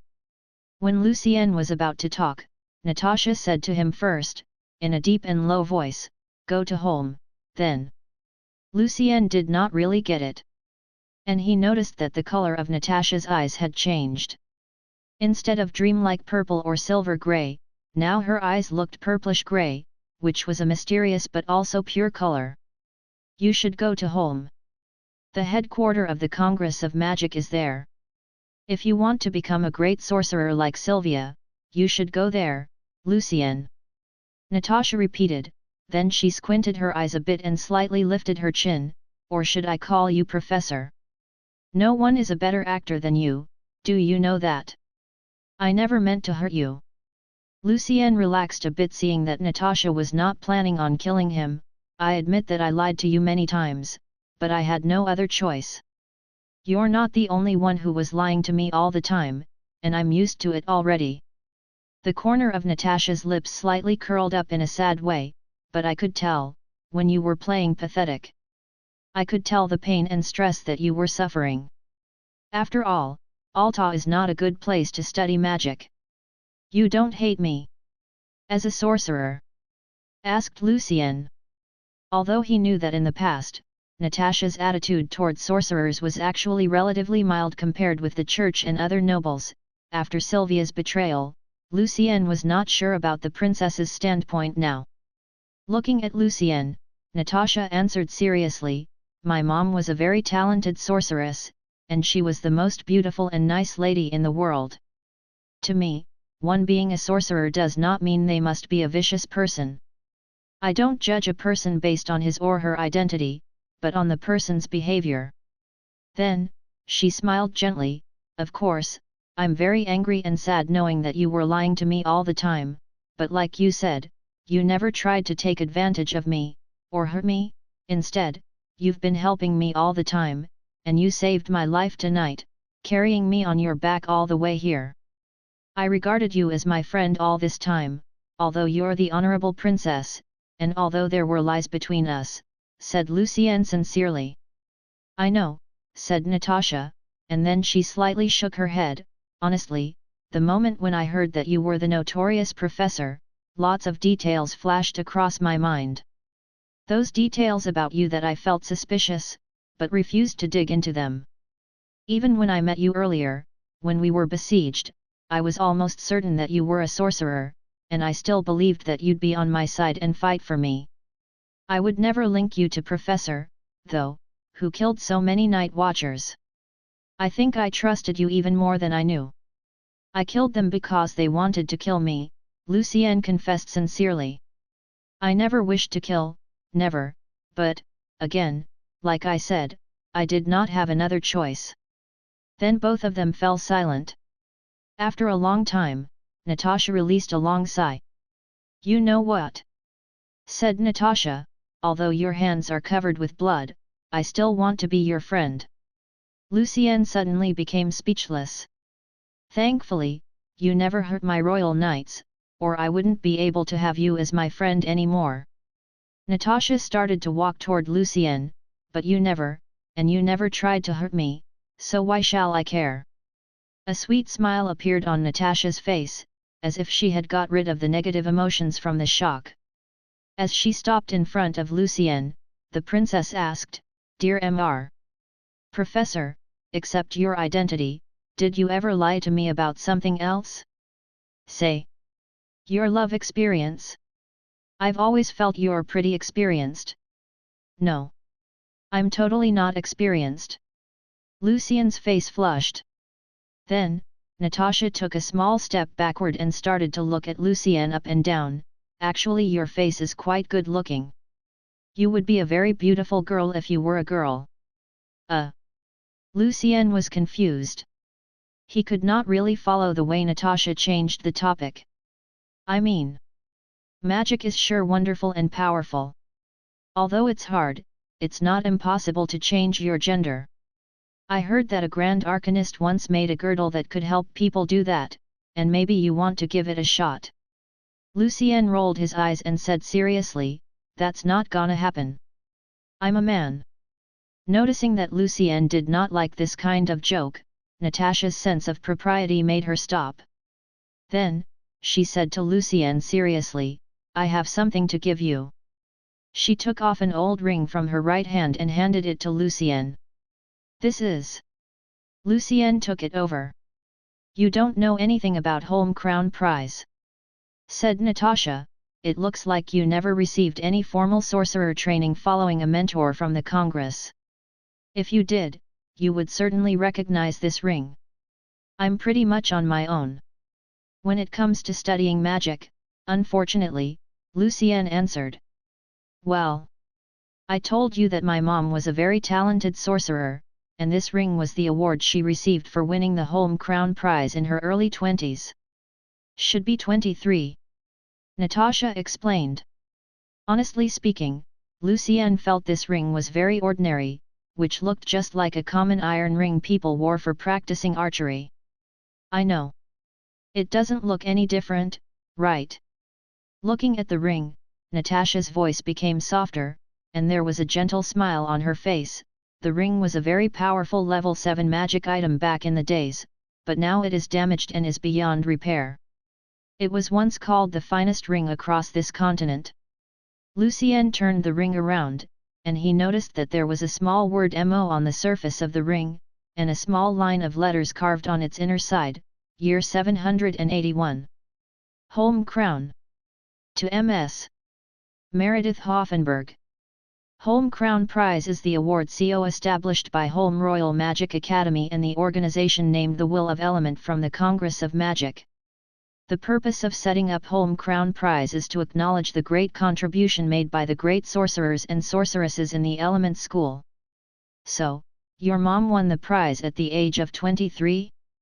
That's brilliant." Lucien gently rubbed the ring with respect. "She was really a genius." said Natasha with great pride. She was awarded the prize for her finding of a metallic element which is lighter than water by introducing electromagnetics to the field of element study. She named the metallic element Mo, and so the ring was also named Mo. I never realized that you had this profound knowledge of the world of magic, said Lucien. You never mentioned. We are in Alta, and I'm the princess. I can't mention anything about it. Besides, what I just introduced was not profound at all. When you get to home, you'll see a completely different world, said Natasha. Since the prize was set up, within the past 270 years or so, only 24 sorcerers and sorceresses were qualified for this prize. Now I'm giving this unique ring to you as a keepsake, and also a proof of your identity when you get to the Congress. Chapter 135, Life is More Than Just Magic, the end of the first volume. Holding the ring in his hand, Lucien said to Natasha sincerely, "Thank you, Natasha. Your mother was a real genius. I hope one day I will be able to make such a contribution as well." "Yes, she was, and I believe you will as well." Looking at the distance, Natasha was immersed in the memory of her mother. When my mom won the award, she was only a junior rank mage, but later she left the best place for studying magic and came to the city, a city which was notorious for its way of treating sorcerers and sorceresses, all for her love for the Grand Duke. Your parents' love story is probably the most romantic story across this continent. Lucien smiled. My mom was clearly aware of what she wanted. Natasha nodded. After she tried many times to use different potions to awaken her blessing, but failed because of her fragile health, she found her own path in the world of magic, which matched her perfectly well. Each person has his or her own value. Admiring the Grand Duchess very much, Lucien asked out of curiosity, "May I know what happened later to your mom?" "I've mentioned my mother's health was fragile, and it was not getting any better after my mother and father got married. Her body and soul had been corroded by many magic elements over the years, and when my elder brother died in battle, her health condition took a sudden downwards turn, and since then she never really managed to recover from it." "I'm very sorry, Natasha. I believe she must be very proud seeing her daughter becoming such an outstanding knight in heaven," said Lucien sincerely. Natasha slightly shook her head and grinned. "You're a sorcerer. Do you really believe in heaven?" "I'm not sure." Lucien was speechless for a while before replying, since this question never occurred to him. "I wonder if my mom believed in heaven, as a sorceress." Natasha looked up in the sky, "But I know that after she got married with my father, she was still secretly studying magic." "Really?" Lucien was very surprised. "What about the church?" "She missed home so much, the wonderland for learning magic, and my father loved her too much to forbid my mom from doing her magic experiments. Besides, her health condition didn't really allow her to do something else too much." "And the church?" She put on an ambiguous smile. "This ring must mean a lot to you, Natasha." Knowing that Natasha somehow could not explain the reason for him, Lucien switched the topic. "I don't know if I should accept it." "It's okay, Lucien." Natasha also lowered her head and looked at the ring. "The object is not important. What's really important is my love for my mom. Whether the ring is with me or not, my love for her is lifelong." Lucien nodded and put the ring back into one of the pockets of his robe. "By the way," Natasha reminded him, "don't casually just show this ring around. Sometimes an extra help can also bring you trouble, you know." "I understand," said Lucien seriously. "Is the vampire's blood affecting you right now? Let me carry you back to Alta." "I appreciate it, but look at me. I'm fine now." Natasha waved her hands. "You'd better leave as soon as possible. People from the church might be on their way here right now." "Then, Natasha, you take care." Lucien suddenly had no idea how to say farewell, especially he was not sure if they would see each other again. In contrast, Natasha remained relatively calm, and something just occurred to her. "Lucien, you want to keep using your current identity, Lucien Evans, the musician, after you leave. Can I? Lucien was very surprised. He was planning on changing to another brand new identity when he arrived at home, in case the people he knew would get into any trouble because of him. I believe it's fine. After all, your name's not unique at all, even in Alta. Just don't tell people in home that you are a musician. Natasha shrugged. I suggest that you continue to publish some new music pieces, if you can send any to me, which will be a pretty good disguise for you. I'll try my best. Lucien also did not want to just give up his music completely after leaving Alta. After agreeing on how to send letters, Lucien took the Fire Weaver bracelet, Aaron's asthenia dagger, Grim Steel dagger, and alert with him, and left the triple-headed flail to Natasha, since it was too clumsy for him to carry. I'll take care of your friends. No worries, Lucien. Natasha smiled. Thank you. I'm so lucky to have you as my friend, Natasha. Lucien expressed his heartfelt thanks, then he turned around. Lucien. Natasha called his name from behind. Yes. Lucien looked back. Remember, life is more than just magic. You have music, and you have friends. Natasha waved her hand. I'll keep that in mind. Lucien grinned. After a while, when Lucien had completely disappeared in the woods, the smile on Natasha's face faded, and she commanded seriously. Show yourself. You've been listening for quite a while. As you wish, Your Grace. Salvador, the leader of the Night Watchers, slowly appeared in the sky and landed in front of Natasha. His hand was tied with a piece of white handkerchief. Why didn't you take any action right away? Asked Natasha directly. Apparently, you care for this guy a lot, Your Grace.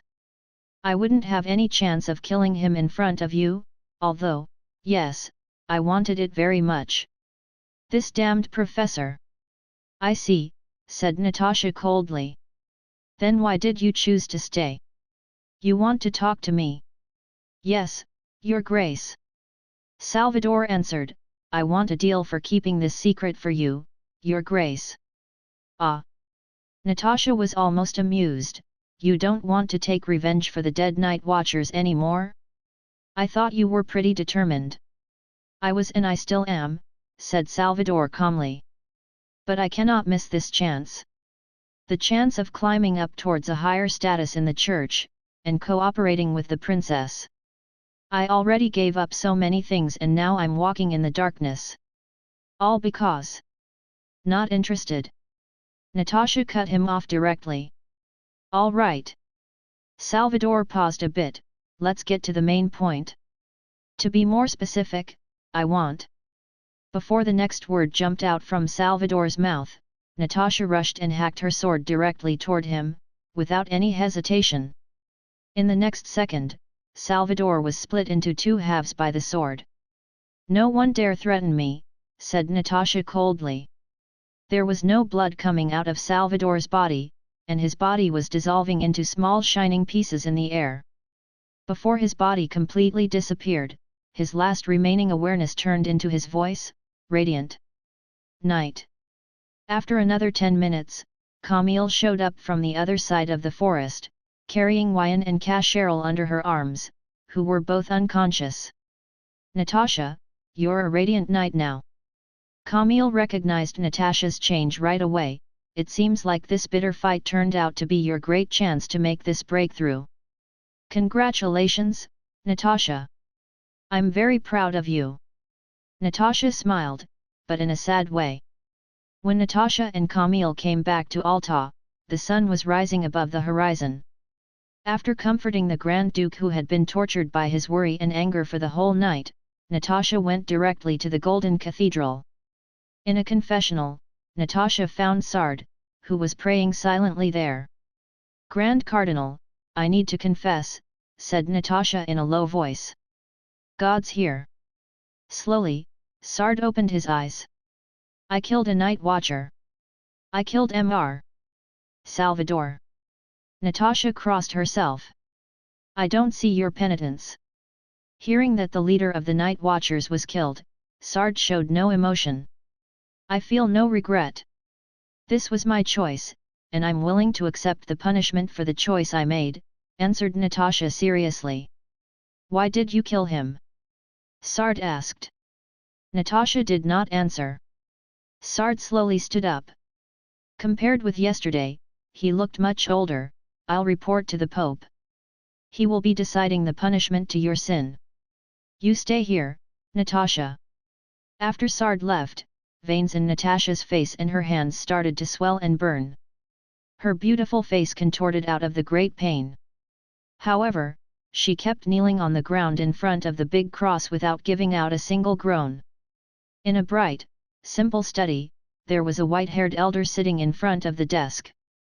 He said to the cardinal gently, Natasha confessed her sin, and God forgives anyone who's willing to confess. Natasha's honest, and now she's a radiant knight. The punishment shall not be too harsh. Send her to the lowest abbey in Alta for 3 years. Yes, my Pope. The cardinal slowly left the room. The Pope picked up a small pile of paper in front of him, on which there were a bunch of fractions of words which did not really make sense. He seemed to be okay with my speech. He often looked confused. Maybe he started to vacillate now.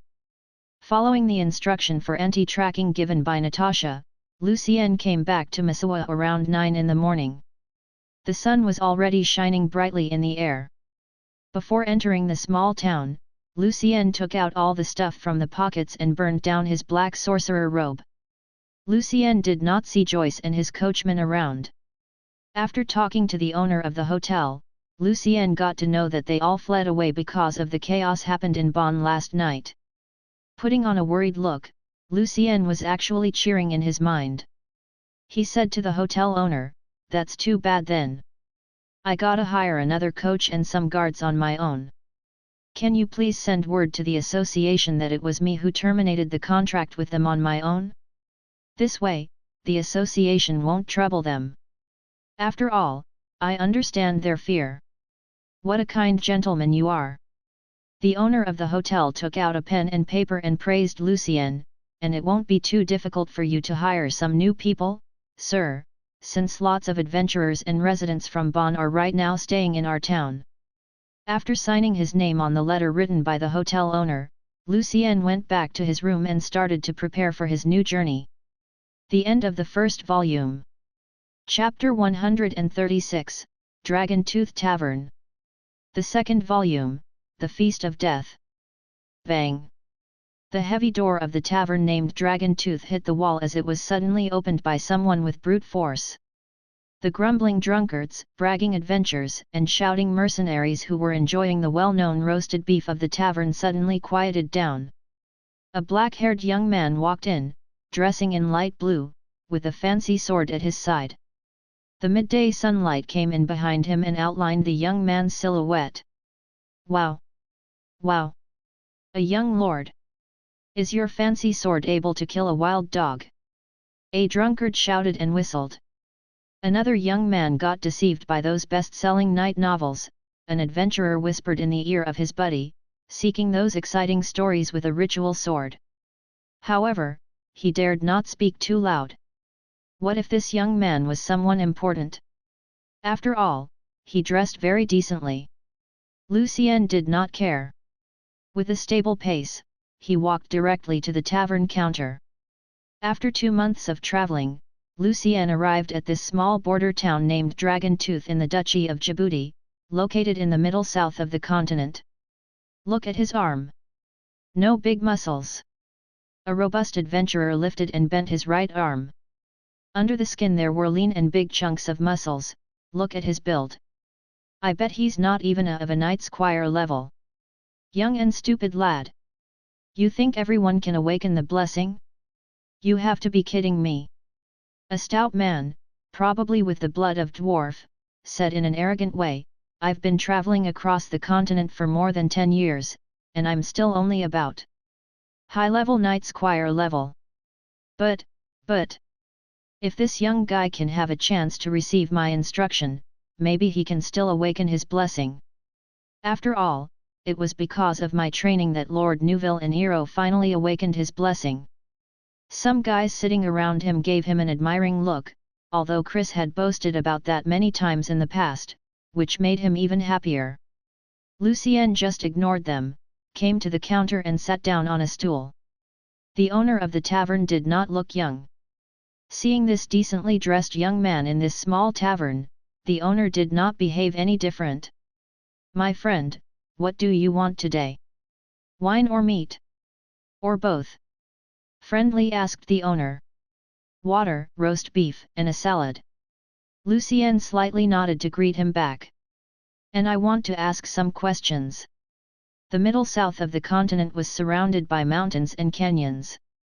The isolated land produced no resource except wood, and it was the poorest and the least developed area across the continent. Often, there wouldn't be even a single person who was literate in a village. For the people who were striving to awaken their blessings there, the effort they had to make was way higher than people in Alta. It had been a lot of years since the last war broke out here, and therefore, even if one managed to awaken his or her blessing, the person still couldn't obtain a title and would not be given land and field, unless they could save enough money to buy the land on their own. Ha ha ha! Water! You heard that? Water! A drunkard nearby laughed aloud, innocent, naive young boy. And all the people in the tavern started to laugh. Lucien remained very calm as if nothing was going on there. He was just looking at the owner. "No problem, my friend. Information is not free, though." The owner poured a cup of water for Lucien, and asked the kitchen to prepare the food. "I know. It's fine." Lucien took a sip of the water. Before he entered here, Lucien had found out that the town's Adventurers Association was just in this very tavern, and the owner was also the person in charge of it. "Then, go ahead." The owner nodded. "I want to know where is Mr. Taylor Hunt living right now." He was an official in Bonn from the Duchy of Orverit, and 9 years ago, he was invited by Baron Eric to come to Djibouti to be the civil servant here. Taylor Hunt was the father of the little revenant girl that Lucien encountered in the world of souls. Lucien rerouted his trip in order to fulfill his words, and also, since he was not in a rush, he also appreciated the unique and exotic cities he visited on his new route. "We don't charge for something like this. It's not called intelligence." The owner waved his hand a bit. "I'll just tell you for free. The civil servant on Baron Eric's land is not Mr. Hunt. I'm guessing the person you're looking for might have accepted another offer. If you want, you can go to the nearby city, Korzur, to see if there is any record in the town hall, since Korzur belongs to Baron Eric's lord, Viscount Stanley. And if you can't find it there, you might need to go to Baron Eric's land and ask for local information." "Thanks. Any news across the continent recently?" It took Lucien 10 days sitting in a coach and going through mountains and hills to arrive here, and he felt he was as isolated as this place right now, maybe even more. "One news for one NAR. Is it okay?" The owner smiled. 10, please." Lucien directly took out a thel and placed it on the counter.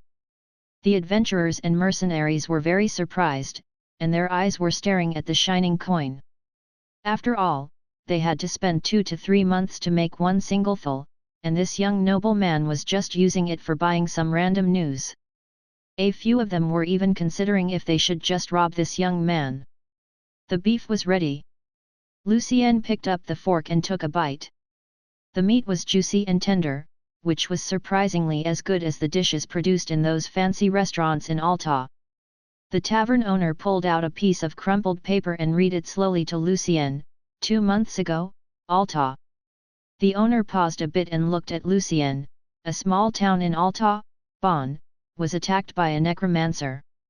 The famous musician, known as the most beautiful musician, Sylvia, as well as her father, died in the battle in which the princess of the duchy, Natasha, finally beat the evil necromancer with all her effort.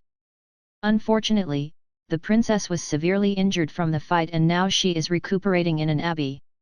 It is said that Natasha also made a breakthrough in this fight and has become a radiant knight. Lucien did not show any difference after hearing the news, although his heart was cheering for Natasha's achievement. No wonder the side effect of the vampire's blood did not affect her immediately in the forest. If moving from a squire level to a level 1 knight was challenging, upgrading from a grand knight to a radiant knight was even more difficult. The great power of a grand knight came from the person's physical strength. In other words, a grand knight would need to boost or overly stimulate his or her body to get the power, and that was why some of the grand knights lived even shorter than the knights of lower ranks. Even with the help of some precious herbs and potions, most of them could only make it to around 100 years old, while becoming a radiant knight meant that the person already broke the limit of human body, and he or she could at least live for more than 200 years. The rest of the intelligence was of nothing really special. Generally speaking, the North and the Heresy again had some new conflicts. Several major lords in Gustadown in the south were raising mercenaries for the possible coming civil war, and some adventurers found some ruins in the southern margin of the Dark Mountain Range, where they obtained a great amount of fortune. After hearing the news and finishing his meal, Lucien wiped his mouth with a white handkerchief and said to the owner, "Sir, can you find me some guards and a coach? I need to go to Corsair." Although Lucien was already strong enough to travel along the east side of the continent, he did not want to bother dealing with those minions, goblins, and other beasts, which were not even of knight squire level. Lucien would rather spend his time in his coach studying the first circle magic spells. Within his 2-month traveling, Lucien constructed another 5 first circle spells in his soul, and right now his soul had reached the current limit for that level. For the rest of the first circle spells, if Lucien wished to use them, he needed to rely on some magic reagents and materials, or their special runes. The 5 first circle spells were Magic Missile, Sleep, Grease, Feather Fall and Color Spray. Because most of the adventurers and mercenaries were not willing to leave their own base of operations for too long, they would only escort their client within a certain range, what also applied to the coachman. Thus, Lucien had to hire new people every now and again. Smart choice. We have lots of dark tales about vampires and black sorcerers. The owner put several glass cups back onto the counter. I can take care of your coach and coachman, my friend. It will take you 11 days to get to Corsair. As for your guards, I recommend those 3 adventurers sitting on the other side. 2 of them are warriors of the same level as high-level knight squires, and the archer is also around knight squire level. All of them have a pretty good reputation. You can talk to them. Following the direction of the tavern owner, Lucien looked toward the other side. There were 2 women and 1 man sitting over there. The short-haired man's arms were masculine. And the 2 females looked a bit alike, although one was mature and glamorous, and the other was young and pretty. From their appearance, especially their pointy long ears, Lucien guessed that they might be sisters from the half-elf race. All of the 3 adventurers were listening carefully to the bard playing in the corner, and from time to time, they were beating out the tune. Translator's thoughts. Chris_Lu. Hello guys. This is WMX, the editor of Throne of Magical Arcana. I'd like to thank you for supporting us up to this point, and that we love the theories you've been coming up with. We're doing our best so you can enjoy this masterpiece, but if there is any suggestion you'd like to make, feel free to talk to me in the Discord. Now, let's start Volume 2, and may it be as astonishing as the first one. Chapter 137, Strangers as Companions. The nightingale is singing. In the air, her voice was floating. The bard's singing, although in that small border town, was actually pretty beautiful and alluring. Thus, when Lucien came to sit down on the other side of their table, the half-elf girl with light brown hair was a bit surprised and her back straightened up immediately. When Lucien explained his intention, the elder elf-looking lady was amused. "You want to hire us?" Her fair hand was gently knocking on the wooden table in a fixed rhythm. Looking at Lucien sitting in front of her, the sophisticated lady also took him as a young noble lord who had read too many adventure novels and was acting on the impulse to explore the continent. Yes, Lucien nodded calmly, I want to go to Corsair. I wonder if you three are willing to be my guards. The lady did not answer Lucien directly, instead, she started her introduction, I'm Joanna, great sword warrior. This is my husband Simon, sword and shield warrior. Both of us have the same power of a high-level knight squire. This is my younger sister Betty, a well-trained archer. Her rank's a bit lower than ours, but not by much. So, as you can see, my distinguished client, we're a bit pricey, but our reputation is pretty good. I heard that from the owner already, said Lucien. That's why I came to you directly. Haha, Hansen really promotes us very well. Joanna laughed aloud. Lucien could tell that a bunch of the adventurers and mercenaries sitting nearby looked a bit irritated when Joanna was talking. However, they could not deny that they were very good guards and the arrangement of their team was very reasonable, two for the melee, and one for the ranged attacks. Joanna. Let's take the job. I'm planning on going to Corsair myself anyway. Betty looked pretty excited. I heard that the talented musician named Bert from the Duchy is gonna host a concert in Corsair these days. Joanna rolled her eyes toward her younger sister. Betty simply could never tell when she was supposed to talk, and when she must not. Betty stuck out her tongue toward Joanna for a second and then shut her mouth up tightly. However, her eyes were looking at Lucien, and her pointy ears slightly trembled. How much do you want, Joanna? Asked Lucien directly. He did not really care about the price since he still had 8 thales with him after the 2-month travel. Joanna squinted her eyes a bit when she was considering the price. 1 NAR for each of us a day. Smiling, Simon represented his wife and stated the price to Lucien. Staring at her husband, Joanna was a bit choked. Simon! She complained. This price was way lower than what she had thought. We shouldn't charge our client more just because the client's wealthy. Simon grinned to Joanna, it's about our reputation. Also, my client, Simon turned to Lucien, I have a couple of requests. Yes. Lucien nodded. You need to pay us on a daily basis. Simon paused a bit, glanced at Betty, and continued, and give Betty's pay to me. She has no idea how to save, and we're saving for her future night training in her name. In some of the countries in the south-central part of the continent, night training was not free, as it was in Alta. Many nobles struggling with their financial problems actually were making money out of it, giving night training, which was not necessarily a bad thing altogether, since more commoners could get a chance at being a knight squire or even reaching a higher social status. Betty pouted out of dissatisfaction, but she could not deny what Simon just said. No problem, agreed Lucien, let's get the contract done then.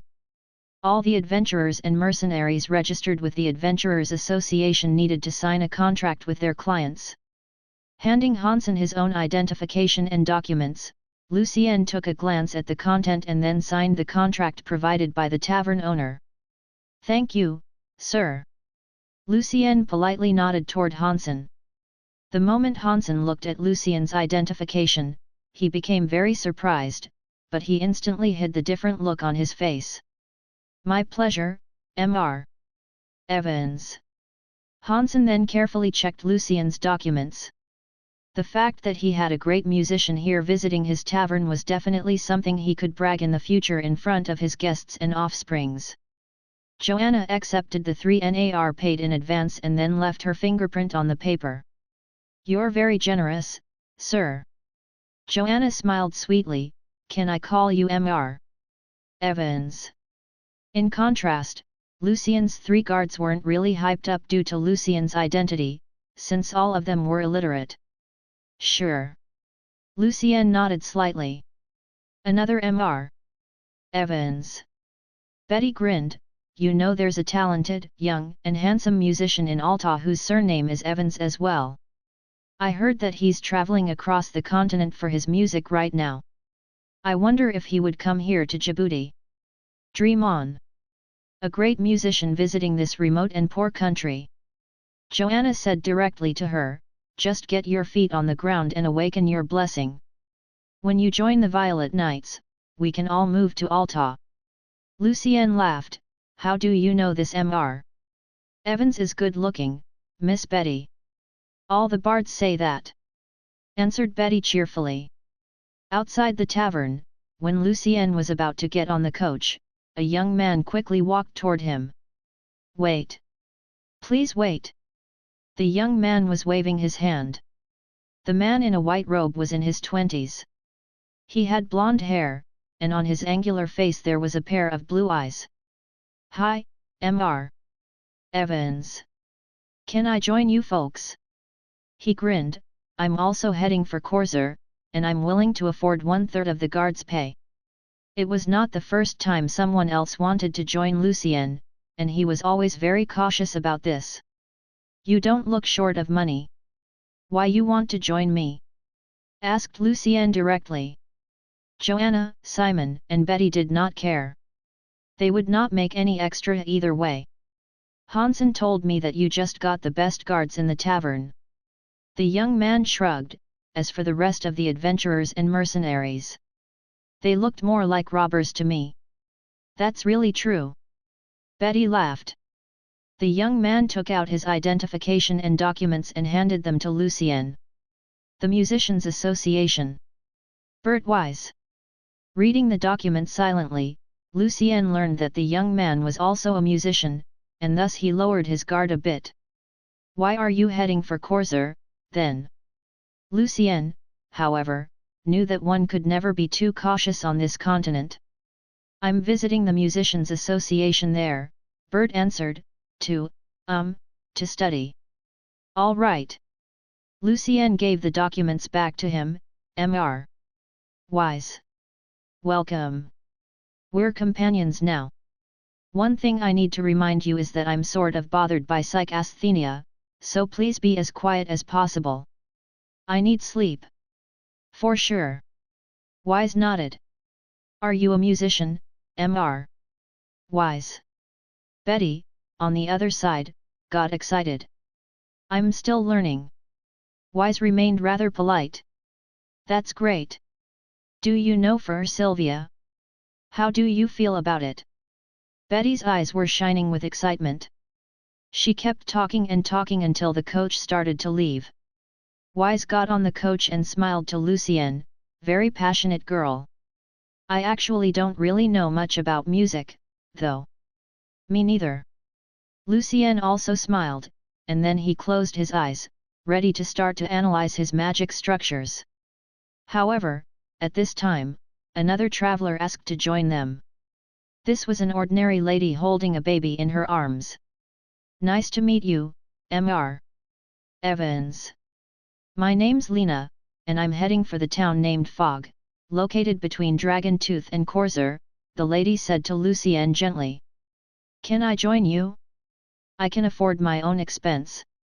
Seeing that the lady was with a baby, Lucien agreed. The coach was quite spacious anyway. Then, the coach finally started moving. Simon was in the front, and the coach was followed by Joanna and Betty on each side. As soon as they left the town, a short but stout man caught up with them. Chris, why are you here? Asked Joanna, completely alert. I'm also going back to Corsair. That's it. Answered Chris aloud, when you guys save enough money, you can send Betty to me for night training. You know, I've trained a night before. As Chris was bragging, his eyes were peeking at the coach. However, the people in the coach remained very silent. In the hot sunlight, the coach was smoothly heading for Corsair, raising a trail of dust after it. Chapter 138, A Farce at Night. The weather in the second half of the month of Passion, June, was already very hot. Beads of sweat kept rolling down Joanna's and Betty's faces while they were safeguarding each side of the coach. Not to mention Simon, whose shirt inside the armor was completely wet. Nevertheless, no one ever made a single complaint. Simon, walking ahead of the coach, had already driven away several beasts rushing down from the mountains. This was obviously his responsibility as a guard, but the fact that he beat off the vicious beasts without startling the horses definitely impressed Lucien. In contrast, Chris, who was bragging about being a real man all the time, was now dragging his feet on the ground with his body slouching from the heat. Inside of the coach, since Lucien kept his eyes closed all the time, and Lena was not talkative at all, so Mr. Wise had no one to talk to. Finally, he took out a pile of music sheets from his suitcase to kill his time. The only sounds were made by the baby, who cried from time to time, and then Lena would apologize and try to pacify the baby. At around 7 in the evening, it was getting darker. After talking to Lucien, Simon started to look for a camping site where they could spend the night. Experienced as Simon was, he soon settled on a spot on the lee side of a small hill. Surrounding the coach, Lucien's 3 guards quickly built up 3 tents. One for the 3 ladies, one for Simon and the coachman, and one for Mr. Wise. The coach, of course, was saved for Lucien. Watching the busy guards walking around and carrying things, Lucien deeply felt the importance of money. If, in the future, he planned to travel on his own, Lucien had better become a middle-rank mage and learn the 3rd circle spell Sorcerer's Cabin first. The campfire was lit up, and the smell of food was wafting in the air. While Joanna and Betty were heading for the nearby brook to take a bath, Simon and Mr. Wise sat down around the campfire and started to chat casually. It is said that, early in the Dark Era, the land here once belonged to a black sorcerer. After hearing the talk between Simon and Wise about the tale of vampire and black sorcerer in this country, Lucien joined them to listen, and then he was killed by the church. Lucien still remembered what he read in Natasha's study. Simon, surprisingly, was actually pretty talkative. People just love exchanging mysterious and scary things. You know, they're always ear-catching and they can be used for frightening kids who are not willing to go to bed at night. Mr. Wise did not really believe the rumors. Every town and village has a chapel, but people just like the feeling of thrilling. While they were talking, Joanna and Betty were coming back. Their wet hair still dripped a little and was a bit messy. The 2 ladies, while walking back to the campsite, immediately caught the eyes of the 2 bards who were camping nearby, and Chris was with them as well. The guys started to heckle Joanna and Betty with loud whistles, and one of them even took out his lap harp and started to play a romantic and flirting folk song, as they were eyeing the 2 ladies up and down. It was definitely not the first time that something like that happened to Joanna, and she remained quite calm. However, in contrast, Betty was pissed off. "Betty, just ignore them. Come here." Joanna sat down beside Simon and lightly stirred the soup in the pot hanging over the campfire. "But they're not stopping." Betty's face flushed, and she glared at the bards with anger, which led to another round of guffaw. "I'll go." Simon stood up and walked toward the other campsite. When Simon came in front of the 2 bards, Chris said to him, "Simon, what's wrong with my friends singing and playing music here?" Casting a side glance at Simon, Chris said to him, "They're my friends. You'd better leave us alone." As he was talking, Chris was wiping his great sword in a pretended casual way. Simon was a good guard. Knowing that he was still with a commission, Simon knew he should avoid extra trouble at that moment. "Chris, you'd better watch out next time," Simon said to him in his low voice. On the other side, Joanna was trying to comfort her younger sister, Betty. "They're just the same as the bastards we met in the tavern before." Betty, however, rose her pitch high and shouted at the bards, "Awful music! They call themselves a bard, but I don't know how they can make a living with this awful playing." Betty's voice was crispy. Then she paused a bit, as if she was trying to figure out a way to make her point more persuasive. "Mr. Wise, the gentleman with us. He can play way better than them." When she realized that she was not supposed to involve her employer in it, Betty looked at Wise with an apologetic face. "Mr. Wise, however, did not really mind. He nodded gently to show his understanding. "Oh, really? A random guy can play music better than me." The two bards stood up and walked closer to them. One of them said, "If what you said is true, I'll apologize to you. But if it's not, you have to give me some of your personal goods. For example." He looked straight at her body and laughed. Betty's face flushed again. She looked at Wise again for help. However, he was still sitting there, showing no intention to fight for her at all. Betty felt rather regretful for her own words. Wise might have no idea how to actually play. After all, he mentioned that he was just heading for Corsair to study music. Then, Betty almost burst into tears. Lucien looked at Simon on the other side and nodded, giving him a hint with his eyes. Then, Simon's right hand slowly reached to his sword at his hips. At this time, Wise stood up and smiled. "Although I'm still learning music and learning how to play, I would like to do Miss Betty this favor." "I'm not gonna lend you my musical instrument," one of the bards said to him coldly. Wise walked directly back to his tent and took out his own lap harp from this suitcase. When he started to play, the beautiful melody instantly caught everyone's ear and heart. Wise's song was full of feelings and every single detail was handled very well. When his playing ended, Betty was the first one who started to applause. As she was clapping her hands joyfully, her eyes first worshipped Mr. Wise and then shifted to the two bards. The face of the bard who made the bet with Betty turned grim. He wished he had picked on the black-haired young man who remained silent over the other side, instead of the one known as Wise. "I apologize, then." After a short while, the bard kept his words and returned to his own campsite with his companion, where Chris was still sitting, looking rather upset. After seeing Mr. Wise's talent, both Joanna and Simon became more enthusiastic about talking to the young man, not to mention Betty. "Mr. Wise, can you play Mr. Evans's canon in D major with your harp?" Betty's face was glowing with anticipation. Wise gently nodded and started to play the music piece recomposed by Lucien, which reminded Lucien of his friends in Alta. He decided to send them a letter through the Musicians' Association when he arrived in Corsair. In those 2 months, Lucien only sent them one letter. When Wise's playing ended, dinner was ready. Betty said to Wise directly, "Mr. Wise, if I had not fallen in love with Lucien Evans' music, I would become your music follower." "I think you're even better than some of the musicians in Corsair," Joanna agreed. There was an even bigger smile on Wise's face. After all, Wise regarded the comparison between him and that talented and famous musician as a great honor.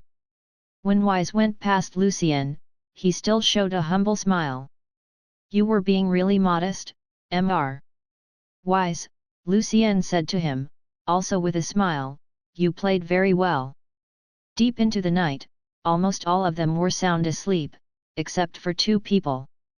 The campfire stretched the shadow of a short sneaky figure that approached, making the cast darkness tremble on the background, in the rhythm of the flickering flame in the middle of the camp. Suddenly, the shadow stopped, as if it was waiting for something. The very moment Betty yawned, the shadowy figure immediately jumped to the back side of the coach. It secretly opened the window and swiftly sneaked into it. It was Chris, who always bragged about being a real man. He carefully closed the coach window and stood up. A complacent smile appeared on his face. Everyone thought he was a great sword warrior, whereas in fact Chris was an experienced thief, and his short figure helped him a lot at that matter. "Simon, Joanna, and Betty, what will happen if your employer's fancy sword is missing?" thought Chris silently in his mind. "I bet he's gonna be really, really upset." As he turned around and looked for Lucien's sword, Chris was also excited. He knew that the fancy sword was definitely worth a lot. After selling it, he maybe would have enough money to buy a lord title. That was what people called kill 2 birds with 1 stone. However, within the next second, Chris found out that both Lucien and his sword were missing. What happened? He had no idea. When Chris was about to leave the coach, the fancy sword that he was looking for was pressed against his throat. Chris shuddered and immediately kneeled down. "My lord! Please forgive me." Chris realized that Lucien actually had the level of a real knight, or he would not be able to discover his plot. "Right or left?" asked Lucien calmly. "WH. What?" Chris was sweating. "Right hand or left hand? Which one do you want me to chop off?" Lucien repeated. My lord, please forgive me." Chris burst out a cry. "I have information. Information to tell you." Chapter 139, The Invitation. "What do you have that could interest me?" said Lucien gently with a smile. "My lord. If you're interested in my information, I beg you pardon me, please." Chris almost burst into tears. "That depends on how valuable your information is." Lucien held his sword firmly. I got an invitation the other day," stammered Chris. "You got?" Lucien tilted his head a bit. I stole the invitation," Chris corrected himself awkwardly, but he then explained hurriedly, "It looks like an invitation for a gathering of black sorcerers." Lucien did not respond, although his heart suddenly missed a beat. "My lord. It is a gathering of black sorcerers of low rank, and it's a great chance for any knight to establish a great, heroic feat. Show me the invitation." Lucien hid his excitement and commanded sternly. Under Lucien's watch, Chris took out a small piece of neatly folded paper from his pocket. "Here it is, my lord. Several days ago, a mysterious traveler came to the town and the way he spent money was pretty indulgent. So I followed him when he left the town and I witnessed that he killed a bunch of beasts which were trying to attack him, using vicious, frightful black magic." Lucien took the piece of paper and unfolded it with his left hand. Only with a short glance, he registered the invitation in his spiritual library. "The second Friday in the month of fire, when the silver moon is in the sky, we invite you, sorcerers and sorcerer apprentices, to come to the land previously owned by Wilfred, to attend a feast of death that will be held in Carandia Castle to welcome a mister from the headquarter of the Congress of Magic." No salutation, no signature. It was a strange invitation. However, it sparked off Lucien's great interest as a sorcerer himself. Seeing that Lucien did not cut him off immediately, Chris resumed talking to provide more information to please him. "When I was following him, I didn't realize that he was also the target of another group of adventurers. After several rounds of fighting against the beasts, they attacked the traveler. The traveler was not at a disadvantage at the beginning, since his black magic was even more powerful than they thought, until all of them got besieged by a group of robbers when they were exhausted, and both the traveler and the adventurers were killed." Listening to Chris's words, Lucien was quite certain that the traveler was a sorcerer apprentice. "So you took an advantage of it and got this invitation?" asked Lucien. "Yes. That's right, my lord," answered Chris obediently. "Why you did not report to the church, then?" The name, Wilfred, was not strange to Lucien. Wilfred was one of the several legendary-level necromancers in history. However, he was killed in the siege of the church performed by the major cardinals, and even his magic tower built in a demi-plane was destroyed. "And do you know anything about Carandia Castle?" "I'm a rogue walking in darkness and shadow. If the church found out, I would be sentenced to death on the gallows," Chris honestly answered. "And I know nothing about this castle. In fact, I mentioned the name of the castle to people a couple of times in Corsair in the Adventurers Association and the Rogue Guild, but no one ever heard of this place before. My guess is that it's a code among the black sorcerers." "Well, that's how we rogues do it." Lucien was a bit disappointed, since there was just too few clues for him to locate a place in a country which was totally strange to him. "I see. Did you ever tell this to anyone else?" A gentle smile appeared on Lucien's face. "Never.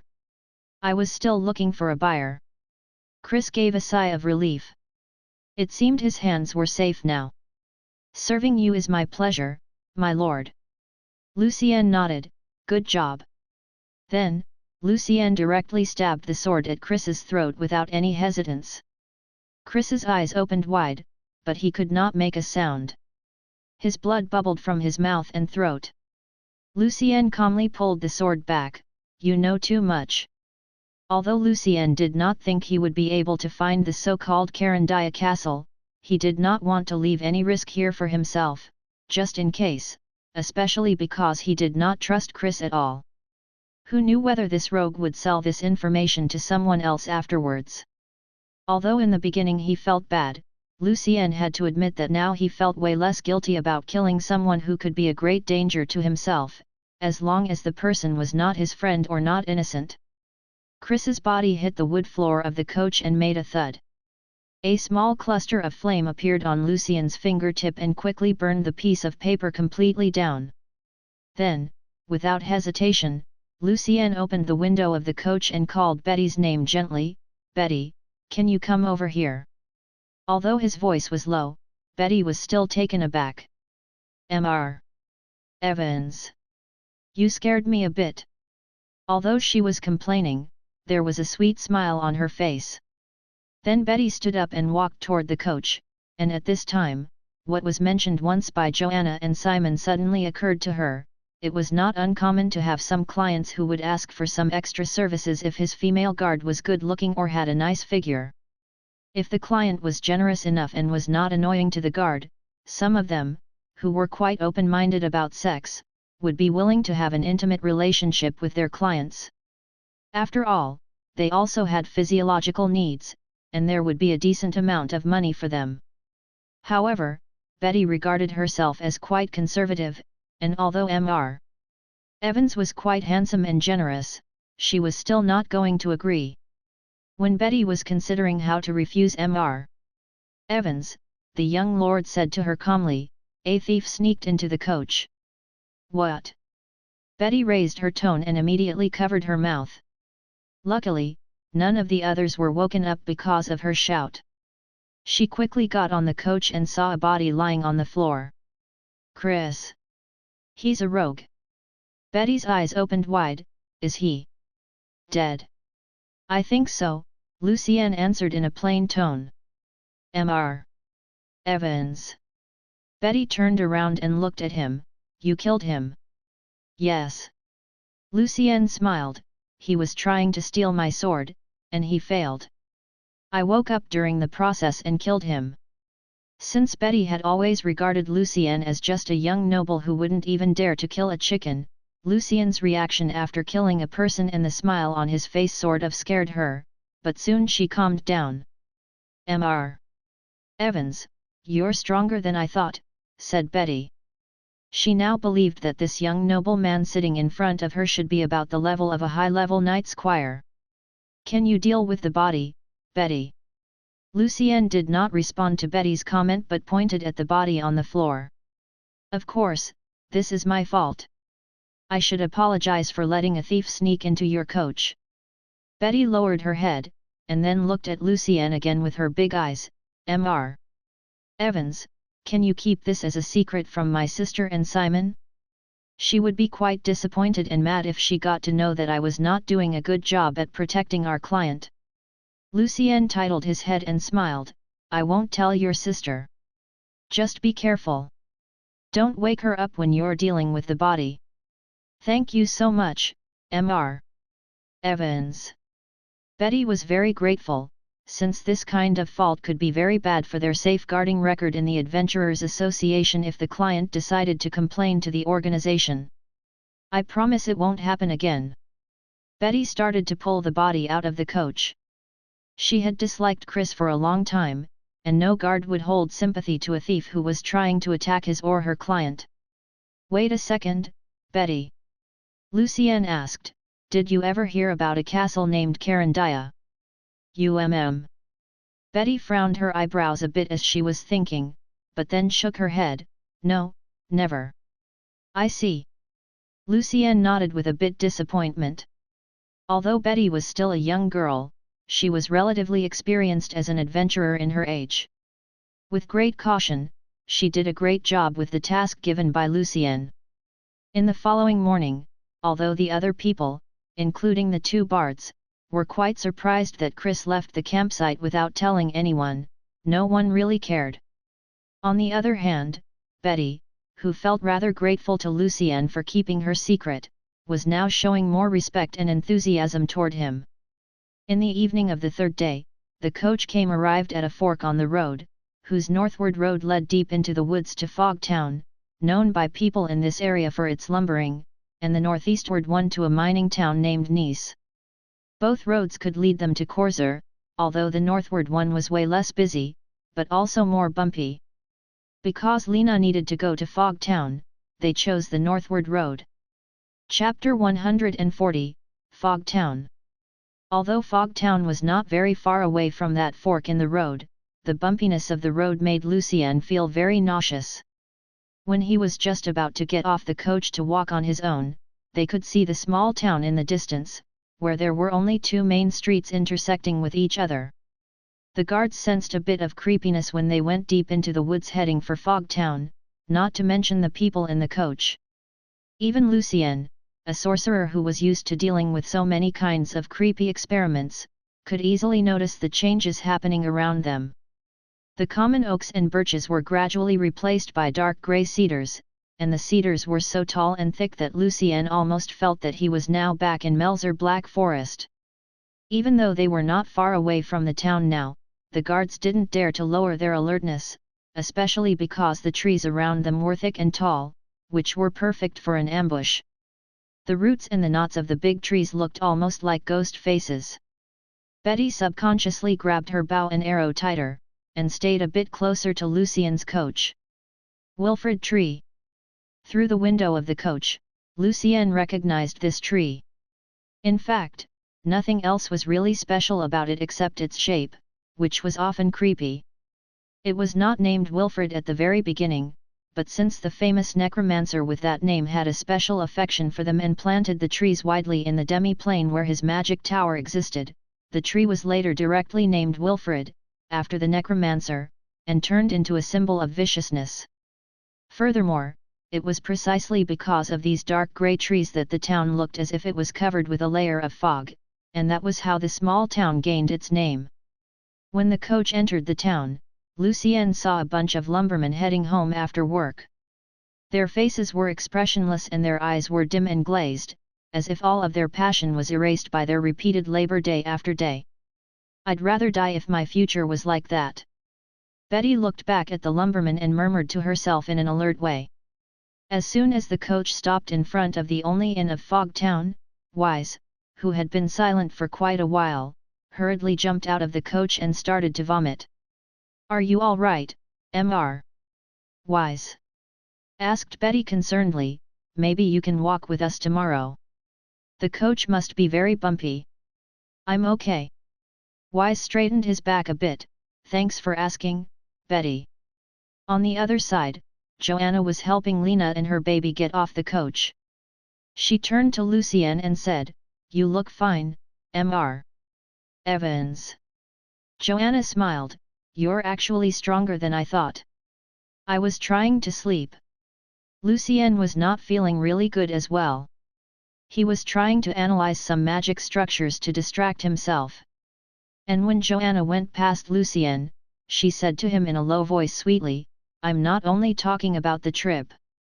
"Thank you, Mr. Evans, for forgiving Betty's negligence." Lucien was quite surprised, but then he nodded. "I know Betty tried her best."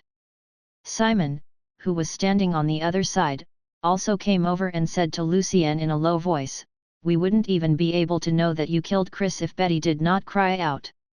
Lucien shrugged casually and thought that Betty would definitely learn her lesson after they fulfilled the commission. Lena, carrying the sleeping baby, walked to Lucien and handed him a nar. "Thank you, Mr.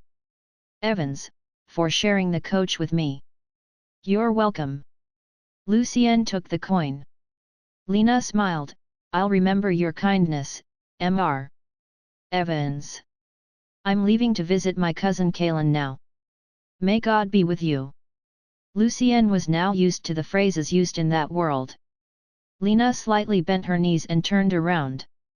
Lucien did not see that, when she turned her back to him, her face suddenly became a bit gloomy. The direction which Lena was heading for with the baby led to a stone bridge, and behind the bridge there was a tall and big black castle. Its cross-vault, pinnacle, and its solemn architectural style instantly revealed itself as a castle built in the later period of the War of Dawn. That is the castle of Baron Haybarrow. He's the lord of Fogtown and the other villages and towns in this area. Simon pointed at the castle and explained to Lucien, having no idea that Lucien might know more than him about the background of the place. He was an outstanding knight when he was young, and he was known for his heroic deeds of wiping out some notorious robbers and joining the civil war among the lords in Gusta Empire. Lots of stories narrated by bards are based on his true stories, stories of a true hero. Unfortunately, Baron Haybarrow failed to make the breakthrough to become a Grand Knight, and his health condition declined in his early 60s. After his son left the town to travel, Baron Haybarrow now rarely leaves his castle. Sometimes he invites some musicians to visit the castle since I heard that he has quite an affection for music. Well, heroes also get old. Wise released a sigh, except for God, nothing can last forever in this world. Maybe music can last long as well, Lucien commented. In his mind, while Betty was a bit upset with Wise's words, Lucien was not affected by the true fact much. After all, if he could become a senior rank mage, Lucien could live way longer than common people. Well, does anyone else knows that Mrs. Kaylin, Lena's cousin, is actually the wife of Baron Haybarrow's steward? Wow! Joanna switched the topic. In Joanna and the other adventurers' eyes, even the steward of a baron was still someone important. Entering the inn, the woman standing behind the counter looked rather cold, and her eyes were also glazed. Please register your name and date of birth if you want to stay here for the night. Mrs. Branca, what happened? We've stayed here before, a couple of months ago. You don't remember us? Asked Joanna. You don't look good. The last time when Joanna and Simon were here, Betty was not present, since she hid herself and squandered her commission in Corsair. Roy's dead, because of illness, Branca murmured. He was only 10. He was summoned by God. It's just been few months since we saw Roy last time. Joanna lowered her head, and then explained to Lucien in a low voice, Roy is Mrs. Branca's youngest son. Wise crossed himself on the chest, may he live an eternal life in heaven. After mourning the deceased boy, Joanna asked the woman carefully, Mrs. Branca, I don't remember being asked to register our date of birth last time we were here. Lucien had never heard of such a requirement in any of the countries and cities he had been to. This is the command of the Baron. I don't know the reason. Branca answered slowly. While Lucien felt that this was pretty suspicious, the adventurers and Wise did not really care.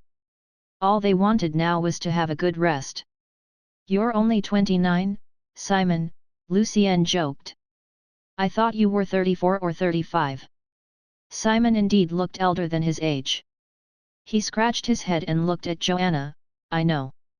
When I got married with Joanna when I was 20, some guests thought I was her father. Joanna was 27, Betty 16, and Wise was 22. Lucien was amused. Then, following Wise, he only left his surname on the booklet, Evans. June 26, 798 of the Saint calendar. For a moment Lucien paused a bit. He was not sure if he should leave his true birthday, the one in his original world. Oh my! Mr. Evans, you're not even 18. Betty was very surprised. Both Simon and Joanna felt the same way as well. I'm almost there, 2 days to go, Lucien answered casually. You're my idol, Mr. Evans.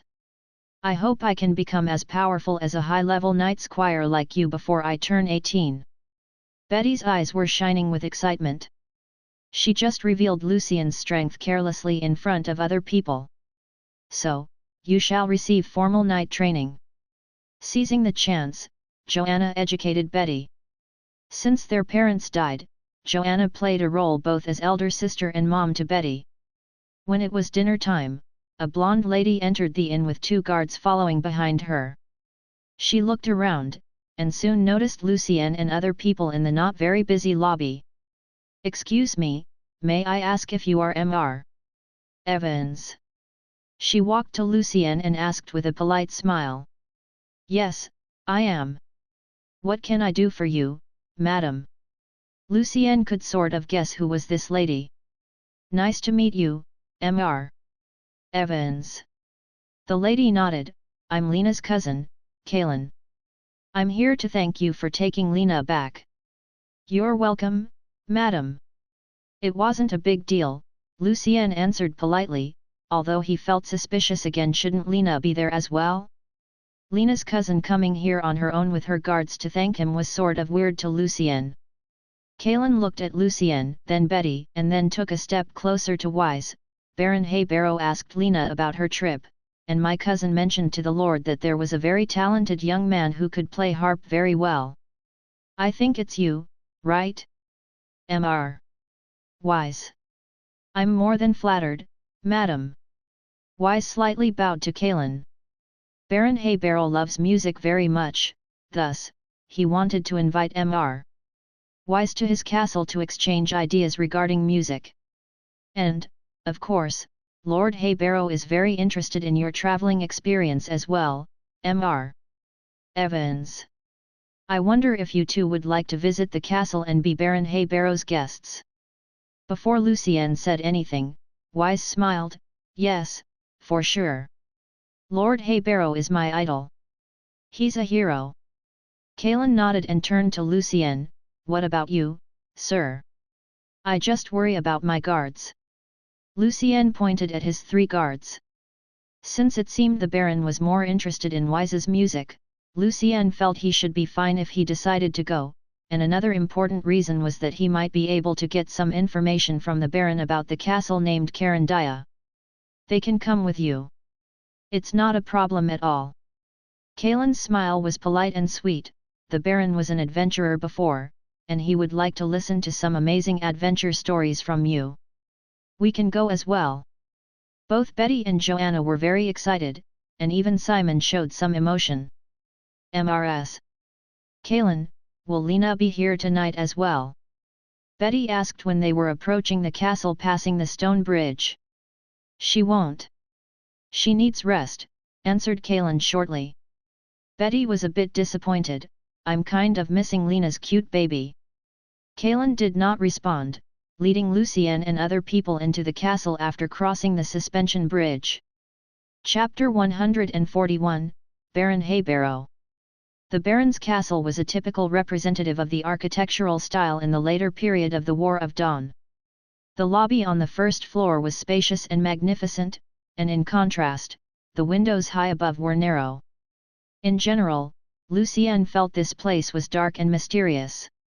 Lord Haybarrow's waiting in the dining room on the second floor. Kalen raised her right hand and pointed at the stairs to the upper floor.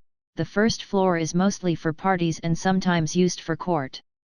While Lucien and Wise were behaving themselves decently, Joanna and Simon were looking around out of curiosity, not to mention Betty. They had never entered a castle before, and this one was even bigger than what castles looked like in their imagination. After the set of stairs, they came into a long and narrow corridor. Along either side of the corridor, a line of candles partially lit up the space, and beside the candles, there were several portrayals of Lord Haybarrow. "This is Lord Haybarrow," explained Kalen. Haybarrow family was first granted fief for the contribution on the War of Dawn. I heard that the blessing of the family is powerful. Something like turning themselves and their enemies into stone. I never witnessed the Lord's power, though. Is this blessing for close or ranged combat? Lucien murmured subconsciously. Hearing Mr. Evans's question, Simon became more certain that Lucien was a noble young man who received formal night training before. "Sorry, I'm not sure, Mr. Evans. Kalen smiled, I don't know how to fight. Lucien nodded and kept walking toward the dining room following Kalen. Although no one ever mentioned, all of them, including Lucien, felt that those vivid portrayals were staring at them from both sides of the wall. Kalen pushed the door of the dining room open. The door was made of redwood, behind which the dining room was decorated in a very luxury way. At the center of the dining room, there was a long dining table, on which lay several sets of fine porcelain tablewares. Several servants were lined up beside the table, waiting for order. On the other side of the dining room, a chamber band was playing decent music. They were asked to hand their weapons to the guards standing beside the door. Lucien untied his sword and left alert outside of the dining room. He did not feel concerned, since he still had a dagger with him. The elder nobleman sitting at the far end of the table stood up from the chair to welcome them. Although there were some wrinkles on his ruddy face, his hair was still black. If Lucien had not known that Baron Haybaro was already in his 70s, he would definitely be unable to tell this man's true age. Welcome, welcome.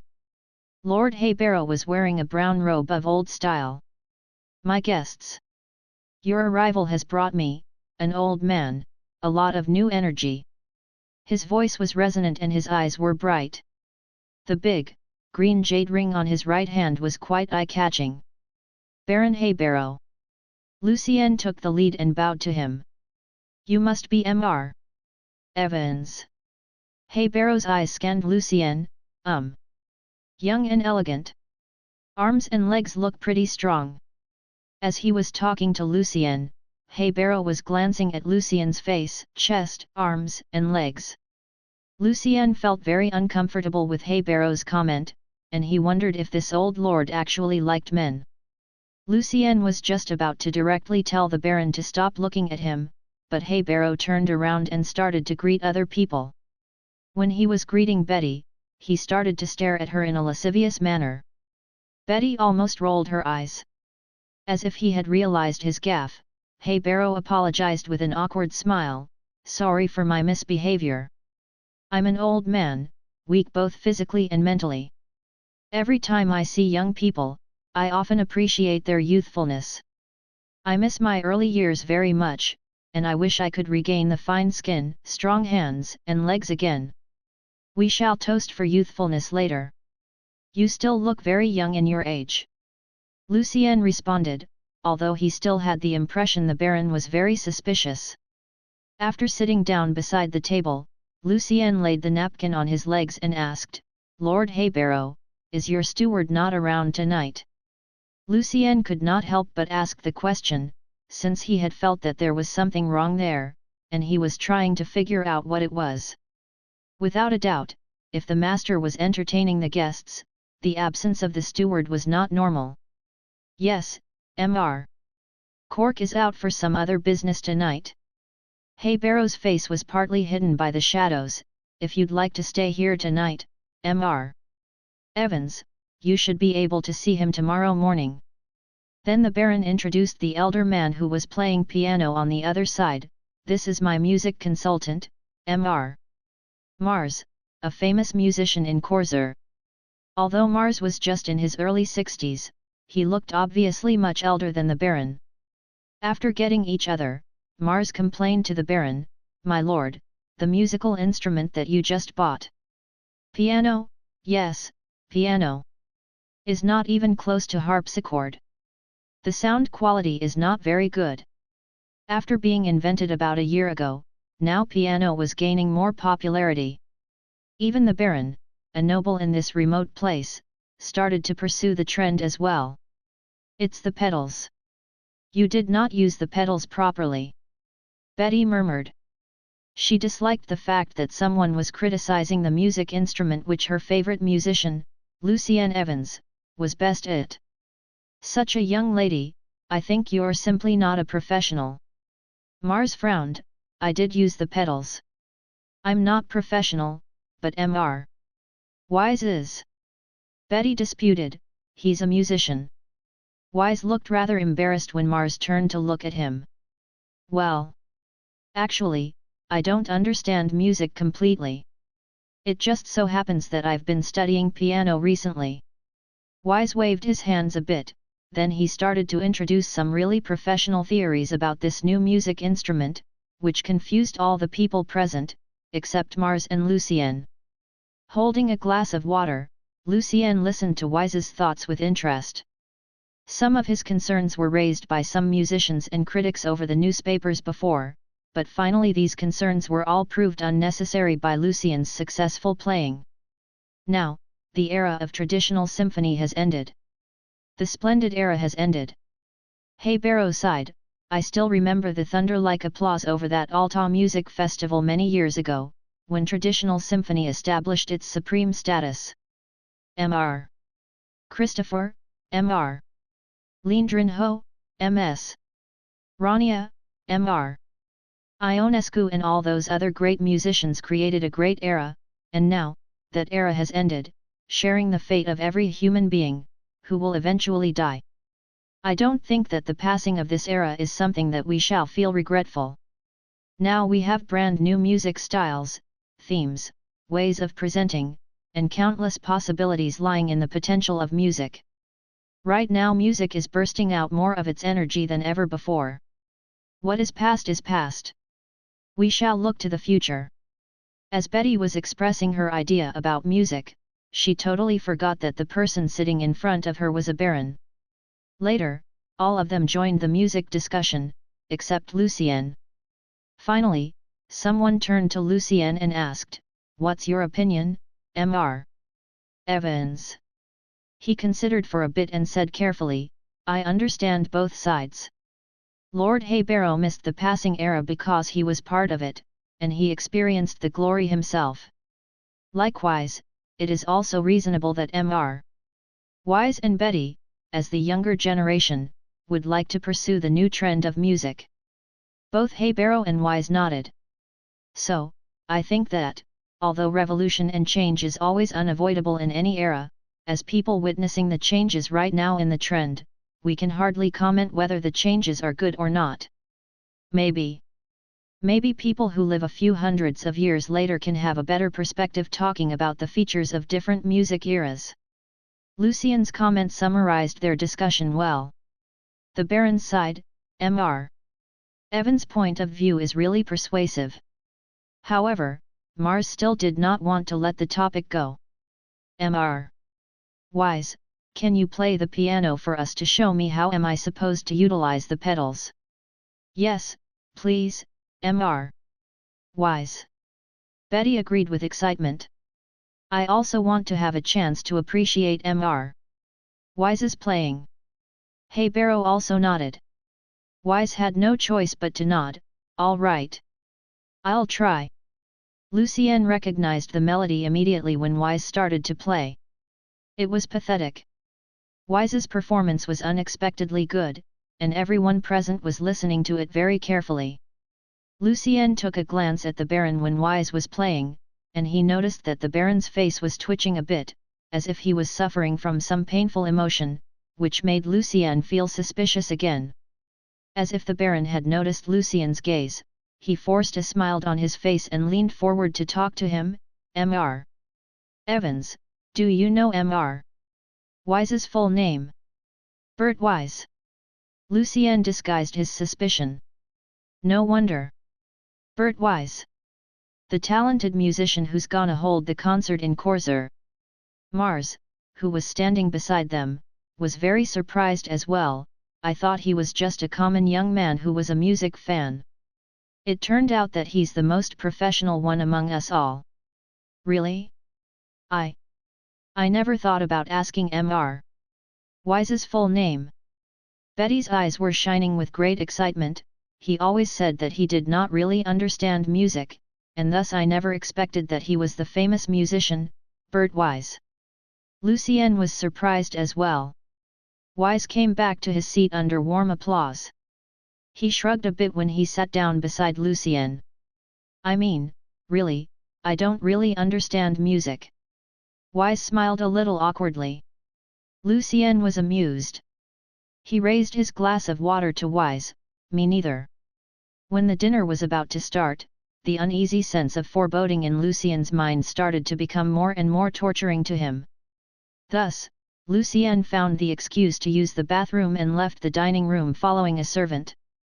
Chapter 142, Lucien's Decisiveness. The finely decorated bathroom was in the corner of the dining room. Locking the wooden door from inside, Lucien did a careful check around and then took out his morning light crystal ball and the grim steel dagger. Lucien cut his finger with the dagger, making a drop of his blood splash onto the surface of the wash basin. Dipping the blood with his right index finger, Lucien started to write in the air, leaving scarlet symbols floating in front of him in the shape of a relatively simple magic structure.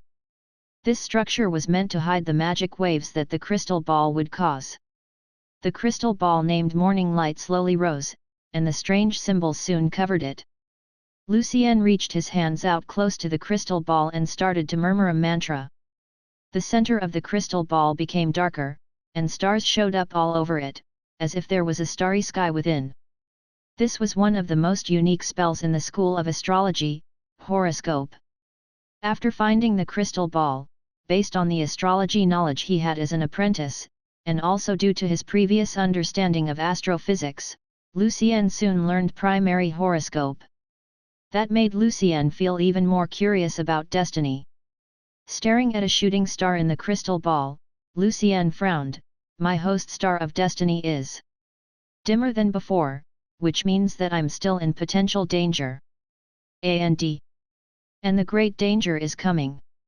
It's threatening my star. That was all the information that Lucien could collect from the crystal ball with his horoscope level. For more specific information, Lucien needed a higher level of knowledge, as well as the power to cast it. Even with a higher level of horoscope, the result wouldn't always be accurate and could still be changed. Putting the crystal ball back, Lucien took out Fire Weaver's bracelet and wore it on his wrist, as well as his Ice Revenger. Lucien took them off earlier before he met the Baron, just in case Heibarou could tell his identity. The uneasy sense of foreboding was becoming more and more intense, which was burning Lucien's guts. Although he was still not sure if the danger was actually from the Baron, Lucien decided to take the initiative and to be decisive. He could not just wait for the danger to come at him. By then, any action would be too late to be taken. Opening the wooden door, Lucien walked out of the bathroom as if everything was just fine. When he came back to the dining table, both Heibarou and Kalen were not there. Where did the Baron and Mrs. Kalen go? Lucien tried to ask in a casual tone. The Baron was not feeling very good, and Mrs. Kalen just accompanied him to go back to his bedroom to take some medicine. They'll be back soon, Betty answered. Then I shall take a look at the Baron to make sure he's fine, Lucien nodded and said coldly. But Mr. Evans. The Baron will be back soon. Betty and the other guests were a bit surprised. Without any further explanation, Lucien turned around and walked toward the door of the dining room. Mr. Evans. The Baron wants us to stay here, Joanna said behind him. You shall stay in the dining room, like the lady said. The two guards beside the door crossed their spears in front of Lucien and said in a polite but cold manner. Lucien slightly nodded and smiled. However, in the next second, Lucien suddenly pushed one of the guards away, drew his dagger and stabbed it right into the other guard's arm. Mr. Evans. Betty screamed, What are you doing? As soon as the dagger was stabbed into the guard's arm, a putrid liquid burst out instead of the expected blood, spreading a horrible smell through the room. Lucien's movement was very swift. He pulled the dagger out and cut the guard's throat open while he rolled forward on the floor to avoid the spear of the other guard. Evans. Mr. Evans. Killed the Baron's guard. All of the guests were startled. But soon they found that Mr. Evans was covered with a layer of white light. After Lucien managed to kill the other guard, the two bodies started to rot in a visible speed as if they were dead since long ago. This is... Simon murmured subconsciously. Lucien took back his alert and answered calmly, This is a husk. And then he turned to Mars. Mr. Mars, do you know where the Baron's bedroom is? Mars was already shaking all over from what he just witnessed. He was not able to respond to Lucien properly until Joanna suddenly patted him on his back. As soon as Mars uttered where the Baron's bedroom was, Lucien quickly made the arrangement. Simon, you deal with the guards from the upper floor. Make sure you take care of Mr. Wise and Mr. Mars. Betty and Joanna, you watch the stair on the other side. After seeing that they nodded subconsciously, Lucien quickly rushed out of the door and disappeared into the shadows. Mr. Evans. He has the power of a knight. Betty cried out. Betty, get your bow and come here. Simon commanded. Lucien was running at full speed in the dark corridor. After killing several husks, Lucien stopped a few steps away from the Baron's bedroom. Staring at the door, Lucien activated Sun's Corona and released the magic waves which were extremely detrimental to undead creatures. The 4 husks guarding the bedroom were instantly purified and fell to the ground. At the same time, Lucien banged the door open with all his strength, tightly holding alert and the grim steel dagger. A couple of black magic circles showed up in front of the door but immediately broke into shining pieces. When the door was knocked open, Lucien quickly stopped the momentum to prevent himself from running into anything by accident, and simultaneously activated a magic structure in his soul and summoned 2 black magic missiles. In the bedroom, Baron Harborough, whose face was covered with deep and horrible wrinkles, was sitting in the center of a black magic triangle. His appearance indicated his condition was worsening and he was about to die at any moment. On the tips of the triangle, 3 figures were tied up by black, half-transparent tentacles. A baby, a 7 or 8 years old kid, and a teenager of 13 or 14. There was white light coming out of their bodies, as if the tentacles were sucking up their vital energy. The light was being infused into a white eyeball that had no pupil. Kaelin stood beside the Baron, enchanting some kind of weird spell. Being driven by her spell, there were 2 lines of tears of blood coming out of the eyeball and falling into the silver cup in Haybarrow's hand. However, to the Baron's great surprise, the 2 magic missiles flew right toward his silver cup. Chapter 143, The Hunts. Completely out of the Baron's expectation, the silver cup in his hand was shattered by the magic missiles, and the broken pieces fell onto the thick carpet. The Baron and Kaelin were totally startled. They did not understand what was going on there. Seizing the chance, Lucien cast Palmera's frost blades, and 3 icy blades were shot straight at the Baron. When the blades were about to hit the Baron, Haybarrow released an angry roar and fiercely reached out his fossilized right fist to punch one of the blades, while at the same time he put his left hand on his neck to protect himself, since it had turned into stone as well. One of the blades was smashed by the Baron's stone fist, but by then the other 2 blades hit him, one in his left arm and one in his leg. Although they did not cause much damage, the ice temporarily froze him on the spot. When Lucien was about to cast another spell, a black magic ray directly hit the invisible star shield covering him. As soon as the shield was hit, the previously invisible shield radiated starlight and protected the person within it. Lucien did not expect that Kaelin was actually a sorcerer apprentice.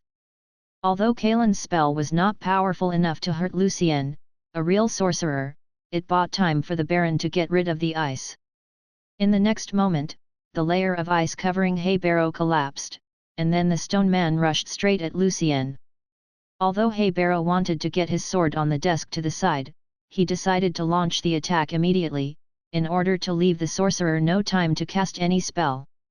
Haybarrow's dusty and fossilized fist hit Lucien's star shield bitterly, and the shield cracked. Being experienced in fighting with sorcerers, Haybarrow changed the angle of his attack. Lucien did not panic. Making the best use of the time the shield granted him before shattering to pieces, Lucien cast the first circle spell, Sleep. Surrounding Lucien, green light waves expanded outward in circles. As soon as the light waves touched Kaelin, her eyes became languid, and then, right in the middle of the fighting, she yawned and fell on the floor to start sleeping. Even strong as Heibaro's stone body was, he was heavily struck by a sense of tiredness, as if he was experiencing a sudden process of aging, and his movement also paused a bit. Within this pause, a bright light showed up above Lucien's left hand, and he threw a head-sized fireball at the Baron. Although Heibaro's instinctive reaction freed him from the tiredness instantly, it was still too late for him to fully avoid the fireball. Together with the explosion of the fireball, Heibaro's right arm was devoured by the fire. The blast fiercely threw the three dead bodies, the baby, the young boy and the teenager, away to the other side of the room. Some kind of mix of festered and stinky blood came out of the Baron's stone body, and what was even more shocking was that Heibaro's face started to age very fast. Completely mad, Heibaro screamed and rushed at Lucien again, with his remaining limbs.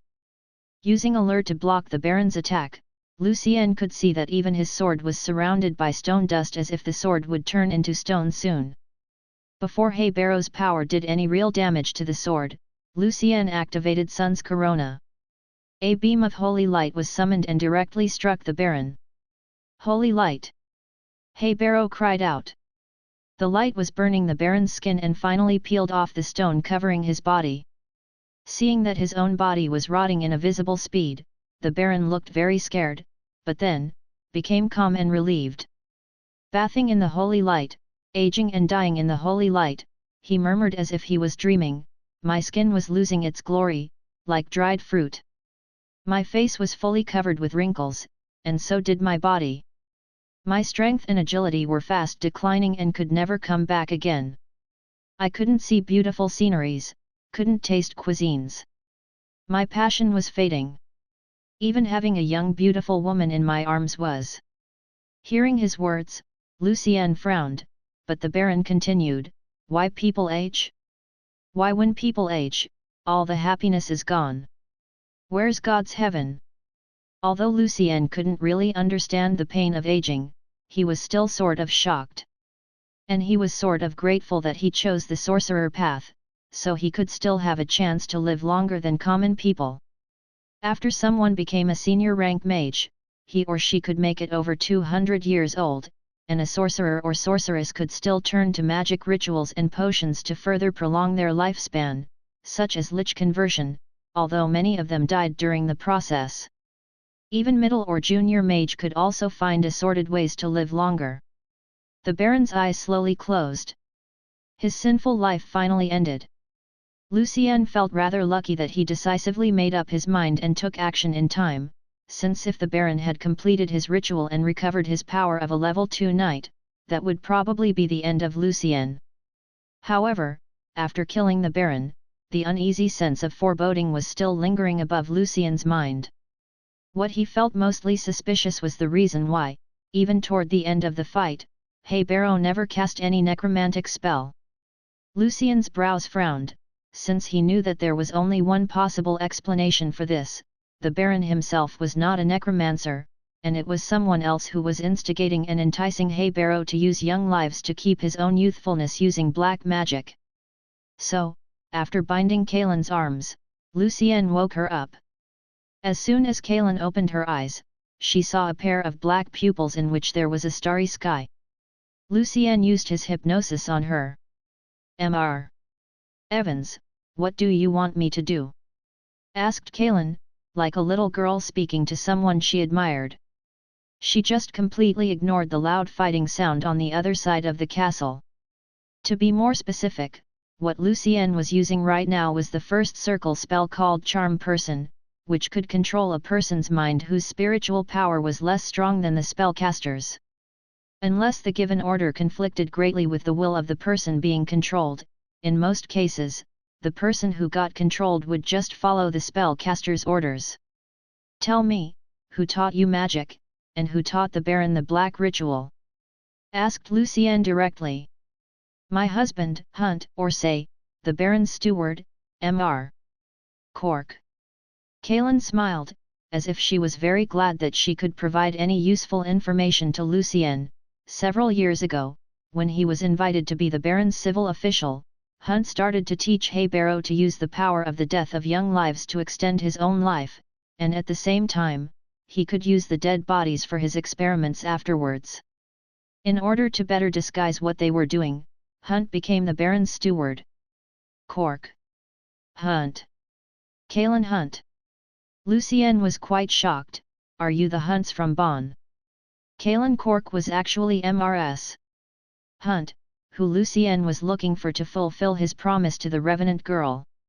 What happened to them, Lucien wondered. As soon as Lucien mentioned Bonn, Kalen's mood started to become very unstable, and her great emotional pain freed her from Lucien's spell. How do you know we were from Bonn? Who are you? People in Bonn told me that MRS. Hunt was a nice and beautiful lady, who was always willing to offer help, especially taking care of kids. Why have you become like this? Why are you helping your husband to kill other kids? Lucien did not answer her questions directly. Kalen was shocked, as if Lucien's words stabbed her in the heart, and a few seconds later she started to laugh like she was crazy. I was nice and beautiful? I was willing to help people? Ha ha ha ha. You see what I got from my kindness? My daughter got kidnapped and she's been missing for 10 years, and my husband turned into a monster. Now, when I see how heartbroken these parents become when they lose their kids, I feel I have companions who can understand my pain. Where is Hunt, then? Lucien remained calm. He's doing an experiment in the cemetery, Kalen sneered. Hunt was too busy, and your sword made the Baron decide to be more careful with you, or we'd just have killed you, instead of preparing some stupid dinner. Experiment. Hearing that, Lucien had a really bad feeling about it. Hunt's a monster now. He is still as mysterious and powerful as he was, but he's no longer a considerate man, as he once was in Bonn. Kalen murmured, as if she was talking to herself. Mysterious and powerful. Lucien suddenly realized that he made a wrong assumption before. He had thought that Hunt turned into a necromancer when he arrived in this land, which was known for the past prevalence of necromancers. However, it seemed like Hunt was already a necromancer when he was in Bonn. Knock, knock, knock. Something was gently knocking at the window. When Lucien looked back, what he saw shocked him. There was a grey owl standing outside of the bedroom window, or, to be more specific, it was a dead owl, since its whole body was basically rotten and its white bones were exposed to the air. As Lucien was staring at it, the owl also looked at Lucien and Kalen with its cold eyes, but kept knocking at the window with its beak. Chapter 144, The Burning Cemetery. 2 magic missiles broke the window and flew directly toward that creepy-looking owl. The grey owl did not move, but some kind of black gas instantly covered it. The magic missiles strongly disturbed the gas surrounding it. As if the owl just realized that the person who was talking to Kalen was an enemy instead of a friend, the owl opened its beak and started to scream, although no sound was produced. All of a sudden, lots of black tentacles crawled out from the carpet. As soon as they touched Lucien's body, Lucien felt a mix of numbness, weakness, and pain. Lucien had never experienced that before. Among all the apprentice spells and first circle spells, he never found anything that had this mixed effects. Even the second circle spell, Ghoul Touch, could only numb and hurt people at the same time to some extent. So Lucien guessed that it was a special necromantic magic. Remaining calm, Lucien activated the bracelet and easily got rid of the tentacles with the spell enchanted within, Flame Shield. Being surrounded by the flame to defend himself from the countless black tentacles, Lucien saw that they were accumulating by the door, making it impossible for him to escape. Changing his mind, he turned himself into a streak of moonlight and rushed at the grey owl with his sword. The owl flew up as Lucien directly broke through the window and started to rapidly fall from that floor. However, instead of heavily hitting the ground, Lucien's fall slowed down, like that of a feather. First circle magic, feather fall. When Lucien was close to land, he heard a crazy laughter coming from the cemetery close by. Ha ha ha! I'm almost there. Just one more step. Kalen, Kalen. Where are you? As the laughter was getting closer and closer, Lucien saw the creepiest thing that he had ever encountered. Lucien could barely tell from the creature's face that it had been a human in the past, however, the other parts of its body were just rotten flesh, from which disgusting eyeballs, lips, and pale arms were growing out of its body. Furthermore, the thing was surrounded by some kind of grey gas that was blighting and killing the plants that it passed by. As soon as the monster noticed Lucien, it released a bitter scream. Those black tentacles grew out again on the ground and crazily reached toward Lucien. Seeing this monster, Lucien almost threw up. He immediately activated Death Resistance, a level 2 divine spell within Sun's corona, and was quickly surrounded by a layer of white light, which could protect him greatly from necromantic power.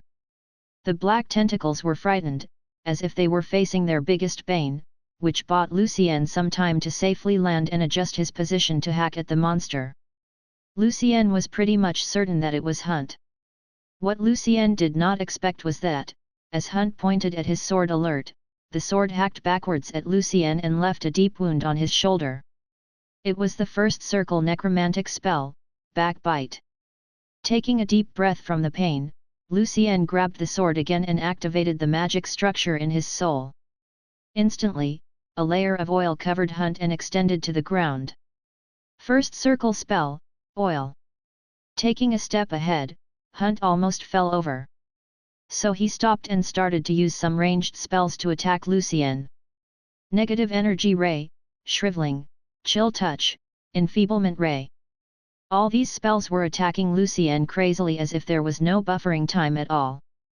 However, Lucien had learned quite a lot from the tactics that Aaron and Haybarrow used to fight against a sorcerer. He kept moving around, leaving no chance for Hunt to target him. Although a few times he failed to fully avoid them, the level 2 spell Death Resistance could still protect him to some degree. Hunt had completely turned into a monster that did not reason much during a fight. As he was casting the spells one by one without much interval, the eyeballs, lips, and arms started to fall from his rotten flesh. The monster got furious. As Hunt released a deafening scream, black waves burst out surrounding him.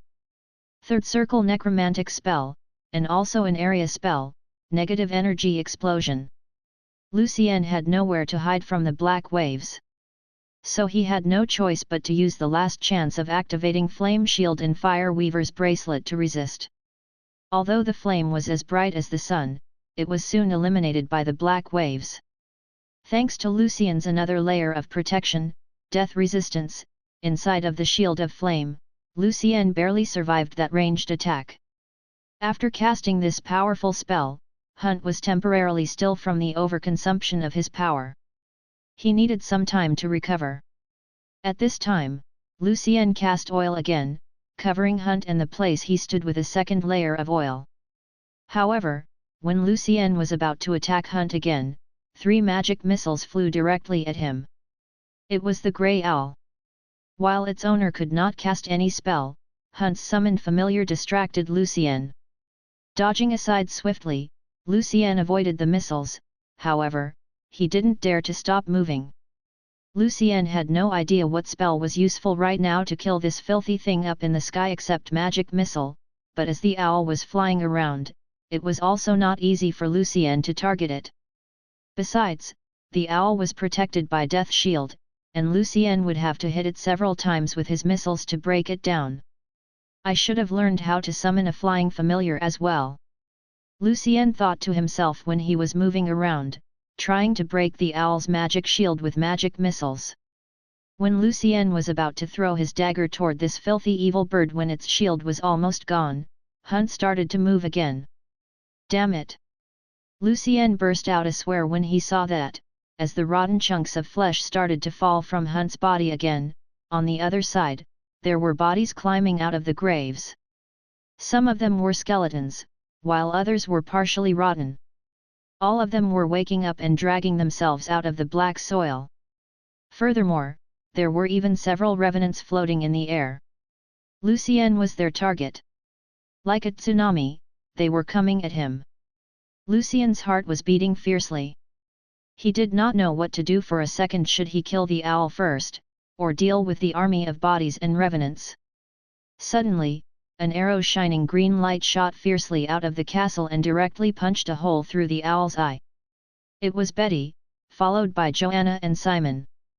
After beating all the husks, they found 2 precious standard bows in the castle. When they rushed to come to help Lucien, they saw the big crowd of walking corpses surrounding Lucien, and a creepy dead owl flying around and attacking him. The owl started to scream, and it switched its target to Betty. At the same time, Joanna shot another arrow that went directly through the owl's other eye. With the owl no longer interrupting him, Lucien cast oil for the 3rd time and activated Sun's corona to face the approaching corpses. White holy light burst out from Lucien's body and extended in all directions. The light was so bright that half of the night sky was lit up. Like mighty surging waves, the holy light overwhelmed the skeletons, the rotten bodies, and the revenants.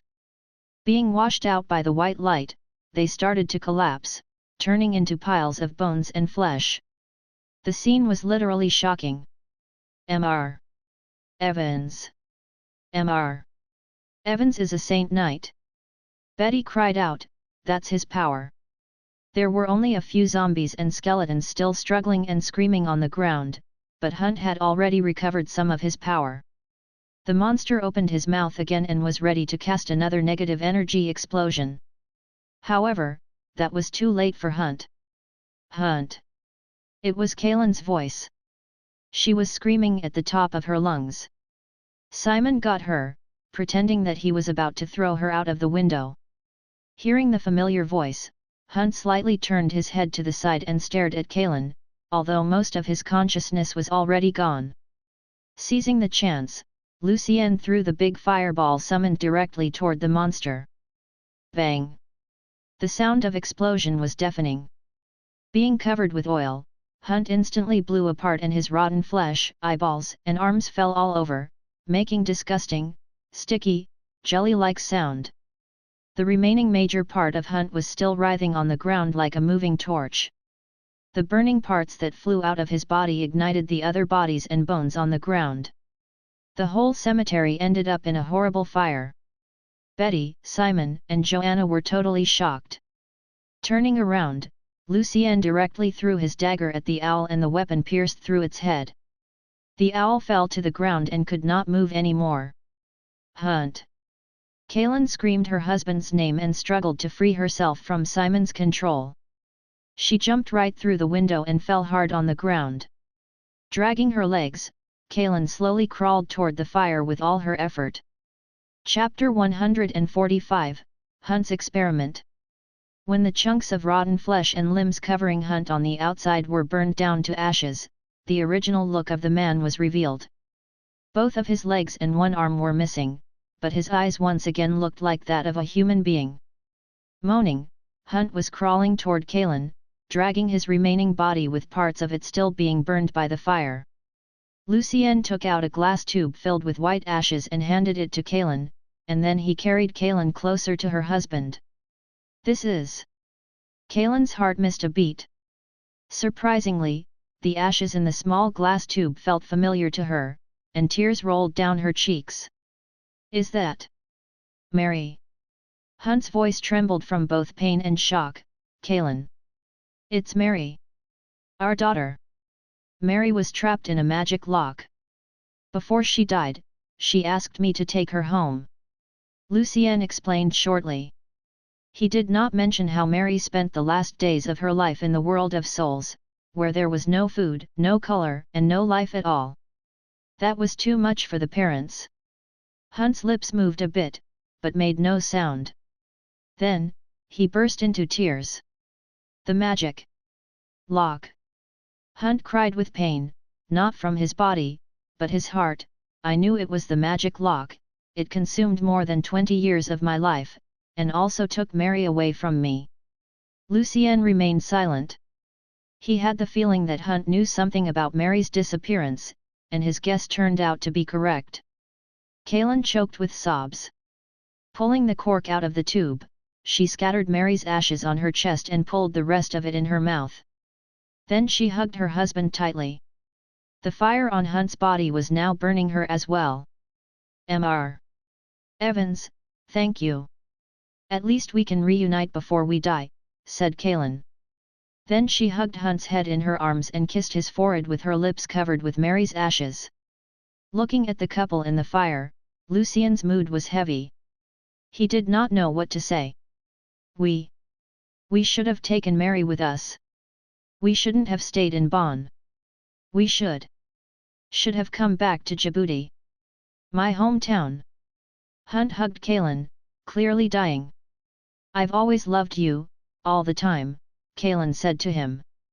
I love you and our daughter, no matter where we are, she added in a low voice. Me too. Hunt's consciousness was fading. I wish I've never learned. Ma. He did not manage to finish his sentence expressing his regret. Kaylin closed her eyes and hugged him tight, and then ended her own life with a small dagger in her dress. When the two bodies were almost burned into ashes by the fire, a cold wind blew away the smoke. Gleams of white light appeared in the sky, and the light joined together. The figure of the little girl, Mary, appeared in the night sky, and she was still sweet and cute. Hunt and Kaylin were standing behind her, although their figures were quite blurry. Mary's lips were moving silently, and only Lucien could hear her voice, "Thank you. Thank you for taking me home. Finally, I found my mom and dad." Then, their figures turned into gleams of light again and disappeared in the wind. At the same time, some light lingered around Lucien's left hand and a white tear-shaped mark on it was left on his skin. Lucien still had the protection from death resistance, but he was still surrounded by the rotten gas left by the countless bodies in the area that were affecting him. However, when the mark appeared on Lucien's hand, he immediately felt refreshed. It was a gift from the family, a constant protection for Lucien to stay away from the detrimental effects brought by the undead, to some extent. In order to find some more information about necromantic spells, Lucien decided to find Hunt's necromantic lab, which, according to Kaylin's words, should be right in the cemetery. You deal with the rest of the husks in the castle. Lucien turned around and said to Betty, Joanna, and Simon upstairs loudly, I need to make sure there's nothing evil left in the necromancer's lab. Yes, Mr. Evans. The three of them answered together, as they all regarded Lucien as a powerful saint knight who was responsible for eliminating evil sorcerers across the continent. Although Lucien was quite sure that none of them could tell the difference between sorcerer spells and divine power, he decided to make sure of it by checking his three guards' mind later using charm person. He could never be too careful when hiding his identity. In the burning cemetery, the door of the lab was open.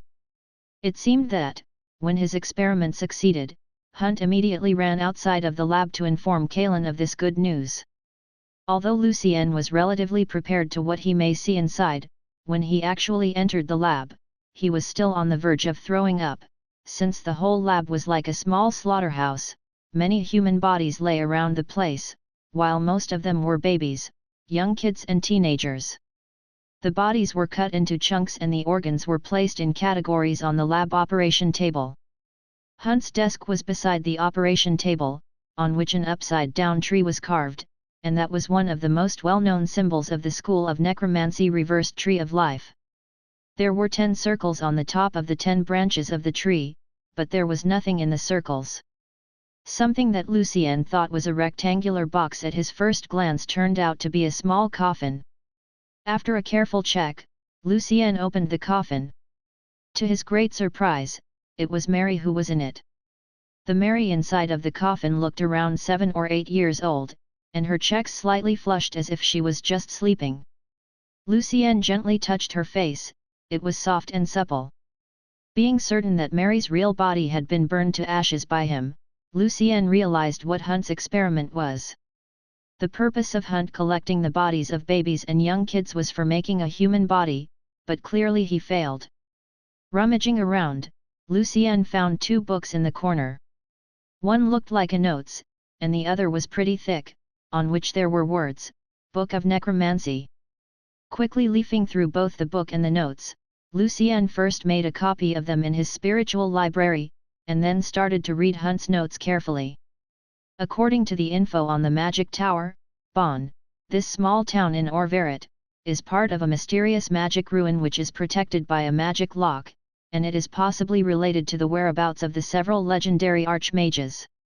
One of them was the well-known necromancer Wilfred's close friend the prophet, Waldo K. Masklin.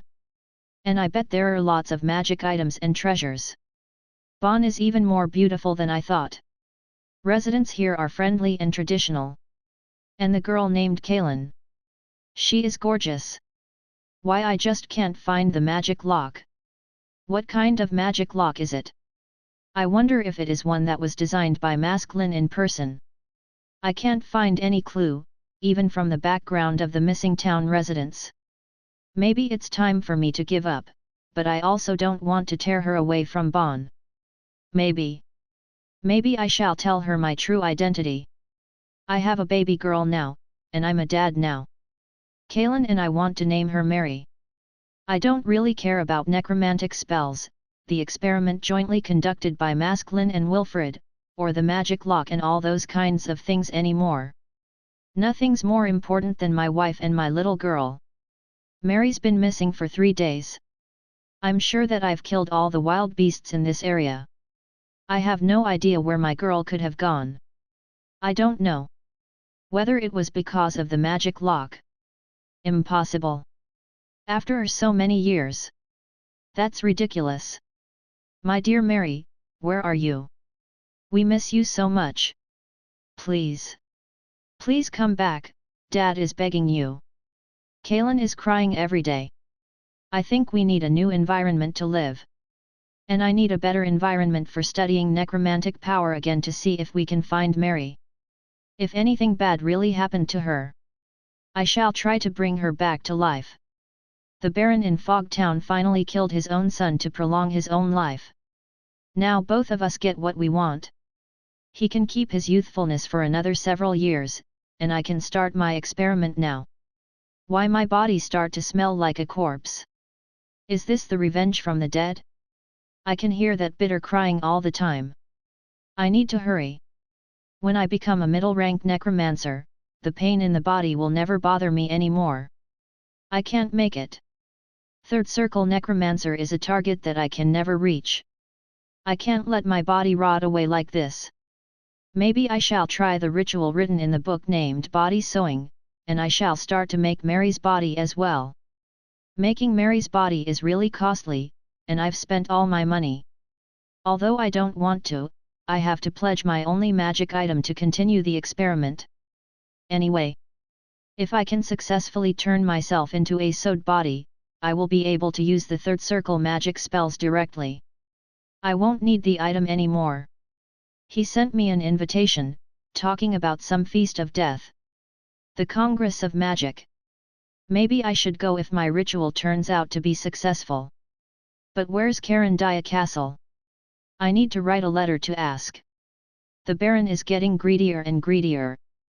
Now he's not only targeting at the kids on his territory, but also seeking for a fresh body of an underage knight to replace his own body. What he's thinking? He thinks it's that easy to find an underage knight? Nonsense. When my experiment is complete, I'll take Kaylin and Mary away from Fogtown, before what the Baron's doing attracts the attention of the church. Carandia Castle.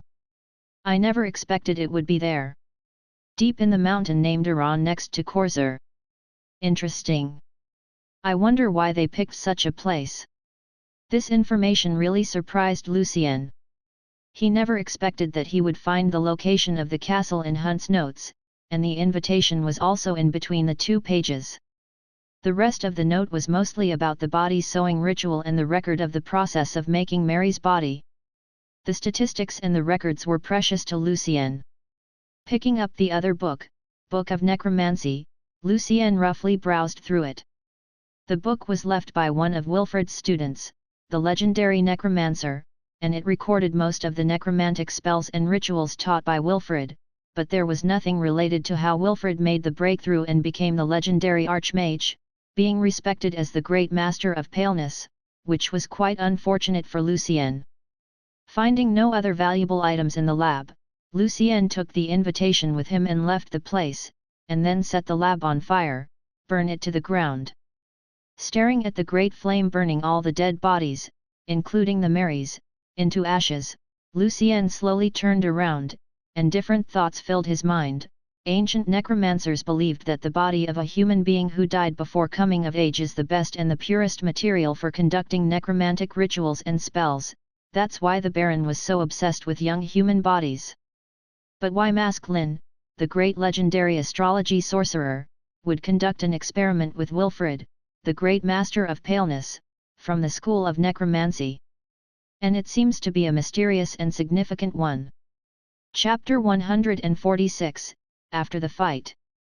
As soon as Lucien went back to the Baron's castle, in a corridor he saw Joanna walking toward him with a great sword in her hands. Lord Evans, Joanna showed her deep respect to him. All the husks here have been eliminated. In fact, she was to some extent upset with Lucien for involving them in this dangerous fighting without even telling them what they should expect. Actually, even Lucien himself did not expect a bitter fight like this. Lucien nodded to Joanna and asked her calmly, "Anyone else still alive in the castle except Mars? Is everyone all right?"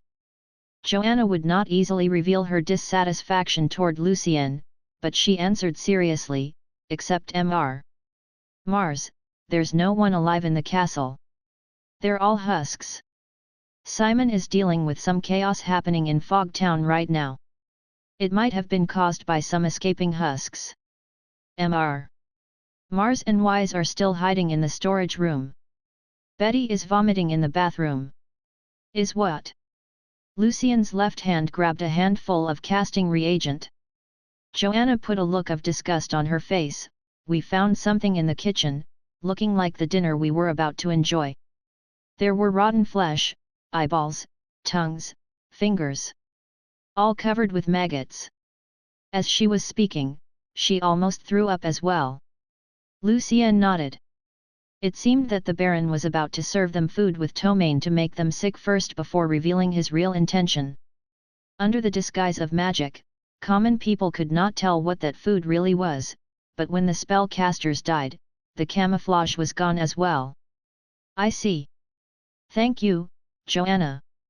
Lucien took a step forward to Joanna and said to her in a low voice, "Please don't call me Lord. I do not have any title." Joanna looked up subconsciously and directly caught Lucien's charming eyes. Instantly, Joanna fell into a dream where there were countless shining stars. "Yes, Mr. Evans," Joanna answered obediently.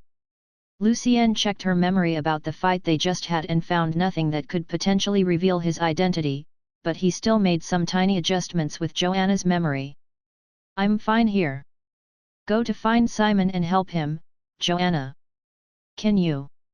Lucien dismissed the spell affecting her. Joanna was suddenly startled and her checks immediately flushed. She could not believe that she was just standing there, staring blankly at Mr. Evans' face, and felt that he was so charming that she could not move her eyes away. "Sure. Yes, sure.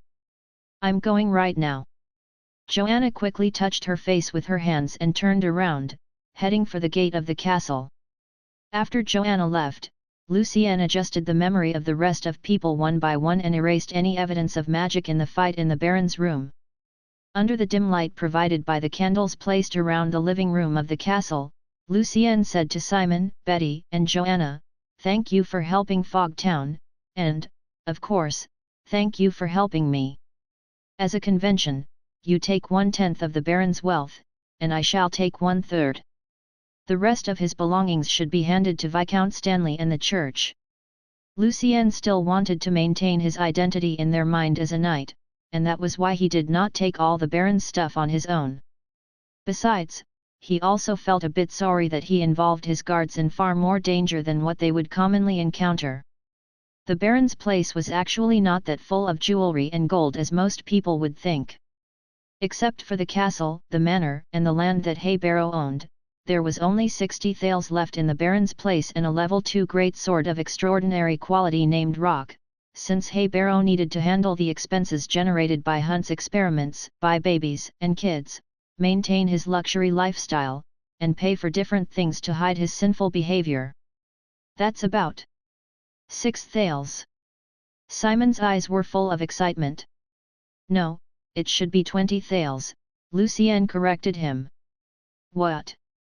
That's too much, Mr. Evans. How does that work? Simon's pitch rose. According to the convention, the value of the great sword, Rock, should be calculated into the whole value as well. I'll say the sword is about 140 thalers based on its level. Lucien explained. Although he did consider keeping the sword to himself, it turned out that the sword was too heavy for Lucien. Thank you so much. That's so generous of you, my lord. Joanna cut in with a big smile on her face. Although I know that we did not really help much, we all need money to receive formal night training, especially Betty. 20 thalers was for sure a lot of money for them.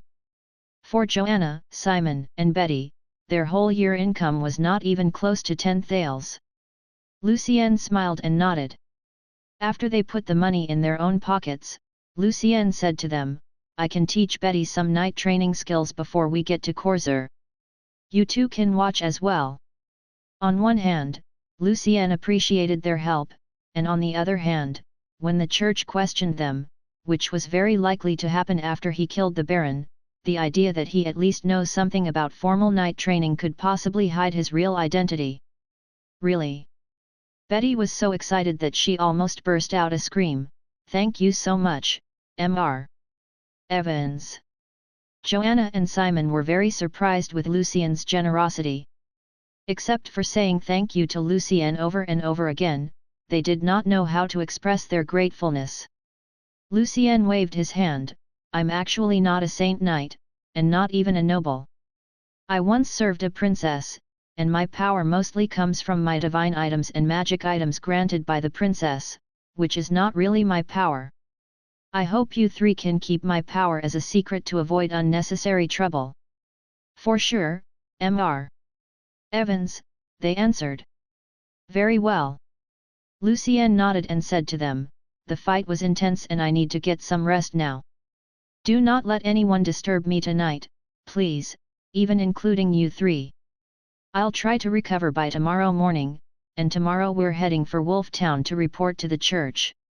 All of the priests here in Fog Town had been turned into husks by Hunt's necromantic power, so they needed to visit the nearby town to find the priests there. Yes, Mr. Evans. The 3 guards answered cheerfully. The night was getting darker. Lying in the bed in one of the guest rooms in this evil castle, Lucien remained rather calm and thoughtful. Switching the invitation which Hunt received between his hands back and forth, Lucien was planning something important tonight. By comparing the invitation in his hand with the one that he saved in his spiritual library provided by Chris, Lucien noticed that the only difference between the two was that there was a small symbol of reversed tree of life on the former invitation, while a black hexagram on the latter one. His guess was that the symbols were corresponding to the identities of the invitees for security concern. Black hexagram represents Sorcerer Apprentice, and the reversed tree represents a necromancer. Then how can I get in there? Lucien murmured to himself silently. In fact, Lucien had a plan in his mind, but the plan was so risky that he could not make up his mind right now. Also, Lucien was almost certain that the time and location of this gathering would be changed after Hunt's death. After all, he was a level 2 necromancer who received formal invitation. And this meant that Lucien needed to find the clues as soon as possible, or he would definitely miss the gathering. Making another divination with his crystal ball, the result was very blurry and of no help at all. Lucien's brows frowned. He knew that he had to take another risk again. Although it would take the coach more than 7 days to get to Corsair from Fog Town if it followed the rugged mountain road, cutting corners through woods and cliffs using a night's speed could save a lot of time, and Lucien was confident that he could get to Carandia Castle within 3 hours on his own. Opening his suitcase, Lucien put on his black robe and then sneaked out of the castle through the window. Chapter 147, The Castle. Close to the lake, there was an old castle covered with thick vines standing beside a precipitous cliff, and the high towers of the grand castle were so tall that they almost looked like aged, big cedars in the darkness. Staring at the castle from afar, Lucien took a deep breath and put both Ice Revenger and Mo, the ring that had once belonged to Natasha's mother, on his left hand. He carefully turned the word, Mo, carved on the ring toward the inside of his hand. Facing unknown dangers, the powerful and mysterious sorcerers and necromancers, Lucien needed to utilize everything he had to protect himself. Trying to stay focused, Lucien was ready to cast spells at any time. So, he slowly walked out from behind a big rock where he was hiding and headed for the gloomy castle. The cool night wind in June drove away the heat in the day, and the surroundings were quiet, except for the crickets chirping. Lucien safely came in front of the thick wooden gate of the castle. Raising his arm calmly, Lucien knocked at the gate. After a while, the great gate slowly opened. Lucien heard the coarse sound from the friction between the wood and the ground. Although the gate appeared to be too heavy for even 2 to 3 male adults to open, a senior man wearing a white shirt and black suit easily pulled out the door and said to Lucien in standard continental common tongue, "Who are you, sir? Why are you here?" Seeing that the person opening the gate did not directly try to kill him, Lucien's nervousness was half relieved. So, he lowered his head and said to the senior man politely, "You must be the steward of the castle, sir. Nice to meet you. I'm a sorcerer traveling through Djibouti right now." Lucien paused a bit and quickly took a glance at the facial expression of the old steward, and then continued seriously, "A bunch of robbers tried to rob me outside Dragon Tooth Town, and I killed all of them. What surprised me was that I found a letter from one of the robbers, inviting all the sorcerers, necromancers, and apprentices to gather to join the Feast of Death and to meet a sorcerer from the headquarter of the Congress of Magic." The old steward's eyebrow rose slightly but did not say anything to respond, as if he was still waiting for Lucien's further explanation. "I know it's not proper of me to come to visit the castle directly, but I was very lucky because the apprentice who was unfortunately attacked by the robbers actually left the location of Carandia Castle on the invitation, or I would never be able to find my way here. Please forgive my impertinence," Lucien continued politely. "May I know what's the symbol on the invitation?" The old steward remained polite, as if he was just talking to some random traveler instead of an evil sorcerer. Although Lucien knew that the old steward might not be able to see his face under the hood, he maintained his smile, a black hexagram. The old steward nodded slightly, "I shall report to my lord, guest." Holding a white candlestick, the old man turned around and disappeared gradually in the darkness. Lucien kept politely waiting at where he was, without moving a single step. After a while, when the old steward came back, he nodded to Lucien, "Very well. You're very polite, guest. You know what is respect." Lucien laid his left hand on his chest and bowed slightly, "Thank you for forgiving my precipitance, sir. Viscount Carandia wants to meet you in the study. Follow me, please." The steward reminded Lucien, "Follow me close, guest. Do not get lost in the darkness. It's dangerous." Then, he turned around again to show Lucien the way. Following the old steward, Lucien was sweating from nervousness. His host Star of Destiny, his own intuition and also alert were warning him silently that there were lots of dangerous and mysterious things hiding in the darkness, especially when Lucien just stepped in the castle and when the gate closed behind him. Lucien felt that the darkness in the castle was somehow alive, which gave him goosebump. However, Lucien decided to remain silent and ask no question but just follow the old steward. When Lucien started to get a bit irritated from walking in the darkness for a relatively long time, the old steward stopped and reached his head into the darkness. He pushed his hand forward and opened a door. As soon as the door opened, bright yellow light came out and drove the darkness in this area away. Please, guest. The old steward bowed slightly and politely let Lucien get into the room first. Thank you very much, sir.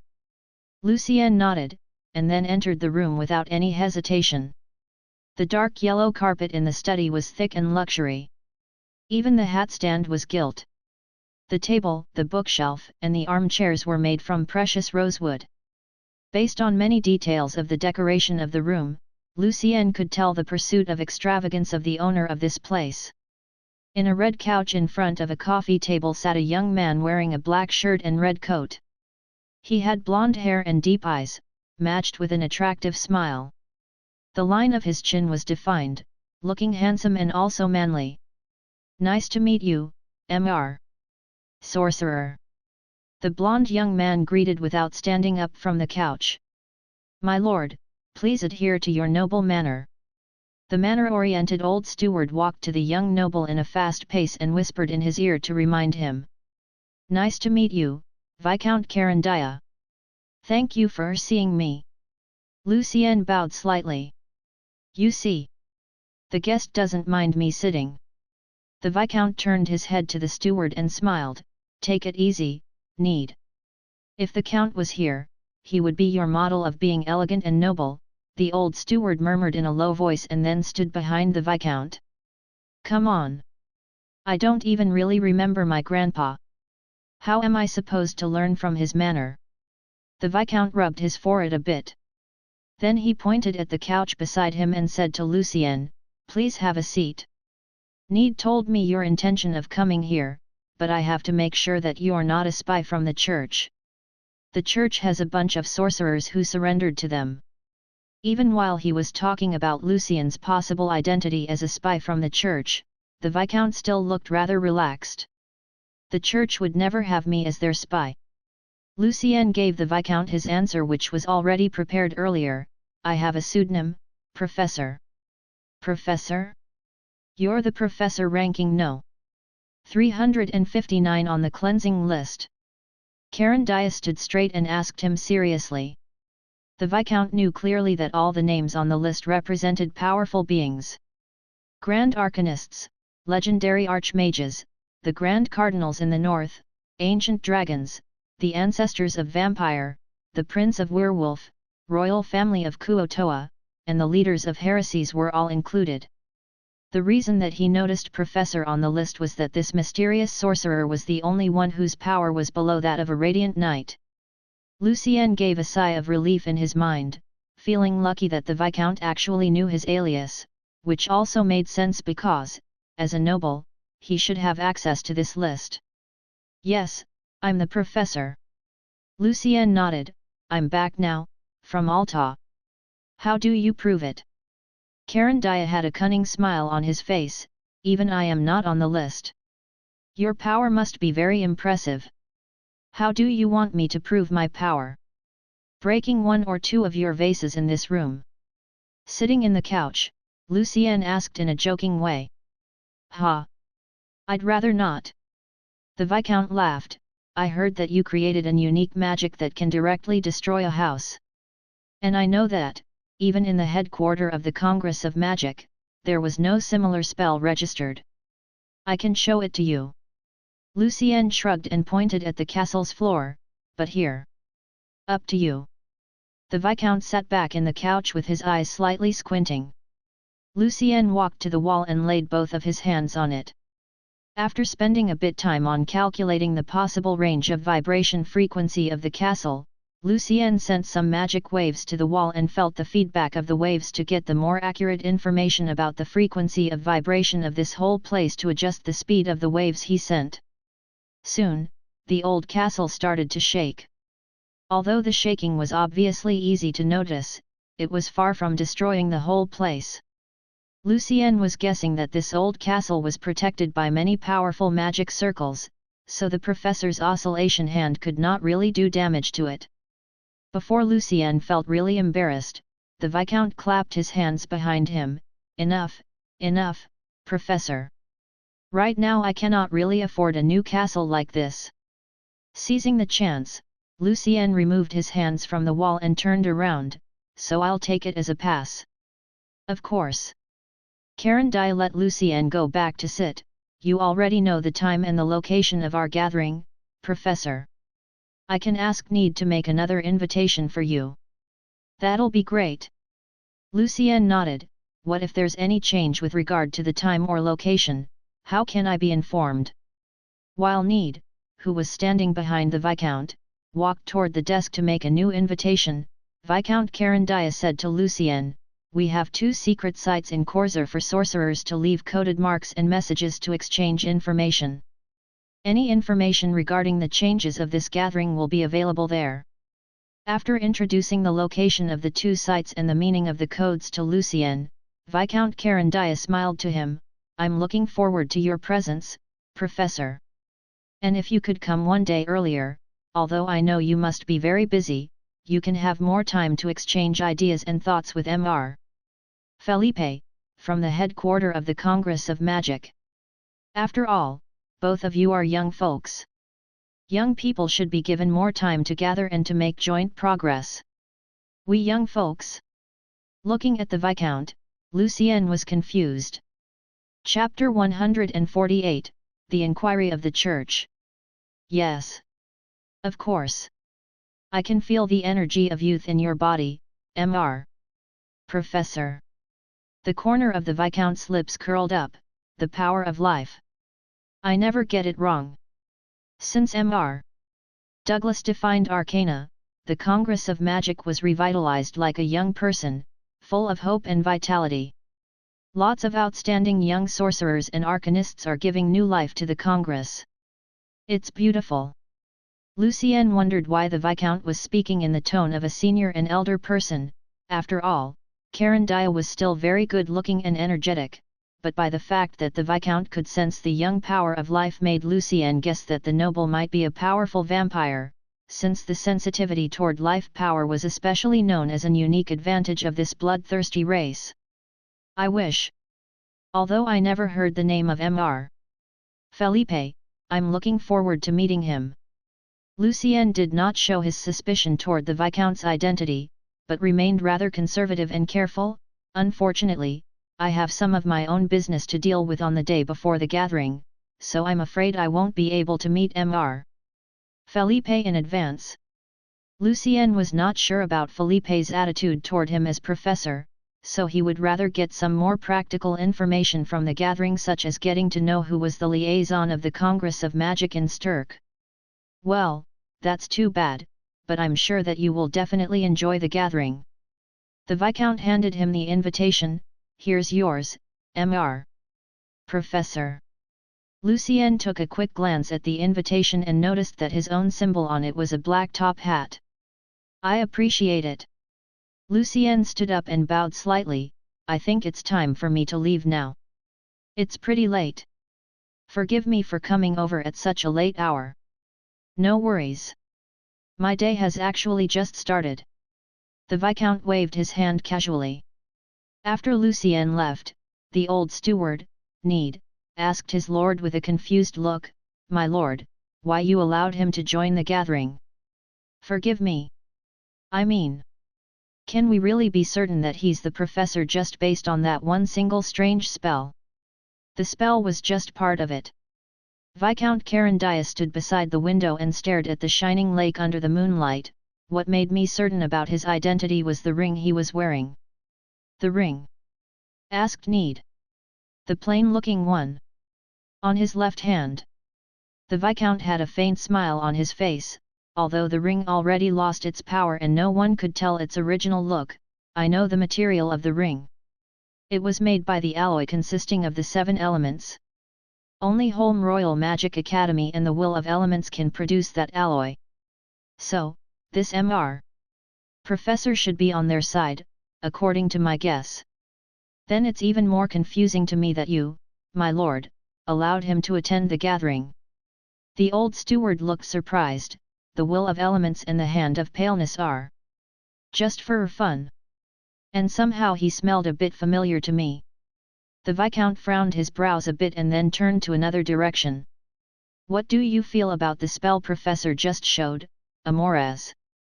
A low and hollow voice with echo responded from nowhere in particular, something like sound waves.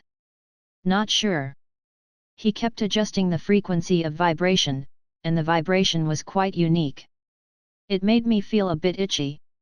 Using the methods evading possible pursuers taught by Natasha, Lucien spent 30 minutes more to get back to the castle and sneaked into it successfully using the first circle spell, Light of Darkness.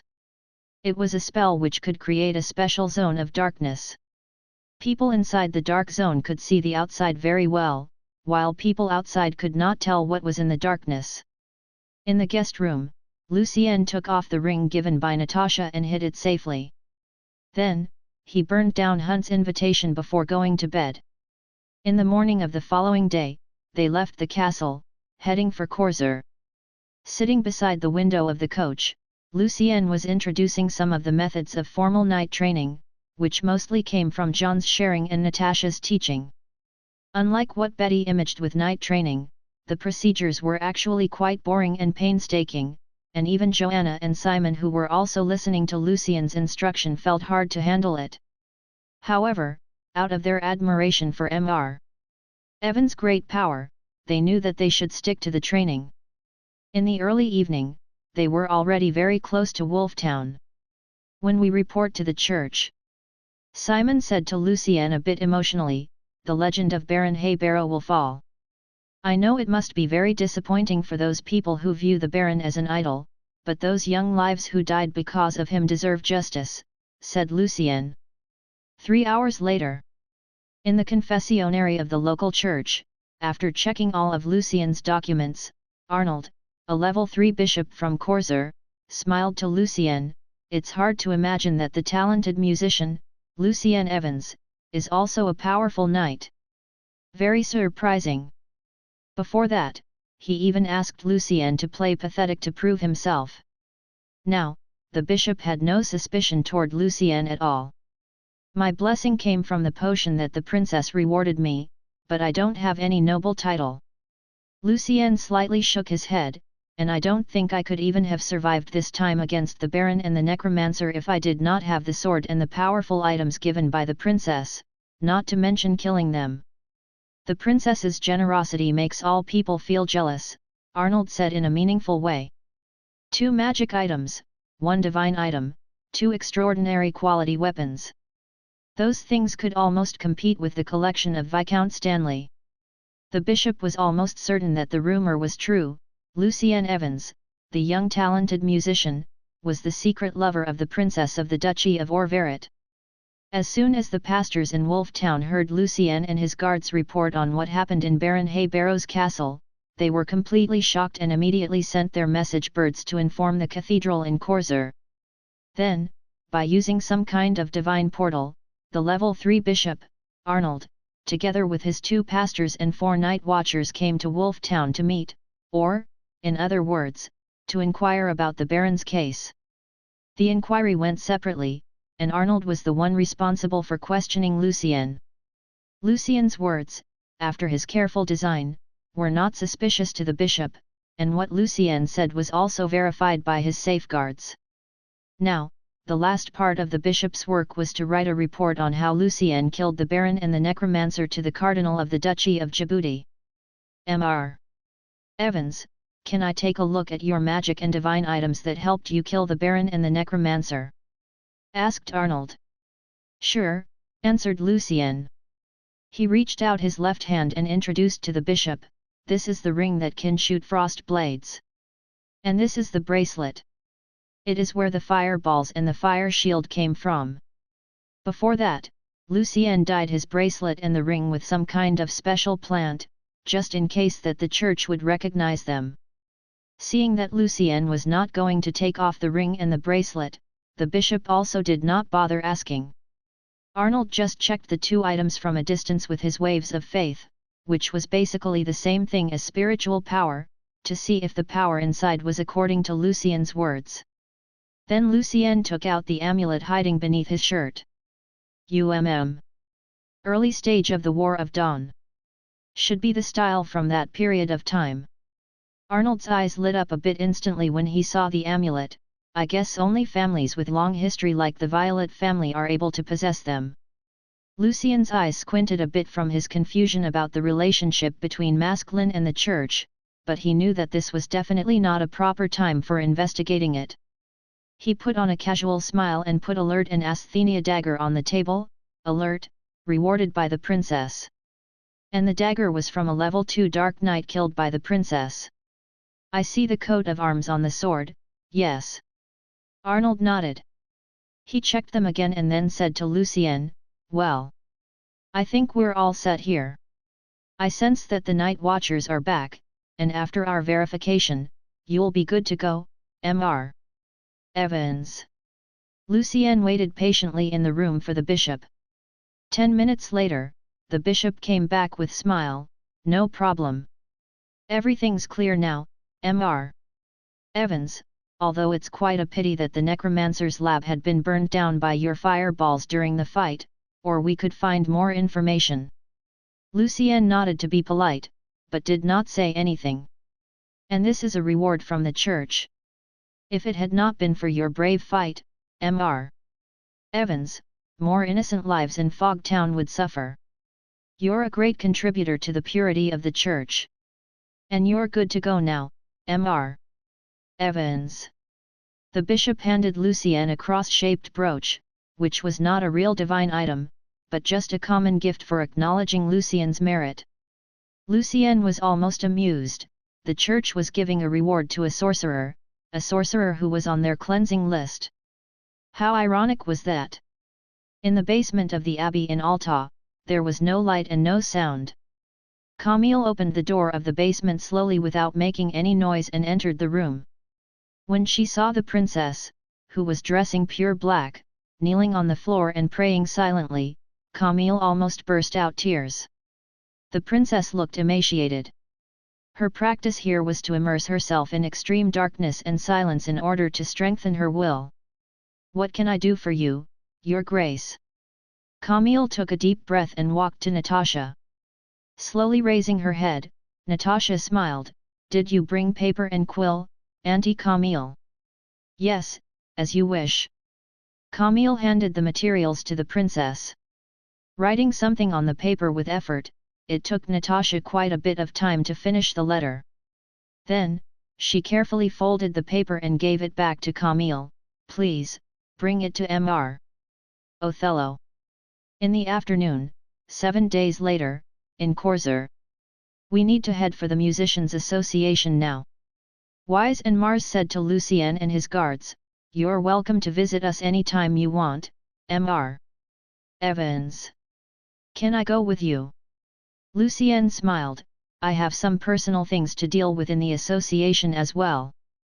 It would be lovely if you two could show me the way. Not a problem. Wise and Mars grinned. Lucien was planning on sending letters to John and Natasha from there. Chapter 149, The Newspaper. Can I get a ticket to your concert? Betty also asked Wise with excitement. Sure. Not a problem, Betty. Thanks to the protection from all of you, I can still hold the concert. Wise smiled. Even if you had not asked, I would still invite all of you. Then, Wise turned to Lucien politely, may I ask why you're going to the association, Mr. Evans? I mean, if there's anything I can help you with, please feel free to ask. Yes, please. Mars also nodded to Lucien out of gratitude. Thinking of the fact that he spent quite a long time with those filthy husks and the evil baron in the castle, sweat would still run from his forehead. Thus, he was very grateful to Lucien, who saved his life. Betty, Simon, and Joanna, while being quite excited about Wise's invitation, also felt a bit surprised that this resourceful Mr. Evans even had some connection in the Musicians' Association. Thank you, Mr. Wise, and thank you, Mr. Mars. Lucien slightly shook his head politely. I'm not heading for the association for anything special, but just sending some letters to my friends. After all, the branches of the Musicians' Association across the continent have the most frequent communication between different countries, and sending letters through them always takes way less time than through a common messenger. Although there were messengers in that world, no convenient postal system could be found there, especially between different countries. Ordinary people could only rely on caravans and travelers to send letters. Mars smiled and nodded, "That's really true. Although the association definitely will not refuse the request from a knight serving the princess in the Duchy of Orvaret, they will still charge you a lot. More importantly, they will not send a hard homer to deliver your letters, Mr. Evans." "Hard homer? What is it?" asked Lucien. He had never heard the name before.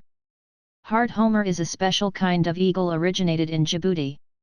Those huge, powerful creatures, after training, are the best delivery birds, known for their great sense of direction. It only takes them 10 days to do a round trip between Korza and Alta. And that's why the Musicians Association in Djibouti can always receive the latest music criticism and symphony news every month, around the 5th to the 7th day, explained Mars, the old musician. "If you don't mind, I can ask someone I know to help you get your letters sent by the Eagles, Mr. Evans." "Thanks a lot and sure, I'd love to, Mr. Mars. I'm just sending my letters to Alta." Lucien nodded. He felt sorry that he would miss the latest newspapers to possibly gather some information of Natasha and Victor since he would not stay in Korza until the newspapers arrived. "The honor is mine, Mr. Evans." Mars smiled. When Lucien was about to pay Simon, Joanna, and Betty the last day's salary, Betty said to Lucien cheerfully, "I think it's not the time to part ways yet, Mr. Evans." Then she turned to the two musicians, Mr. Wise, Mr. Mars, "Can I have the chance to visit the association as well?" Although both of Wise and Mars were a bit surprised, they soon smiled and nodded, "Sure, welcome. Mr. Simon, Mrs. Joanna. Would you like to come as well?" asked Wise. "Well, yes, sure." Although Joanna was a bit pissed off with Betty, she was curious about the association as well.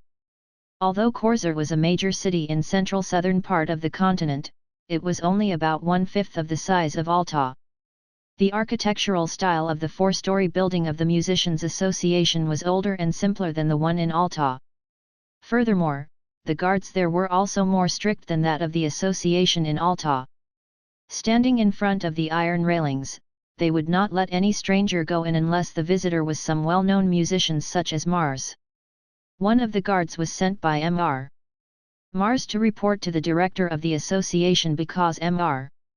Wise, the invited musician, also came.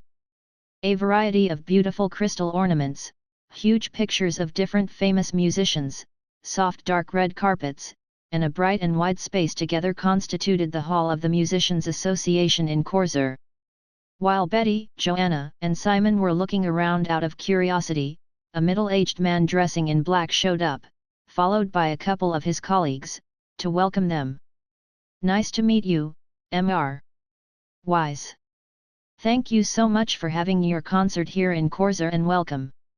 I'm the director of the association, and my name's Casper. These are my colleagues and some of our musicians. Welcome." Casper shook hand with Wise with great passion. After all, Wise was known as one of the most talented young musicians in the duchy. Wise, in contrast, remained quite calm.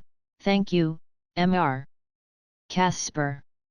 You already make me feel the passion of the city." The musicians following Casper also surrounded him, with the same passion and eagerness to welcome Wise. They even started to exchange their ideas about music directly in the hall and discuss the repertoire that Wise prepared for the concert.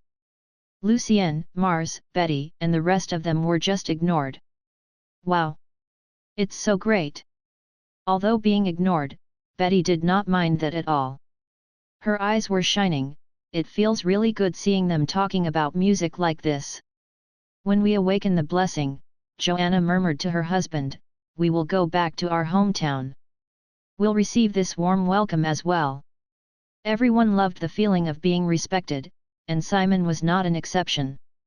He nodded seriously, "I'll follow Mr. Evans' words and stick to my practicing." Lucy exchanged a smile with Mars. "Mr. Mars, I'm going to the counter to write my letters. Can you help me there?" "I'll go with you to talk to Christy," said Mars, pointing to the 17-year-old black-haired girl, who was standing on tiptoes with her neck stretched, trying to see the young and talented musician, Wise, who was surrounded by a bunch of people right now. "Christy." Mars called the girl's name when they got to the counter. The girl did not turn around but waved her hands. "Wait. I'm busy here." "Christy." "It's me, Mars." He coughed a couple of times, feeling a bit amused. "Ah. Sorry, Mr. Mars. Good to see you. Anything I can do for you?" Noticing that it was the well-known musician standing behind her, she quickly stood straight and asked nervously. Mars had just survived in the fight against the husks and now was in a pretty good mood, so the girl's impoliteness did not bother him. Mar pointed at Lucien, "Provide Mr. Evans with some paper, pen, and envelopes. When he finish his letters, send an eagle messenger as soon as possible to the Musicians' Association in Alta. An eagle eats a lot of meat. Sending an eagle is expensive." Christy handed a pen, some paper, and envelopes to Lucien, whispering, "Not your business." Mars' face looked serious. Christy quickly stuck out her tongue for a second but did not say anything. And then she took out a stack of newspapers. "Mr. Mars, would you like to get the latest issue of Music Criticism and Symphony News?" "The latest issue?" Lucien, who was just about to write his letters, raised his head and asked together with Mars. Christy nodded. "This month's issue was published earlier, and they just arrived at Corsair yesterday. Can I get one for each as well?" Lucien took out a thul. On the other side, Wise also noticed their conversation and walked to them with the local musicians. "Beautiful lady, can I get the newspapers as well? And I'll buy the newspapers for Mr. Mars and Evans." Although Betty, Joanna, and Simon were not literate, hearing the name of the two most famous newspapers, they also came close to the counter out of curiosity. "No problem, Mr. Wise," said Christy. She handed the newspapers to Wise, flushing, and then to Mars and Lucien. Wise took a quick glance at the newspaper and amazedly said, "Mr. Lucien Evans composed another piece of piano sonata." "Yes, I read about it yesterday." Casper nodded and praised, although only the first movement was published, it was as beautiful as a sweet dream. Lucien was very confused. When did he just produce a new piece of piano sonata? Why, he himself had no idea about that. Turning the latest music criticism to the second page, Wise started to read the music score and hum the melody in his soft and gentle voice. Immediately when he heard the familiar melody, Lucien recognized the first movement of Moonlight Sonata, and realized who published the sonata for him. A smile appeared on Lucien's face. This piano sonata was from the famous musician, Mr. Lucien Evans, during his trip. Although only the first movement was published, the combination of wonderful melody, the tranquil atmosphere created by the fingerings and the innovation made in the genre of piano sonata still catches everyone's mind instantly without difficulty. Mr. Lucien Evans's new music piece breaks the fast-slow-fast arrangements of the music genre, and brings us to the peaceful night, where the dreamlike moonlight shines on a sparkling lake. Below the review article, Lucien saw the familiar name, Natasha Orvaret. Although Lucien was glad to have some of his friends' information from the newspaper, he was confused why, all of a sudden, Natasha published the first movement of Moonlight Sonata for him. Beautiful. But a bit sad. Listening to Wise's humming, Betty praised sincerely, Mr. Lucien Evans' music is amazing. No wonder the major newspapers would publish earlier than usual. Earlier than usual. Something occurred to Lucien and he hurriedly turned the newspaper to the front page. and he saw that the published date of the newspaper at the top was printed red words, that were a bit bigger as well, June 26, 816. Lucien grinned. It was the princess's way of saying happy birthday and happy coming of age. Chapter 150, The Letters. Lucien's chuckle did not attract anyone's attention, because they had begun to eagerly discuss the famous musician Lucien Evans' new sonata. Mr. Wise, it looks like you are very fond of the first movement of Moonlight, and I suggest that we go to the piano room to try to play it. After all, we've been standing in the hall for quite a long time. Casper invited Wise to go upstairs. Wise nodded and laughed, that's very considerate. Following Wise and Casper, the musicians and instrumentalists immediately left for the piano room on the second floor. Betty said to Lucien, this is a rare opportunity. Mr. Evans, let's go upstairs together. Yes, Mr. Evans, let's go. Holding hands, both Joanna and Simon were quite excited. Lucien shook his head and smiled, for me, writing my letters is more important. All right then, said Betty with a bit disappointment, but soon she cheered up and said to Joanna and Simon, hurry up. They were guessing that Mr. Evans, as a princess knight, must have met too many good musicians in Alta, to the point he wouldn't get easily excited like them. Seeing Betty, Simon and Joanna going upstairs hurriedly, Mars also apologized to Lucien, Mr. Evans, excuse me, I don't want to miss this precious opportunity as well. Please just feel yourself at home in the association. When you finish your letters, just give them to Christy, and I'll take care of the rest of the procedure. Thank you, Mr. Mars. I will. Lucien slightly nodded and watched Mars leaving. As the hall did not have tables, Lucien just stood next to the counter and began to write. Looking at the second floor, Christy sighed, why do I have to stay here? I'm gonna miss Mr. Wise's playing. Then, she started to walk restlessly behind the counter. Lucien just ignored Christy and wrote down his 2-month traveling experience in detail, mainly about the beautiful scenery along the way, the unique national customs, and the monsters and robbers he had met. Lucien did not stop until he realized that his words had already filled up more than 7 pages. Putting the first letter in the envelope, Lucien carefully wrote down Joel's address on it, and then started to write his second letter. The second one was for Natasha. On the basis of the first letter, Lucien added lots of knowledge of folk music in different nations that he encountered during his trip. The second letter had more than 20 pages. Christy slightly frowned her brows and thought to herself, what a wordy man.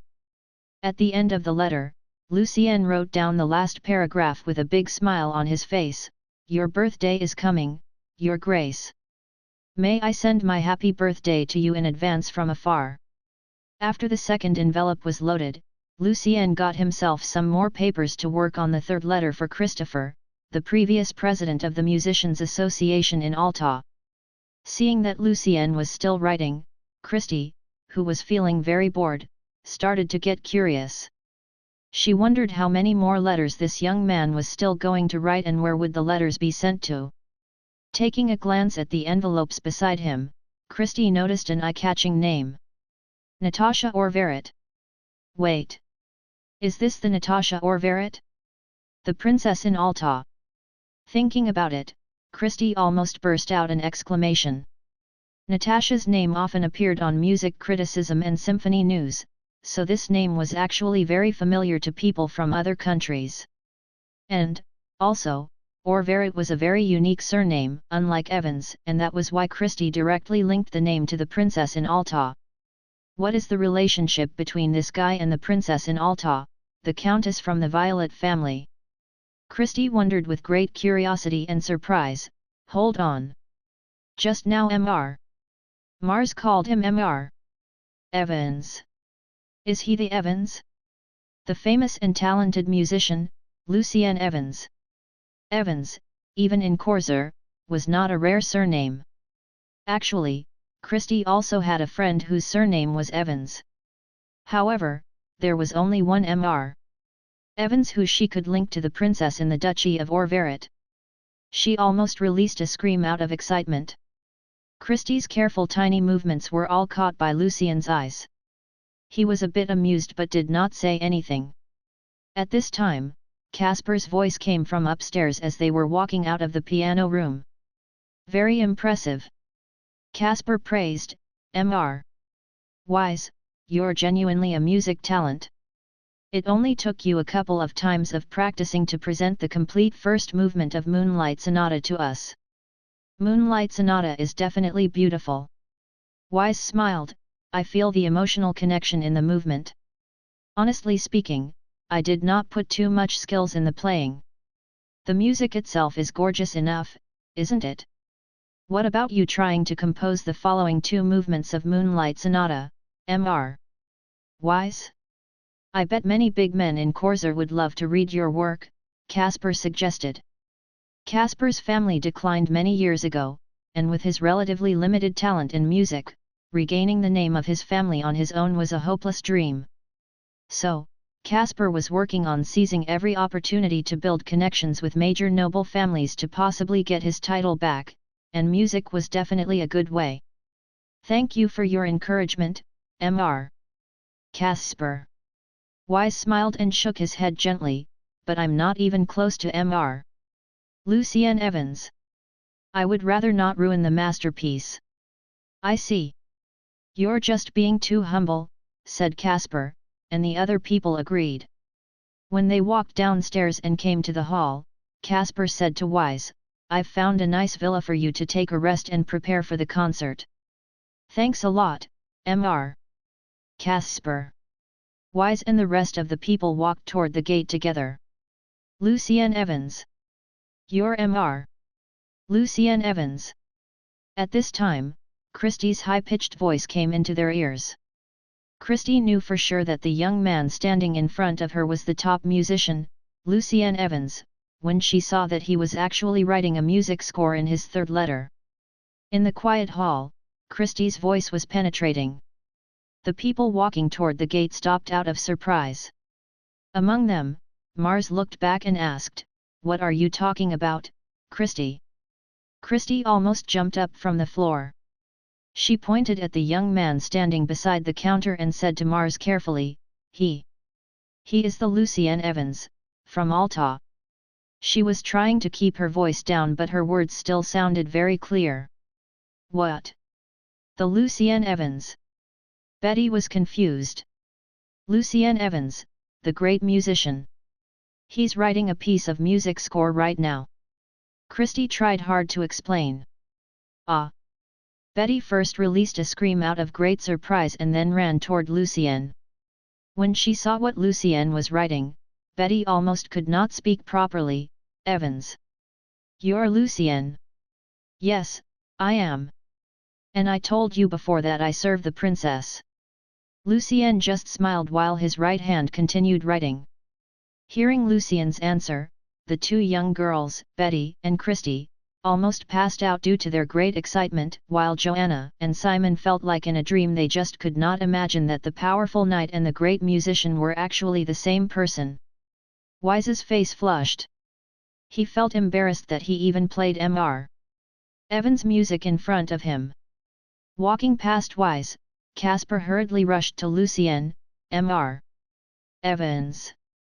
If you need any help here in Corsair, just tell me. Well. Lucien nodded to Casper for greeting and said to him, Can I register this in the association before I send it? He handed the third letter to Casper. Sure. Hold on. This is. A big smile appeared on Casper's face. Is this the second and the third movement of Moonlight Sonata? Casper recognized the music style immediately. Yes. Lucien added another piece of paper there in the third letter and said to Casper, After the registration, I need to send the letter to Mr. Christopher as soon as possible. The final piece of paper was a note from Lucien to Mr. Christopher. Please make sure that the rest of the sonata will be published on the 7th issue of Music Criticism on July 30th. Many thanks, sir. We'll take care of the registration immediately. Casper tried his very best to please Lucien. Mr. Evans, is it possible that we can invite you to hold a concert in Corsair? Sorry, I got another appointment already, and I'm leaving tomorrow, answered Lucien. Only Lucien himself knew what the appointment was: the Feast of Death.